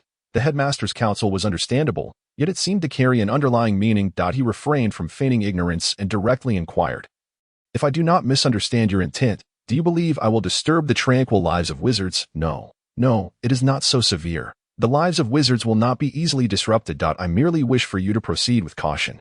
Perhaps this is a rather presumptuous request for a young wizard like yourself, but having suddenly acquired extraordinary power, it is natural for an old man who has witnessed too many unforeseen events to offer a few words of caution. Merely a bit of advice. Dumbledore maintained his serene demeanor, his tone still imbued with warmth, perhaps even a glimmer of light. Advice regarding the prudent use of power. As the greatest white wizard in the world, have you ever offered such counsel to yourself in the past? AOL found it irksome when others attempted to dictate the course of his life. He struggled to contain the rising tide of emotions within him, striving to respond as politely as possible. AOL did not believe that exposing his neurotic side to the outside world was the correct choice. Yet, the elder wizard's probing words were undeniably unsettling. Listening closely, the elder across from him expressed a desire for him to use his power cautiously, urging him not to disrupt the peaceful lives of wizards, as if upon acquiring power, his very soul would inevitably succumb to corruption. Headmaster Dumbledore momentarily faltered, casting a somewhat surprised glance at Ower, who, in Dumbledore's recollection, had always been a good child, merely in need of a gentle admonition. However, recalling the extraordinary surge of magical energy from the previous night, it was clear that a young wizard of relatively stable magic would not typically endure such an event after enrollment. Perhaps Ower harbored a uniquely special narrative within him. Almost instantaneously, as if sensing the probing of his thoughts, Ower rose indignantly, asserting, "You are being exceedingly rude, Headmaster. Am I to be treated as a criminal, requiring your permission to pry into my innermost thoughts? The closed-mindedness spell enveloped his mental realm, erecting a formidable barrier against any inappropriate intrusion. Dumbledore's smile remained unchanged, though his benevolent gaze grew increasingly solemn. You are overly tense, Bock. I bear no malice. Ha. Listen to your own words. You claim to harbor no ill intent yet feel entitled to sift through my thoughts at will, traversing freely within my mind? I can scarcely fathom what fate would befall me were you to harbor malevolence. Ower glared defiantly at the elderly wizard, understanding that the moment was opportune. Some testing should cease here. The seemingly irate boy showed no inclination to entertain the headmaster's justifications. Retorting bluntly, of course, I trust that you would not harm me. How could the esteemed chief of Wisingamot harm a mere young wizard? Therefore, I must kindly ask for your forgiveness regarding my lack of decorum. I apologize. I am simply fatigued and incapable of controlling my emotions to engage in a civil conversation with you. What should I do? Your previous gentle admonitions indicate that you are concerned I might disrupt your plans. Am I correct in this interpretation? Calm yourself, Bock. Dumbledore's voice remained tranquil, yet Ower did not overlook the slight furrow of the headmaster's brow. Perhaps he had struck a chord, for he was well aware of Dumbledore's subsequent arrangements. Let us converse candidly, headmaster. What is the true purpose of your summons? Ower fixed his gaze upon the elder, determined not to miss the slightest shift in his expression, feeling the necessity to clarify his stance for the sake of his future. Dumbledore, however, shook his head. I do not believe you are prepared for this conversation. Is that so? How then will you perceive my existence? As an unstable variable? Merlin, sometimes he loathed this incessant arrogance, which never truly sought to understand others, relying solely on their own flawed perceptions to pass judgment. Headmaster, your countenance appears rather grim. Is it because I have struck a nerve? A smirk curled at the corners of Ower's mouth, much like a mischievous child. Child, you ought not to treat your headmaster in such a manner. Regardless, he has sacrificed far too much for this world. An image on the wall could no longer bear to witness, and the lady depicted interjected to halt Ower's unearthing of painful truths. In response, Ower scoffed, glancing upwards at the former headmistress. Did you ever admonish him when he peered into others' thoughts? Truly hypocritical. Dumbledore's expression grew serious. He raised a hand to silence the portraits, wishing to exclude them from this discourse. He no longer indulged in the delightful candies but instead spoke wearily. I harbor no intention of causing you harm, Mr. Bock. This is merely a casual conversation. Perhaps my choice of words has upset you, and for that, I sincerely apologize. If it pleases you, we should reconvene at a later time, when you are in a better state and your emotions are stabilized. You indeed mean no harm, yet you are undeniably concerned for me. Or rather my power. To be honest, I should feel honored, as few individuals garner the attention of the Dark Lord. However, I do not comprehend how, merely due to some unknown fluctuations, you would take the time from your busy schedule to converse with me. Is it truly solely because of the latent energies I possess? Ower endeavored to convey his harmlessness, yet his words still bore the weight of emotion. The luminous exterior of the elemental sphere was shrouded in a veil of darkness. Should he continue to allow his emotions to govern him, dire consequences might ensue. Very well, I must concede that at times I am overly sensitive. Yet, I implore you to understand, I have encountered two equally remarkable wizards in my past, both of whom met unfortunate fates. Child, I merely wish for you to avoid treading the same path. Possessing power is not inherently wrong, yet without proper guidance, it may yield disastrous results. Perhaps, I mean to suggest, if you consider me a trustworthy individual, could I assist you? Dumbledore's previously erect posture slightly slumped, as if Ower's words had genuinely struck a chord, rendering him momentarily vulnerable. Ower fell silent, aware of the myriad performances he could employ to dispel the headmaster's concerns. Yet he was not entirely oblivious to the elder wizard's kindness. Nevertheless, he must reject such goodwill. Dumbledore's thoughts were inscrutable, a lifetime steeped in strategy, leaving no one, friends, family, or comrades, unscathed. Should he become Dumbledore's pupil, he might find himself merely a pawn in the grand chess game. He was unwilling to bind himself with chains anew. I apologize, headmaster. Perhaps we cannot foster a relationship of intimacy. Your recent actions are indeed difficult to overlook. Ower had a ready-made rationale, and Dumbledore had no choice but to acquiesce. Is that so? Is that so? Dumbledore's voice diminished significantly, lost in recollection. When did this begin? The ability to extract memories at will had granted him the capacity to delve into others' thoughts, confronted with uncertainty. He would merely pry open their minds, akin to unlocking a door, freely perusing their memories for the information he sought. Perhaps the boy spoke truth. Arrogance and strength had rendered him excessively hubristic. I am truly sorry, Dumbledore suddenly declared. Ower was momentarily taken aback, but the next moment he replied, I accept your apology. Whether for your doubts or your discourteous actions, I sincerely hope this is the last instance. Headmaster, I am grateful for your regard, but perhaps you need not worry so. Elemental magic has long been lost to time. Even if I awaken an affinity for the elements, achieving mastery in this field remains a formidable challenge. Your concerns are premature. Perhaps so. Dumbledore took a sip of pumpkin juice, yet the sweetness turned bitter upon his tongue, prompting him to set the cup down. You may be correct, yet today's conversation has been dismal. Perhaps next time, we can engage in a more pleasant dialogue, akin to our exchanges on the field. Ower stepped back. Then let us look forward to our next discussion. I shall take my leave now. Headmaster, very well. Dumbledore watched as the boy exited his office, his figure gradually fading at the stairwell, leaving behind the familiar quietude. He remained seated for a considerable time until the Sorting Hat murmured, "You should indeed be sorted into Slytherin." Rising, Dumbledore approached the pensive, deftly extracting the earlier memories with his wand, placing them within the basin. Meanwhile, Ower traversed the now deserted corridor, his fingers dexterously manipulating an unseen sphere. Glancing down to behold the radiant blue elemental ball glowing in his palm, a sight most enchanting, Principal Deliris observed Dumbledore, her brow furrowed deeply. Once again, this insincere apology, Dumbledore, at times. I truly struggle to comprehend why you cannot trust these children. Because he does not trust himself, Principal Amando quipped. Indeed, the child was not mistaken. Dumbledore, do you not feel that your paranoia has reached excessive proportions? Principal Phineas joined the fray. The words of the various headmasters failed to sway Dumbledore. He gazed at the illuminated pensive, then gracefully bent down, immersing himself within its depths. Upon returning to the common room, the second-year Badgers congregated beneath the window, some engrossed in books while others engaged in chess. Finding joy in their various pursuits, Laval spotted Ower and eagerly beckoned. Come, sit. Vorkin is on the verge of losing. He truly is quite terrible at this. Hey, my friend, I have only studied for a year. Is it not entirely normal to lose to you? Woken's frustrated cries echoed in the air. AOL approached to take a look and then assisted Woken in moving a chess piece, causing the previously clear game to once again stir with intrigue. The queen on the board stomped her foot in displeasure, and I suggested she ought to be eliminated. Now, look what has transpired. The knight, wielding his longsword, feebly replied, "My dear queen, it was merely an oversight." Ravel, with an exclamation of surprise, stood up to lean in and scrutinize the chessboard, contemplating his next move. Nearby, a young witch playing with gobstones was splashed with foul water and spat indignantly. Well, as I said, I think I shall cease playing. It is far too disgusting. The girl with braids, engrossed in her book, helped clean the witch's face before turning the page and continuing her reading. Sunlight poured through the high windows, filling the lounge with warmth. The gramophone in the corner swayed with its horn, and the melodious music flowed through the room like a gentle stream, creating a delightful morning ambience. Once the game concluded, AOL and Ravel returned to their dormitory together. Did the headmaster seek you for something? Ravel inquired curiously. AOL did not conceal the truth. He believed he required guidance, asserting that potent magic, if misused, could pose great peril. He wished to take me on as a pupil. A concern befitting a headmaster, Ravel remarked.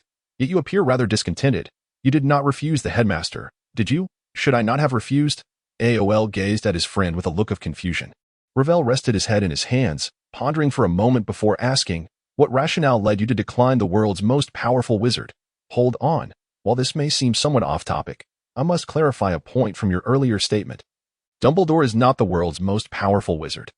To my knowledge, there exists a guardian in the East, a man proficient in magic, whose abilities far surpass those of the headmaster. Moreover, do you recall how often Dumbledore appeared at the school last year?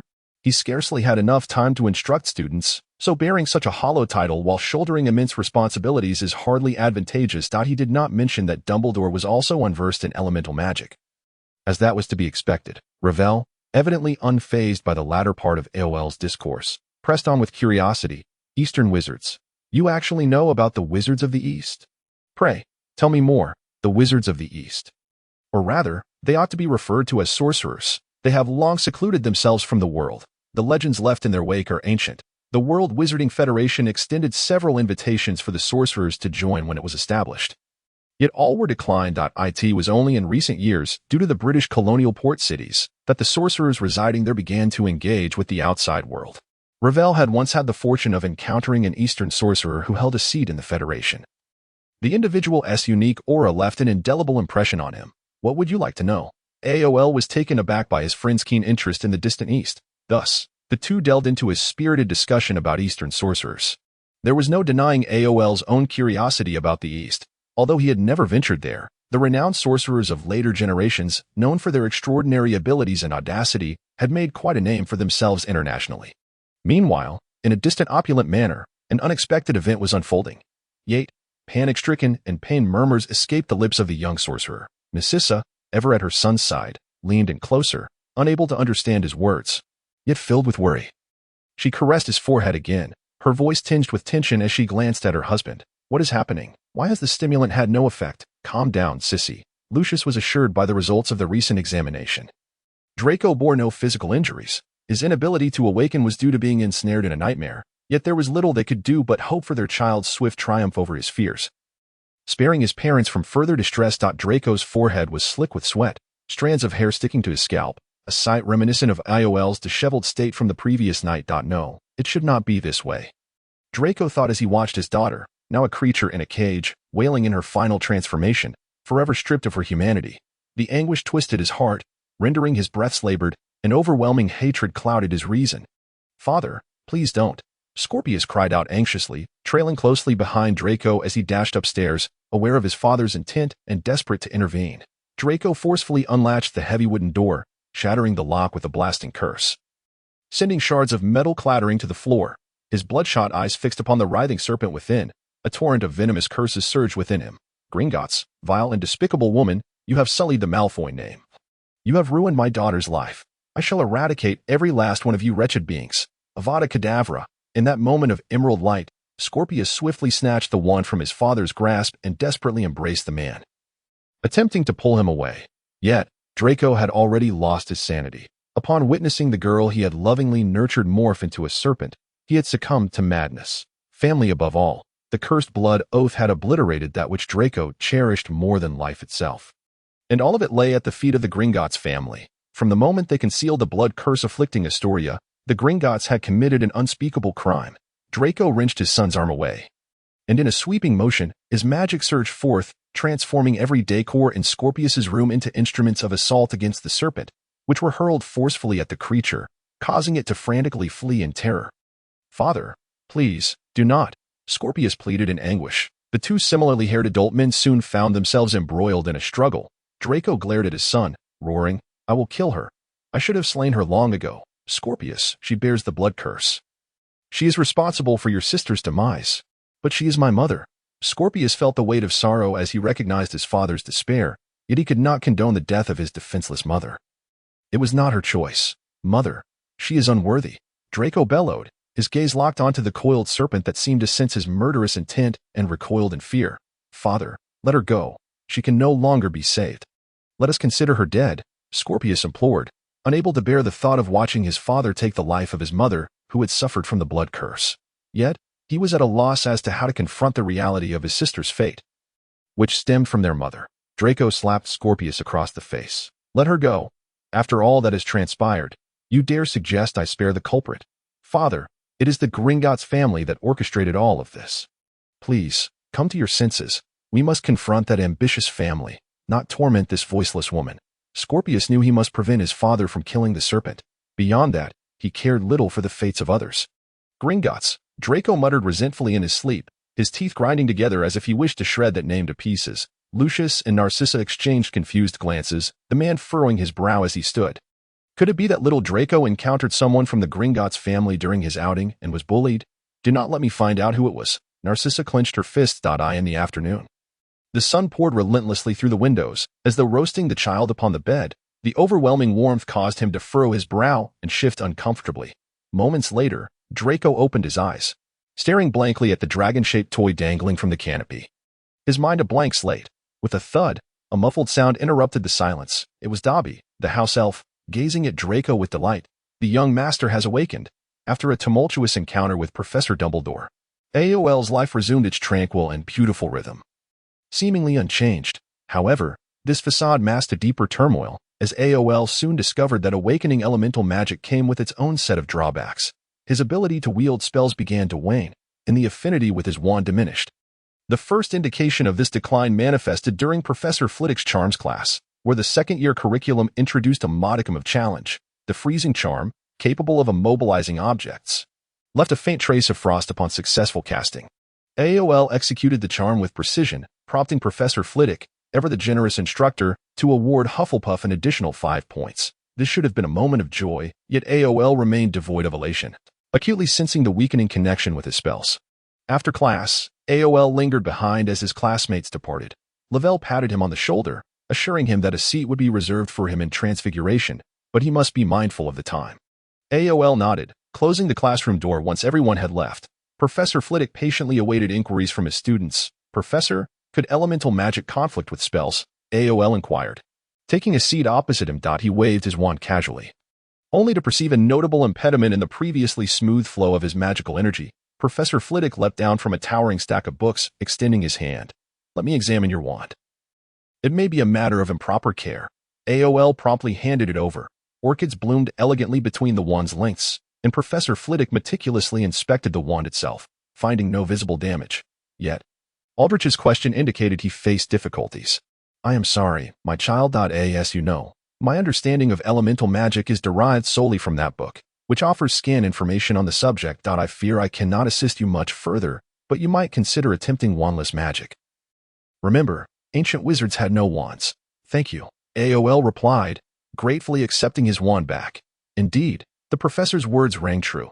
He should experiment with alternative methods to pinpoint the source of his troubles. Do not fret.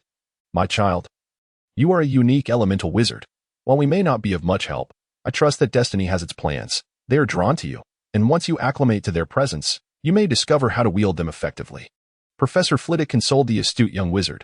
After a moment of contemplation, he retrieved the aforementioned book and presented it to AOL, along with a metal plate. "Above all, we must ensure our safety." AOL accepted these tokens. Feeling warmth spread through him, he rose and bowed deeply to the esteemed wizard. "Thank you for your assistance, Professor Flitwick. You have aided me as well, Aldrich. Compared to your efforts, my assistance is truly negligible. To demonstrate our sincerity, we shall endeavor to help you gather relevant books and artifacts, hoping to aid you in mastering the intricacies of elemental magic swiftly," Professor Flitwick stated, having already discussed this matter with his fellow Ravenclaw peers upon receiving the Ravenclaw diadem. They were all trustworthy wizards. AOL paid little heed to the professor's words, as he now yearned for a quiet corner to delve into the book. The elemental forces grew increasingly clingy, transforming from mere sparks of energy to an intimate presence within a mere fortnight. Once a relentless scorer in class, AOL found himself retreating into silence, his bond with spells becoming increasingly tenuous. Only in potions class did he continue to garner Professor Snape's subtly appreciative gaze. Lavelle noted AOL's unusual demeanor, yet the latter's hurried pace left him with little opportunity to communicate. In the room of requirement, AOL stood in the charms practice room, repeatedly casting elemental orbs towards practice dummies. The wind element could shred the fabric of the dummies, the water element delivered a strong force, the fire element resembled a diminished flame, and the earth element softened the ground to protect AOL from injury. Yet, none of this met AOL's expectations. It was far too weak, utterly inadequate. How ironic that he had once brimmed with confidence, bolstered by his name on the top 100 list, believing himself capable of rivaling the greatest of his era, only to find himself in such a state? If prior wizards could only achieve this level of ability, it was no wonder elemental magic had ultimately been supplanted by spells. AOL felt an indescribable sense of discouragement. He practiced tirelessly, dedicating nearly all his time, save for classes, to the practice room. But the once intimate elements now seemed juvenile in their soft, ineffective attacks that could evoke laughter. The transformation of the Hufflepuff prodigy did not go unnoticed by his peers, and a Slytherin classmate openly mocked him from behind, questioning whether this was the fall of a genius, so swift, akin to a shooting star in the night sky. Lavelle attempted several times to engage AOL in conversation, but the latter's irritable demeanor signaled that the moment was not right. As night descended once more, flocks of birds soared through the forbidden forest. AOL stood at its edge, gazing into the abyssal darkness of the forbidden realm, tightening his grip on his wand before stepping resolutely into the unknown. Perhaps he needed greater pressure. The stability of his life had dulled his ability to confront adversity. The starlight was faint, the moon absent, and wispy clouds drifted across the sky, carried by a gentle breeze. Crack! AOL crushed a dry twig beneath his foot as he moved cautiously forward, his heart racing uncontrollably. Within the forbidden forest lurked countless acromantulas, and AOL recalled a past mission wherein, as an Auror, he had no reason to decline being placed in the advanced team. He and his colleagues had tread cautiously through the woods, scrutinizing their surroundings for any trace of the terrifying creatures. To confront a level 5 threat, they had to be on high alert. Yet, caution proved futile in the face of such a beast. By the time AOL's team received a distress signal and arrived on the scene, his comrades had already been torn apart, a colossal spider lurking amidst the web, savoring its long-awaited feast, its multifaceted eyes blinking rhythmically. The wizards launched a simultaneous assault, casting a flurry of cutting and fire spells, erecting protective shields before them. AOL utilized countless branches to impede the spider's movements, and alongside his colleagues, they found themselves ensnared within the Acromantula's deadly embrace. AOL paused, reflecting on that harrowing experience as he stood in the woods, listening intently to the sounds around him, the wind swirling around him like a comforting embrace. Wind? AOL felt the breeze caressing his cheeks, blue specks of light dancing freely within its currents. Suddenly, he realized the grave error he had made during this time. "Show me where they are," AOL commanded. The blue elements chattered as if responding, brushing against AOL's face before vanishing into the woods. He had misjudged their deployment. He should not force them into rigid forms like spells. They were free and possessed their own consciousness. Casting the elements into a ball and hurling it was futile. Instead, as one favored by them, AOL needed to harness their innate abilities, communicating with them to accomplish tasks. When their thoughts intertwined with his, they would seamlessly transform into his sword and shield. The wind flitted about like a child, appearing and disappearing, yet returning promptly to fulfill his commands, drawn by the call of a beloved companion. The Acromantula nesting ground was situated near a massive dead tree, where a cave lay with a flat entrance, a gaping maw enabling such creatures to enter and exit with ease. AOL mused that such a lair would likely attract the attention of other creatures as well. "Let us choose a soft target for our experiment." AOL appeared akin to a child deeply engrossed in conversation with companions, sharing his thoughts with the elements, who, in their exuberance, would assist him in realizing his ambitions. The earth elements, gentle and silent, formed a steadfast embrace around AOL, enhancing his defenses and concealing his presence. The water elements drizzled softly upon the nearby web, and as AOL unleashed a torrent of magic, they swiftly rendered the terrifying white strands heavy, gradually transforming into a clump of tangled threads. The fire elements danced in AOL's palm, eagerly awaiting his command to spring into action. The eight-eyed giant spider, emerging to hunt, clicked its mandibles and rapidly rotated its multifaceted eyes, absorbing everything in its vicinity. Food, food. Then it spotted a long, dark stone obstructing its path. AOL silently observed the eight-eyed giant spider, his heart racing with uncertainty about whether he would remain undetected. However, the spider hesitated not, lifting its front legs to clear the stone. This was not an act of aggression, AOL discerned, and a wave of elation surged within him, prompting him to experiment further. As the eight-eyed giant spider approached the stone, the ground beneath it unexpectedly morphed into a quagmire, ensnaring its other legs. The spider's small brain whirred into action, and with its remaining foot, it clung to a nearby tree trunk, shooting out silk to extricate itself from the mire. Eventually perching on a branch, unfazed by the sudden appearance of the swamp, the eight-eyed giant spider opted to swing across using its web, blissfully unaware of its precarious predicament. The roles of hunter and hunted had been reversed. AOL watched the colossal spider skimming overhead and flicked his fingers. The fire elements levitated, cascading onto the spider's fuzzy legs like a shooting star. With a whoosh, the flames surged out a bit more, AOL murmured, his magic flowing from him like a river. The eight-eyed giant spider stared blankly at the flames igniting its legs, unable to comprehend the sudden conflagration. But before it could struggle, the fierce fire enveloped its entire form. A howl echoed through the forbidden forest as the eight-eyed giant spider emitted a chilling cry. Hearing its companion's distress, more eight-eyed giant spiders hastened to its aid. AOL, catching the sounds carried by the wind, contentedly used his remaining magic to extinguish the flames consuming the trees before departing from the now aromatic carcass of the eight-eyed giant spider. In high spirits, AOL strode confidently, with the playful elements weaving through his hair, their unique sounds resonating in his mind, expressing their joyful sentiments. They were elated, for after many years, a wizard had once more resonated with them, a moment worthy of celebration should they ignite fireworks. AOL was pleasantly surprised that these little beings even knew of fireworks. He chuckled and agreed to their wish, but noted they would have to wait until the holidays, as there was no suitable place for such displays now. The elements joyfully danced around him, as the wind element billowed his dark robe into a balloon-like shape, accommodating more friends. Though his magic was rapidly depleting, AOL wore a broad smile, feeling an unprecedented sense of fulfillment, for he had regained formidable power. In these tumultuous times, nothing was more worthy of celebration than possessing strength. Indeed, A revelry was necessary for him and his charming companions. The earth elements wrapped around his calves and feet, lacking the magic to pave a smooth path for AOL. Yet they ensured he would not be harmed should he stumble. The water elements lingered at the hem of his robe, swaying with his movements. The fire elements, having just incinerated a giant spider, animatedly debated who deserved the most credit for the feat. Meanwhile, the gentle breeze informed AOL that someone awaited him ahead. AOL grew vigilant once more, chagrined at his moment of hubris, realizing he had foolishly neglected to reserve magic for his own protection. Without elucidating that his recent tribulations had led to his indiscretion, he tightened his grip on the alchemical token and glanced at the mithril bracelet upon his wrist. The centaur, for lens, shifted his forelegs. Having waited patiently, not just him, but all creatures attuned to nature observed, year after year, as the stars above shifted and the wizards adjacent to them changed in succession, yet the one they anticipated had been lost for far too long. However, this year, Jupiter suddenly gleamed, a pearl in the night sky, a unique phenomenon igniting a flicker of hope among all beings of nature. As AOL approached, he discerned the presence of a platinum-haired centaur. "Good evening, sir." AOL relaxed slightly, recalling the centaur's involvement in aiding wizards during the final battle. This was a special centaur, for it was gentle and not as aggressive as its kin, who often harbored disdain for wizards. "Such a beautiful hue, wizard. It is a delight to encounter you on this splendid night," Ferlins remarked, gazing at the points of light surrounding AOL, genuinely pleased. The omen of Jupiter was not misinterpreted.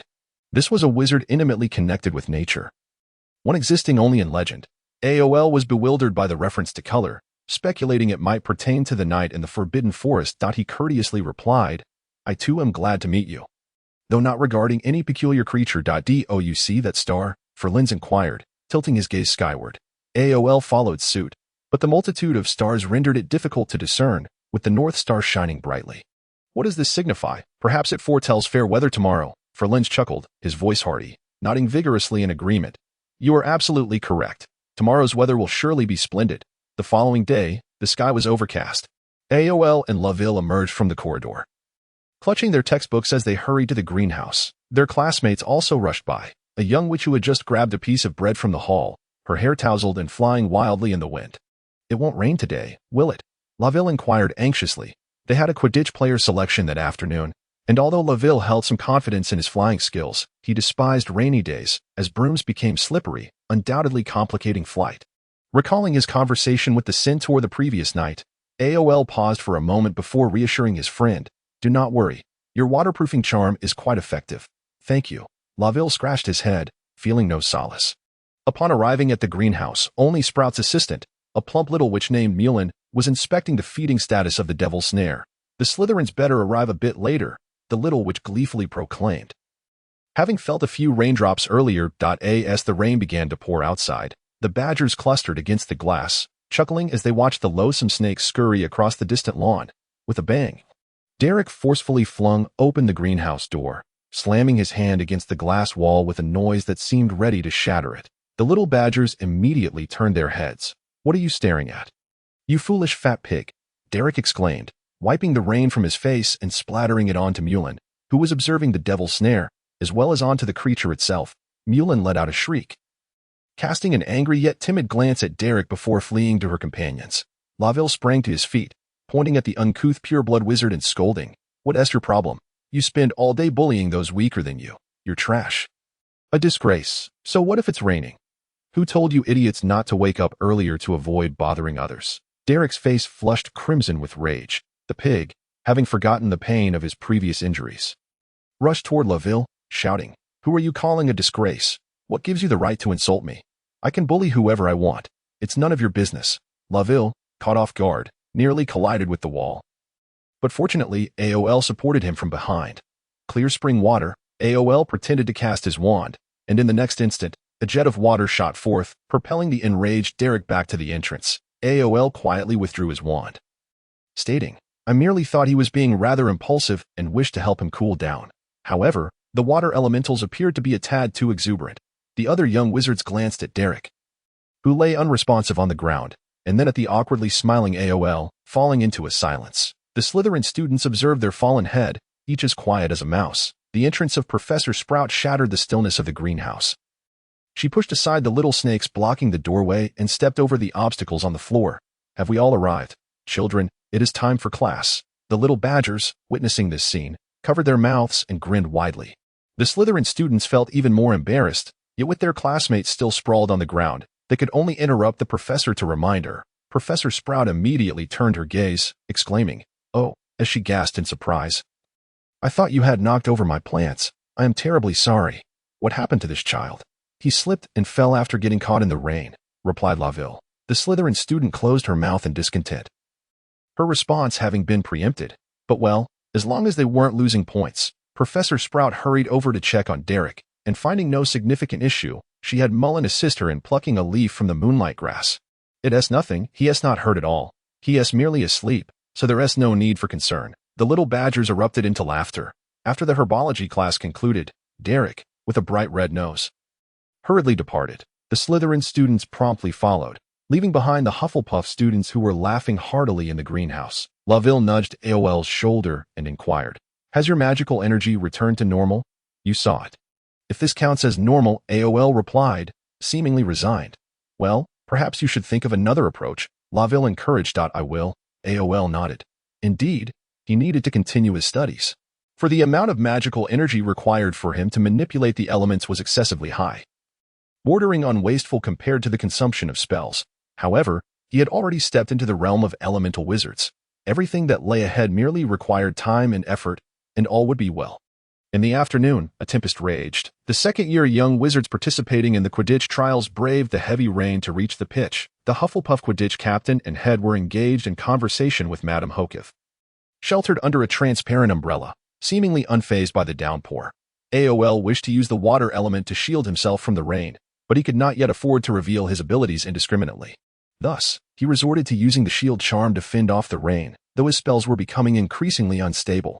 Squeezing his wand, AOL pondered that it might not be long before the bond between him and his wand would entirely dissipate. Nevertheless, he still needed the wand, for as Laville had said, it was essential to fit in. The player selection commenced, with 1 girl and 4 boys, 5 young wizards soaring into the air on the worn-out brooms provided by the school. AOL hovered steadily in midair, gripping a bat, awaiting the captain to strike the ball. Laville once again cast waterproof and moisture-repelling charms on his goggles, focusing intently on the captain as he picked up the golden snitch. AOL leaned forward, urging his broom towards the bludger, which was immediately pursued by his competing young wizard. The bludger was past AOL, and the only girl among them was vying for the seeker position. She zipped past him, closely tailing the flying ball. AOL was compelled to slow his pace. The bludgers darted chaotically around the pitch, persistently attempting to attack the players. AOL proved to be a competent seeker, maintaining his grip on the bludger until the opportune moment arose for him to send it soaring. The shrill whistle of Madame Hogwarts pierced the air, and AOL looked up to locate his friend. Discovering that he was gradually descending, holding a small golden creature with a broad grin, evidently overjoyed, AOL flew towards him, and as he landed, he teased, "Rain has poured into your mouth. No worries. I can consider this my dinner." Laville exclaimed cheerfully. A week later, Professor Sprout sent a letter of acceptance to both AOL and Laville. The two who successfully joined the Quidditch team cheered in their dormitory before rushing to the common room to share their joy with their friends. Although they could not yet become official members, they were required to practice with the team twice a week. During the term, AOL received a letter from Fernand, informing him that the rarely seen police chief wished to invite him for a drink. Meanwhile, the lands of Eastern Europe were gradually being acquired by the Bock family. AOL arranged for skilled workers from the farm to assist, intending to cultivate fruits, vegetables, grains, and potion ingredients in those areas. Despite the chill in the air, certain plants needed to be planted at this time. Numerous wizard families in dire straits lived near the farmland, and AOL's farm could provide them with sufficient employment, which they greatly appreciated amidst their tumultuous circumstances. Amidst his busy schedule, AOL took a moment to reply to Fernand's letter, requesting him to explain the situation and extend an invitation to the chief to join him for dinner at a restaurant near the Thames during this year's Christmas. Although the process was slow, AOL felt it was worthwhile. Perhaps purchasing a title would be a quicker route, but AOL hoped to demonstrate his sincerity to the high-ranking Muggle elites, wishing to avoid conflict with them. A peaceful collaboration would be beneficial, as no one desired to fill their lives with turmoil. Before long, and Al delivered the police chief's response, sent along with Fernand. The reply was succinct, starkly contrasting the typical British style, yet consistent with the chief's decisive manner. A family dinner on Christmas Eve. It seems this gentleman holds a favorable impression of AOL. AOL mused, though he did not fully comprehend the situation, since the invitation had been extended. He would prepare an appropriate gift, masquerading as an amiable merchant during his visit. As the weather grew increasingly frigid, Professor Mozart, the Defense Against the Dark Arts instructor, ignited the furnace in the classroom. Citing health reasons for needing a warm living environment, the students speculated that he must have an old injury. It was expected for a werewolf hunter to have such scars. No one could emerge unscathed from a confrontation with a werewolf. AOL and Laville sat in the cozy classroom, their soft scarves now removed, with textbooks open to page 47, as they were to learn about the magical creature known as the Grindylow. Laville placed her hand beside AOL's pocket. And soon, a little green figure peeked out, stretching its slender fingers to rest on Laville's finger before climbing out. Hagrid was currently on a short trip, having resolved the dietary concerns of the adorable creatures in the Forbidden Forest. But this little fellow, who had crossed paths with AOL and Laville previously, was feeling under the weather and needed someone to care for him. Acting on the advice of the centaurs, he sought out AOL in the Hufflepuff basement. The little creature took an immediate liking to AOL, practically leaping onto him the moment it spotted him. Seeing AOL's lack of aversion, Hagrid decided to entrust it to him, just a minor creature with little presence. And with AOL's growing affinity for nature due to the changes in his magical elements, he had no reason to decline. Thus, the tree guardian began its life within the school. The little badgers welcomed its arrival warmly, eagerly flipping through books to learn about its habits and purchasing food and saplings to play with it, making AOL the most popular person in the academy, without exception. Laville nudged the tree guardian resting on her shoulder and glanced at AOL, asking, "What are you writing?" A reply. "You take the little fellow back to the common room. I need to visit the Ollery." The steel pen in AOL's hand raced across the page as he responded without lifting his gaze. On the podium, Professor Mozart savored a sip of steaming red tea before resuming his reading from the textbook. Below, the young wizards languished in the warmth of the classroom, drowsy. "Indeed, you read that correctly." This was a hunter ill-equipped for the art of teaching, uncertain of how to educate the young sorcerers, thus opting for the most perfunctory method, reading aloud, sometimes by himself and at other times inviting the children to take turns. Having finished his letter, AOL folded the paper and tucked it into his pocket, then retrieved a fresh sheet of parchment to commence his assignment for the spellcasting class. Ravel, encircled by a protective tree gnome, discreetly produced a steamed chickpea from his pocket, offering it to the little creature resting in his palm. As the class bell rang, AOL was the first to exit the classroom. The other young wizards quickly gathered around Ravel, including some Ravenclaw students, all eager to watch the little green creature eat, their faces aglow with a tender, maternal light. Observing this, Mozart made no effort to disperse the children, instead cradling his teacup for warmth. Delicate snowflakes settled upon AOL's shoulders to eye in the damp air. The water elementals, particularly animated, soon enveloped him in a thin film of moisture, warding off other water molecules that dared approach their dear friend. "Ha ha ha. Well done, George. If only your aim were a tad better. Stop complaining, brother. Just look at that paper bag. It seems to be stuck. Is it? Hey, friend, please don't move, or your tail might get blown off." AOL approached through the accumulated snow. And though he had yet to discern the identity of the small wizard, he noted the rabbit tail adorning the child, who wore a Hufflepuff scarf. The Weasley twins surrounded the child, inspecting an oil paper bag they had taken down. As AOL drew closer, he finally recognized his younger schoolmate, whose eyes were reddened, curiously matching his rabbit tail, yet this did not lead AOL to condone any form of bullying. "What are you doing?" he inquired, standing in the snowy outdoors, mere steps away from the trio. The Weasley twins glanced up at him, and one of them, with a familiar grin, said, "Hello there, stranger, would you care to help us test our new toy?" AOL regarded the timid younger wizard and nodded, extending his hand. "Come now, let me witness this toy of yours." The twins exchanged mischievous glances, chuckling softly before they hurled the paper bag towards AOL. The wind, swirling with snowflakes, brushed against his face, and under AOL's guidance, the bag struck Fred squarely. Puff, the bag burst open, releasing a pale yellow smoke that enveloped Fred's face. "Ugh, ugh, ugh." Startled, Fred leaped back. But the powder had already entered his system. "Wow," George exclaimed, glancing at AOL and then at his brother. A feather resembling that of a bird slowly emerged from Fred's head. "Wow," George gasped again in awe. AOL chuckled. "This toy is splendid, perfect for Halloween. Don't you think?" Fred, intrigued, reached up to touch the feather atop his head, which swayed with his movements. "What is it? It feels like bird feathers, doesn't it? Not sure what bird it comes from. But it's quite long, brother," I think you should dress as a crow, just walk like Snape, and with that feather. George applauded, finding the idea delightful. AOL beckoned his younger schoolmate closer, patting his head gently. Then addressed the Weasley twins. Should you find new toys in need of testing, feel free to seek me out in Hufflepuff. I may be a year above you, but please refrain from using them on the other children. Some of them are rather timid. Twin, Fred exclaimed, glancing at the classmate with the rabbit tail, then back at AOL, finally scratching his head adorned with the new accessory to "You're a good person, I'll remember you."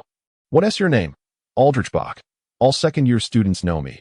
AOL replied that "I'm George." "And I'm Fred. Pleasure to meet you." "Bock," the twins chorused. "Likewise, Weasleys," AOL responded, leading his younger companion away, upon encountering other students from their house. AOL requested they escort the younger ones, while he continued toward the Ollery. The wind and snow intensified day by day, and amidst the children's anticipation, the Quidditch Cup was set to commence. AOL and Ravel, as substitutes, donned their gear and stepped into the tent outside the pitch, clutching their brooms. They listened as the captain offered pre-match encouragement. Hufflepuff students did not exhibit a strong desire for victory, typically valuing participation above all. The inaugural match this year pitted Slytherin against Hufflepuff, with the captain placing particular emphasis on safety. AOL was acutely aware of Slytherin's aggressive tactics. Those athletes, well-versed in the rules, excelled at pushing boundaries and often played violently, making it perilous to compete against them. The whistle blew, and the players exited the tent, mounting their brooms to ascend. AOL shaded his eyes from the sun. Observing his teammates take their positions, Ravel sneered at the green-robed Slytherin wizards emerging from the opposite tent. "See, I knew that fool would be chosen. He'll obey their captain like a dog." AOL lowered his hands to look as well.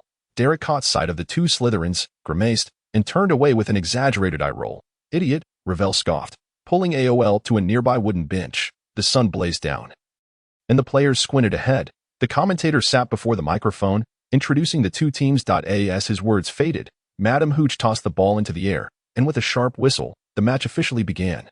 AOL and Ravel craned their necks, and after several minutes, they both supported their necks. "We should head to the stands. It's not my turn anyway," Ravel began, but as he spotted a dark figure descending towards them, he slowly closed his mouth. AOL drew his wand, aiming at the approaching figure while murmuring a spell, "Featherlight Charm." In truth, it was merely a ruse. The wind would catch the young wizard and safely lower him to the ground.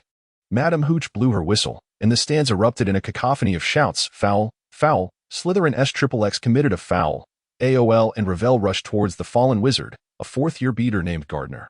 Thanks to the timely intervention, Gardner had not succumbed to unconsciousness, but his arm had been broken by a bludger, rendering him unable to continue in the match. The captain's broom descended nearby, and after ensuring his teammate was unharmed aside from his injury, he placed a hand on AOL's shoulder.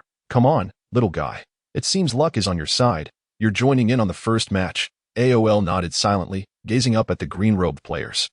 Gripping his wand tightly before handing it to Madam Hooch, Professor Sprout levitated Gardner, waving at AOL as she departed. "Good luck, Aldrich. Defeat them." "I will, Professor," AOL affirmed with a solemn nod. Ravel cautioned him to be careful as he retreated to the edge of the field. The match resumed, with Slytherin committing a foul, granting Hufflepuff an opportunity for a free shot. AOL clutched the bat in one hand and steadied himself on the broom with the other, focusing intently as he soared towards the unruly bludger the moment the free shot concluded. Bang! "Oh look, our little Hufflepuff genius struck the bludger. Quite the impressive feat. He appears to handle it with ease. Let us see the outcome." The bludger flew past Slytherin's Marcus, although it did not strike him. It successfully silenced his incessant stream of foul-mouthed taunts. The ugly man glared furiously at AOL, bellowing at his teammates, "Knock him down, you fools. Don't let him bask in glory before me." AOL straightened, rolling his eyes before leisurely vacating the vicinity. Marcus fumed in frustration. The commentator was in high spirits, greatly admiring AOL's performance. Professor McGonagall found it necessary to intervene, admonishing, "Mind your language. You are the commentator. This is not the Hufflepuff Awards ceremony." The quaffle has once again returned to the field, and the short cloak behind all flutters violently in the rush of high-speed flight. Laville, bouncing on the ground below, shouts excitedly, "Let's go, brother. Knock those trash down for me." Bang! Allsbat strikes the ball with precision, and the wind element provides an additional boost from behind. Bang! "Oh, Merlin." The students rise to their feet. "All, you are the best."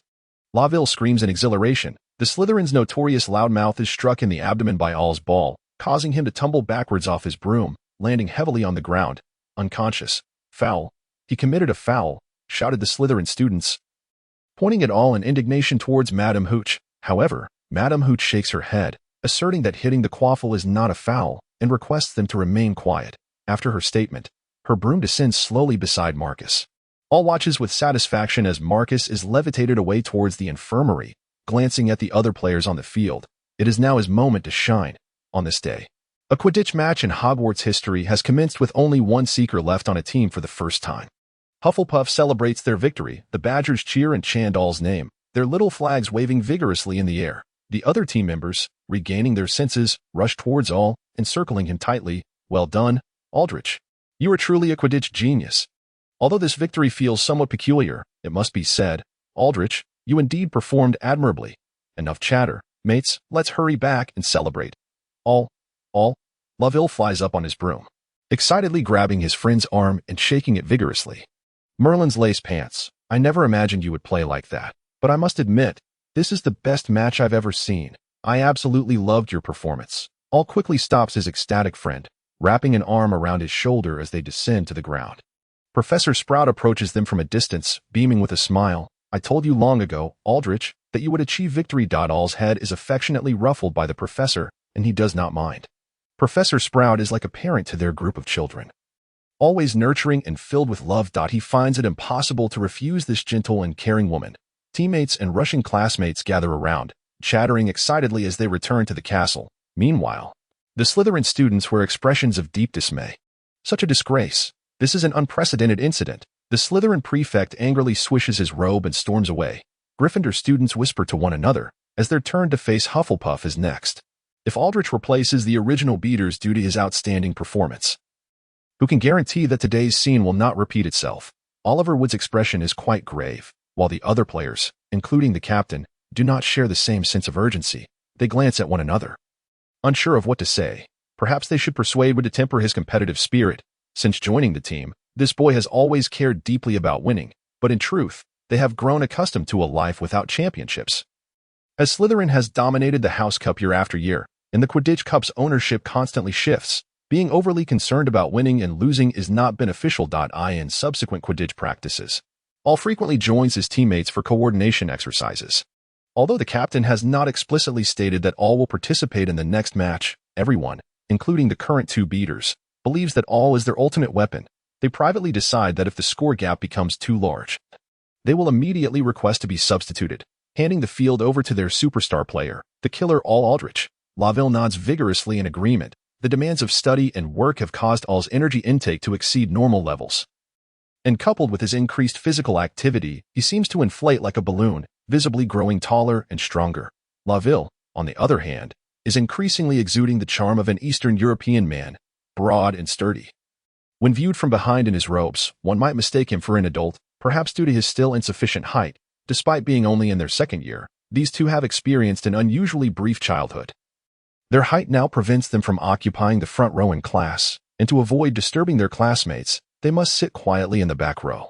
Other boys in their year envy their growth, especially the shorter and weaker ones. The competition for the Quidditch Cup intensifies, and with the Christmas holidays approaching, All shakes his hair, hands over a letter to an owl, and hastily makes his way back to the castle.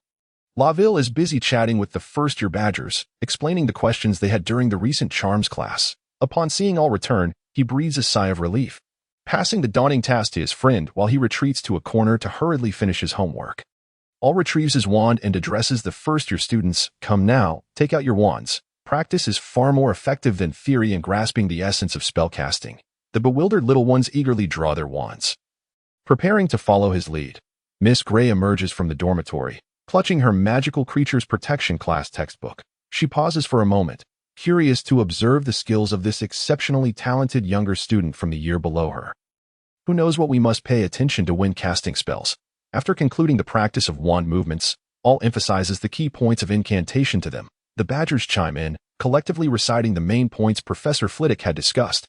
All nods in approval. I believe you all listened attentively in class. This is a commendable habit, and I hope you continue to uphold it. Now, outside of those points, let me teach you some little tricks. The levitation charm. Its purpose is to make objects lighter and float. I previously mentioned that you must pay attention to the final pause when waving your wand. It should be gentle yet firm. The same applies when you recite the spell. A soft tone can influence your emotions, which are indeed crucial for spellcasting. Do not be hasty. Now, repeat after me. Wingardium Leviosa, Wingardium Leviosa. The students mimic All's pronunciation. Chanting in unison. All flicks his wand, summoning feathers from behind him, which gently land in front of each first-year student. Now, let us try again with these feathers, and remember what I just said. Wingardium Leviosa. The incantations rise and fall, and soon, feathers begin to float slowly into the air. All claps in satisfaction. Very well. Everyone has remembered what I said. Now, let us repeat this 10 times to solidify the charm. Miss Gray, seeing this, leaves the common room contentedly, clutching her book. As Christmas approaches, students finalize their list for leaving or staying at school and begin packing their belongings. All, holding freshly acquired coffee beans. Inquires of Laville, who is busy writing. Care for a cup of coffee? Blue Mountain coffee from the Warford estate. I've heard it's the finest coffee beans certified by Muggles. Would you like to give it a try? Laville turns his head. Being a staunch fan of black tea, he rarely drinks coffee. However, since this coffee is reputed to be extraordinary, he decides to give it a shot. I'll have a cup. All opens the coffee bean package, grinds the beans, and brews the rich coffee using a siphon coffee maker. He refrains from using magic. Though the process is slow, it possesses a unique charm. Laville inhales deeply. Savoring the increasingly rich aroma in the air, it smells delightful, with a hint of fruity notes, perhaps a bit acidic. Indeed, it is quite fragrant. Kokak mentioned that these beans are difficult to acquire, with low annual yields. Usually reserved for dignitaries and royalty, rarely available on the market. This is the first time I've learned that coffee has so many intricacies. All explains. That's why I admire Muggles. Their lives are so rich and diverse. Far more interesting than the monotonous existence of wizards. Laville, somewhat perplexed yet intrigued, responds, "It certainly sounds precious. What prompted you to suddenly buy such coffee beans? To demonstrate a gentleman's sincerity and collaboration." All replies. Retrieving 2 short crystal cups from the cup rack for later use. Muggles. Raviel settled into his seat. The furnishings of their room had grown increasingly comfortable, as the 2 wizards residing therein were not lacking in financial means. They had carved out a quaint little leisure area, furnished with soft, luxurious high-backed chairs, a small round table of mahogany, a plush wool carpet, and a delicate, sparkling crystal chandelier, or nodded, tapping his fingers lightly against the table. Lingling, prepare some afternoon tea treats. After speaking, he turned to Raviel. Yes, they are Muggles. You indeed hold those non-magical humans in high regard, though I do not quite comprehend this sentiment. Perhaps you would be willing to enlighten me on your perception of them?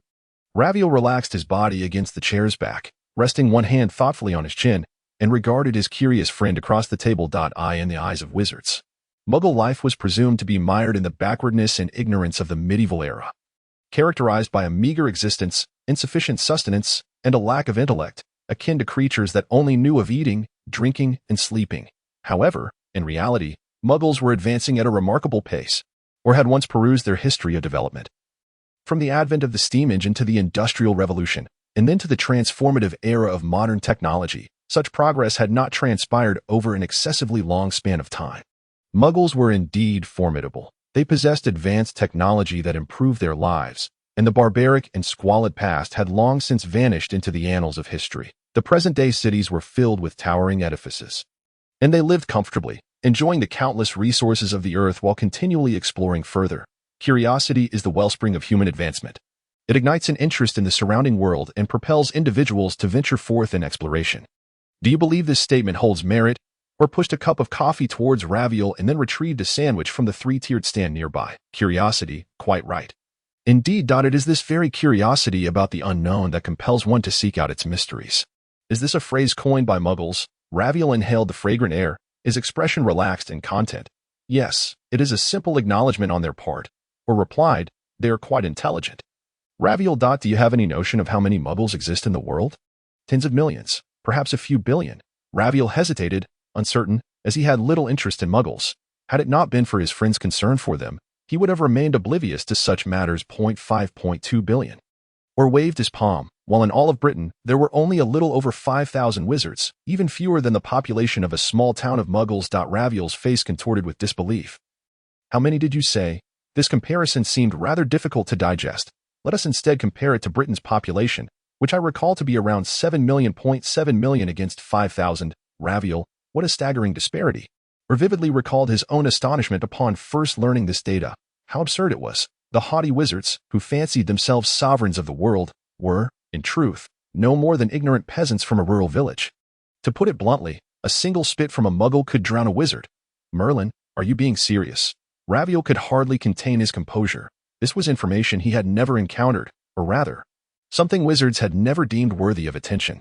Take a stroll through a city densely populated by muggles, and you will find them packed like sardines in a can, or remarked, based on the ratio of geniuses and leaders within our wizarding community. Raviel, can you fathom how many individuals akin to Professor Dumbledore exist among muggles? Is this some sort of horror story? Dear, or, I must say, should such sentiments spread, the Ministry of Magic would undoubtedly send someone to caution you. Though Raviel's words carried a playful tone, his brow furrowed, betraying his belief in Or's assertions that I am not particularly concerned about those foolish individuals, that I merely hope that more wizards can recognize the truth. The Muggle Protection Act has never safeguarded muggles. It has always protected wizards. I find it perplexing that, while the witch hunts were the very cause of the wizarding world's isolation, people would choose to believe such a flimsy lie and trust the nonsense propagated by the ministry. Or was not genuinely perplexed. After all, he had once been among those who believed such rhetoric. He simply found it laughable now. Raviel pursed his lips, and after a lengthy pause, he lifted his coffee cup to take a sip. The rich, smooth liquid coursed through his mouth. Though it was a delightful beverage, he felt an odd prick in his throat, as if a fishbone were lodged there, refusing to budge. The room fell silent. Save for the sound of, or chewing his food. As the temperature of the crystal cup gradually diminished, Raviel finally inquired, so your stance, is it akin to that of the one from Newmontgard? Of course not. I am not like him. I possess ambition, but not the kind that elevates one above others, or quickly denied. For what sort of individual could Gellert Grindelwald, hidden away in Newmontgard, claim to share a similar stance?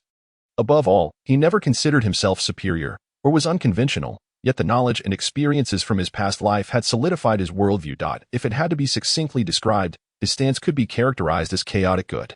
So, why do you involve yourself in the Muggle world?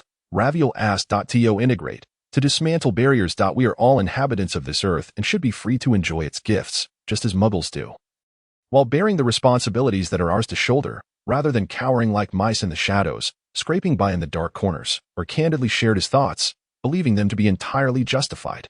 On the contrary, the existence of the Ministry of Magic was fundamentally misguided. Are you not concerned about a second witch hunt occurring? Raviel thought Or's perspective was rather simplistic. That is precisely why I said there are too many drawbacks to living in a closed-off world. Or sighed, there are countless wondrous people and phenomena in this world. Wizards are merely a small fraction of it. The witch hunts of yore were nothing more than wars instigated by fervent zealots seeking to solidify their religious dominion. In the present, if Muggles were to become aware of the origins of wizards, they would recognize that, compared to those seemingly benign extraterrestrial beings, we are their kin, beings of Earth who share their costs. What? Extraterrestrial beings? What on earth do you mean? Raviel was utterly bewildered by Or's words. Perhaps superhumans, life forms different from us, or possibly external species that might protect humanity, or hastily explained. Wow! Raviel exclaimed, his thoughts muddled. It seems my understanding of this world has been rather superficial. I will need some time, my friend. There are things I must comprehend on my own before I can make a choice. Of course, Raviel.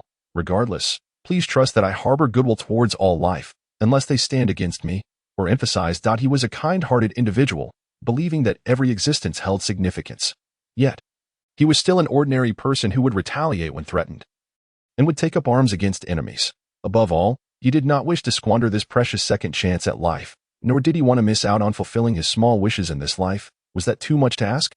Raviel shot a glance at Or and popped a completely cooled tart into his mouth. Or, satisfied, lifted his cup to savor the coffee, rich and bitter yet not astringent. With a bright and refreshing acidity, it truly lived up to its reputation. He hoped that the esteemed director would appreciate the gift he had prepared. As the Christmas holiday approached, the young wizards excitedly lugged their belongings to the train station bound for Hogsmeade on the morning of Christmas Eve. First and second year Hufflepuff students gathered around Or, and although Raviel held the title of head boy, the little ones evidently preferred Or, who was unbothered by their slower learning pace. Raviel felt no regret in this. He truly lacked the temperament of a teacher, often thinking he could empathize with Professor Snape's plight.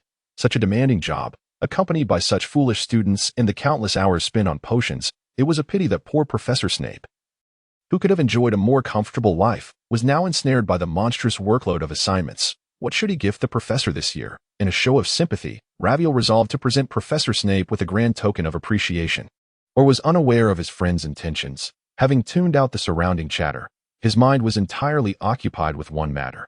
The forthcoming meeting with the esteemed director Day-S Night fell, or, having consumed an age-enhancing potion, donned a tailored suit, enveloped in a cashmere overcoat, and strolled slowly along the banks of the Thames. Passing boats that remained in operation glided by, perhaps carrying eager university students engaged in cheerful discussions about their experiments.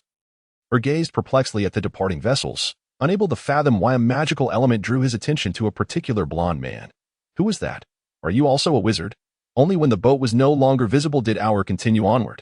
The restaurant where Director Oswald hosted the Christmas Eve gathering was just around the corner. Hour had learned that the establishment was renowned for its seafood, and the director's daughter had a particular fondness for exquisite fish dishes.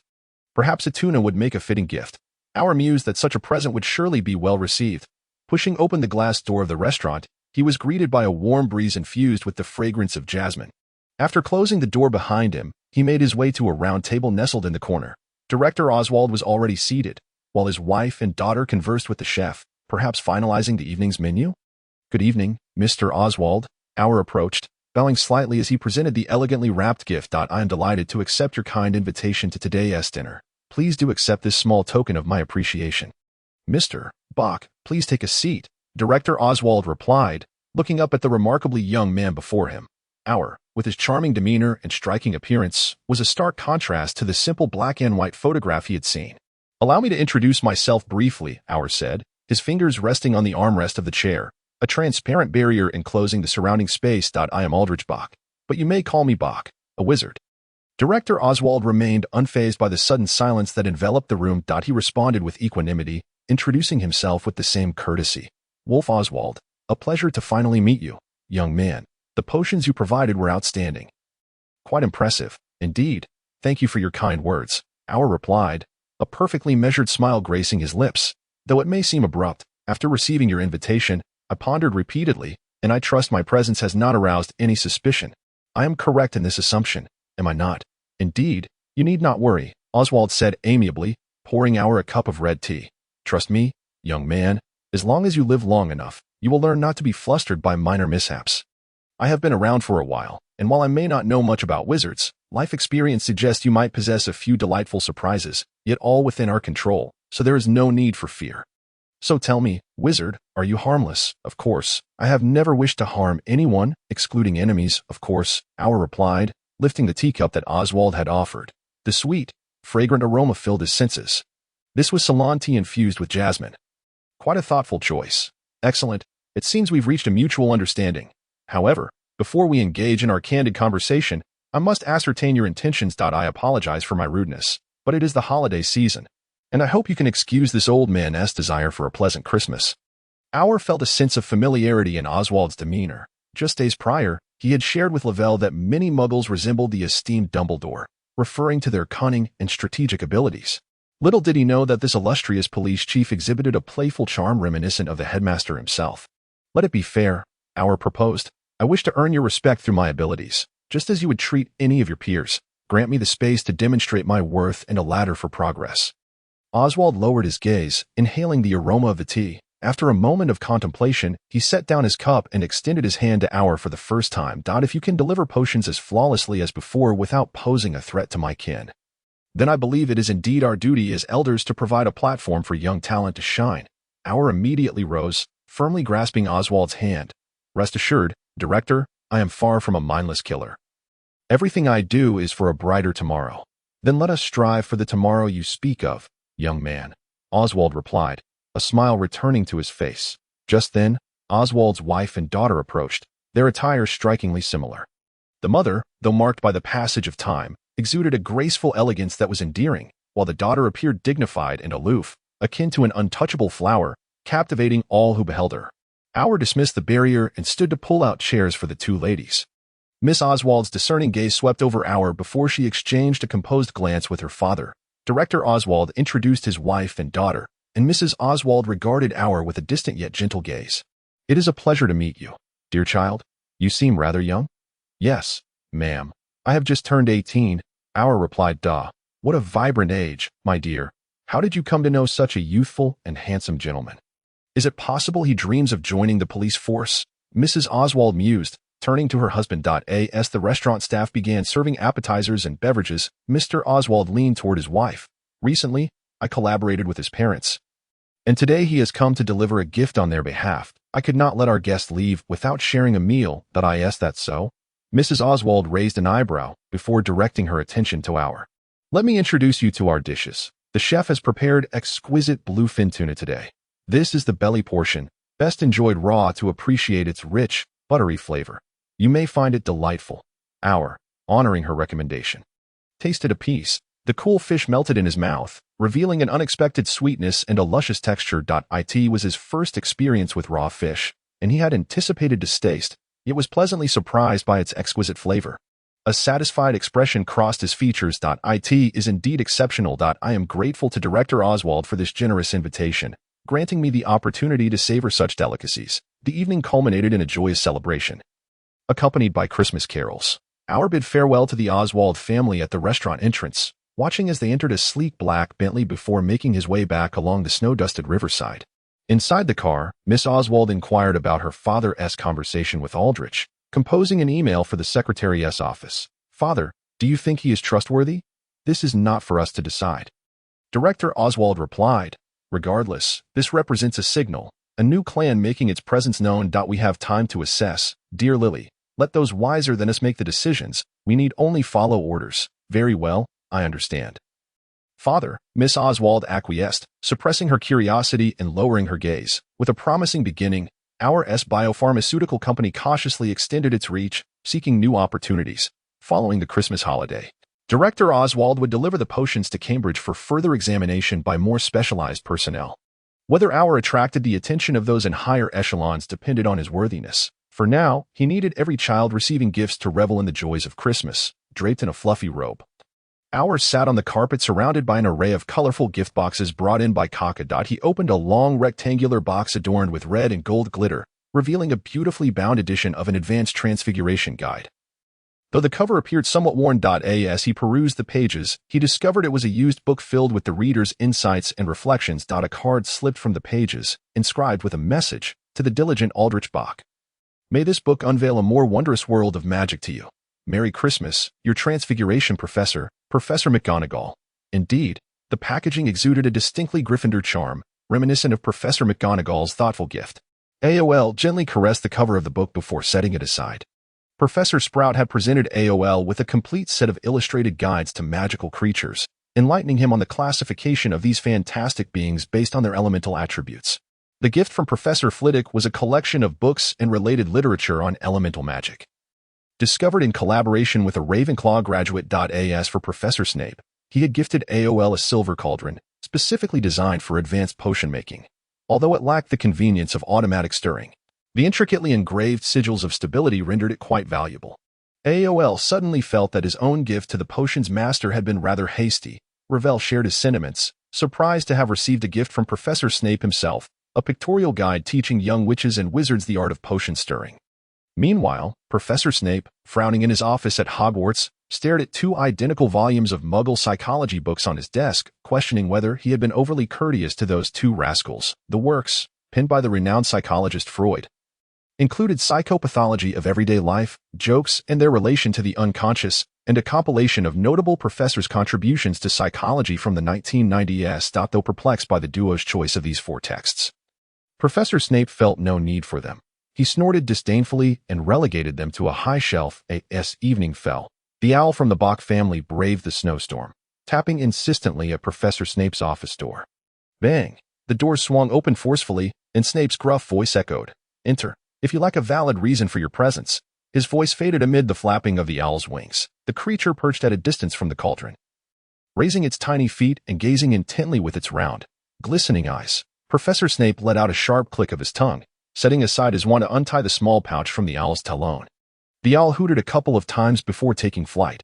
Inside the pouch lay a vial of essence of destiny worth 138 galleons, causing Snape's expression to visibly soften, even the next morning. He appeared less sullen during breakfast in the Great Hall. With matters concerning the Muggle world temporarily set aside, AOL began to tally the newly acquired land on his magical map. Bob had performed exceptionally well, surpassing AOL's expectations. He had assumed that the wizards would cling tightly to their dwindling resources, but to his surprise, they had been remarkably swift in accepting payment.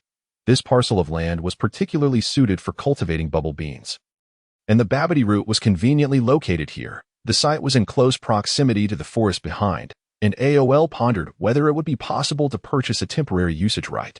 Studying the information on the magical map, he made preliminary arrangements based on his knowledge of agricultural products, knowing that specific operations would require a hands-on assessment from experienced farmhands. Kaka. Do we have any new updates regarding the dragon breeding grounds in Romania? AOL inquired, documenting information as he spoke to his diligent house elf. Kaka appeared, clutching an exceptionally thick notebook, his slender fingers gliding over the cover as the book automatically flipped to the section pertaining to the Romanian dragon sanctuary. There was nothing particularly noteworthy. Aside from the witches tending to the fire dragons, scarcely anyone ventured there. Dragon's Breath Valley currently has a surplus of flame mushrooms for sale. We have reserved 100 pounds. While it's not a large quantity, it is the maximum Mr. Hans Elton was able to secure, Kaka reported succinctly after scanning the recorded information. Please continue to monitor the situation. I require fire dragon fangs and dragon livers. Additionally, the venomous tentacula mushrooms at home have reached maturity and will also need dragon's blood for irrigation. We might consider incorporating some dragon meat as well, AOL instructed, recalling experiences from his past. Kaka, possessing many overlapping memories with AOL and thoroughly understanding his master's style, would diligently assist in addressing any gaps in knowledge, which greatly facilitated AOL's management of the household affairs. Very well, master, Kaka replied, closing the notebook before reporting on the profitability of the household's other ventures for the latter half of the year. Despite the renovations and adjustments having caused some minor impact, the sales of newly added products across various shops had been encouraging, resulting in overall stable earnings. AOL nodded occasionally, proposing new ideas for Kaka to rearrange as necessary. The synergy between master and elf yielded remarkable efficiency, ensuring that preparations were completed before the New Year's business commenced. Before concluding, Kaka suddenly inquired, "There is a shop for sale in Diagon Alley. Should we consider purchasing it?" "Which shop?" AOL set down his quill, evidently intrigued. It was formerly owned by the Potter family, listed at 37,000 galleons. I spoke with the store manager, who mentioned it could be expanded to a maximum of 300 square meters, Kaka informed, displaying a photograph on the desk. The shop was situated not far from Madame Malkin's robes for all occasions, beside a second-hand goods store, which cluttered the entrance and likely obscured it from the attention of passing wizards. AOL was taken aback, having clearly read the sign above the establishment, Potter's Specialty Care Products. The Potter family's workshop has closed. Why would they shut down the shop? AOL's brow furrowed as he entertained unwelcome thoughts. Perhaps I am overthinking it. Kaka, offer 38,000 and acquire that shop. Diagon Alley is in need of a good eatery, and it would provide an opportunity for a capable witch skilled in domestic tasks. Kaka glanced at his usually astute master, puzzled as to why he would willingly overspend by 1,000 galleons. Both the Malfoy and Knott families have shown interest, but their offers were deemed unsatisfactory. Given your higher bid, I believe there will be little competition. That's inconsequential. We aren't lacking in funds at present. Once the eatery is established, we will have a venue to sell the grains and vegetables produced on the farm, killing two birds with one stone that we stand to gain, AOL replied, not elaborating further. Though his earlier buoyancy had been slightly dampened, after attending to his official duties, AOL changed into protective clothing and delved into the alchemical workshop to commence a series of explosive experiments. The ancestors, perplexed, turned to Kaka, uncertain as to what had provoked AOL's sudden fervor. The Potters have fallen from grace, liquidating their assets. What could he possibly be angry about? The so-called savior of the Potter family should be soaring to great heights. Why would they resort to selling their possessions? You are all mistaken. That savior does not even comprehend what a wizard is yet. How could he be the one selling the shop? The initially indifferent elders fell silent, each suddenly realizing the implications of their words. After a prolonged moment, an elderly lady in a classic gown dabbed at the corner of her eye with a handkerchief, murmuring, "Such a pity." The alchemical chamber, which had seemed on the verge of collapse, trembled under a tremendous roar, but the tightly woven earth elements kept the structure intact, preventing any damage. The ancestors winced and clutched their ears as they fled to the audiovisual room.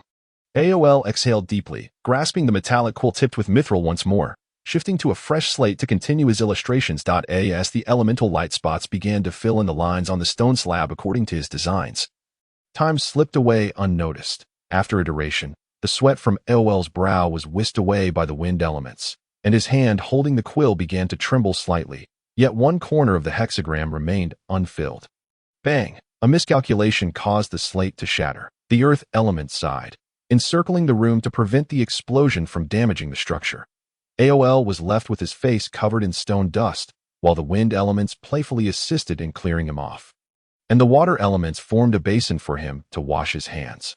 Only the fire elements danced joyously around the flames ignited by the explosion, performing peculiar steps, watching his carefree companions. Eowel's previously heavy heart began to lighten. Perhaps he would set off some fireworks tonight. These little fellows adored them. Moreover, it was well known that Professor Dumbledore was never merely a benevolent figure. Hadn't he long been aware of this truth? Why then allow such needless anger to fester?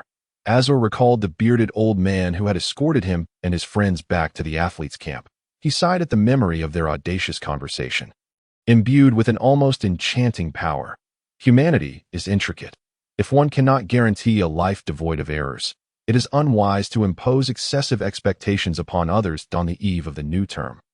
Or indulged in a sumptuous feast alongside his portraits. However, mindful of their host's aversion to waste, Kaka could only prepare a variety of dishes in modest portions, after a lapse of a year and a half. Master Edgar finally delivered a portion of the magical painting orders, one of which depicted a lavish Christmas banquet, though delayed by several days, or believed this would not dampen anyone's spirits. He raised a goblet filled with milk before him. Gesturing to his ancestors, "Happy New Year, my dear family." The joyous dining experience gradually drew to a close as time slipped away, and Or enjoyed a peaceful slumber in his grand bed, with the new semester approaching. Many found themselves restless. Beyond the little wizard reluctant to part from his family, there was also Professor Snape, who dreaded the onset of work. The brooding man reclined upon his dark bed, perusing the Christmas special of potions.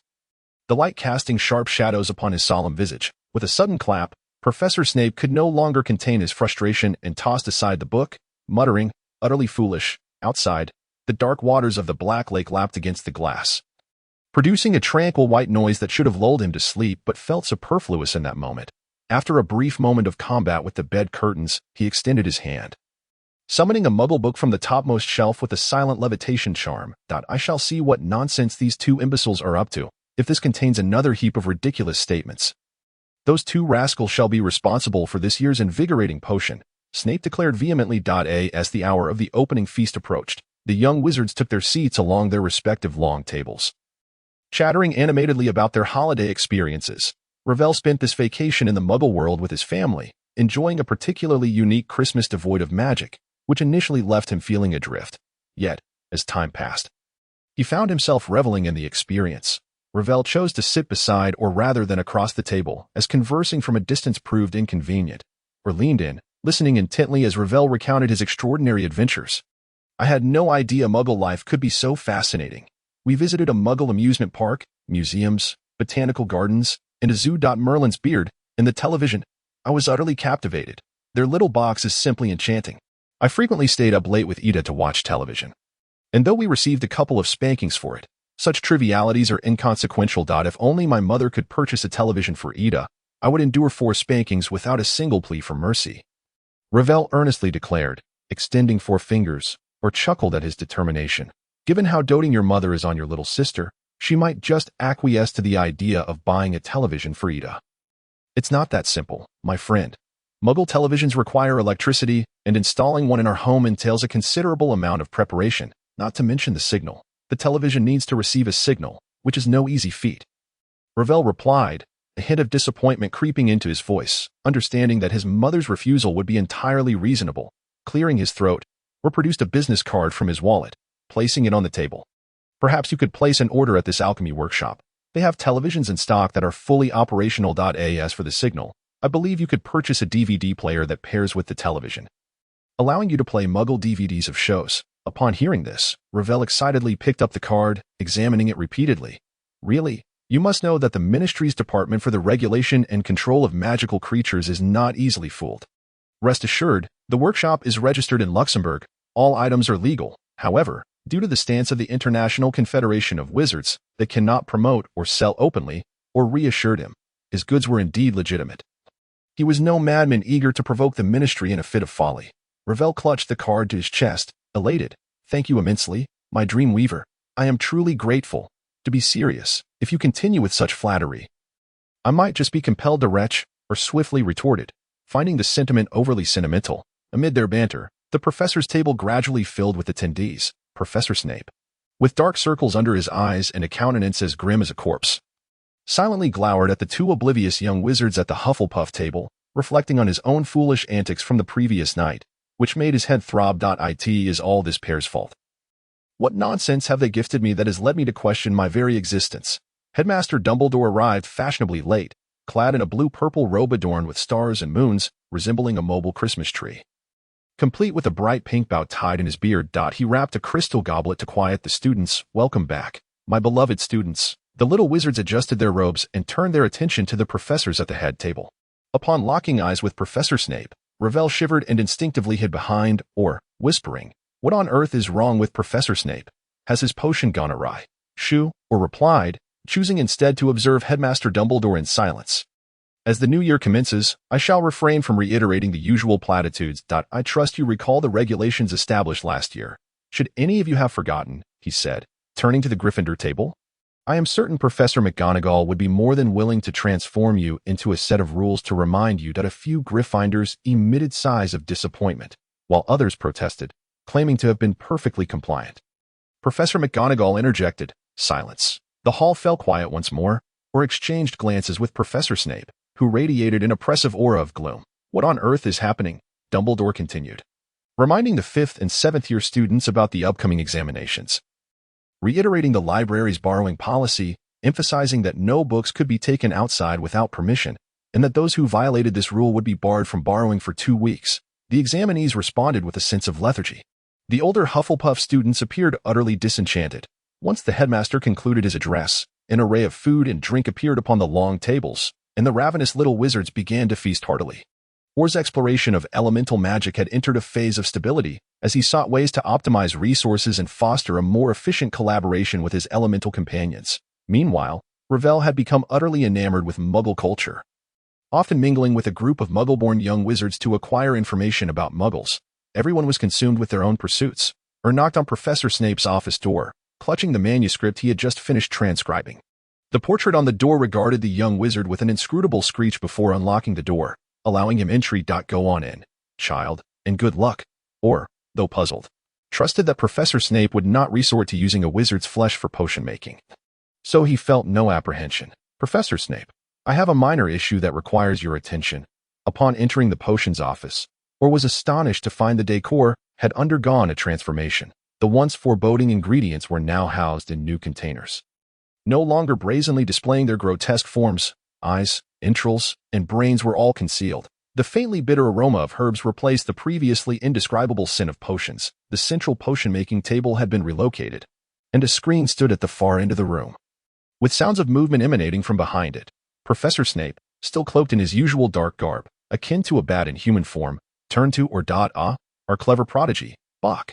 What small trouble requires the attention of a capable young wizard such as yourself to disturb your poor, ignorant potions, Professor? If you waste my precious time like those foolish, troll-like students, I assure you, Bock, that the barrel of Bubotuberpus in the corner will welcome your arrival. Aldrich presented his meticulously crafted article to Professor Snape. Professor Snape, in conjunction with the books you graciously provided, I have devised a few modest ideas regarding potion handling. Perhaps they might assist those young wizards who have yet to unravel the mysteries of potions in acquiring some practical techniques more swiftly. Do you have a moment to correct my superficial understanding? Snape emitted a huff as he took the parchment and strode to his desk cluttered with tomes, casting a sidelong glance at Aldrich. He said, have a seat, Mr. Bork. I trust your brain has not suffered too much during the holiday. If your arguments prove to be excessively absurd, rest assured I shall speak candidly. You must grasp that potion making is not a skill easily mastered by all. Aldrich settled into the newly upholstered leather stool, observing the professor extract a quill and ink, meticulously scrutinizing his paper word by word. Everything felt so foreign. The professor's desk had been replaced, and even the edges of the walnut wood were intricately carved, albeit with the peculiar motif of mandrakes. What could have prompted such a transformation in the professor? Aldrich felt bewildered in his recollection. The potion professor's office had retained an indescribably ghastly appearance until his graduation. The towering three-tiered shelves were meticulously organized with books pertaining to charms and potion-making. Aldrich's gaze roamed over the chaotic titles before finally settling on the corner of the topmost shelf. Psychopathology of Daily Life, Wit and Its Relation to the Unconscious, The Three Theories of Sexuality X2, and Psychology of the 1990s. Which little genius had studied with him and gifted these same books?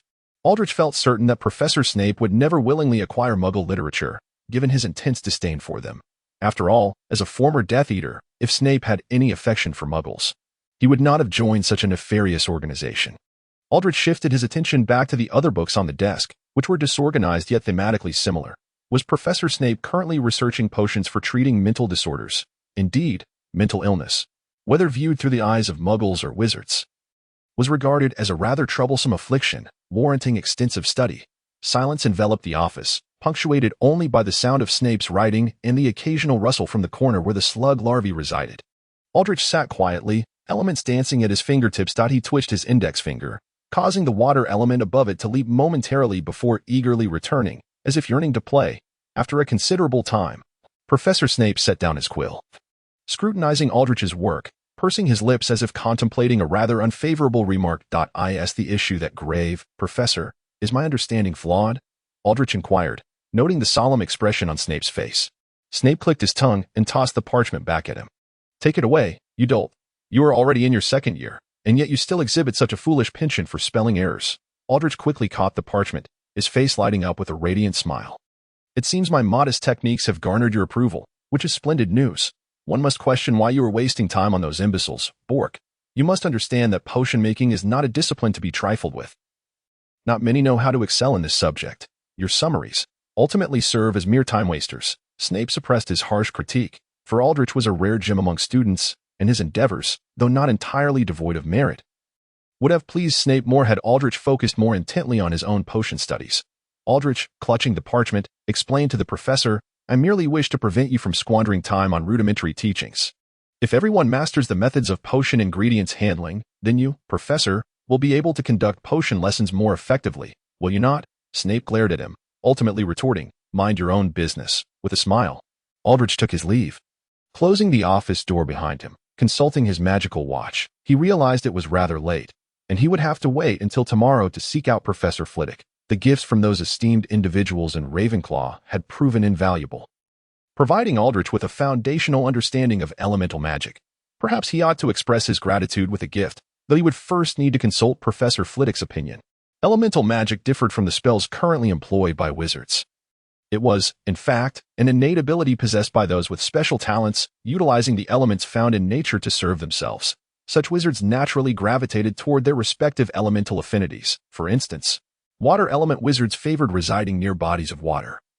Fire element wizards thrived in volcanic locales to enhance their powers. Earth element wizards excelled in metallurgy, and air element wizards enjoyed unrestrained freedom. When elemental wizards roamed the earth, they were often mistaken for fairies by unwitting humans, as their unique abilities mirrored those of legendary nature spirits, earning them the title of nature's favorites in various mythologies. Aldrich, embodying a fusion of the four elements, was thus considered a representative of nature itself. The following day, after the charms class concluded, Aldrich requested Lavelle to take his textbooks back to the dormitory while he waited for Professor Flitwick. Professor Flitwick, nursing a cup of tea to soothe his throat, had just spent an exhausting lesson tirelessly elucidating the nuances of the fire-making charm to the eager Gryffindors, leaving him parched and fatigued. Aldrich followed him into the adjacent office and, after settling into the seating area with the diminutive professor, finally conveyed his purpose for the visit. No need for special tokens of gratitude. Aldrich, it is we who ought to express our thanks to you. The plan for the crown's return is slated for this summer. Although we are somewhat hesitant about revealing this information. No one knows how the Dark Lord might react upon learning of it. It is far too perilous. Professor Flitwick had intended to discuss this matter with Aldrich, as he was the one who discovered and returned the crown, and it was imperative that Aldrich was informed of the arrangements for announcing this fortunate news. Aldrich was uncertain of the ramifications of disclosing such information, yet he felt it was necessary to do so for the sake of the legacy of other houses. If the other party were not encouraged to reclaim the golden goblet of their own accord, he would find it exceedingly difficult to gain access to it. After all, the goblet was hidden away in Gringotts' vault, guarded by charms and spells, and Aldrich did not consider himself a match for the dragon that protected it. Moreover, attempting to breach the vault would be fraught with peril. However, If Voldemort suspected his subordinates and chose to retract those gifts, then Aldrich would have the opportunity to maneuver. Perhaps you could confer with the headmaster. Regardless, Professor Dumbledore must have his own thoughts on the matter, and with his assistance, Voldemort's attention would not fall upon others. Aldrich saw nothing wrong in suggesting this. After all, the headmaster had always believed it was his duty to safeguard wizards. And his entanglement with Voldemort was far too profound for him to worry about one additional complication. Professor Flitwick opened his mouth, ultimately stating, "You make a valid point." While Aldrich did not acquire the list of gift givers, he did present a stack of discount vouchers to Professor Flitwick, leaving the distribution entirely at the professor's discretion. This would also serve as a means of advertising for his family's newly opened restaurant. Indeed, a new restaurant. The Potter family's establishment had been successfully acquired by the Bork family, much to the chagrin of Mr. Malfoy, who had grumbled about it at home several times, claiming it was quite unprincipled. Everyone was bargaining, yet you shamelessly raised the price. However, after years of silence, other affluent families chose to remain observant, curious to see what this seemingly faltering family might accomplish. Aldrich named his family's inaugural restaurant Pearl. The establishment was divided into two sections. The ground floor featured a counter for purchasing quick meals such as hamburgers and hot dogs, while the second floor boasted an exquisite French dining area. He gifted Professor Flitwick with vouchers for the second floor dining area, reasoning that anyone summoned by the professor from Ravenclaw must be of exceptional caliber, and thus hamburgers would hardly be among their culinary preferences. There was no specific grand opening date. The restaurant commenced operations once a skilled chef was hired. The chef was solely responsible for the ground floor, as it was unfeasible to entrust the high-level dishes of the second floor to the wizards tested by Kaka, who deemed them unfit for such sophisticated cuisine. Kaka had no choice but to assign another house elf, who was responsible for Aldrich's meals, to the restaurant, a decision approved by Aldrich himself. Initially, the second floor saw no patrons, while the ground floor's fried chicken and hot dogs drew in a considerable crowd. Aldrich's fingers traced over the net profit data for the first month of Pearl, and he sighed. Indeed, the low customer turnout was a significant factor. "At this rate, I truly wonder when I shall break even." Lavelle leaned in. "What sales?" "I opened a food establishment in Diagon Alley, hoping to enrich the meager culinary experiences of wizards, but the revenue has not been promising." Aldrich explained. "You opened a shop. Although Lavelle is the youngest son in his family and cannot inherit the family business, his parents have long prepared a share of assets for the little ones.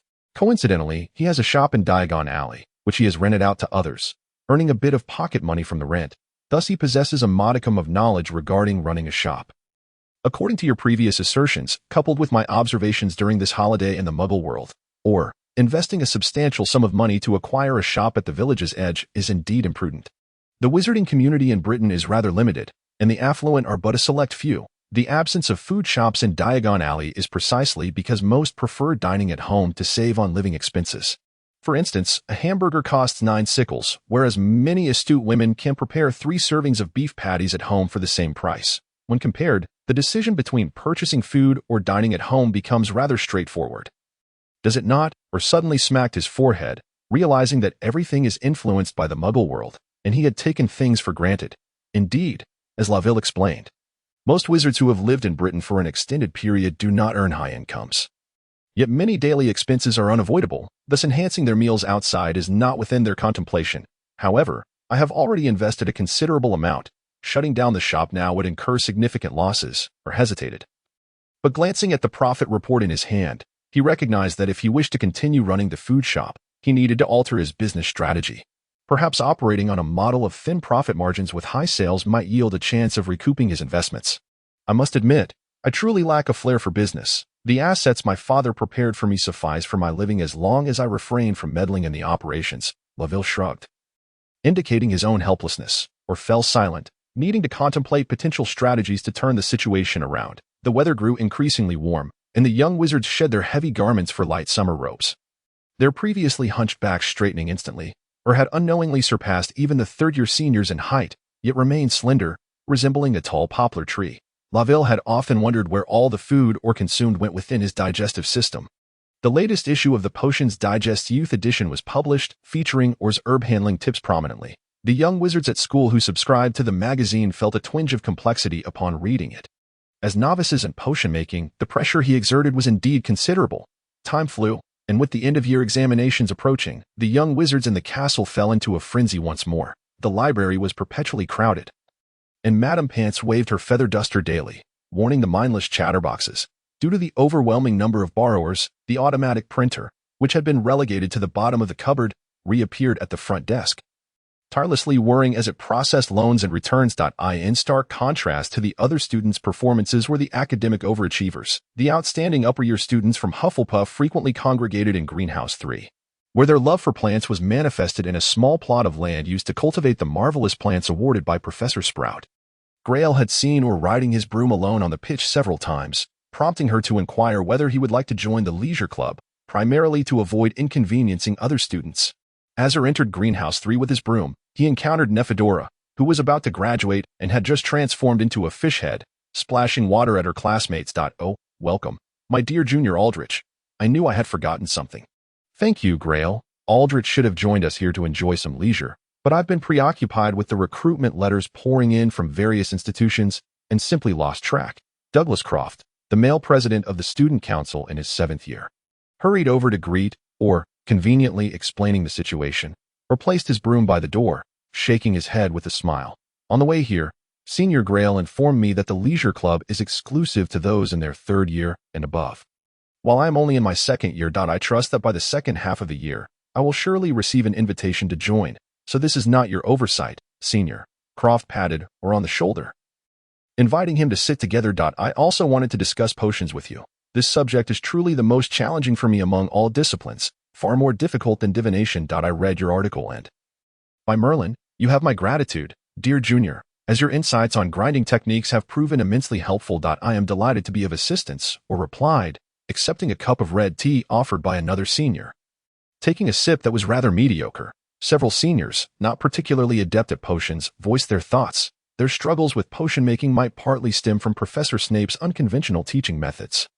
His personality is rather cantankerous, and his words often belittle students, leading many young wizards to harbor aversion from the outset. Even if they later recognize the importance of potion making, the lack of a solid foundation from the beginning inevitably hampers their further studies. Orr's articles, published over the past 2 years, struck a chord, garnering gratitude from students perplexed by potion making. Consequently, even 7th-year students on the verge of graduation would not hesitate to seek his counsel, recognizing that mastering potions is crucial for their future careers. Fortunately, Orr did not need to bury himself in review. Chatting with everyone to pass the time was quite agreeable. In early June, the examiners for the OWLs and Newts were welcomed by Professor McGonagall into a well-prepared lounge, where these distinguished individuals from various fields engaged in casual conversations with familiar acquaintances until the arrival of Headmaster Dumbledore prompted them to rise in greeting, after exchanging glances with one of the men. Dumbledore gestured for everyone to take a seat. The trivial banter deemed essential for these self-proclaimed exceptional wizards was soon punctuated by understated compliments for Dumbledore, extolling his abilities and contributions to the wizarding world over the years. Before long, the hour for the examinations approached, and the group, seemingly reluctant to part, bid farewell to the headmaster before proceeding to their designated classrooms. Dumbledore whispered a few words to the last man before turning to return to the 8th floor. At noon, after completing his spell examination, Orr walked towards the Great Hall with his classmates. Perhaps buoyed by confidence in his exam performance, the Weasley twins energetically hurled items at Slytherin students, their boisterous laughter echoing down the corridor. The advice given before Christmas bore fruit. The 2 mischievous Weasleys had refrained from using their self-made contraptions against Hufflepuff students, yet they had not approached Orr, the reason for which remained unclear. However, it mattered little. Witnessing Slytherin students being pelted by colorful balloons, leaving them covered in vibrant powder with comical expressions, caused the Badgers to snicker softly. Filch stormed over, bellowing, "Damn Weasleys, it's you again. Look at the mess you've made. I just cleaned this corridor. I'm telling Professor McGonagall to give you a good punishment." The Weasley twins cheered and then vanished into the crowd. Observing Filch's exasperation, Laville clicked his tongue, pondering why a mute was appointed as the castle's caretaker. Cleaning such messes is no easy task. Wouldn't it be more convenient if he could use magic? Perhaps the headmaster has his reasons, or mused. Sharing the same question. It is indeed somewhat pitiable to have someone incapable of using magic residing in a magical world. The primary issue lies with Filch's mindset. His penchant for punishment and warped thinking gives one the impression that he feels perpetually threatened by wizards. Upon entering the Great Hall, or noticed that few professors were present for lunch. The 5th-year students who had performed poorly in their exams mentioned that the professors had gone to the small dining room to dine with the examiners. The seating at the Hufflepuff table was exceedingly chaotic today, as the psychological pressure on the fifth-year examinees was immense, leading to an astonishingly verbose expression of their feelings. Although they could not disclose specific examination questions, they rambled about their emotions for over half an hour. Leaving her feeling dizzy. I mispronounced the spell earlier. The pronunciation was incorrect. It was utterly laughable. I couldn't help myself. You have no idea how the examiner looked at me. I'm doomed. My score is bound to be AT. The exam required me to transform that plate into a rat and make it run back. My rat bolted straight into the examiner's robe, burrowing into their clothing. I dare bet the examiner wanted to kick me out right then. Merlin, save me. I feel I should not be studying magic. I ought to be performing tricks. The examiner seriously suggested that I think I need to give it some serious thought. Unlike the fifth graders, the seventh graders are engulfed in silence, their enjoyment of food diminished, and their expressions grave. It appears that both examinations are indeed formidable. Oh, do you think we will feel the same way when the time comes? Ravel inquired, appearing somewhat anxious. I believe there is no need for concern. Both of you have performed exceedingly well, Miss Gray reassured them. Ravel exchanged a knowing glance with Ole, as it seemed Miss Gray was not at all troubled by her own results.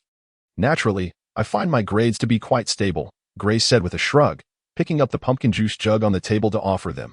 Both gentlemen promptly declined. The duration of the two examinations was considerable. However, every year a wave of students succumbs to madness over their assessments, thus everyone has grown accustomed to this state of affairs. By the time vacation arrives, everything will revert to its former state. By the way, the second-year wizards have already submitted their elective course registration forms. Ole ultimately chose the care of magical creatures and ancient runes classes. The rumble of the train echoed once more, as the train from Scotland to London departed from Hogsmeade Station, with the young wizards pouring out of the castle that had confined them for half a year, embarking on a delightful summer holiday. Ole heeded Kaka's suggestion and planned to acquire a few stray house elves from the black market. As business was increasingly thriving, Kaka could not abandon its master to toil abroad, an utterly terrifying prospect for them. And absolutely unacceptable. To balance the workload of the head housekeeper with personal life, Ole acquiesced to this request. However, he emphatically stressed that they must purchase house elves that had not committed serious transgressions, prioritizing those relinquished due to their family's downfall. When he encountered the group of house elves in Diagon Alley, he was taken aback to discover a hidden surprise among them. "What is your name?" Ole asked in astonishment. As he remembered this name, there was only one hireable house elf throughout all of Britain. "Esteemed sir, Dobby is most honored to meet such an elegant and noble wizard as yourself. Dobby is highly skilled in cooking and wishes to remain in your home as a servant," Dobby exclaimed, bowing deeply, its nose nearly touching the carpet, appearing to be utterly subservient.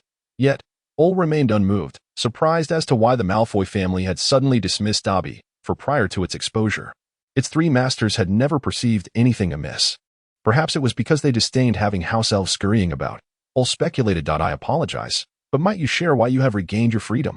Dobby's departure from the Malfoy household raised concerns about the unforeseen incidents involving the second-year savior. Dobby had quite a significant role, after all. Dobby let out a shriek, suddenly colliding forcefully with the carpet, as if attempting to harm itself, muttering, "It is all Dobby's fault. Dobby did not take care of his master. Dobby deserves to die." Ole waved his hand, summoning the winds to envelop the frantic Dobby, placing it on the hard-tiled floor, yet refraining from interrupting its self-destructive behavior. Dobby's body stiffened momentarily, appearing surprised that Ole did not stop it but instead placed it outside the carpet's confines.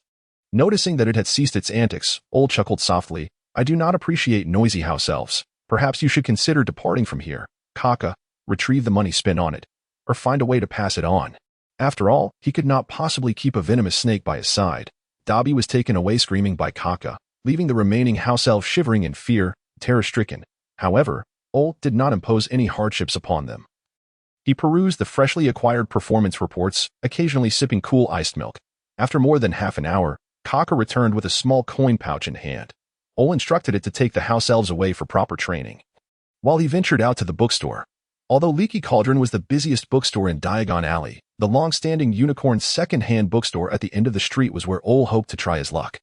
While the gifts from the Ravenclaws were somewhat useful, he desired to delve deeper into elemental magic, as it pertained to his own life.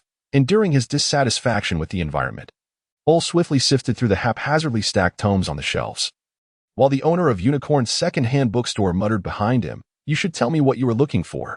As the proprietor of this shop, I certainly know better than you what is available here." "Do I not? Is that so? Then pray tell, where can I find the book on advanced potion recipes and brewing? Ole replied impatiently. The shopkeeper stammered for a moment before walking away, with the distractions gone.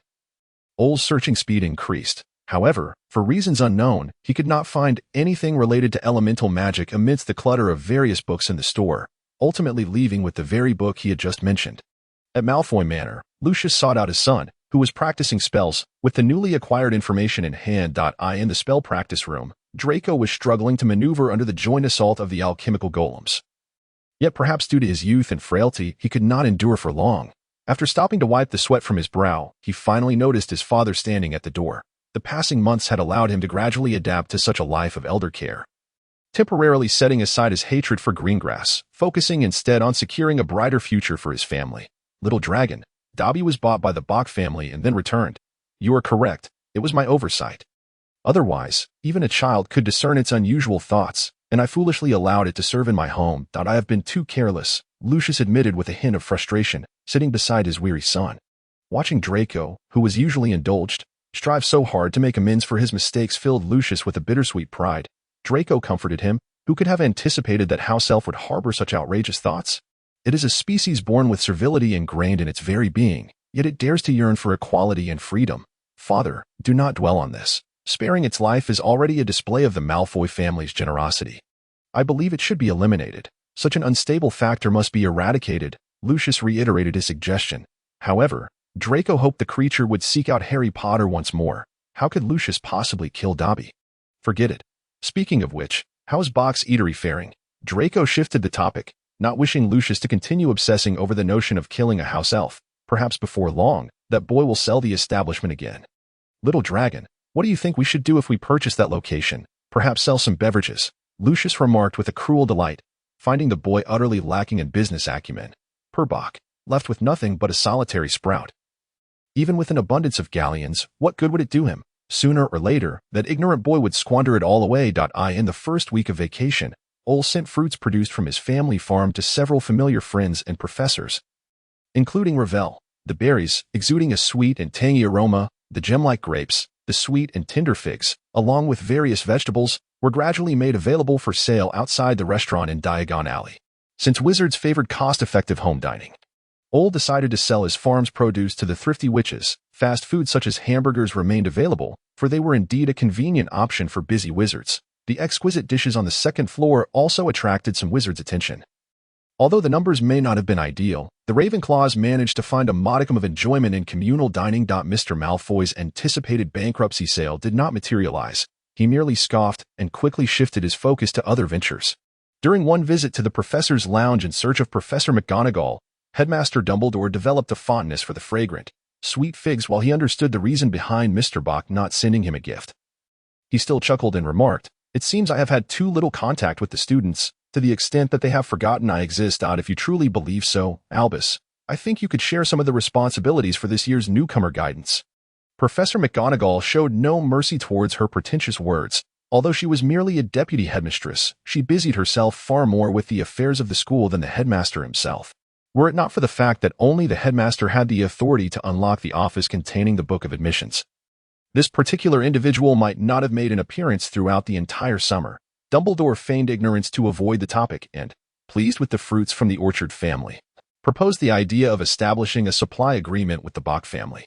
However, the reality was that Hogwarts' budget was limited, and the annual expenditure on food was far from generous. Signing a contract would mean that the Orchard family would scarcely profit, if not incur losses. Albus, had you any inkling of the prices these fruits fetch in Diagon Alley? Such an impertinent request would never have crossed your lips. Professor McGonagall felt compelled to chastise Headmaster Dumbledore once more. The matter of finances infuriated her greatly. Why had the Ministry of Magic been allocating fewer and fewer galleons over the years? Maintaining the operations of a magical school was no simple feat, and many of Hogwarts' facilities required renovation. Yet, with no funds available, even a witch as astute as Professor McGonagall found herself powerless. Dumbledore opened his mouth, hesitantly suggesting, perhaps Bock might be willing to contribute something to the school? Like the other board members, a sponsorship, a small investment could benefit them as well. Wouldn't you agree? A good reputation? Albus, Professor McGonagall's voice rose considerably. Bock is an orphan. Balancing his studies while managing his family's business is already a tremendous burden.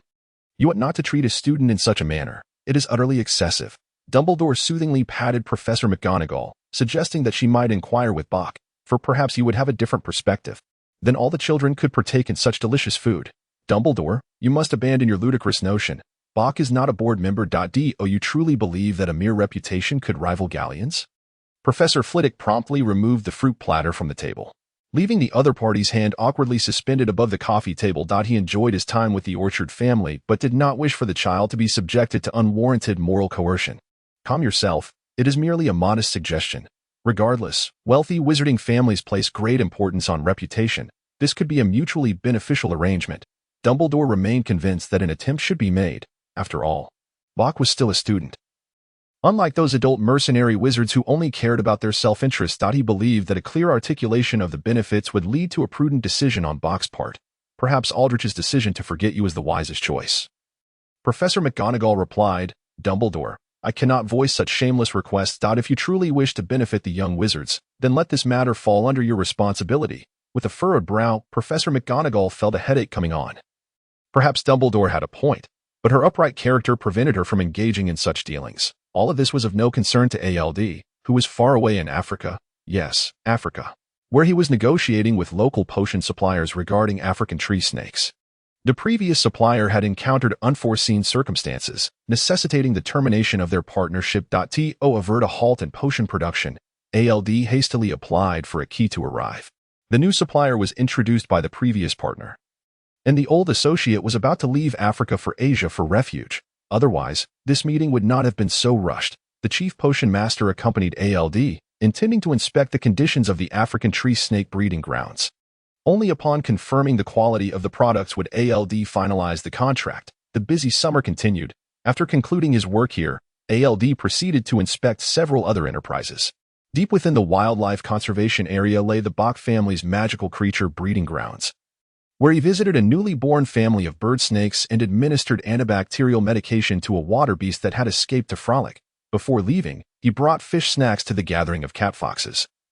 But alas, fate was not yet upon him. The botanical garden had received numerous ordinary plants, as ALD had arranged for potion masters to study the wondrous traditional herbs, exploring whether any were suitable for potion concoction. The rose garden's harvest this year was mediocre, yet the flower cake shop, featuring silent fireworks, had thrived among the Muggle community, compensating for the slight profit gap. The surplus food unconsumed by wizards was swiftly cleared away in the Muggle world.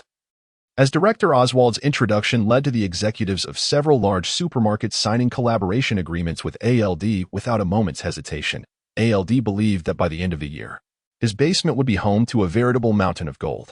After estimating the profit margins of Bock family's eatery for July, a representative from Gringotts wrote to invite Bock for a discussion, claiming that there was no better place in the world to store money than Gringotts, assuring them of the utmost financial security. Even though the family currently lacked substantial wealth, they believed ALD worthy of some special consideration from Gringotts. Without hesitation, ALD rejected these insensible goblins, finding their greed and glibness utterly repulsive. As for their promised security, recalling the Ukrainian iron belly that had escaped after demolishing Gringotts, ALD smiled as he ignited the letter. Let us not dwell on the fury of the goblins who received no response. They had an even more alarming incident to manage with caution. Lucius was laboriously emptying his family's vault with an unknown internal space suitcase, while the accompanying goblin watched in panic as the room grew nearly barren. Screaming and stomping outside, cursing this wretched transport vehicle for being so slow, Greenvine, the head of Gringotts' British branch, leaped from the car before his colleagues succumbed to madness, clutching a heavy tome and gasping for breath as he pushed aside the bothersome goblin. Before even assessing the situation, he opened with, Mr. Malfoy, esteemed Mr. Malfoy, may I inquire if you have any new business ventures? If so, we at Gringotts would be delighted to offer our assistance. You know, Gringotts has branches worldwide. There is no need for you to carry such a large sum of wealth out in the open.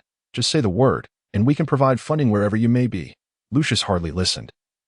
He had laughed at Draco for fearing Gringotts' security, but as his son's concerns grew more accurate, he was compelled to take the child's words more seriously. No one could jeopardize the Malfoy interests. Since those accursed goblins could not safeguard his galleons, he would not allow his precious funds to remain in that wretched bank for another moment. Once the vault was entirely emptied, Lucius finally turned to Greenvine with satisfaction. Open my wife's vault. Mr. Malfoy, Greenvine screeched. Yet no one could thwart Lucius' determination to protect his wealth. Just as Lucius grew exceedingly impatient and prepared to draw his wand, the goblins, who felt as though their own fortunes were being snatched away, finally complied and opened the door to the adjacent vault. Naturally, Narcissa, from the Black family, had her own dowry, though she rarely needed to access this portion of her funds. The thought of Gringotts' insecurity immediately prompted Lucius to persuade his beloved wife to empty yet another vault. The following day, the Daily Prophet published an utterly nonsensical opinion on the matter. What had led Gringotts, a bastion of stability for countless ages, to suffer such a rare crisis of trust? Both the wizards penning articles and those reading the papers began to speculate wildly. Some claimed that the goblins were conspiring to steal wizards' wealth, suggesting that an incident had occurred in the distant Cuban branch, and the goblins in Britain were merely cleaning up after their counterparts. Others speculated that the Malfoy family had fallen into misfortune and would soon lose their proud fortune, perhaps forced to liquidate their assets.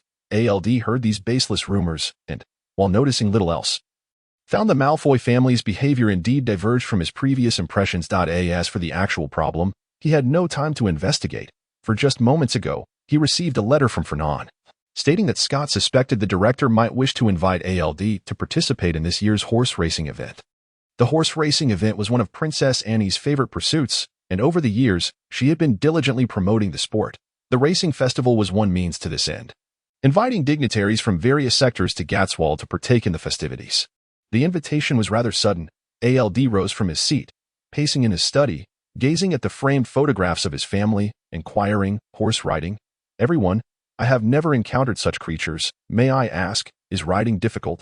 My dear, should it be confirmed that you are invited to the event, a brief preparation will suffice. As a wizard, you might not be well versed in their pastimes, but I believe no one will be so insensible as to put you in an awkward position before understanding the higher-up stance. Of course, you may wish to be somewhat prudent in your attire.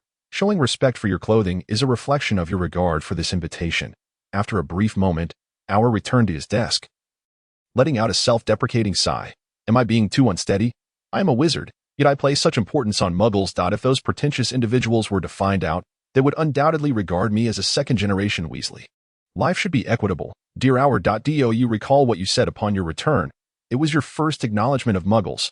Your narrative prompted us to reassess them, and upon discovering their myriad virtues, it became clear that valuing them is no laughing matter. They are deserving. Frankly, I believe those blinded by ignorance ought to take a good look at this world. Auer realized he had again fallen into a peculiar mood and hastily interrupted the conversation. I shall attend to my work first. We shall discuss the rest once it is officially confirmed. In late July, Director Oswald presented a light gold invitation adorned with cornflower patterns to Scott, instructing him to pass it on to Auer. I must emphasize one thing. Mr. Bock should provide a contact number. The results from Cambridge came in yesterday, revealing that his ointment indeed possesses extraordinary efficacy in healing wounds. Those scholars were so astonished they hardly slept, eager to converse with Mr. Bock. However, due to their inability to reach him, God knows, they inquired everywhere and eventually called me in the dead of night. I was utterly taken aback, but I would prefer to avoid such inconveniences. At my age, a good night's sleep is hard to come by. Scott explained with a sheepish grin. Mr. Bock mentioned that Muggle electronics would malfunction in their realm, and altering this situation would require considerable effort. If there is an urgent matter, you may contact Fernand in Ascot. He has ways to reach Mr. Bock. Very well, then. Please deliver this invitation to Mr. Bock at your earliest convenience. Time is of the essence. It is all those bespectacled fellows' fault for insisting on reconfirming, Oswald muttered, somewhat disgruntled. Despite the hasty news, Auer expressed understanding and gratitude after learning the underlying reasons, and he began preparing his attire and business cards for the banquet. Young Auer needed to consume age potions to maintain his youthful appearance, and prior to this, Kaka had already arranged several suitable outfits for his convenience. The invitation also detailed the itinerary, indicating that the occasion would not be overly formal. Thus, in addition to his suit, Kaka had prepared a casual polo shirt and a refreshing silk shirt for him. Auer took the time to pay a hefty membership fee at a nearby equestrian center to learn horseback riding. While he could not claim to be proficient, he was able to stroll about and engage in conversation. In August, the weather in Cotswold was splendid, with clear skies and fluffy clouds drifting overhead, as if one could pluck them from the air. Auer arrived in the company of the Oswald family, and the main event of the afternoon was an art exhibition. Thus, the four of them donned elegant attire and approached the gallery. Enveloped in an air of sophistication, The Baroque-style decor of the exhibition hall created a rich, classical atmosphere, where vibrant colors intertwined with metallic elements, and the splendidly hued and peculiarly styled oil paintings were beautifully nestled within. As soon as Oswald entered, he was surrounded by a throng of bespectacled scholars clad in formal attire, yet their gaze did not linger on old Oswald. Instead, they fixated on our. I believe the individual we seek is this young man. You are correct. You always are, young lad. You are the developer of the white heel ointment, are you not? Come, lad, you must converse with us. We are eager to hear about your clever innovations. This motley crew, old and young, male and female, seemed to envelop our as if in a form of abduction. Oswald quietly exhaled in relief and whispered to his wife, "This is splendid. Bock's appearance should keep them occupied for quite some time." "My dear, you need not worry. Had it not been for Mr. Bock's arrival, I doubt they would have engaged with you at all," Mrs. Oswald remarked, covering her mouth as she whispered. Miss Oswald chuckled softly before departing to seek her friends. Meanwhile, Our found himself in a temporary lounge, feeling somewhat at a loss, as the discourse of the elderly gentleman was beyond his comprehension. This was inevitable. The knowledge and education of the two parties were vastly different, making smooth communication unlikely. Just as Our's mind began to swirl with confusion, a young man with golden red hair joined the discussion, effortlessly taking over the topic from the old scholars. The group quickly became animated, forgetting about Our entirely. Seizing the opportunity to slip into a corner, Our let out a breath of relief. He tugged at the collar of his Windsor knot, feeling somewhat regretful for not being better prepared. However, the complexities of Muggle science could not be grasped in an instant. Thus, even after reading, he could not seamlessly blend with them at that moment. The man who had just come to his aid approached him, holding a glass of pale gold champagne. A little wizard. I did not expect to encounter a wizard here. I mean, an adult wizard. Our's spine immediately stiffened, and he felt a tension in the back of his head. He cautiously regarded the man opposite him and unexpectedly sensed the presence of another humanoid species emanating from him. Are you a werewolf? Or perhaps a vampire? The only two humanoid beings capable of assuming a perfect human form were those. Other creatures, like fairies or giants, were indeed too grotesque to be easily forgotten. A vampire. You may call me Torito. Are you a wizard residing in England? The man offered, extending the glass to Our, encouraging him to relax. Our inhaled deeply, and once the elements around him ceased their alarm, they resumed their playful dance nearby. He pressed his lips together. Yes, we have always lived on this land. However, you are unlike any vampires I have encountered before. You have seen them. To my knowledge, we do not have any family wandering in unknown places. Torito clinked his glass with Ours. I have heard that wizards have discovered a hidden realm. You know, after your prolonged absence, you found the paradise of fairy tales, where you enjoy an existence free from the mundane. I thought I had simply drunk too much and was hallucinating. It is not as wonderful as you imagine. However, you mentioned that there are no vampires wandering outside. Then what of the red-eyed creatures that transform into bats that I have seen? Are they not vampires? Our recalled the distinct characteristics of vampires from his memory. Their eyes were crimson, they were nocturnal, and they fed on the blood of wizards. They often lurked in dilapidated houses, striking when least expected, possessing a degree of magical resistance, yet posing a low threat. Some dark wizards even kept these flying, healing creatures for testing potions. That is a creature that has not fully evolved. It does not deserve the title of vampire. We periodically eradicate such aberrations, but occasionally a few escape. It seems they have taken refuge among you. Perhaps their lives are meant to endure, Torito said with a smile, though what lay beneath his surface thoughts remained unknown. Yet Our could not shake the feeling that the man's gaze was rather cold, prompting him to shift the topic. You seem quite familiar with them. He gestured toward the scholars animatedly conversing behind him. You have always lived among the Muggle community? Indeed. Ever since advancements in medicine, people have been donating blood regularly, simplifying our means of sustenance. Hence, living among them is the best option for us. It has proven to be a wise choice. As these ordinary people bring us immeasurable joy, Torito invited Our to sit beside him in a nearby seating area. Facing him, Our found it easier to observe. I have encountered some children who exhibited extraordinary powers in the past. Were they also wizards? Yet you feel different to me. Why is that? Torito was equally curious about wizards. Having been born after their disappearance, he had only heard tales from his elders and had never truly seen one. Meeting Bock was a delightful surprise granted by time. I am unsure, Our replied, suspecting that the difference sensed by Torito might relate to the elements, though it remained merely a conjecture. Vampires seemed to possess an acute sensitivity to power, perhaps akin to their innate healing abilities. I would like to inquire, are wizards preparing to return? After a casual chat with Torito, Ao inquired nonchalantly. All beings possess distinct abilities, should wizards choose to engage. The current situation would undoubtedly shift. A change that the long-lived beings would likely welcome. For when one's life stretches into eternity, any new development, irrespective of its nature, brings joy, as long as it does not resemble a stagnant pool. Change is the most delightful diversion in their interminable existence. Aoa countered. Do you believe that muggles would welcome our presence? To be frank, I am uncertain. However, your presence here indicates that no undue vigilance has been aroused, which is quite favorable. The ability to converse calmly is of paramount importance. Torito set down his goblet, scrutinizing the young wizard before him. Was this a personal endeavor or a representative act? Torito could not discern. But as a member of a minority, he was willing to extend a modicum of assistance. The entire afternoon was spent in the company of Torito. He possessed extensive knowledge and was well versed in Muggle culture. Introducing Aoa to the exquisite paintings adorning the walls and sharing the provenance of the vase in the corner. It was only when another guest approached Torito that Aoa learned this suave vampire held a Muggle title of nobility. This was precisely the modest goal Aoa had set for himself. How might one attain such a title? Aoa was genuinely curious. What? Torito gazed at Aoa in confusion. The Muggle title of nobility, Aoa reiterated. Torito, somewhat taken aback, pondered for a moment before elucidating the current royal prerequisites for bestowing titles: a requisite social influence, contributions to society, a recommendation from the Prime Minister, and the appreciation and support of royal family members.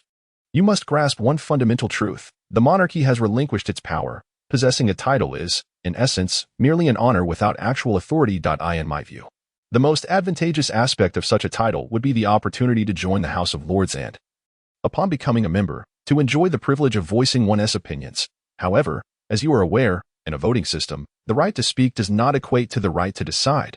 Its symbolic significance far outweighs its practical implications. For me, that symbolism is already quite sufficient. Becoming a genuine noble would undoubtedly benefit Aoa in his future power struggles among wizards. After all, when it comes to swaying the gullible masses caught between an inept ministry of magic and himself, a wizard with a title would be far more persuasive than an ordinary citizen. Moreover, such a title would also reflect Muggle attitudes towards wizards, demonstrating to the conservative wizards that the world is not static, thereby alleviating the resistance felt by ordinary wizards and igniting the ambitions of certain capitalists driven by self-interest. Torito refrained from probing further, recognizing that this was an internal matter for Aoa's kind. They continued their discussion on the development of ordinary people, during which Aoa learned that vampires and werewolves had established an academic team in Cambridge to study themselves. Werewolves? Would not such an unstable group incite panic within society? Aoa was astonished, considering that werewolves were notoriously infamous in the eyes of wizards. How could they possibly refrain from biting anyone among muggles? Torito chuckled, finding the notion quite ludicrous and absurd. The wizarding realm is indeed peculiar. It seems you have not only embraced those inferior beings but also accommodated a group of individuals afflicted with werewolf gene contamination. It is hard to believe. Were you not a wizard? I would certainly deem this a jest. What afflicted individuals? Is there truly a distinction among werewolves? Aoa sat upright, his eyes wide with astonishment, for he was encountering a remarkably vast world. While experiencing it firsthand would provide a more intuitive understanding. The barbarians, those wild individuals, host grand outdoor events each summer. Having declined an invitation to the horse races, I can only offer you a brief introduction. Torito placed his right hand on his chest in an exaggerated manner as he explained. The werewolves I refer to are those extraordinary beings who, through training and medication, can completely control their transformations. Humans possessing the werewolf gene exhibit enhanced physical capabilities, immense strength, remarkable speed in running and jumping, and extraordinary visual and auditory senses, rivaling our own. Furthermore, prior to unleashing their vast internal energy, they lead lives akin to humans, unaffected by the moon or other specific factors. So, they do not transform under the moonlight and do not indiscriminately bite to spread a virus. Retaining their rationality, this indeed sounds like it would not cause accidents or panic. But what then is this werewolf gene contamination? The afflicted individuals you speak of were eradicated by werewolves over a century ago. Werewolf venom contamination refers to an incurable artificial disease that, once contracted, cannot be healed. It spreads through bites and bodily fluids, endowing the infected with a fleeting ability to transform into werewolves. This virus was actually created long ago by a group of researchers seeking to explore the formidable powers of werewolves.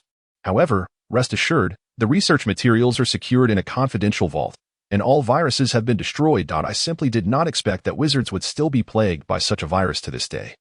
Torito was equally astonished. Should the werewolves discover that this virus had not been completely eradicated, they would undoubtedly bare their fangs and unleash havoc upon the wizarding world.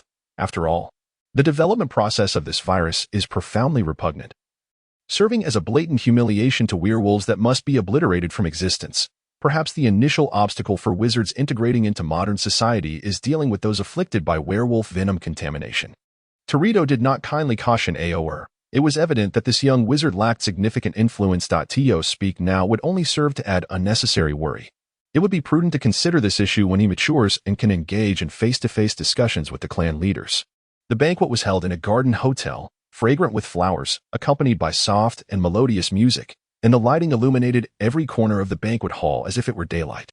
The starlight reflected from the crystal chandeliers danced upon the elegant skirts of the women, with each thread shimmering brilliantly. Well-dressed gentlemen engaged in lively conversation with the ladies, discussing wines and cigars, while scholars remained embroiled in debates over various hypotheses. It was not until the host of the evening, Princess Annie, and her family made their entrance that the atmosphere shifted. A woman in her 40s glided in wearing a velvet gown, her face adorned with a gentle smile, a magnificent sapphire pendant complementing her striking eyes. She was a passionate advocate for charity and sports, boasting commendable achievements in military affairs. Perhaps due to her profession, she exuded a vibrant and refreshing aura, entirely contrary to Aor's preconceived notions of arrogance and aloofness. Not having the luxury to ponder further, Torito ushered Aor towards the host. After Torito completed the gesture of kissing her hand, Princess Annie turned her gaze to Aor, addressing the young stranger. Torito, did you bring him along? Perhaps he is your new family? You misunderstand. We have always adhered to the rules and do not easily embrace ordinary people. As you may know, we have not had any new members join in recent years. Torito pulled Aoa closer, introducing him to Princess Annie. Perhaps you are aware of the recent buzz surrounding a project at the Royal Institute regarding healing potions. Princess Annie nodded lightly. I am aware. Indeed. Originating from the wondrous magical world, the healing potion, then I presume you are the young wizard who has brought this treasure. It is an honor to meet you, Your Highness. You may call me Bock. Aor stood before her, proud yet respectful, his right fist placed upon his chest, his head bowed as he gazed forward. This was the customary salute performed by wizards during combat as a mark of respect. Princess Annie kindly gestured towards a plush chair beside her. Please, have a seat. Let us converse for a moment. I have never met a wizard before, yet fairy tales abound with legends of wizards. Though you seem quite different from those tales. OLL and Torito settled to one side, where a nearby maid promptly served them tea. Perhaps due to our long-standing aversion to venturing outdoors, people's understanding of us remains rooted in ancient tales. I have perused the fairy tales you mentioned, and indeed, some aspects are veritable. We do concoct potions, as you know, for who among us is free from the occasional ailment? OLL jested. Potions are a wondrous phenomenon, Princess Annie remarked, for after witnessing the efficacy of the healing balm, Her Majesty could hardly remain indifferent. Thus, she is eager to uncover how many similar remedies exist. OLL, discerning the unspoken sentiment, replied, Indeed. It is quite extraordinary. To be candid, I am currently researching other elixirs, crafting slightly more effective potions from commonplace herbs. Today, I have brought a completely non-toxic potion. Should you wish to observe its effects, Princess Annie pondered for a moment, her gaze drifting from OLL to Torito. Torito, innocently, shrugged his shoulders. OLL maintained a dignified smile, seemingly unperturbed. What special effects does it possess? After a brief contemplation, Princess Annie's curiosity was piqued. It rejuvenates the spirits and is especially beneficial for those in poor health, allowing them to regain vitality and complexion after consumption, OLL explained. The Radiance Potion is a staple among wizards. Whether for a hangover or fatigue from late-night toil, the potion swiftly dispels such weariness.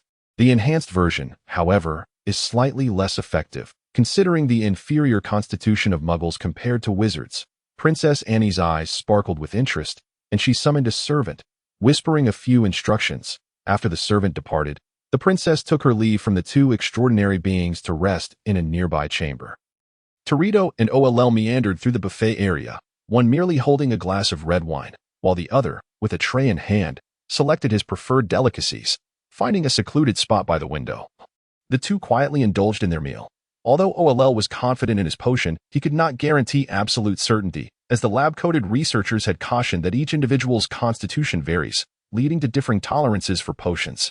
If the muggle consuming the Radiance Potion were to exhibit an allergic reaction, naturally, This would be the worst-case scenario.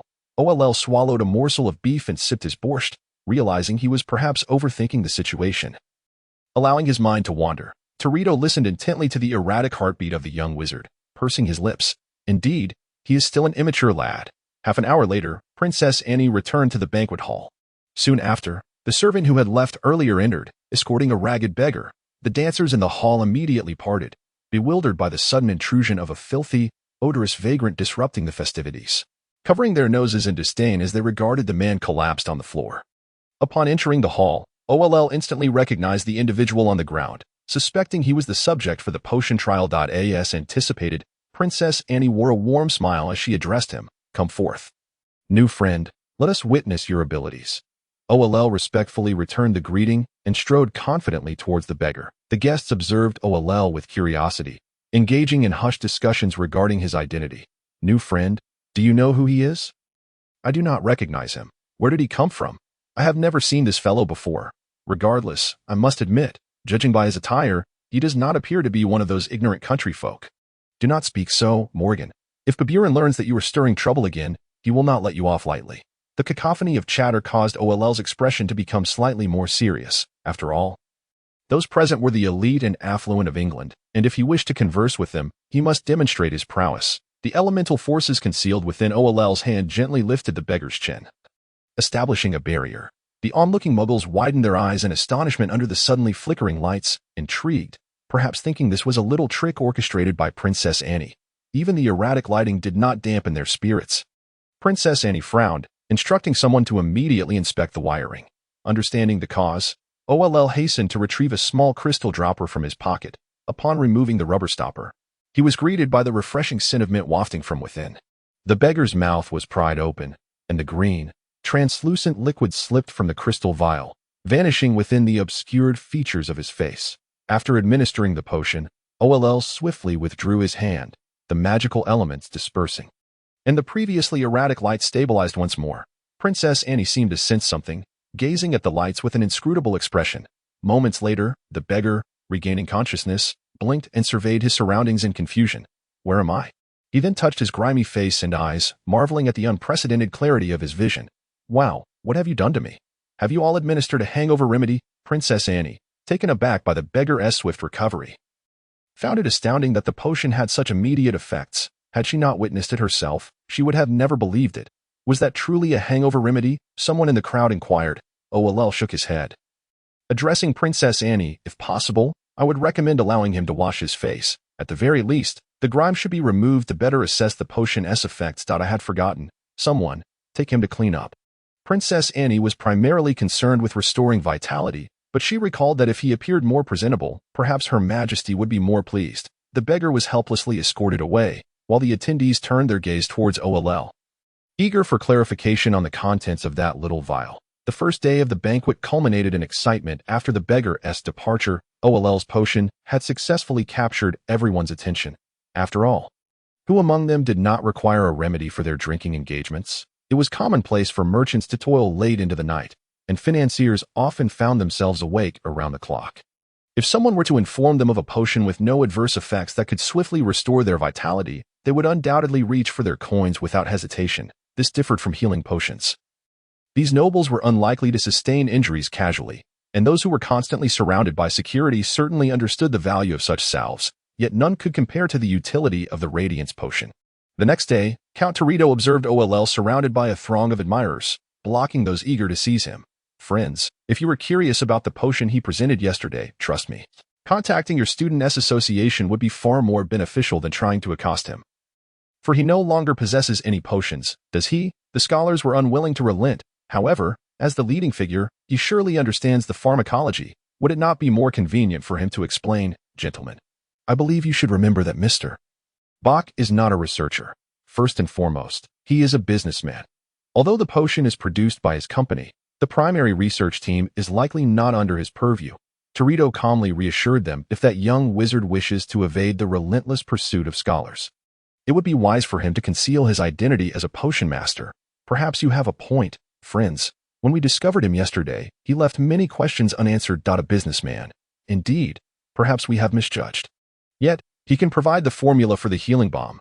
I believe he must possess some understanding of pharmacology. Thus, he should have received a higher education. If he has a talent in this area, I am confident that his future accomplishments will be remarkable. Perhaps we should assist him rather than allow him to squander his potential as a mere merchant.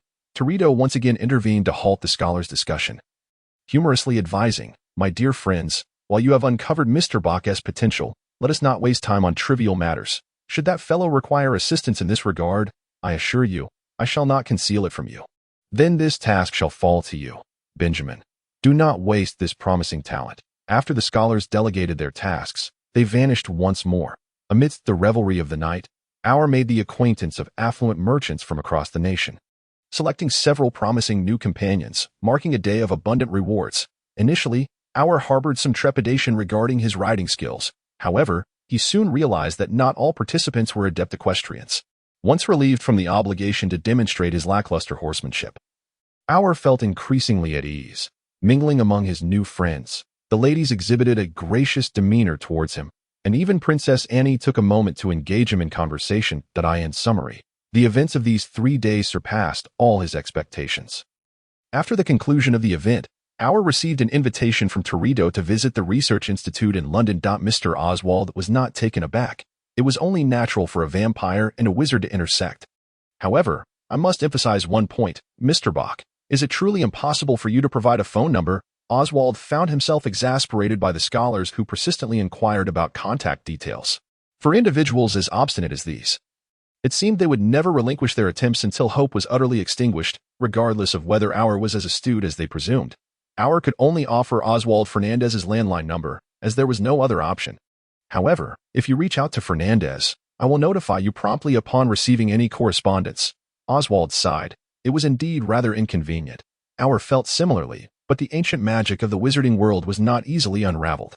The formidable spells cast by legendary wizards of yore to safeguard the remaining wizards remained potent, even centuries later. To breach that barrier would likely necessitate the support of a considerable majority of wizards.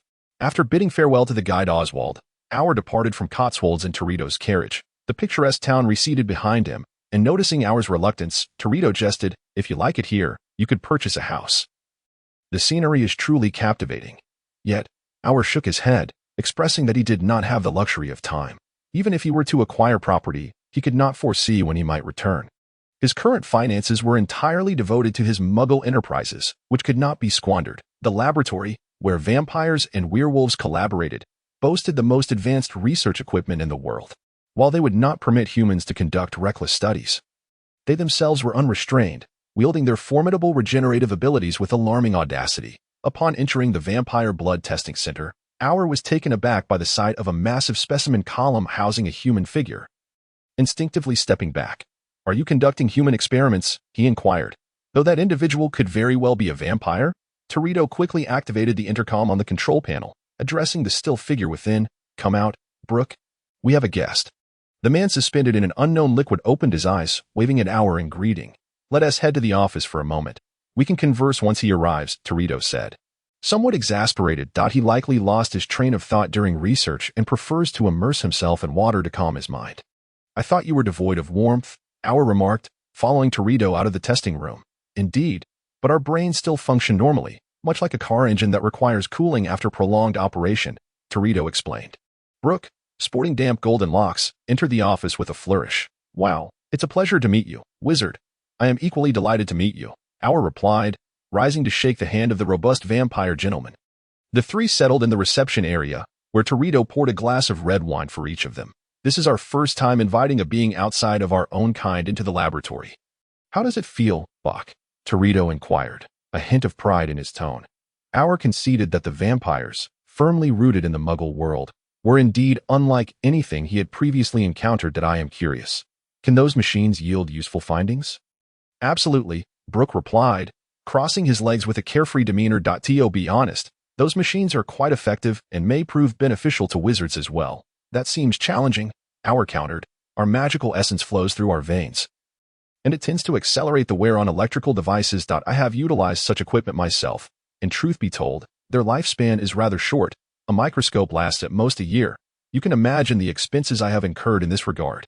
The two vampires exchanged glances, evidently unaware of this matter, likely due to the early disappearance of wizards. coupled with the rarity of half-bloods and squibs who could traverse the Muggle world.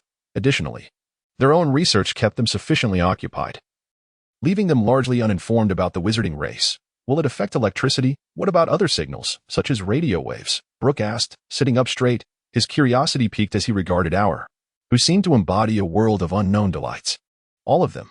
Magic influences all forms of unnatural energy to some extent, but we can utilize alchemy to modify our approach.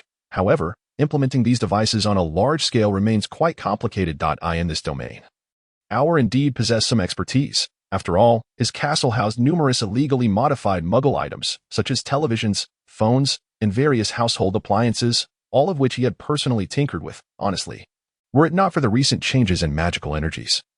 Even inscribing runes on a slate would result in violent explosions. I might have even managed to procure a mobile phone for use.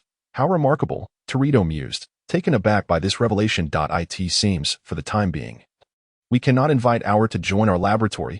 If he were to damage the machinery, he might find himself unable to return home. Absolutely magical, Brooke exclaimed, his eyes brimming with excitement. Could you perform a simple spell? You do use incantations, don't you? I have never encountered a wizard before. Indeed, most wizards require incantations to channel their magic, but Aur gestured towards the various electrical devices in the room. Even if I were to cast a simple illumination spell, it could potentially harm your appliances. Aur felt it prudent to refrain from any reckless demonstrations. As long as his magical essence remained dormant within him, he posed no threat of destruction. Brooke, brimming with enthusiasm, stood up. Let's go outside, to a place where there are no onlookers. Calm down, Brooke. My intention was merely to allow Mr. Bock to understand the development of our two races, not to showcase the wonders of magic to him. Teredo interjected, roughly pulling his overly eager companion back onto the sofa, his actions somewhat brusque yet effective. Though Brooke wore a look of discontent, he ultimately complied and fell silent. Aur observed the interaction between the two, feeling a twinge of envy. Such camaraderie could only exist among those who shared a close bond. As for his own kin, perhaps his dearest friend was Lavelle. Subsequently, Teredo presented Aur with the genetic blueprints and physiological test data of their two races. Aur often found himself pondering why, despite sharing the same planet, some beings appeared as though they were exquisitely crafted while others seemed hastily assembled. Of course, as a wizard endowed with marvelous powers, he was indeed a favored child of the cosmos, yet upon witnessing the existence of the vampire race, he could not help but feel a pang of envy. The vampire lineage was immortal, boasting remarkable physical prowess, eternal youth, formidable self-healing abilities, and acute senses. Though they could still perish, their numerous advantages made it easy to overlook such vulnerabilities. Werewolves, while at a disadvantage in terms of longevity, excelled in navigating the wilderness. Teredo mentioned that they were specially recruited by the police as a search and rescue team due to their superior capabilities in the wild. Besides us, there are also the demons, who are likewise immortal. However, they tend to be more reclusive, possessing a strong territorial instinct that precludes harmonious coexistence with their kind. Thus, they are scattered across the globe, rarely venturing out. If you happen to encounter one, you will recognize them without fail, Teredo casually remarked as he observed Aur perusing the materials with a look of understanding and confusion. Demons. Aur repeated the word, astonished to learn that such beings truly existed. He initially believed that these were merely tales meant to deceive children. However, upon reflecting that these extraordinary races also existed as characters in the eyes of Muggles, he found it to be quite reasonable. After all, something must have existed for it to become material for someone else's narrative. Would it not? During the past few days spent in the company of Teredo, Aur's mind had grown exceptionally heavy, burdened by the overwhelming influx of new knowledge. Although he could not fathom why a recently acquainted stranger would exhibit such proactive kindness, Aur felt immense gratitude. The presence of such an omniscient and capable guide truly saved him a considerable amount of time and shielded him from potential pitfalls. With the assistance of Mr. Oswald and Count Teredo, Aur's biopharmaceutical company swiftly penetrated the market, and small packages of the healing ointment began circulating among the populace. Given its remarkable efficacy, the price was undoubtedly steep. However, for those adventurers teetering on the brink of life and death, as well as laborers engaged in perilous professions, it was worth every penny. Although the military had yet to declare its stance, the police department's orders had already been signed, enveloping Aur's makeshift enterprise under a vast protective umbrella, sparing him from numerous troubles. It seemed that everything was progressing in a favorable direction, which brought Aur a profound sense of relief. His choices had proven to be sound. As the summer holiday gradually drew to a close, Aur found himself compelled to return home, needing to attend to various matters. procure textbooks, and prepare an array of supplies such as herbs and chemical reagents required for the upcoming school term. Delaying his departure would leave him insufficient time to complete these tasks. Hour's exit did not arouse any speculation among others. After all, his composed demeanor, reflective of a mature soul, ensured that no one would suspect him.